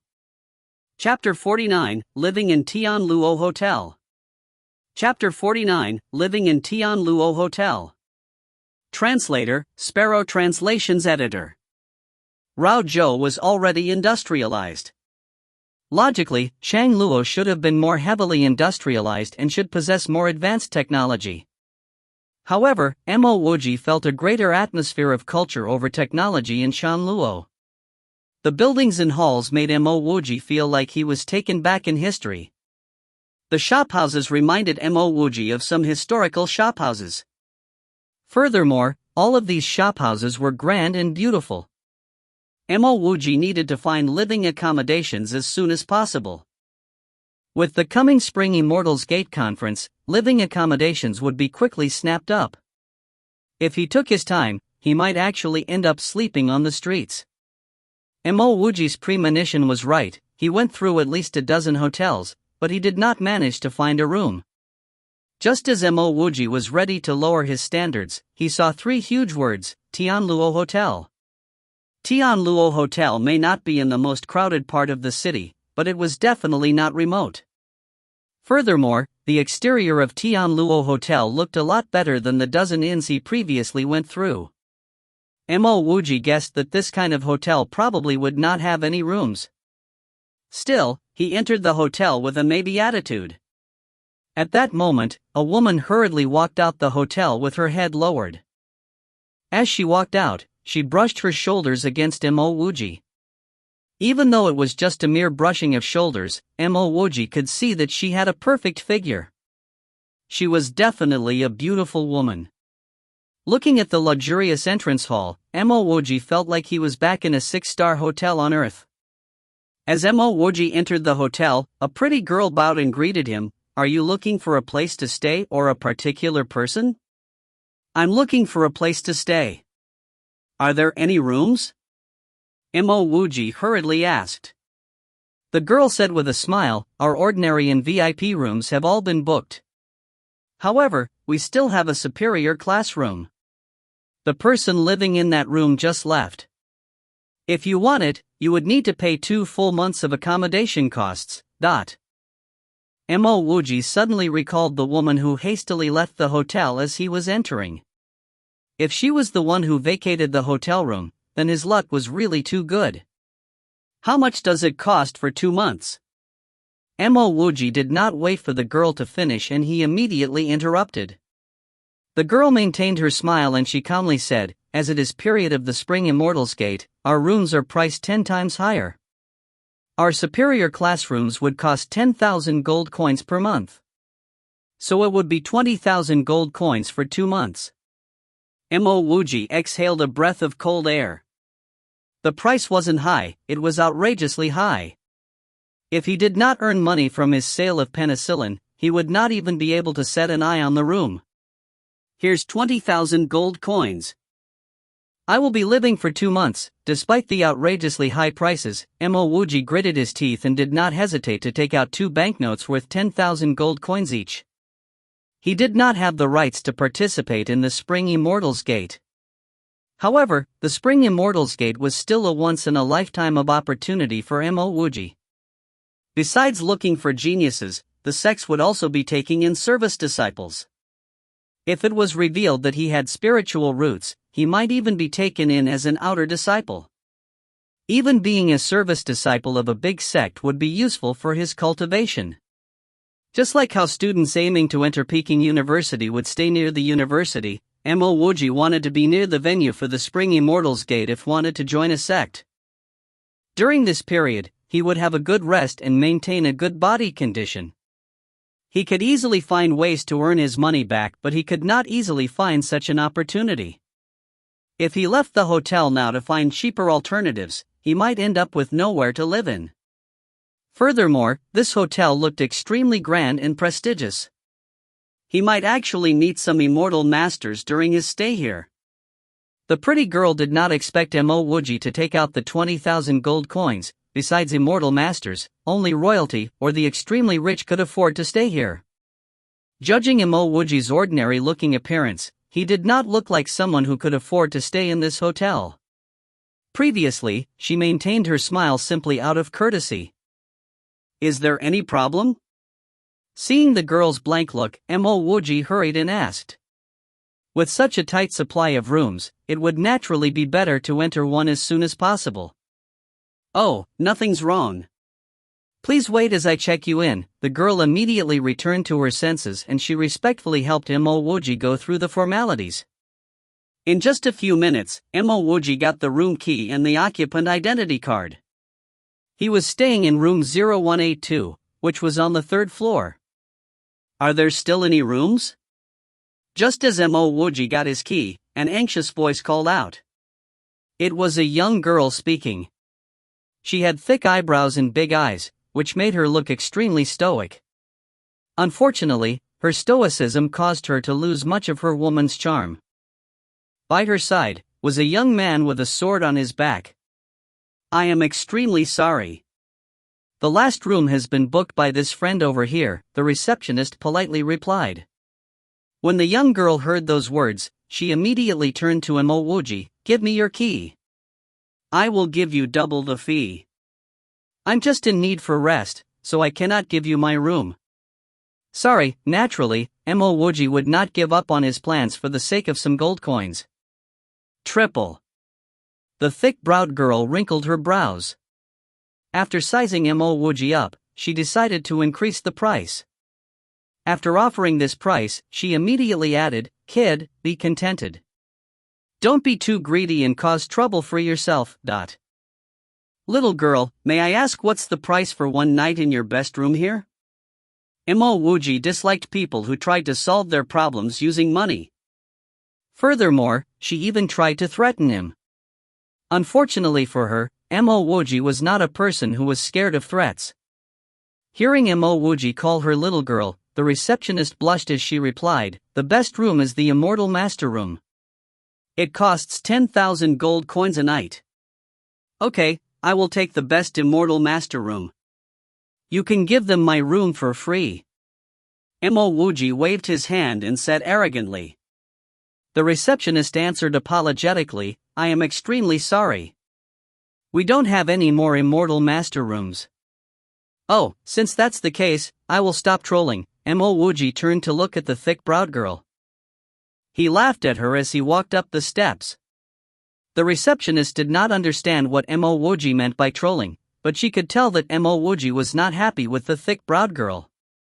A mere mortal dares to be so arrogant? I will definitely teach him a lesson. The thick-browed girl finally understood that Mo Wuji must have been ridiculing her. By her side, the young man honestly said, Junior apprentice sister, since there are no more rooms, let's just find another hotel. Furthermore, we secretly slipped out. If we made too much trouble and the house finds out. Seemingly awoken by the words of the honest young man, the thick-browed girl hatefully said, that kid. He better not fall into my hands. If not, he will understand the power of the heavenly Arya Palace. Let's go. Seeing the two walk out, the receptionist seemed to recall something as her face revealed an expression of fear. She subconsciously looked in the direction of Mo Wuji's room and prayed for him silently in her heart. If you find any errors, ads pop up, ads redirect, broken links, non-standard content, etc., please let us know. Report chapter so we can fix it as soon as possible. Chapter 50, Immortal Mortal Technique. Chapter 50, Immortal Mortal Technique. Translator, Sparrow Translations Editor.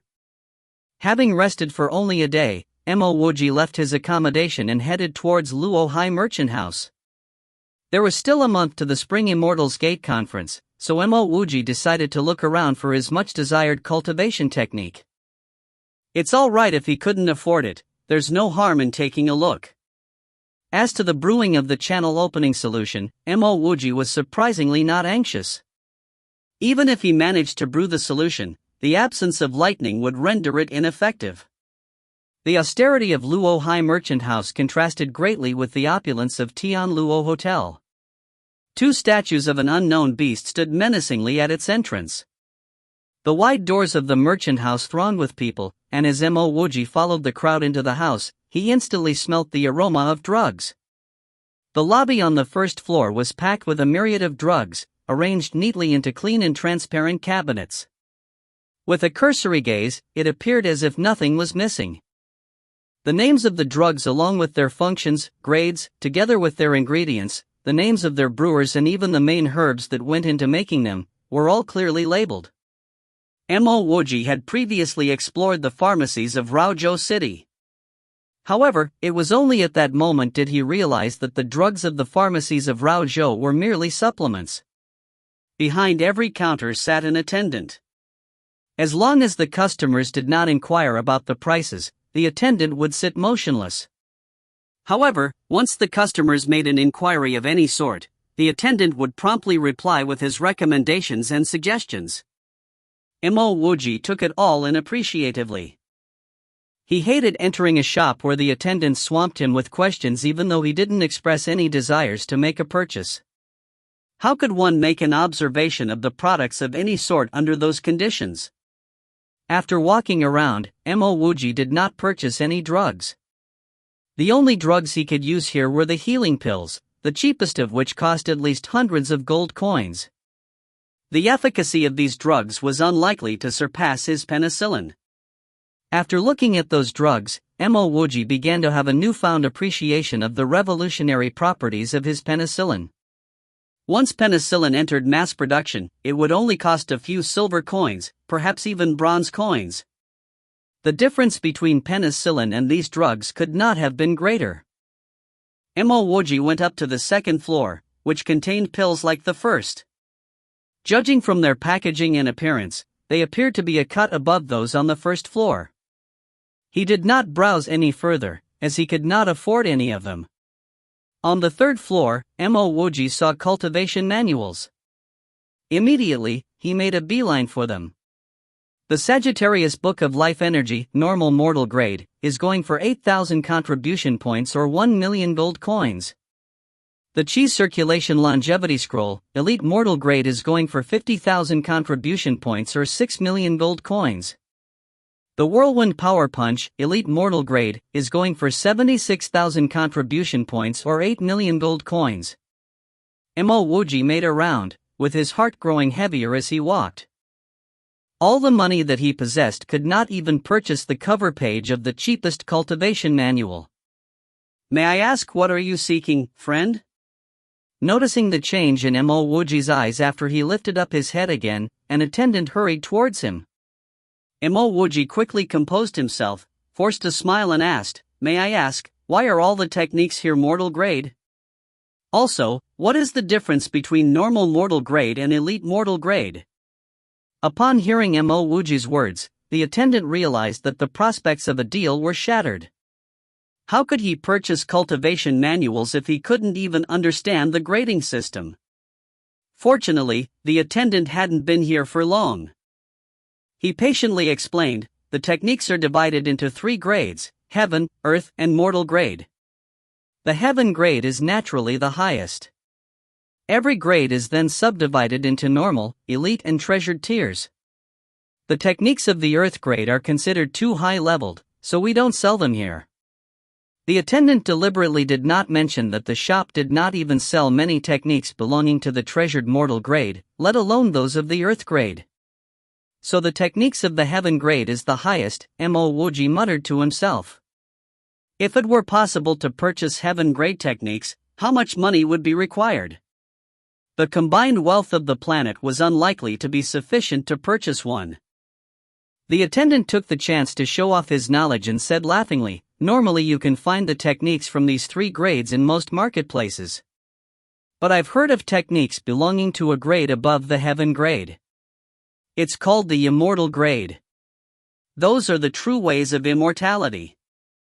Mo Wuji pointed questioningly at the Qi circulation longevity scroll and asked, "Can't this technique prolong your life and also allow you to achieve immortality?" The attendant, patient as ever, replied, "This is a technique to absorb the spiritual energy from the heaven and earth to cultivate the body. Of course one could obtain longevity, but it's different from living forever. How should I put it? The attendant thought for a long while before realizing that he had no suitable analogy. Finally, he thought of something. He pointed to a cultivation manual in a corner and said to Mo Wuji, "For example, that book." Mo Wuji rushed over to take a look. Immortal mortal. Mo Wuji felt his heart beat faster. What an arrogant name! How could a mortal be immortal? Almost immediately, his gaze fell upon the price. 1,000 contribution points or 110,000 gold coins. Why is it so cheap? Mo Wuji asked immediately. The attendant chuckled and replied, "Take a look at its grade and you shall know why is it so cheap." Mo Wuji felt as if he had just seen his crush sitting next to him. It's almost as if he could smell her fragrance. His heart thumped uncontrollably as his body shook. The mortal grade technique. Looking at that statement, Mo Wuji exclaimed with disbelief, "How is that possible? How could it be? Even if it's mortal grade, why is it so cheap?" The attendant looked at Mo Wuji's stunned appearance, and suddenly felt like adding a few more sentences. Perhaps that guy would eventually fork out the money to buy it. Just as the attendant was prepared to coax Mo Wuji into buying it, a gentle voice said, "This technique can be found everywhere, and the price here is the most expensive. A street vendor or a small shop would probably sell it to you for 20 or 30,000 gold coins. You might even get one for just 10,000 gold coins. Because this technique could only be practiced until channel opening stage level 9 before the user is forced to change techniques. Furthermore, the method of practicing it is extremely difficult. Also, to reach channel opening stage level 9 with this technique would take up considerably more energy and resources compared to other techniques." The speaker turned out to be a smiling man of average stature. The words of this man splashed upon Mo Wuji like a bucket of cold water. He thought he finally found a bargain, when in actual fact the whole street was selling it. "Thank you, mister, for your advice." Despite the aching disappointment in his heart, Mo Wuji raised his hands in an appreciative gesture. The attendant said sheepishly, "While the whole street is selling this, at least our store is selling the complete version. The versions of the technique sold by the street vendors have missing content, and are made from coarse materials. I promise you, I sell at least 10 copies of this technique here." The man nodded his head and said, "That's true, you can trust the brand of Luo Hai Merchant House. If you find any errors, ads pop up, ads redirect, broken links, non-standard content, etc., please let us know. Report chapter so we can fix it as soon as possible." Chapter 51, Basics of Cultivation. Chapter 51, Basics of Cultivation. Translator, Sparrow Translations Editor. About that, could you let me take a look at that technique? Mo Wuji sighed to himself, wanting to lay his eyes on this immortal mortal technique. He had no other way, the amount of money he had could only afford some techniques of the masses. "No problem. The shop assistant took the Immortal Mortal Technique manual out from the glass display case and handed it to Mo Wuji with a smile. He did not have the permission to do so for other techniques, but at least for this one, he could make such a decision. The moment Mo Wuji intended to open the manual, the middle-aged man laughed. My suggestion would be that if you want to make progress in your cultivation for the long term, it would be better to accumulate some points and purchase a higher quality mortal technique. The Immortal Mortal Technique only goes by this name in this shop. Once you leave the shop, this technique goes by another name. What's the other name? Mo Wuji blurted. The middle-aged man pointed at the manual in Mo Wuji's hands. Once you open this manual, you will be able to see its actual name. With that, Mo Wuji hurriedly flipped open the manual. Below the words Immortal Mortal Technique, there were a few small unassuming words, basics of cultivation. When Mo Wuji saw those 3 words, he almost coughed up blood. If this middle-aged man did not remind him, he would have bought this manual. What's more, if anyone asked him, he would say that he was training in the Immortal Mortal Technique, which might make him a big laughing stock. The shop assistant saw that something was amiss, and quickly added, "This is the most basic of the beginner techniques. If you train with this technique, even if you change to another technique in the future, there will be no negative effects. I can assure you, there are no other techniques that are more foundational than this one." Mo Wuji retorted snidely, "Of course there will be no negative effects. Didn't I just hear that training this Immortal Mortal Technique requires a large amount of time and resources? By the time I have the ability to change to other techniques, won't I already be close to dying from old age?" The shop assistant chuckled, but did not rebut what Mo Wuji said.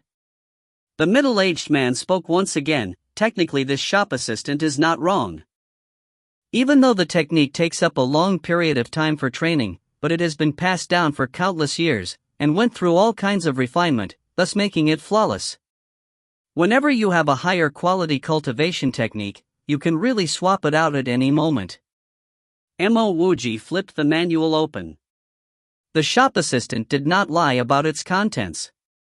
The technique was highly detailed, not only stating clearly how to circulate spiritual energy, but also showing diagrams indicating the direction of flow within spirit channels. On top of that, there were introductions to certain parts of the spirit channel network in the body. Mo Wuji never cultivated before, and no one had ever taught him how to. The positions and names of spirit channels were completely foreign to him. What more the direction of flow within them? The shop assistant took out another book and passed it to Mo Wuji. "My friend, if you purchase the Immortal Mortal Technique from me, I will also give you this introductory book on spirit channels for free." Mo Wuji closed the manual, saying to the shop assistant, "Could you stop bringing up Immortal Mortal Technique? What I want to buy now is this Basics of Cultivation. Speak. What is the lowest price that you can offer?"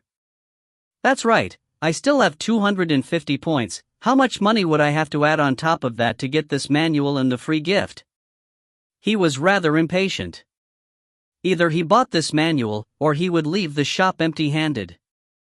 The amount of money he had could not purchase anything else. Hearing that Mo Wuji really intended to purchase this Basics of Cultivation, the shop assistant immediately broke into a smile and said, "Just add 70,000 gold coins. I'll add another 50,000 gold coins. If you are willing to sell it, I will take it off your hands immediately. Otherwise, I'll go to another shop." Mo Wuji said without hesitation. Subtracting the money spent at the hotel, he only had approximately 100,000 gold coins on him. He would have to scrimp and save this sum of money. Initially, he felt that 100,000 gold coins was a large sum. But only after walking into the shop did Mo Wuji realize that he was poorer than a beggar. At this rate, he would have to find some way to earn money for meals. Deal. The shop assistant passed both the Immortal Mortal Technique and the Introduction to Spirit Channels to Mo Wuji without hesitation. Mo Wuji took out the orange rewards card to pay with his 250 points, then taking out a $50,000 gold note. He finally obtained the cultivation technique of his dreams, the Immortal Mortal Technique. No wait, it's the basics of cultivation. Carefully wrapping both books up and stuffing them into his clothes, Mo Wuji decided to find somewhere to test his spirit roots, before going back and seeing if he could cultivate. As Mo Wuji was about to leave, he turned around and saw that the middle-aged man had not left yet. The man did not know Mo Wuji at all, but yet still helped to explain many things to him. It looked like this guy was here to look for him, but he had just arrived in Changluo City. Thanks, brother, for all those explanations. I noticed that you've been here for quite some time. Could it be that you're here to look for me? Mo Wuji respectfully asked. The middle-aged man smiled and nodded. I didn't help much just now, and you still purchased this manual in the end. But you're right, I'm here for you. Without prompting from Mo Wuji, he explained, this is a token representing a service disciple of the Formless Blade sect. Mo Wuji instinctively took the ice-cold token, and asked with suspicion, but I don't even know you, why are you giving me this token? The middle-aged man warmly replied, don't worry, this token was given to me by Qin Xiangyu. She asked me to pass it to you. If you don't intend to use it, just keep it by your side. You never know when it might come in handy. Qin Xiangyu? Mo Wuji immediately remembered the lady that lived next to him. That woman seemed pretty normal, but she gave off an aura of distinction. Her figure was even more attractive. That sort of curvaceous body was not only beautiful, but also did not seem like kitsch. Perhaps, this was what an actual aura felt like. He only helped her conveniently initially, who knew that this woman would remember him, even giving him a title of service disciple within a sect. This didn't make sense. Qin Xiangyu was a servant like him. How could she have obtained a token for service disciples from such an immortal sect, and afford to give one to him? Seemingly reading Mo Wuji's mind, the middle-aged man explained, Xiangyu's younger brother, Qin Shan, is the Formless Blade sect's second elder's direct disciple, and had left home for over 10 years. Because of the Spring Immortal Gate Conference, they were able to meet, and she obtained this token from him. Mo Wuji finally understood. No wonder she could easily obtain such a token. As this matter has been concluded, I will take my leave. The middle-aged man did not introduce himself, and after Mo Wuji received the token, automatically bade farewell and left. After the man had left, Mo Wuji then grabbed the shop assistant and asked, may I ask what level is the Formless Blade sect? The shop assistant looked at the token in Mo Wuji's hand in admiration, replying, the Formless Blade sect might not be the best sect around, but it's at least an Earth-level sect, a below-average one. Only a below-average Earth-level sect. Mo Wuji was slightly disappointed, but still felt greatly indebted to Qin Xiangyu. There might be many people who keep grudges, but much less who remember other people's goodwill. Putting the token away, Mo Wuji decided to still get his spirit roots tested. If he had spirit roots, and of a decent quality, then he might actually stand a chance to go for the Spring Immortal Gate Conference. When that happens, he would not be only a service disciple, maybe even an outer disciple. If you find any errors, ads pop up, ads redirect, broken links, non-standard content, etc., please let us know. Report chapter so we can fix it as soon as possible. Chapter 52, The higher you go, the harder you fall. Chapter 52, The higher you go, the harder you fall. Translator, Sparrow_editor, Sparrow_UE. Changluo City had too many locations for testing spirit roots, and the cheapest only required a fee of 100 gold coins. Being wary of false test results, Mo Wuji decided on the Xinghan Spirit Opening Tower. After some inquiries, Mo Wuji found out that the Xinghan Spirit Opening Tower was one of the top-tier spirit opening towers. Its accuracy rate for testing one's spirit roots was a perfect 100%. Originally, Mo Wuji was worried that his spiritual roots may be of poor quality, and that it would be better to take the test on the sly. However, when he reached Xinghan Spirit Opening Tower, he knew that he was overthinking. Just by standing outside of the Xinghan Spirit Opening Tower for a few minutes, Mo Wuji saw up to 100 people enter and leave the premises. With such a high volume of human traffic, who would notice him?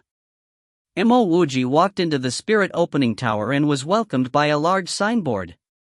The signboard had two arrows, the left one pointing to spirit root testing, and the right one pointing to opening of spirit channels. Taking a left turn, Mo Wuji quickly arrived at a window which had a sign below it that wrote "Pay 700 gold coins for the testing of spirit roots." He handed over the fee, and obtained a card numbered 3121. There were many people coming to get their spiritual roots tested, and all Mo Wuji had to do was to follow behind the others. He walked up to the third floor, which had a large hall with over 100 people seated within it. Due to the gigantic size of the hall, even with 100 people in it, there still seemed to be much extra space left. At the corner of the hall, there was a metal door that was closed shut. When Mo Wuji entered, one person walked out from that door, and following the reporting of a number, another went in.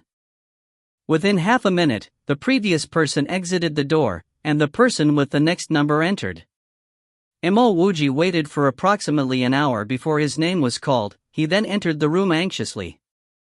If nothing went wrong, and the test results still indicated that he did not have spiritual roots, then he probably would not have spiritual roots for the rest of his life.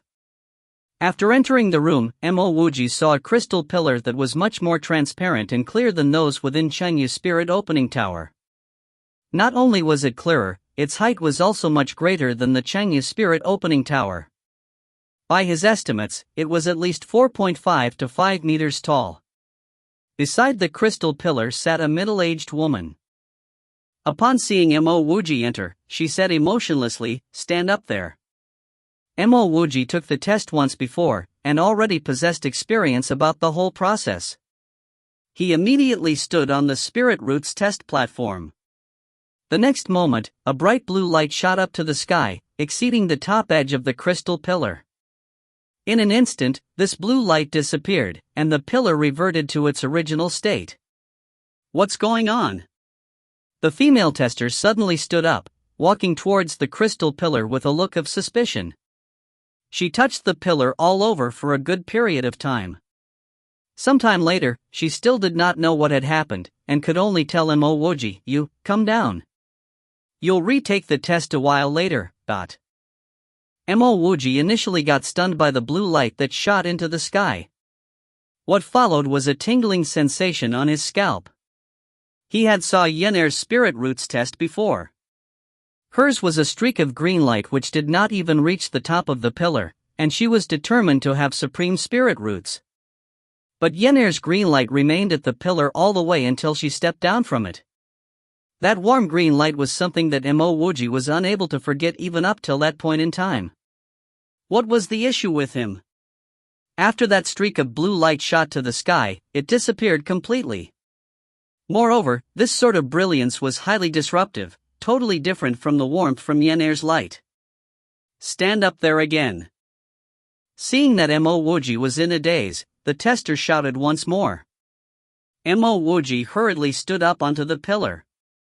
A moment later, he saw that the pillar had some faint specks of blue light that flashed a few times, before the pillar returned to its original state. The middle-aged woman furrowed her eyebrows, and was not very satisfied with the results, pushing for Mo Wuji to take the test again for the third time. It was still the same. A few bits of blue light sparkled for a moment before disappearing. "Low-quality mortal roots, there's no possibility for you to open your spirit channels. You may leave now." The middle-aged woman finally confirmed the results of the test. The blinding brilliance of blue light from the first try must have been a glitch with the crystal pillar. The crystal pillar rarely had any issues, but it wasn't that there were none. It almost caused her to think that some kind of genius was in her presence, wasting the time spent on 3 tests. Mo Wuji was devastated, walking out of the room with his head held low. It seemed like the meridians that he opened belonged to the Meridian Network, not the Spirit Channel Network. If they were spirit channels, he would already have spirit roots. But what exactly happened with the blue light for the first test? Something must be wrong. His test at Chinese spirit opening tower only yielded a few gray sparkles. However, it was blue light flashing this time. Perhaps this had something to do with the lightning source within him? Now that he had a cultivation technique, no matter what the result, he would go back to start cultivating first. If he really could not cultivate, then he would find a way to learn martial arts. There was another person that Mo Wuji could not forget, Yan. Besides his parents, this was the only person he had met that would rather remain hungry and thirsty so that he may have a better life. Every time he thought of Yan, Mo Wuji would become furious at the woman that took her away. At Tianluo Hotel, Mo Wuji stepped into a room, closing the door, and taking out basics of cultivation immediately. It is a fallacy that spiritual energy appeared after heaven and earth was created. Spiritual energy was created together with the universe. Those born without it are called mortals. Mortals of my generation compressed and trained spiritual energy and achieved longevity. The introduction was already so grand, which made Mo Wuji look forward to what lay ahead. When he saw the terms compress and train spiritual energy and first through the earth vein, he was stunned. He had no idea how to do it. If he could not even do this, how would he carry on cultivating? Cultivation really required the guidance of a master. Mo Wuji sighed in his heart before quickly taking out Introduction to Spirit Channels. Finally, he found what earth vein referred to. The first step was to let spiritual energy flow through a spirit channel called the earth vein, then circulate it through the whole spirit channel network. Mo Wuji had already opened 3 spirit channels, but unfortunately no matter how hard he tried, he could not absorb any natural spiritual energy and pass it through any of his meridians. Could it be that this was the end? No. Mo Wuji was not satisfied and wanted to try the spiritual energy circulation again. Continuously working at it for 3 to 4 hours, Mo Wuji's legs became numb from the prolonged sitting. Bang, bang. Just as he was about to lose all hope, 2 loud knocks on the door were heard. Mo Wuji angrily threw the immortal mortal technique to one side, and yanked the door open. At the door was a rather familiar woman clothed in black. The woman had a perfect figure and she was stunningly beautiful. Mo Wuji did not care how pretty this woman was, immediately shouting, "Do you know that it is bad manners to knock on a guest's door as you wish? If I were sleeping with a woman inside, would you want to come in to take a look?" The woman in black was taken aback for a moment by Mo Wuji's boundless rage. Coincidentally, her gaze landed on the immortal mortal technique that Mo Wuji threw to one side. Even though that was actually the basics of cultivation, but the words immortal mortal technique were larger. "I'm really sorry for disrupting your training. I was the previous guest who stayed in this suite." Once the woman in black finished speaking, Mo Wuji suddenly recalled that he brushed shoulders with a woman while entering the suite. Wasn't this that woman? If it were not for her checking out of the room last minute, he would not have a place to stay at. Mo Wuji suppressed his anger and forcibly apologized, "I'm terribly sorry. I was just on a short fuse because something went wrong with my training." "Didn't you check out already? Why are you still here?" Mo Wuji's words were simply boastful lies. In reality, he did not even manage to start his cultivation, so how could he have faced any problem during it? If you find any errors, ads pop up, ads redirect, broken links, non-standard content, etc., please let us know. Report chapter so we can fix it as soon as possible. Chapter 53, The Start of Cultivation. Chapter 53, The Start of Cultivation. Translator, Sparrow Translations Editor.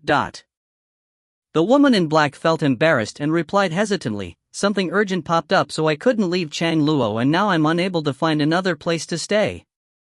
Mo Wuji answered doubtfully, "I'm sorry that you are unable to find a place to stay, but I will not move out of this hotel room."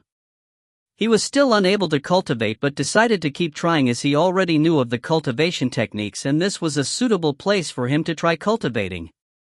The woman in black waved her hand and said, "You will not need to move out, this suite is able to fit 2 people. Look on the left of the living room, there is another room available." Mo Wuji had not noticed that room on the left until she mentioned it. He fell asleep straight away when he entered the room last night and left early in the morning today. When he returned, he started trying to cultivate without even stepping into the room. This two-room concept suite was indeed worth the 20,000 gold coins. It was not as if Mo Wuji did not want to help this woman, but it was a critical period of time for him. If he was not trying to cultivate, he would have very willingly let her stay, as it would not be very pleasant if she were to interrupt his training when he was still trying to cultivating. As she soon realized the reason for Mo Wuji's hesitation, the woman in black hurried to say, "Don't worry, I will not disturb you while you are cultivating. In fact, I could help in some areas which you do not understand." Mo Wuji's intention was made obvious to the woman in black from the Immortal Mortal manual, which he previously threw to one side. "Are you an immortal master?" Mo Wuji asked, out of curiosity. The woman in black replied humbly, "I am not considered an immortal master.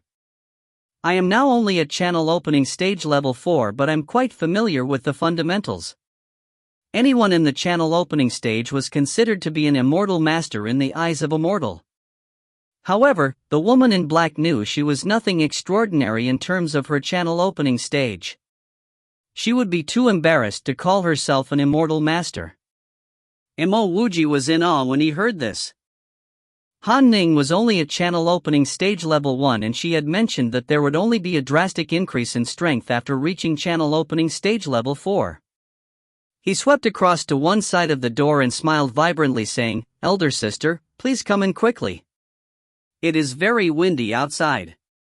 The woman in black glanced at Mo Wuji as her impression of Mo Wuji drastically changed after that sentence. How could it have been windy when they were inside a hotel? She hesitated for a split second to enter the room. However, she really had no other place to stay and could not leave Changluo City, as she had other plans in the city. Mo Wuji waited for the woman in black to enter before shutting the door. He then hurried to pick up the manual embarrassingly. He thought to himself that maybe, in the eyes of the woman, he was nothing but a pile of sh*t in the world of cultivation. The manual may be cheap, but it is not a good book to follow if you want to cultivate efficiently, the woman in black said objectively as she saw him pick up the book. Yes. However, I've heard that this manual has been passed down for thousands of years, and it is one of the most useful manuals for beginners. I believe that if I want to start cultivating and get stronger, I should get my basics right first. Since I have decided to start cultivating, I am not afraid of working long and hard, Mo Wuji said confidently, even though the truth was that he could not afford any other manual. The woman in black was pleasantly surprised at the words of Mo Wuji. As he was able to afford to stay in this suite, she did not think that he only bought the manual because he could not afford the others. Yes, you are right. I did not have a peaceful state of mind when I first started cultivating, the woman in black agreed. If she had seen Mo Wuji throw the manual on the floor in frustration before she knocked on the door, she would have realized that Mo Wuji was nothing but peaceful. Mo Wuji took out some tea leaves and offered to make a cup of tea for the woman in black calmly. "I am Mo Wuji and I just reached Changluo recently. I am planning to try my luck at the Spring Immortals Gate Conference. How may I address you?" "My name is Shen Lian, but you may address me as Senior Apprentice Sister Shen." The woman in black paused before continued by saying, "I am going to stay here for a long period. Should I pay you some rent?" Why would Mo Wuji want to collect rent from Shen Lian? If he had more money on him, he would immediately give some to Shen Lian. "Senior Apprentice Sister Shen, everyone will go through a tough period in life. Moreover, I wouldn't be using the room if you did not approach me. It would be too crude to talk about paying rent," Mo Wuji said with a straight face. Shen Lian looked as though she was not very good with words. Therefore, she stood up and bowed to Mo Wuji upon hearing him. Mo Wuji said quickly, "Not trying to hide anything from you, but I've barely started cultivating. There are many things about cultivation which I do not understand and will need to learn from you." This was Mo Wuji's purpose from the start. Shen Lian looked more comfortable talking about this topic. She also did plan to give Mo Wuji guidance, thus she replied, "You can ask me about anything." Mo Wuji's spirit was immediately lifted. None of his friends knew about cultivation. His only friend who was able to cultivate was Han Ning. However, the difference in their stature made it difficult for him to ask her more. Senior Apprentice Sister Shin, you are currently at channel opening stage level 4. May I ask how many levels there are in total? And how many spirit channels must be opened to be considered capable? Mo Wuji asked everything under one breath. Xin Lian did not need to think for long to answer in detail. The fact that you are trying to cultivate means you possess spirit roots. The next step after having spirit roots would be to open the spirit. The number of spirit channels opened on the first try would represent how strong you can be in the future. Normally, it is considered decent to open about 5 spirit channels on the first try. Those with top quality roots will be able to open more than 10 spirit channels. Speaking of top quality roots, Mo Wuji could not help but think of Yen Er. How many spirit channels can a genius open on the first try? Mo Wuji asked. That is very hard to say. Those who can open more than 10 spirit channels are already considered geniuses. I've met a genius who once opened up 17 spirit channels. I heard that he was the first one in over a few hundred years to open up so many, Xunlian said in awe. Will you be in the channel opening stage after having spirit channels? Xunlian shook her head. After having your spirit channels opened, one must cultivate. Channel expansion is the continuous expansion of the spirit channels within your body. The more spirit channels expanded would result in greater power and possible achievements in the future. There are a total of 9 levels in the stage. At the 9th level before the promotion to the spirit building stage, if you are able to open 99 spirit channels, you could very well become an expert. Does this mean a cultivator can open at most 99 spirit channels? There were still way too many things that Mo Wuji did not know. Xin Lian nodded then shook her head. To be capable of opening 99 spirit channels is already very rare. It is considered to be very impressive to have 1 or 2 of such people in an empire over a century. However, opening 99 spirit channels is not the limit. There were myths about a genius being able to open the 100th spirit channel and then proceeding to the 10th level. However, this is only a myth and there was no such person capable of doing this. What is the purpose of proceeding to the 10th level if it wastes so much time and effort? Mo Wuji questioned. Xin Lian said, it is not a waste of time. Do you know about the 3 realms of cultivation? Mo Wuji shook his head in embarrassment as he did not know much at all.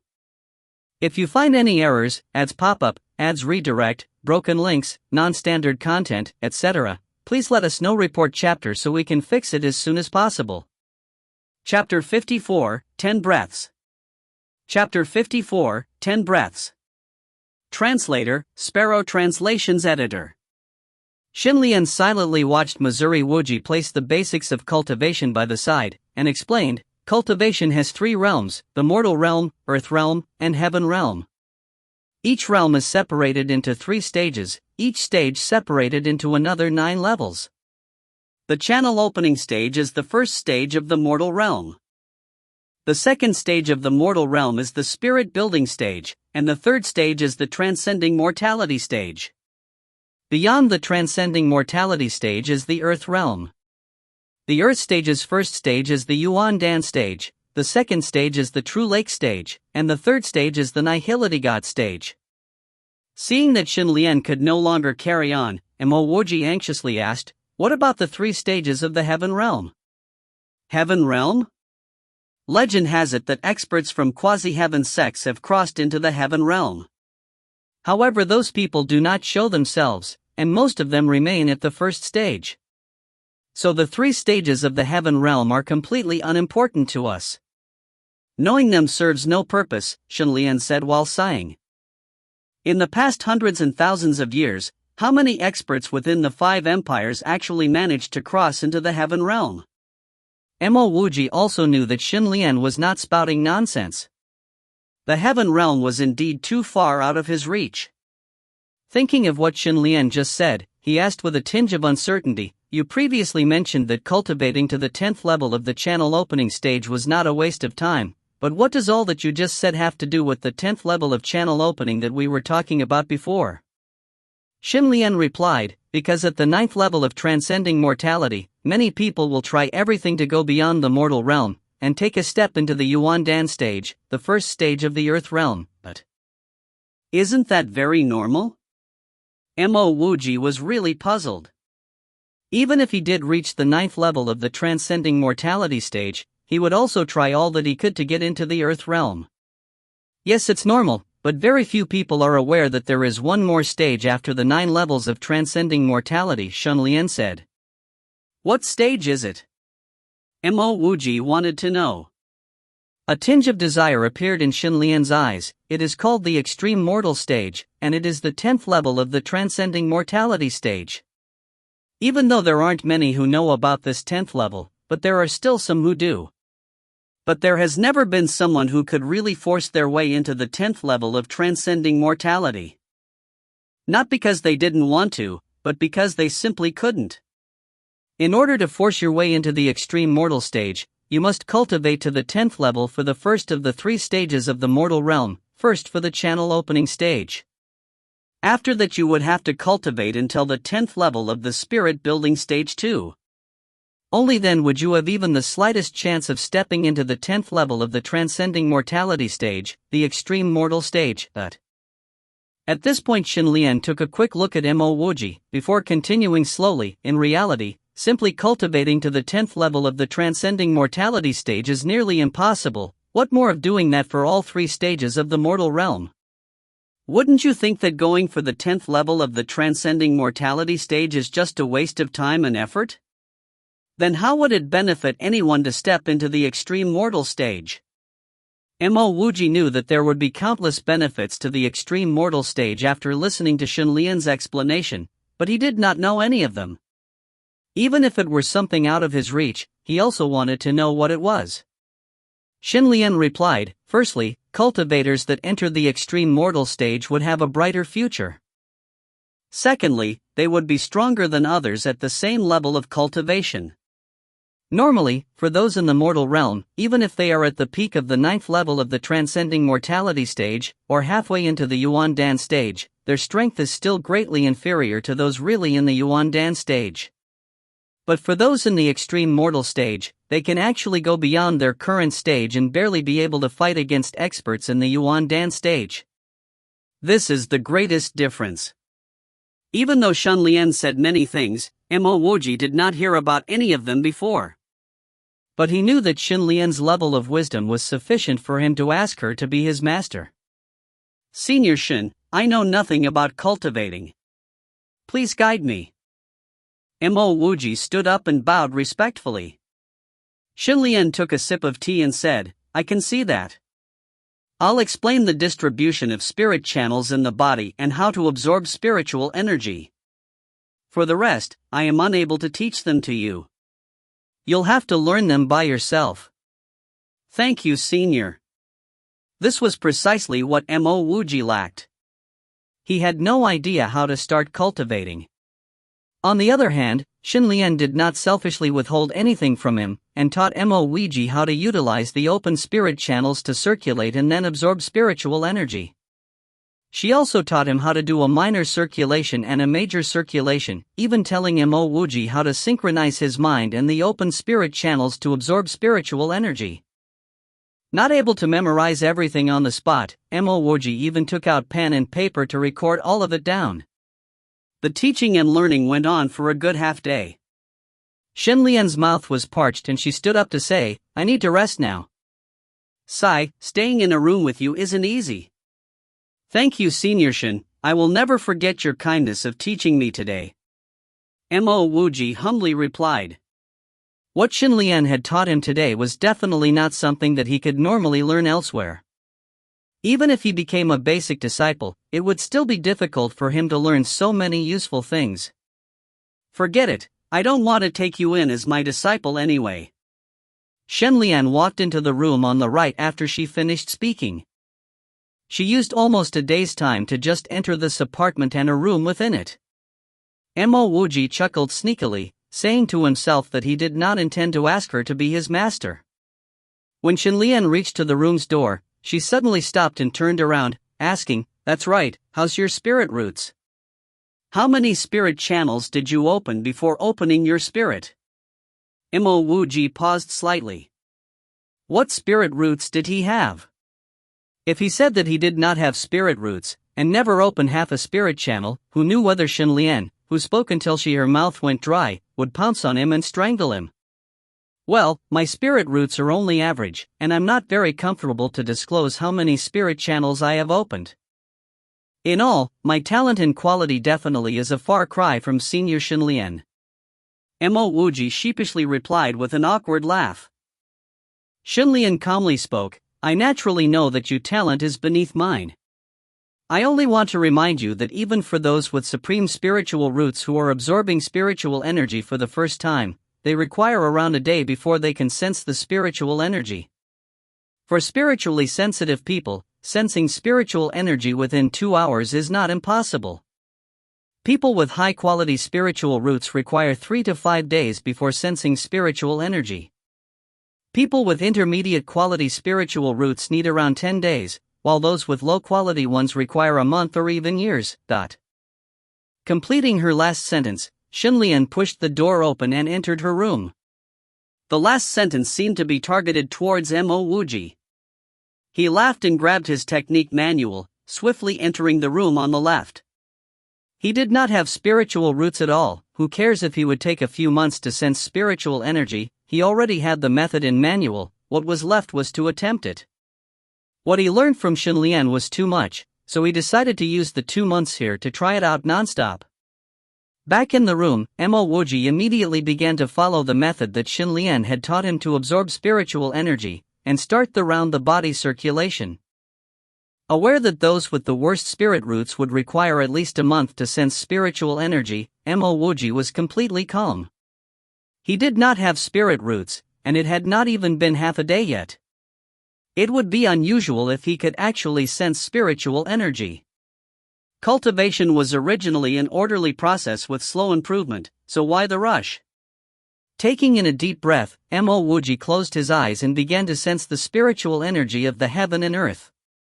In that moment his heart was calm, without even the slightest bit of anxiety. Nonsense, even those with supreme spiritual roots would need a day to sense spiritual energy. What good would it be if he was riled up? Not even at his 10th breath, Mo Wuji could feel a cool airflow through the first of his opened meridians, then after half a minor circulation it entered his second meridian. Mo Wuji got a shock and opened his eyes. The airflow disappeared. This was only half a minor circulation, and Mo Wuji could feel that his whole body was significantly lighter. This was too simple, right? Could this be cultivation? But he clearly did not have spiritual roots. Mo Wuji exploded in happiness after being stunned for a moment. As long as he could cultivate, who cared if he had spiritual roots? The next instant, Mo Wuji immediately pulled out and opened up the basics of cultivation, cleared his mind, and furiously started the circulation process. TL note, we changed hierarchy of cultivation to realm-stage-level for better clarity. If you find any errors, ads pop up, ads redirect, broken links, non-standard content, etc., please let us know. Report chapter so we can fix it as soon as possible. Chapter 55, Channel Opening Stage Level 1. Chapter 55, Channel Opening Stage Level 1. Translator, Sparrow Translations Editor. After an unknown amount of time, Mo Wuji suddenly opened his eyes. He felt as though his cultivation had met with a bottleneck, without any way of breaking through. It was written in, once spiritual energy fills the body through the spirit channels, the first level would be complete. Mo Wuji could feel his entire body filled with spiritual energy, it's just that he used his meridians instead of spirit channels. Was this channel opening stage level 1? Mo Wuji examined his hands in shock. He could smell a hint of rancidity. Mo Wuji immediately understood that this was the smell of the body's expelled impurities. He had really reached channel opening stage level 1 and he just met with his first bottleneck. However, Mo Wuji was clear why he met this bottleneck. It wasn't because he couldn't cultivate, but because he had progressed too fast. All 3 of his open meridians were filled, resulting in this bottleneck. Cultivators would need to open more spirit channels to overcome this bottleneck and continue their progress. For him, he would need to concoct more channel opening solution and find a lightning source to open more meridians. More meridians would mean more progress. Ha ha! Mo Wuji laughed heartily. Cultivation did not amount to much, it was so simple. He felt hungry, but he wasn't that hungry till he couldn't move. He had probably cultivated for a day. In a single day, he actually reached channel opening level 1. What other thing could bring him that much joy? Mo Wuji rushed to the washroom to wash off all the impurities. After putting on a clean set of clothes, his entire body felt refreshed. At this moment, he felt like he could eat an entire cow. Even though he was hungry, he also felt relaxed both in body and spirit. He merely took a few light steps, but he could travel a great distance. Perhaps this was the lightened steps which Han Ning mentioned. His body felt light and nimble. Even though his methods were different from conventional cultivators, Mo Wuji decided to step on this cultivation path. The truly deserved its illustrious name. Now, even if someone offered him a higher grade cultivation manual for the Mo Wuji would not agree. Wait. Why did people treat this as trash when it actually could help him produce such immortal results? Could it be due to the fact that he had opened meridians and not spirit channels? What was the exact difference between meridians and spirit channels? Mo Wuji could not understand, so he simply put it at the back of his mind. He might not understand the theory behind it now, but who says he wouldn't understand it in the future? As he was about to open the door, Mo Wuji was sure that Xin Lian would ask him why he was cooped up in his room for so long. However, Mo Wuji did not expect that Xin Lian wasn't even outside. Mo Wuji brushed his nose embarrassedly, chiding himself for thinking too much. There was still more than a month to the Spring Immortals Gate Conference. He would need to purchase ingredients and concoct channel opening solutions before that happens. Even though he only had mortal roots, he could cultivate, and at a fast pace at that. Having 3 open meridians was really too lacking. If he wanted to progress faster, he would need to open more meridians. You're leaving? Just as Mo Wuji was about to leave, Xin Lian opened the door from the room on the right. Mo Wuji must have been cultivating for a day or 2. Xin Lian couldn't have been cultivating for the same time, right? Yes, I'm going out to buy some ingredients. Mo Wuji suddenly came to the realization that he would also need to purchase some drug refining equipment, which would cost quite a bit of money. Furthermore, things would naturally be more expensive in Changluo than Shanyu. Do you have money to lend me? I will definitely return you the leftovers. As this was a matter regarding his cultivation, there was no reason why he needed to be shy about borrowing money. Shen Lian stared at Mo Wuji. Didn't you reject the money I offered you for the room, lot? Mo Wuji waved his hand. Naturally, I won't ask for that money. It's just that I'm buying ingredients now, and I'm afraid that I might not have enough gold. If there's money I did not spend, I will definitely return it to you. Suddenly, Xin Lian's face turned red as she stuttered, about that. I don't have any money right now. But I will get some when the Spring Immortals Gate opens. Mo Wuji's eyes widened as he looked at Xin Lian. You don't have money? Didn't you offer to pay rent previously? Were you lying to me? The blush on Xin Lian's face extended down to her neck and she said awkwardly, I taught you the important fundamentals of cultivation. That should be more than enough to pay for the rent. Mo Wuji understood that this lady here was simply speaking empty words when she offered to pay rent. If he really did ask for it, she would probably come up with some other excuse. Knowing that her lie had been seen through, Xin Lian lowered her head and said, It's because I ran out of money that I had to move out. Xin Lian was speaking the truth. She returned to the hotel knowing that this suite had 2 rooms. She wanted to negotiate with the current guest. When the Spring Immortals Gate opens, she would be able to repay him twofold. Seeing Mo Wuji's frustration with cultivation, she put in great efforts to teach him the basics of cultivation. If Mo Wuji had a conscience, he would not pursue for the rent. What happened in reality was actually in accordance with her expectations. Mo Wuji did not ask for rent, and was even extremely grateful to her. How could she expect that Mo Wuji would actually ask to borrow some money? If she knew that would happen, she would definitely not open her room door. But she had no other choice, she could no longer bear the hunger. Goo goo, Xinlian's stomach rumbled loudly. Mo Wuji subconsciously looked downwards. Xinlian's entire face swelled a bright, rosy red. She had not eaten ever since she first entered this suite. She had been paying close attention to Mo Wuji's door. The moment it opened, Mo Wuji would definitely be leaving to have a meal, and she would hop on for a free meal. You don't even have enough money for a meal? Mo Wuji patted his forehead speechlessly. This was his first time meeting a woman who did not even have enough to eat. It would seem normal if her circumstances were like his and Yan'er's. But she was someone who previously stayed in this Grand Tianluo hotel.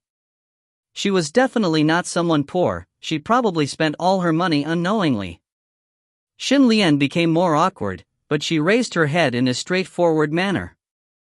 That's right.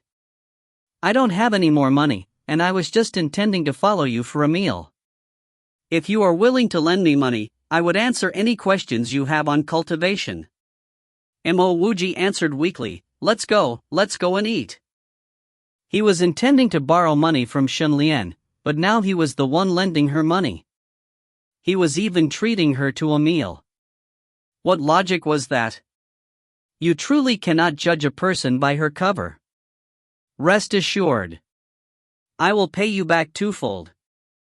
As the two left Tianluo Hotel, Xinlian noticed Mo Wuji looking a little frustrated. She thought that Mo Wuji was still worried about the money, so she took the initiative to console him. Mo Wuji waved his hand, don't worry, this is just small money. What he was worried about was the concoction of the channel opening solution. More importantly, he was also concerned about where he could find a place to force open his meridians. After all, his meridians required lightning to open. You look like you have something on your mind? Xinlian asked curiously. Mo Wuji was too lazy to answer her. Pointing towards a nearby restaurant, he said, let's eat here. I still have something to do afterwards. If you find any errors, ads pop up, ads redirect, broken links, non-standard content, etc., please let us know. Report chapter so we can fix it as soon as possible. Chapter 56, Expensive Drug Refining Equipment. Chapter 56, Expensive Drug Refining Equipment. Translator, Sparrow Translations Editor. With two stunned waiters looking at them, Mo Wuji and Xinlian gobbled down a table full of dishes. The waiter's gaze soon changed to one of reverence, and they looked on as Mo Wuji and Xinlian left. Those waiters had met men who had large appetites in the past, but never before was there a woman who could eat that much too. Not only did she have a big appetite, but more importantly she also possessed a level of beauty that neither waiter had seen before. Such a gorgeous woman wolfing down a table of dishes was the complete opposite of what they had expected. Senior apprentice Sister Shin, since you have already had your fill, how about you head back first? I'll go attend to some issues. Mo Wuji urgently wanted to shake Xinlian off before going to buy medicinal ingredients and drug refining equipment. Xinlian was still wary of Mo Wuji when she initially interacted with him, but now after a meal together and a long discussion about cultivation, she felt more familiar with him. Xinlian threw that bit of caution to the wind. I have nothing to do back at the apartment and was planning to go shopping anyway. What are you going to buy? Perhaps I can give you some suggestions. It became apparent that he would not be able to get rid of this nuisance. Mo Wuji had no choice but to reveal his plan. I intend to go to buy some equipment for refining drugs. Why would I need you to tag along for that? You are going to buy a pill furnace? How does one who has not even started cultivating buy a pill furnace? Shenling asking in a surprised tone. Mo Wuji explained himself, I'm not going to buy a pill furnace, only some normal equipment for refining drugs to try my luck on the path of a drug refiner. You're also aware of my lack of talent in cultivating. If I can become a drug refiner, even if I fail to cultivate, I'll still be able to earn a living. Shenlian nodded empathetically, you're not wrong, but there's no future for a drug refiner. If there's something that's worth learning, it would be the skills of a pill refiner. Will you teach me pill refining techniques? If you're willing to, then I won't mind learning how to refine pills, snorted Mo Wuji. Awkwardly, Shenlian replied, there's too much investment required to become a pill refiner. Since you can't cultivate, it'll still be better for you to learn the ways of a drug refiner. How could she not know how hard it was to train in pill refining when her own father was a pill refiner? But realizing that her suggestions were not that realistic, Shenlian added on, in the whole of Changluo City, Xingyi Pill Pavilion has the best pill furnaces. Not only are the pills there top-notch, but they also make the highest quality pill furnaces. But my recommendation is for you to go to Luo High Merchant House. Even though their pill furnaces are not as good as those at Xingyi Pill Pavilion, but their drug refining equipment is the best in the whole Xingyi Empire. Let's go to Luo High Merchant House then. Mo Wuji said without hesitation. He was not going to refine pills anyway, and what's more was that he knew Luo High Merchant House pretty well. Sir, what are you looking for today? I'll definitely show you the highest quality goods with the lowest prices. Mo Wuji immediately found the shop assistant that sold him the. Do you have any immortal grade drug refining equipment, something on the same level as the? Mo Wuji said while patting the assistant's shoulders. The shop assistant felt rather embarrassed. He had tricked Mo Wuji into buying the manual, and now Mo Wuji brought it up, obviously reminding him not to fool him with something similar. Kakik, a crisp laugh came from the side, as she heard Mo Wuji praise that, she could not hold it in any longer. It was one thing to skillfully package a book that could be found everywhere, but it was another to describe it as a top-notch technique. What a joke! Mo Wuji turned around to see two women, one of which he recognized. Chu Wan-er, the woman he had met on the ship, was the last person he expected to meet here. So it's Senior Chu. Thanks for helping me defuse the situation on the ship. Mo Wuji greeted her with a heart full of gratitude.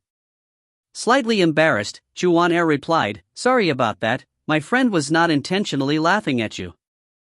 However, it was apparent that it was Chu Wan-er's friend who laughed.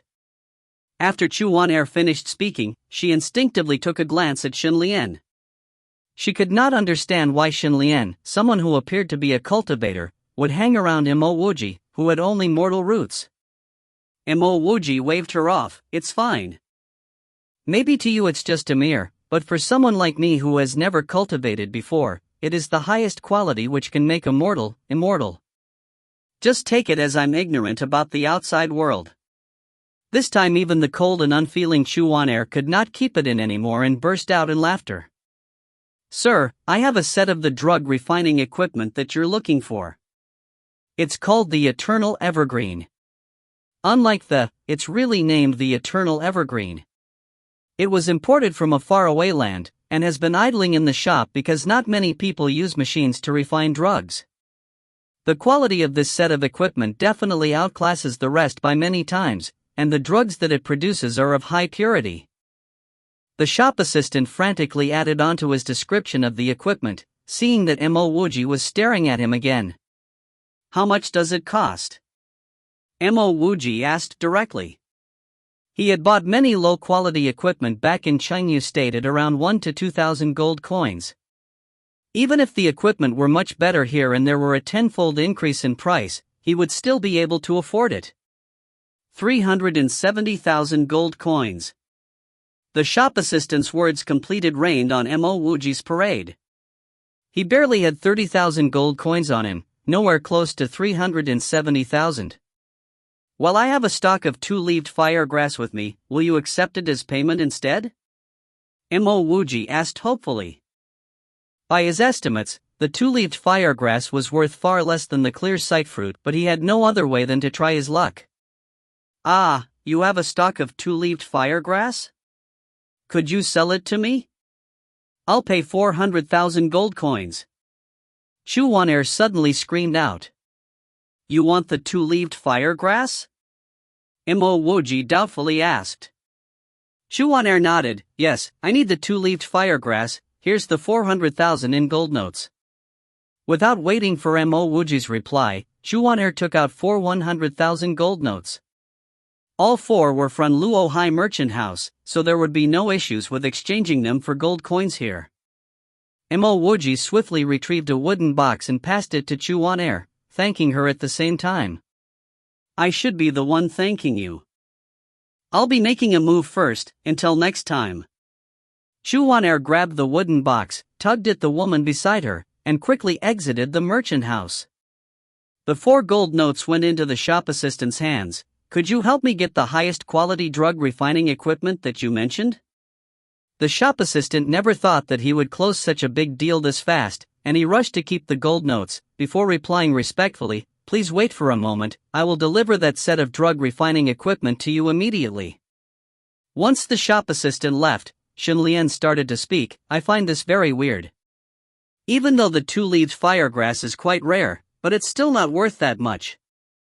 The senior Chu that you're acquainted with seems to train mainly in water-style techniques too. Why would she pay such a high price to buy your stock of two-leaved firegrass?" Mo Wuji replied coldly, "None of your business." In reality, once Chu Waner said that she urgently needed the two-leaved firegrass, Mo Wuji knew that she was lying. She was not well-versed in telling lies, as it did not suit her personality at all. However, since she already made her offer, it would not be polite for him to refuse. Regardless of the reason behind her actions, Mo Wuji still accepted this act of goodwill, taking note of this instance of kindness. "Waner, don't tell me that you have feelings for that kid? I know that you need the two-leaved firegrass too, but why would you give him 400,000 gold coins?"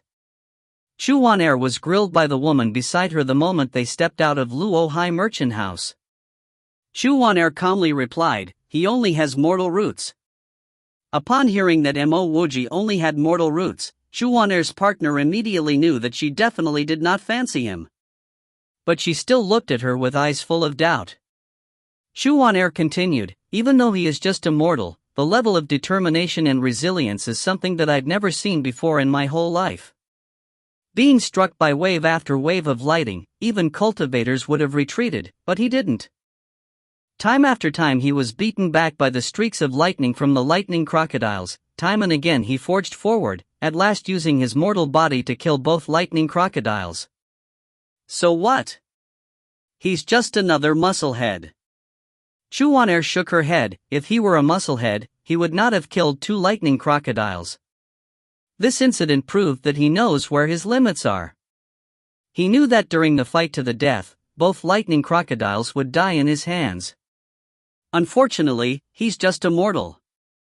If you find any errors, ads pop up, ads redirect, broken links, non-standard content, etc., please let us know. Report chapter so we can fix it as soon as possible. Chapter 57, Always Friends. Chapter 57, Always Friends. Translator, Sparrow Translations Editor. The sales assistant quickly brought over a set of drug refining equipment. Mo Wuji had seen such equipment countless times before. In fact, he had been among the few who used the most premier equipments back on Earth. The moment the Eternal Evergreen was brought over, Mo Wuji could tell that it was good stuff. It was far better than the trashy equipment back in Chengyu.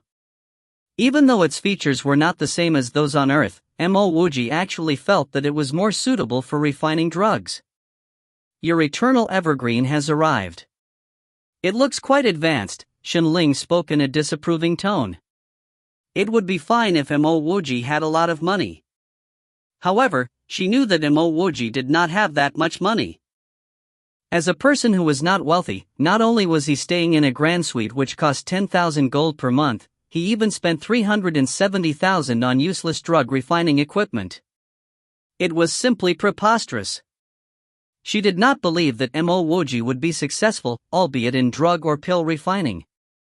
Not everyone could be a drug refiner, one needed knowledge as well as talent to be one. Mo Wuji thoroughly checked through his equipment and said casually, "I already have the immortal mortal technique. I should call this equipment, Basic Drug Refining Kit. If not, people would get jealous." Xinlian almost laughed out loud. This drug refining equipment and that basics to cultivation would call for jealousy. Sister Xinlian, can you help me bring this equipment back to the hotel? I still need to get some ingredients. Mo Wuji saw Xinlian's face revealing an unhappy expression and he did not continue talking. He hurriedly took out a 1,000 gold note and said, "If I return late, Sister Lian can take this and have a good meal. You don't have to wait for me." Xinlian did not even have money for a meal. When Mo Wuji took the note out, she immediately snatched it and kept it. The reason she followed Mo Wuji was to find a chance to borrow money from him. She couldn't have been waiting and following him for meals all the time, right? 1,000 gold was enough to last her for some time. After sending Xinlian off, Mo Wuji started exploring and shopping for ingredients. Changluo was the royal empire of Xinghan Empire. As long as you had money, there was nothing you couldn't buy in Changluo. At the end of the day, Mo Wuji returned to Tianluo Hotel with a huge bag. He purchased enough ingredients to brew 50 batches of the channel opening solution. The price of the ingredients he required wasn't high, so he bought as much as he could. For instance, for Lingji fungi, he tried to purchase those above 200 years old. For Lingji, anything below 1,000 years in age would not be considered a spiritual ingredient. Furthermore, 1,000-year Lingji itself was graded as a low-grade spiritual ingredient, and wouldn't cost much. Additionally, he bought a whole pile of dried rations. The worst thing that could happen while refining drugs is interruptions and disruptions in refining. Thus, it would be quite some time before he would actually leave his room.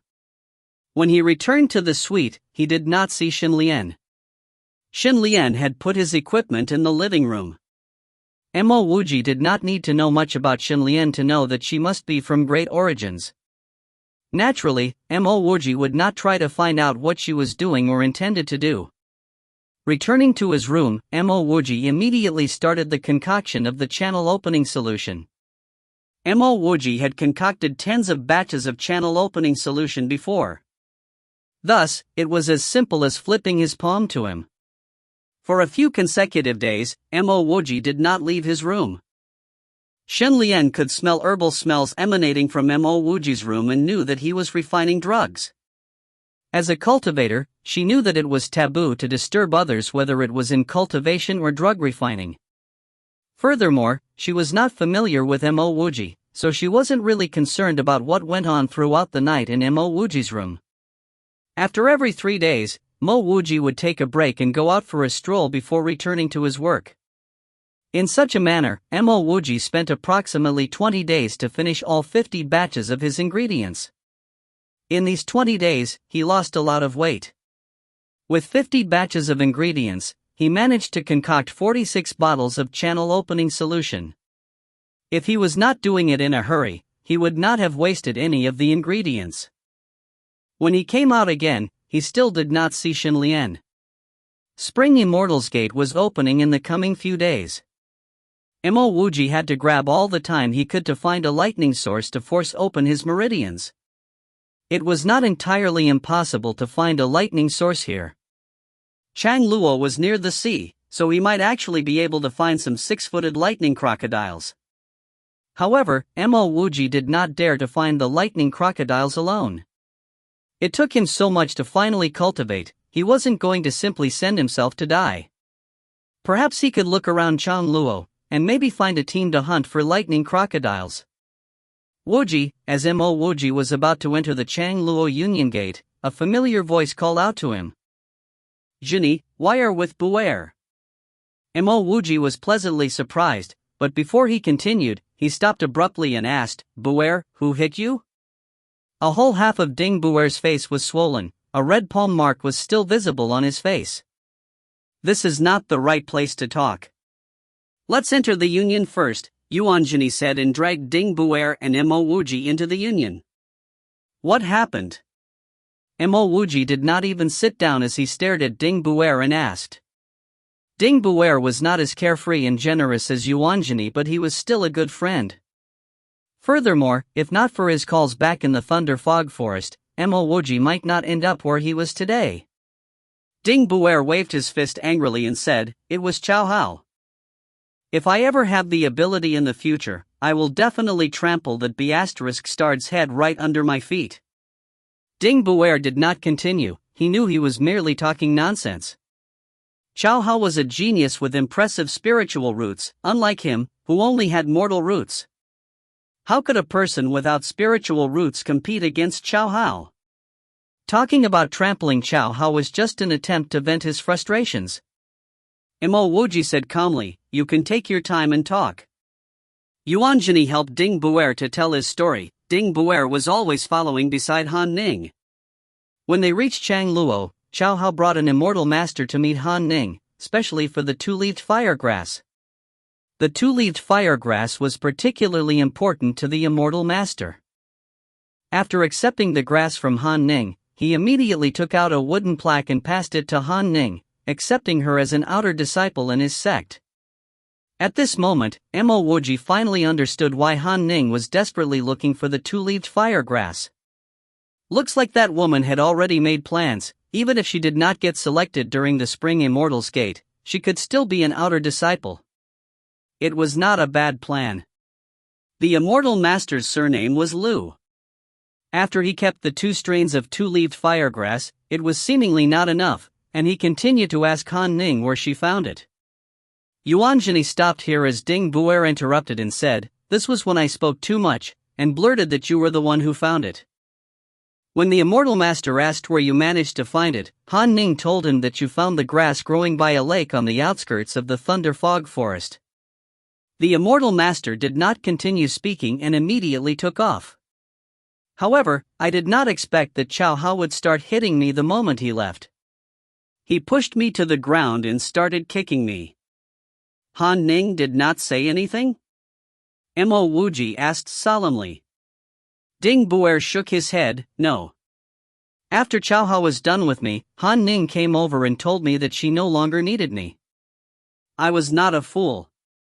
I know when I have been abandoned. I did not have anywhere to stay, so I went to find Brother Zhini. Mo Wuji stood up, patted Ding Buer's shoulder and consoled him, "Don't worry. One day, I will help you take your revenge." Ding Buer's words had downplayed Han Ning's efforts in finding the two-leaved firegrass. Naturally, she would be unhappy. With her self-serving attitude, it was expected that she chased Dong Buer away. Yuanjini also stood up, "Wuji, my matter in Changluo has also been settled. I'm not going to be participating in the Spring Immortals Gate. Instead, I will leave Changluo to pursue the path of martial arts. How about you and Ding Buer? Martial arts? Is this because you don't have spiritual roots?" Mo Wuji was actually prepared to share the matter of the channel opening solution with Yuanjini and Ding Buer. Yuanjini shook his head and lifted his head up towards the grand ceiling. "Even if I have spiritual roots, I would still choose to pursue the martial arts. I already had this determination before I reached Changluo. Now that I am set on my path, maybe we might meet again someday, maybe we might never meet again. Wuji, Buer, this is where we'll bid farewell. Whether we see each other in the future or not, we will always be friends."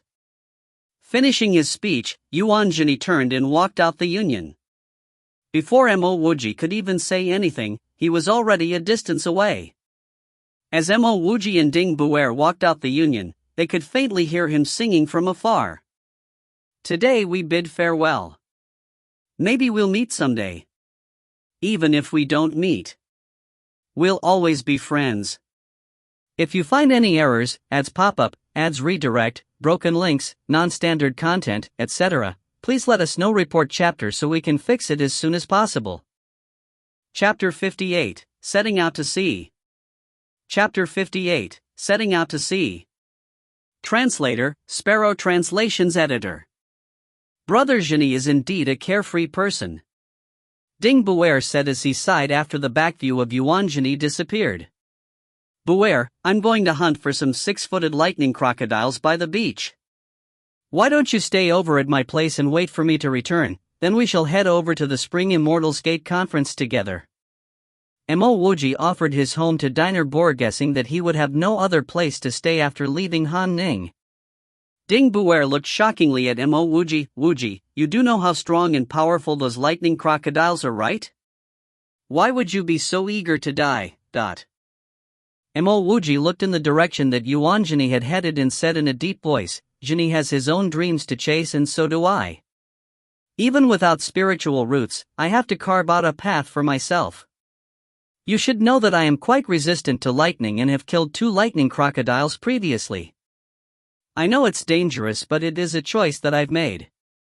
If I do not make it back alive, you are free to do whatever you want. Ding Buer clenched his fist as he felt more regret instead of shock. How could he just idle around when both Yuan Zhini and Mo Wuji had such ambitions of their own? Wuji, I will follow you.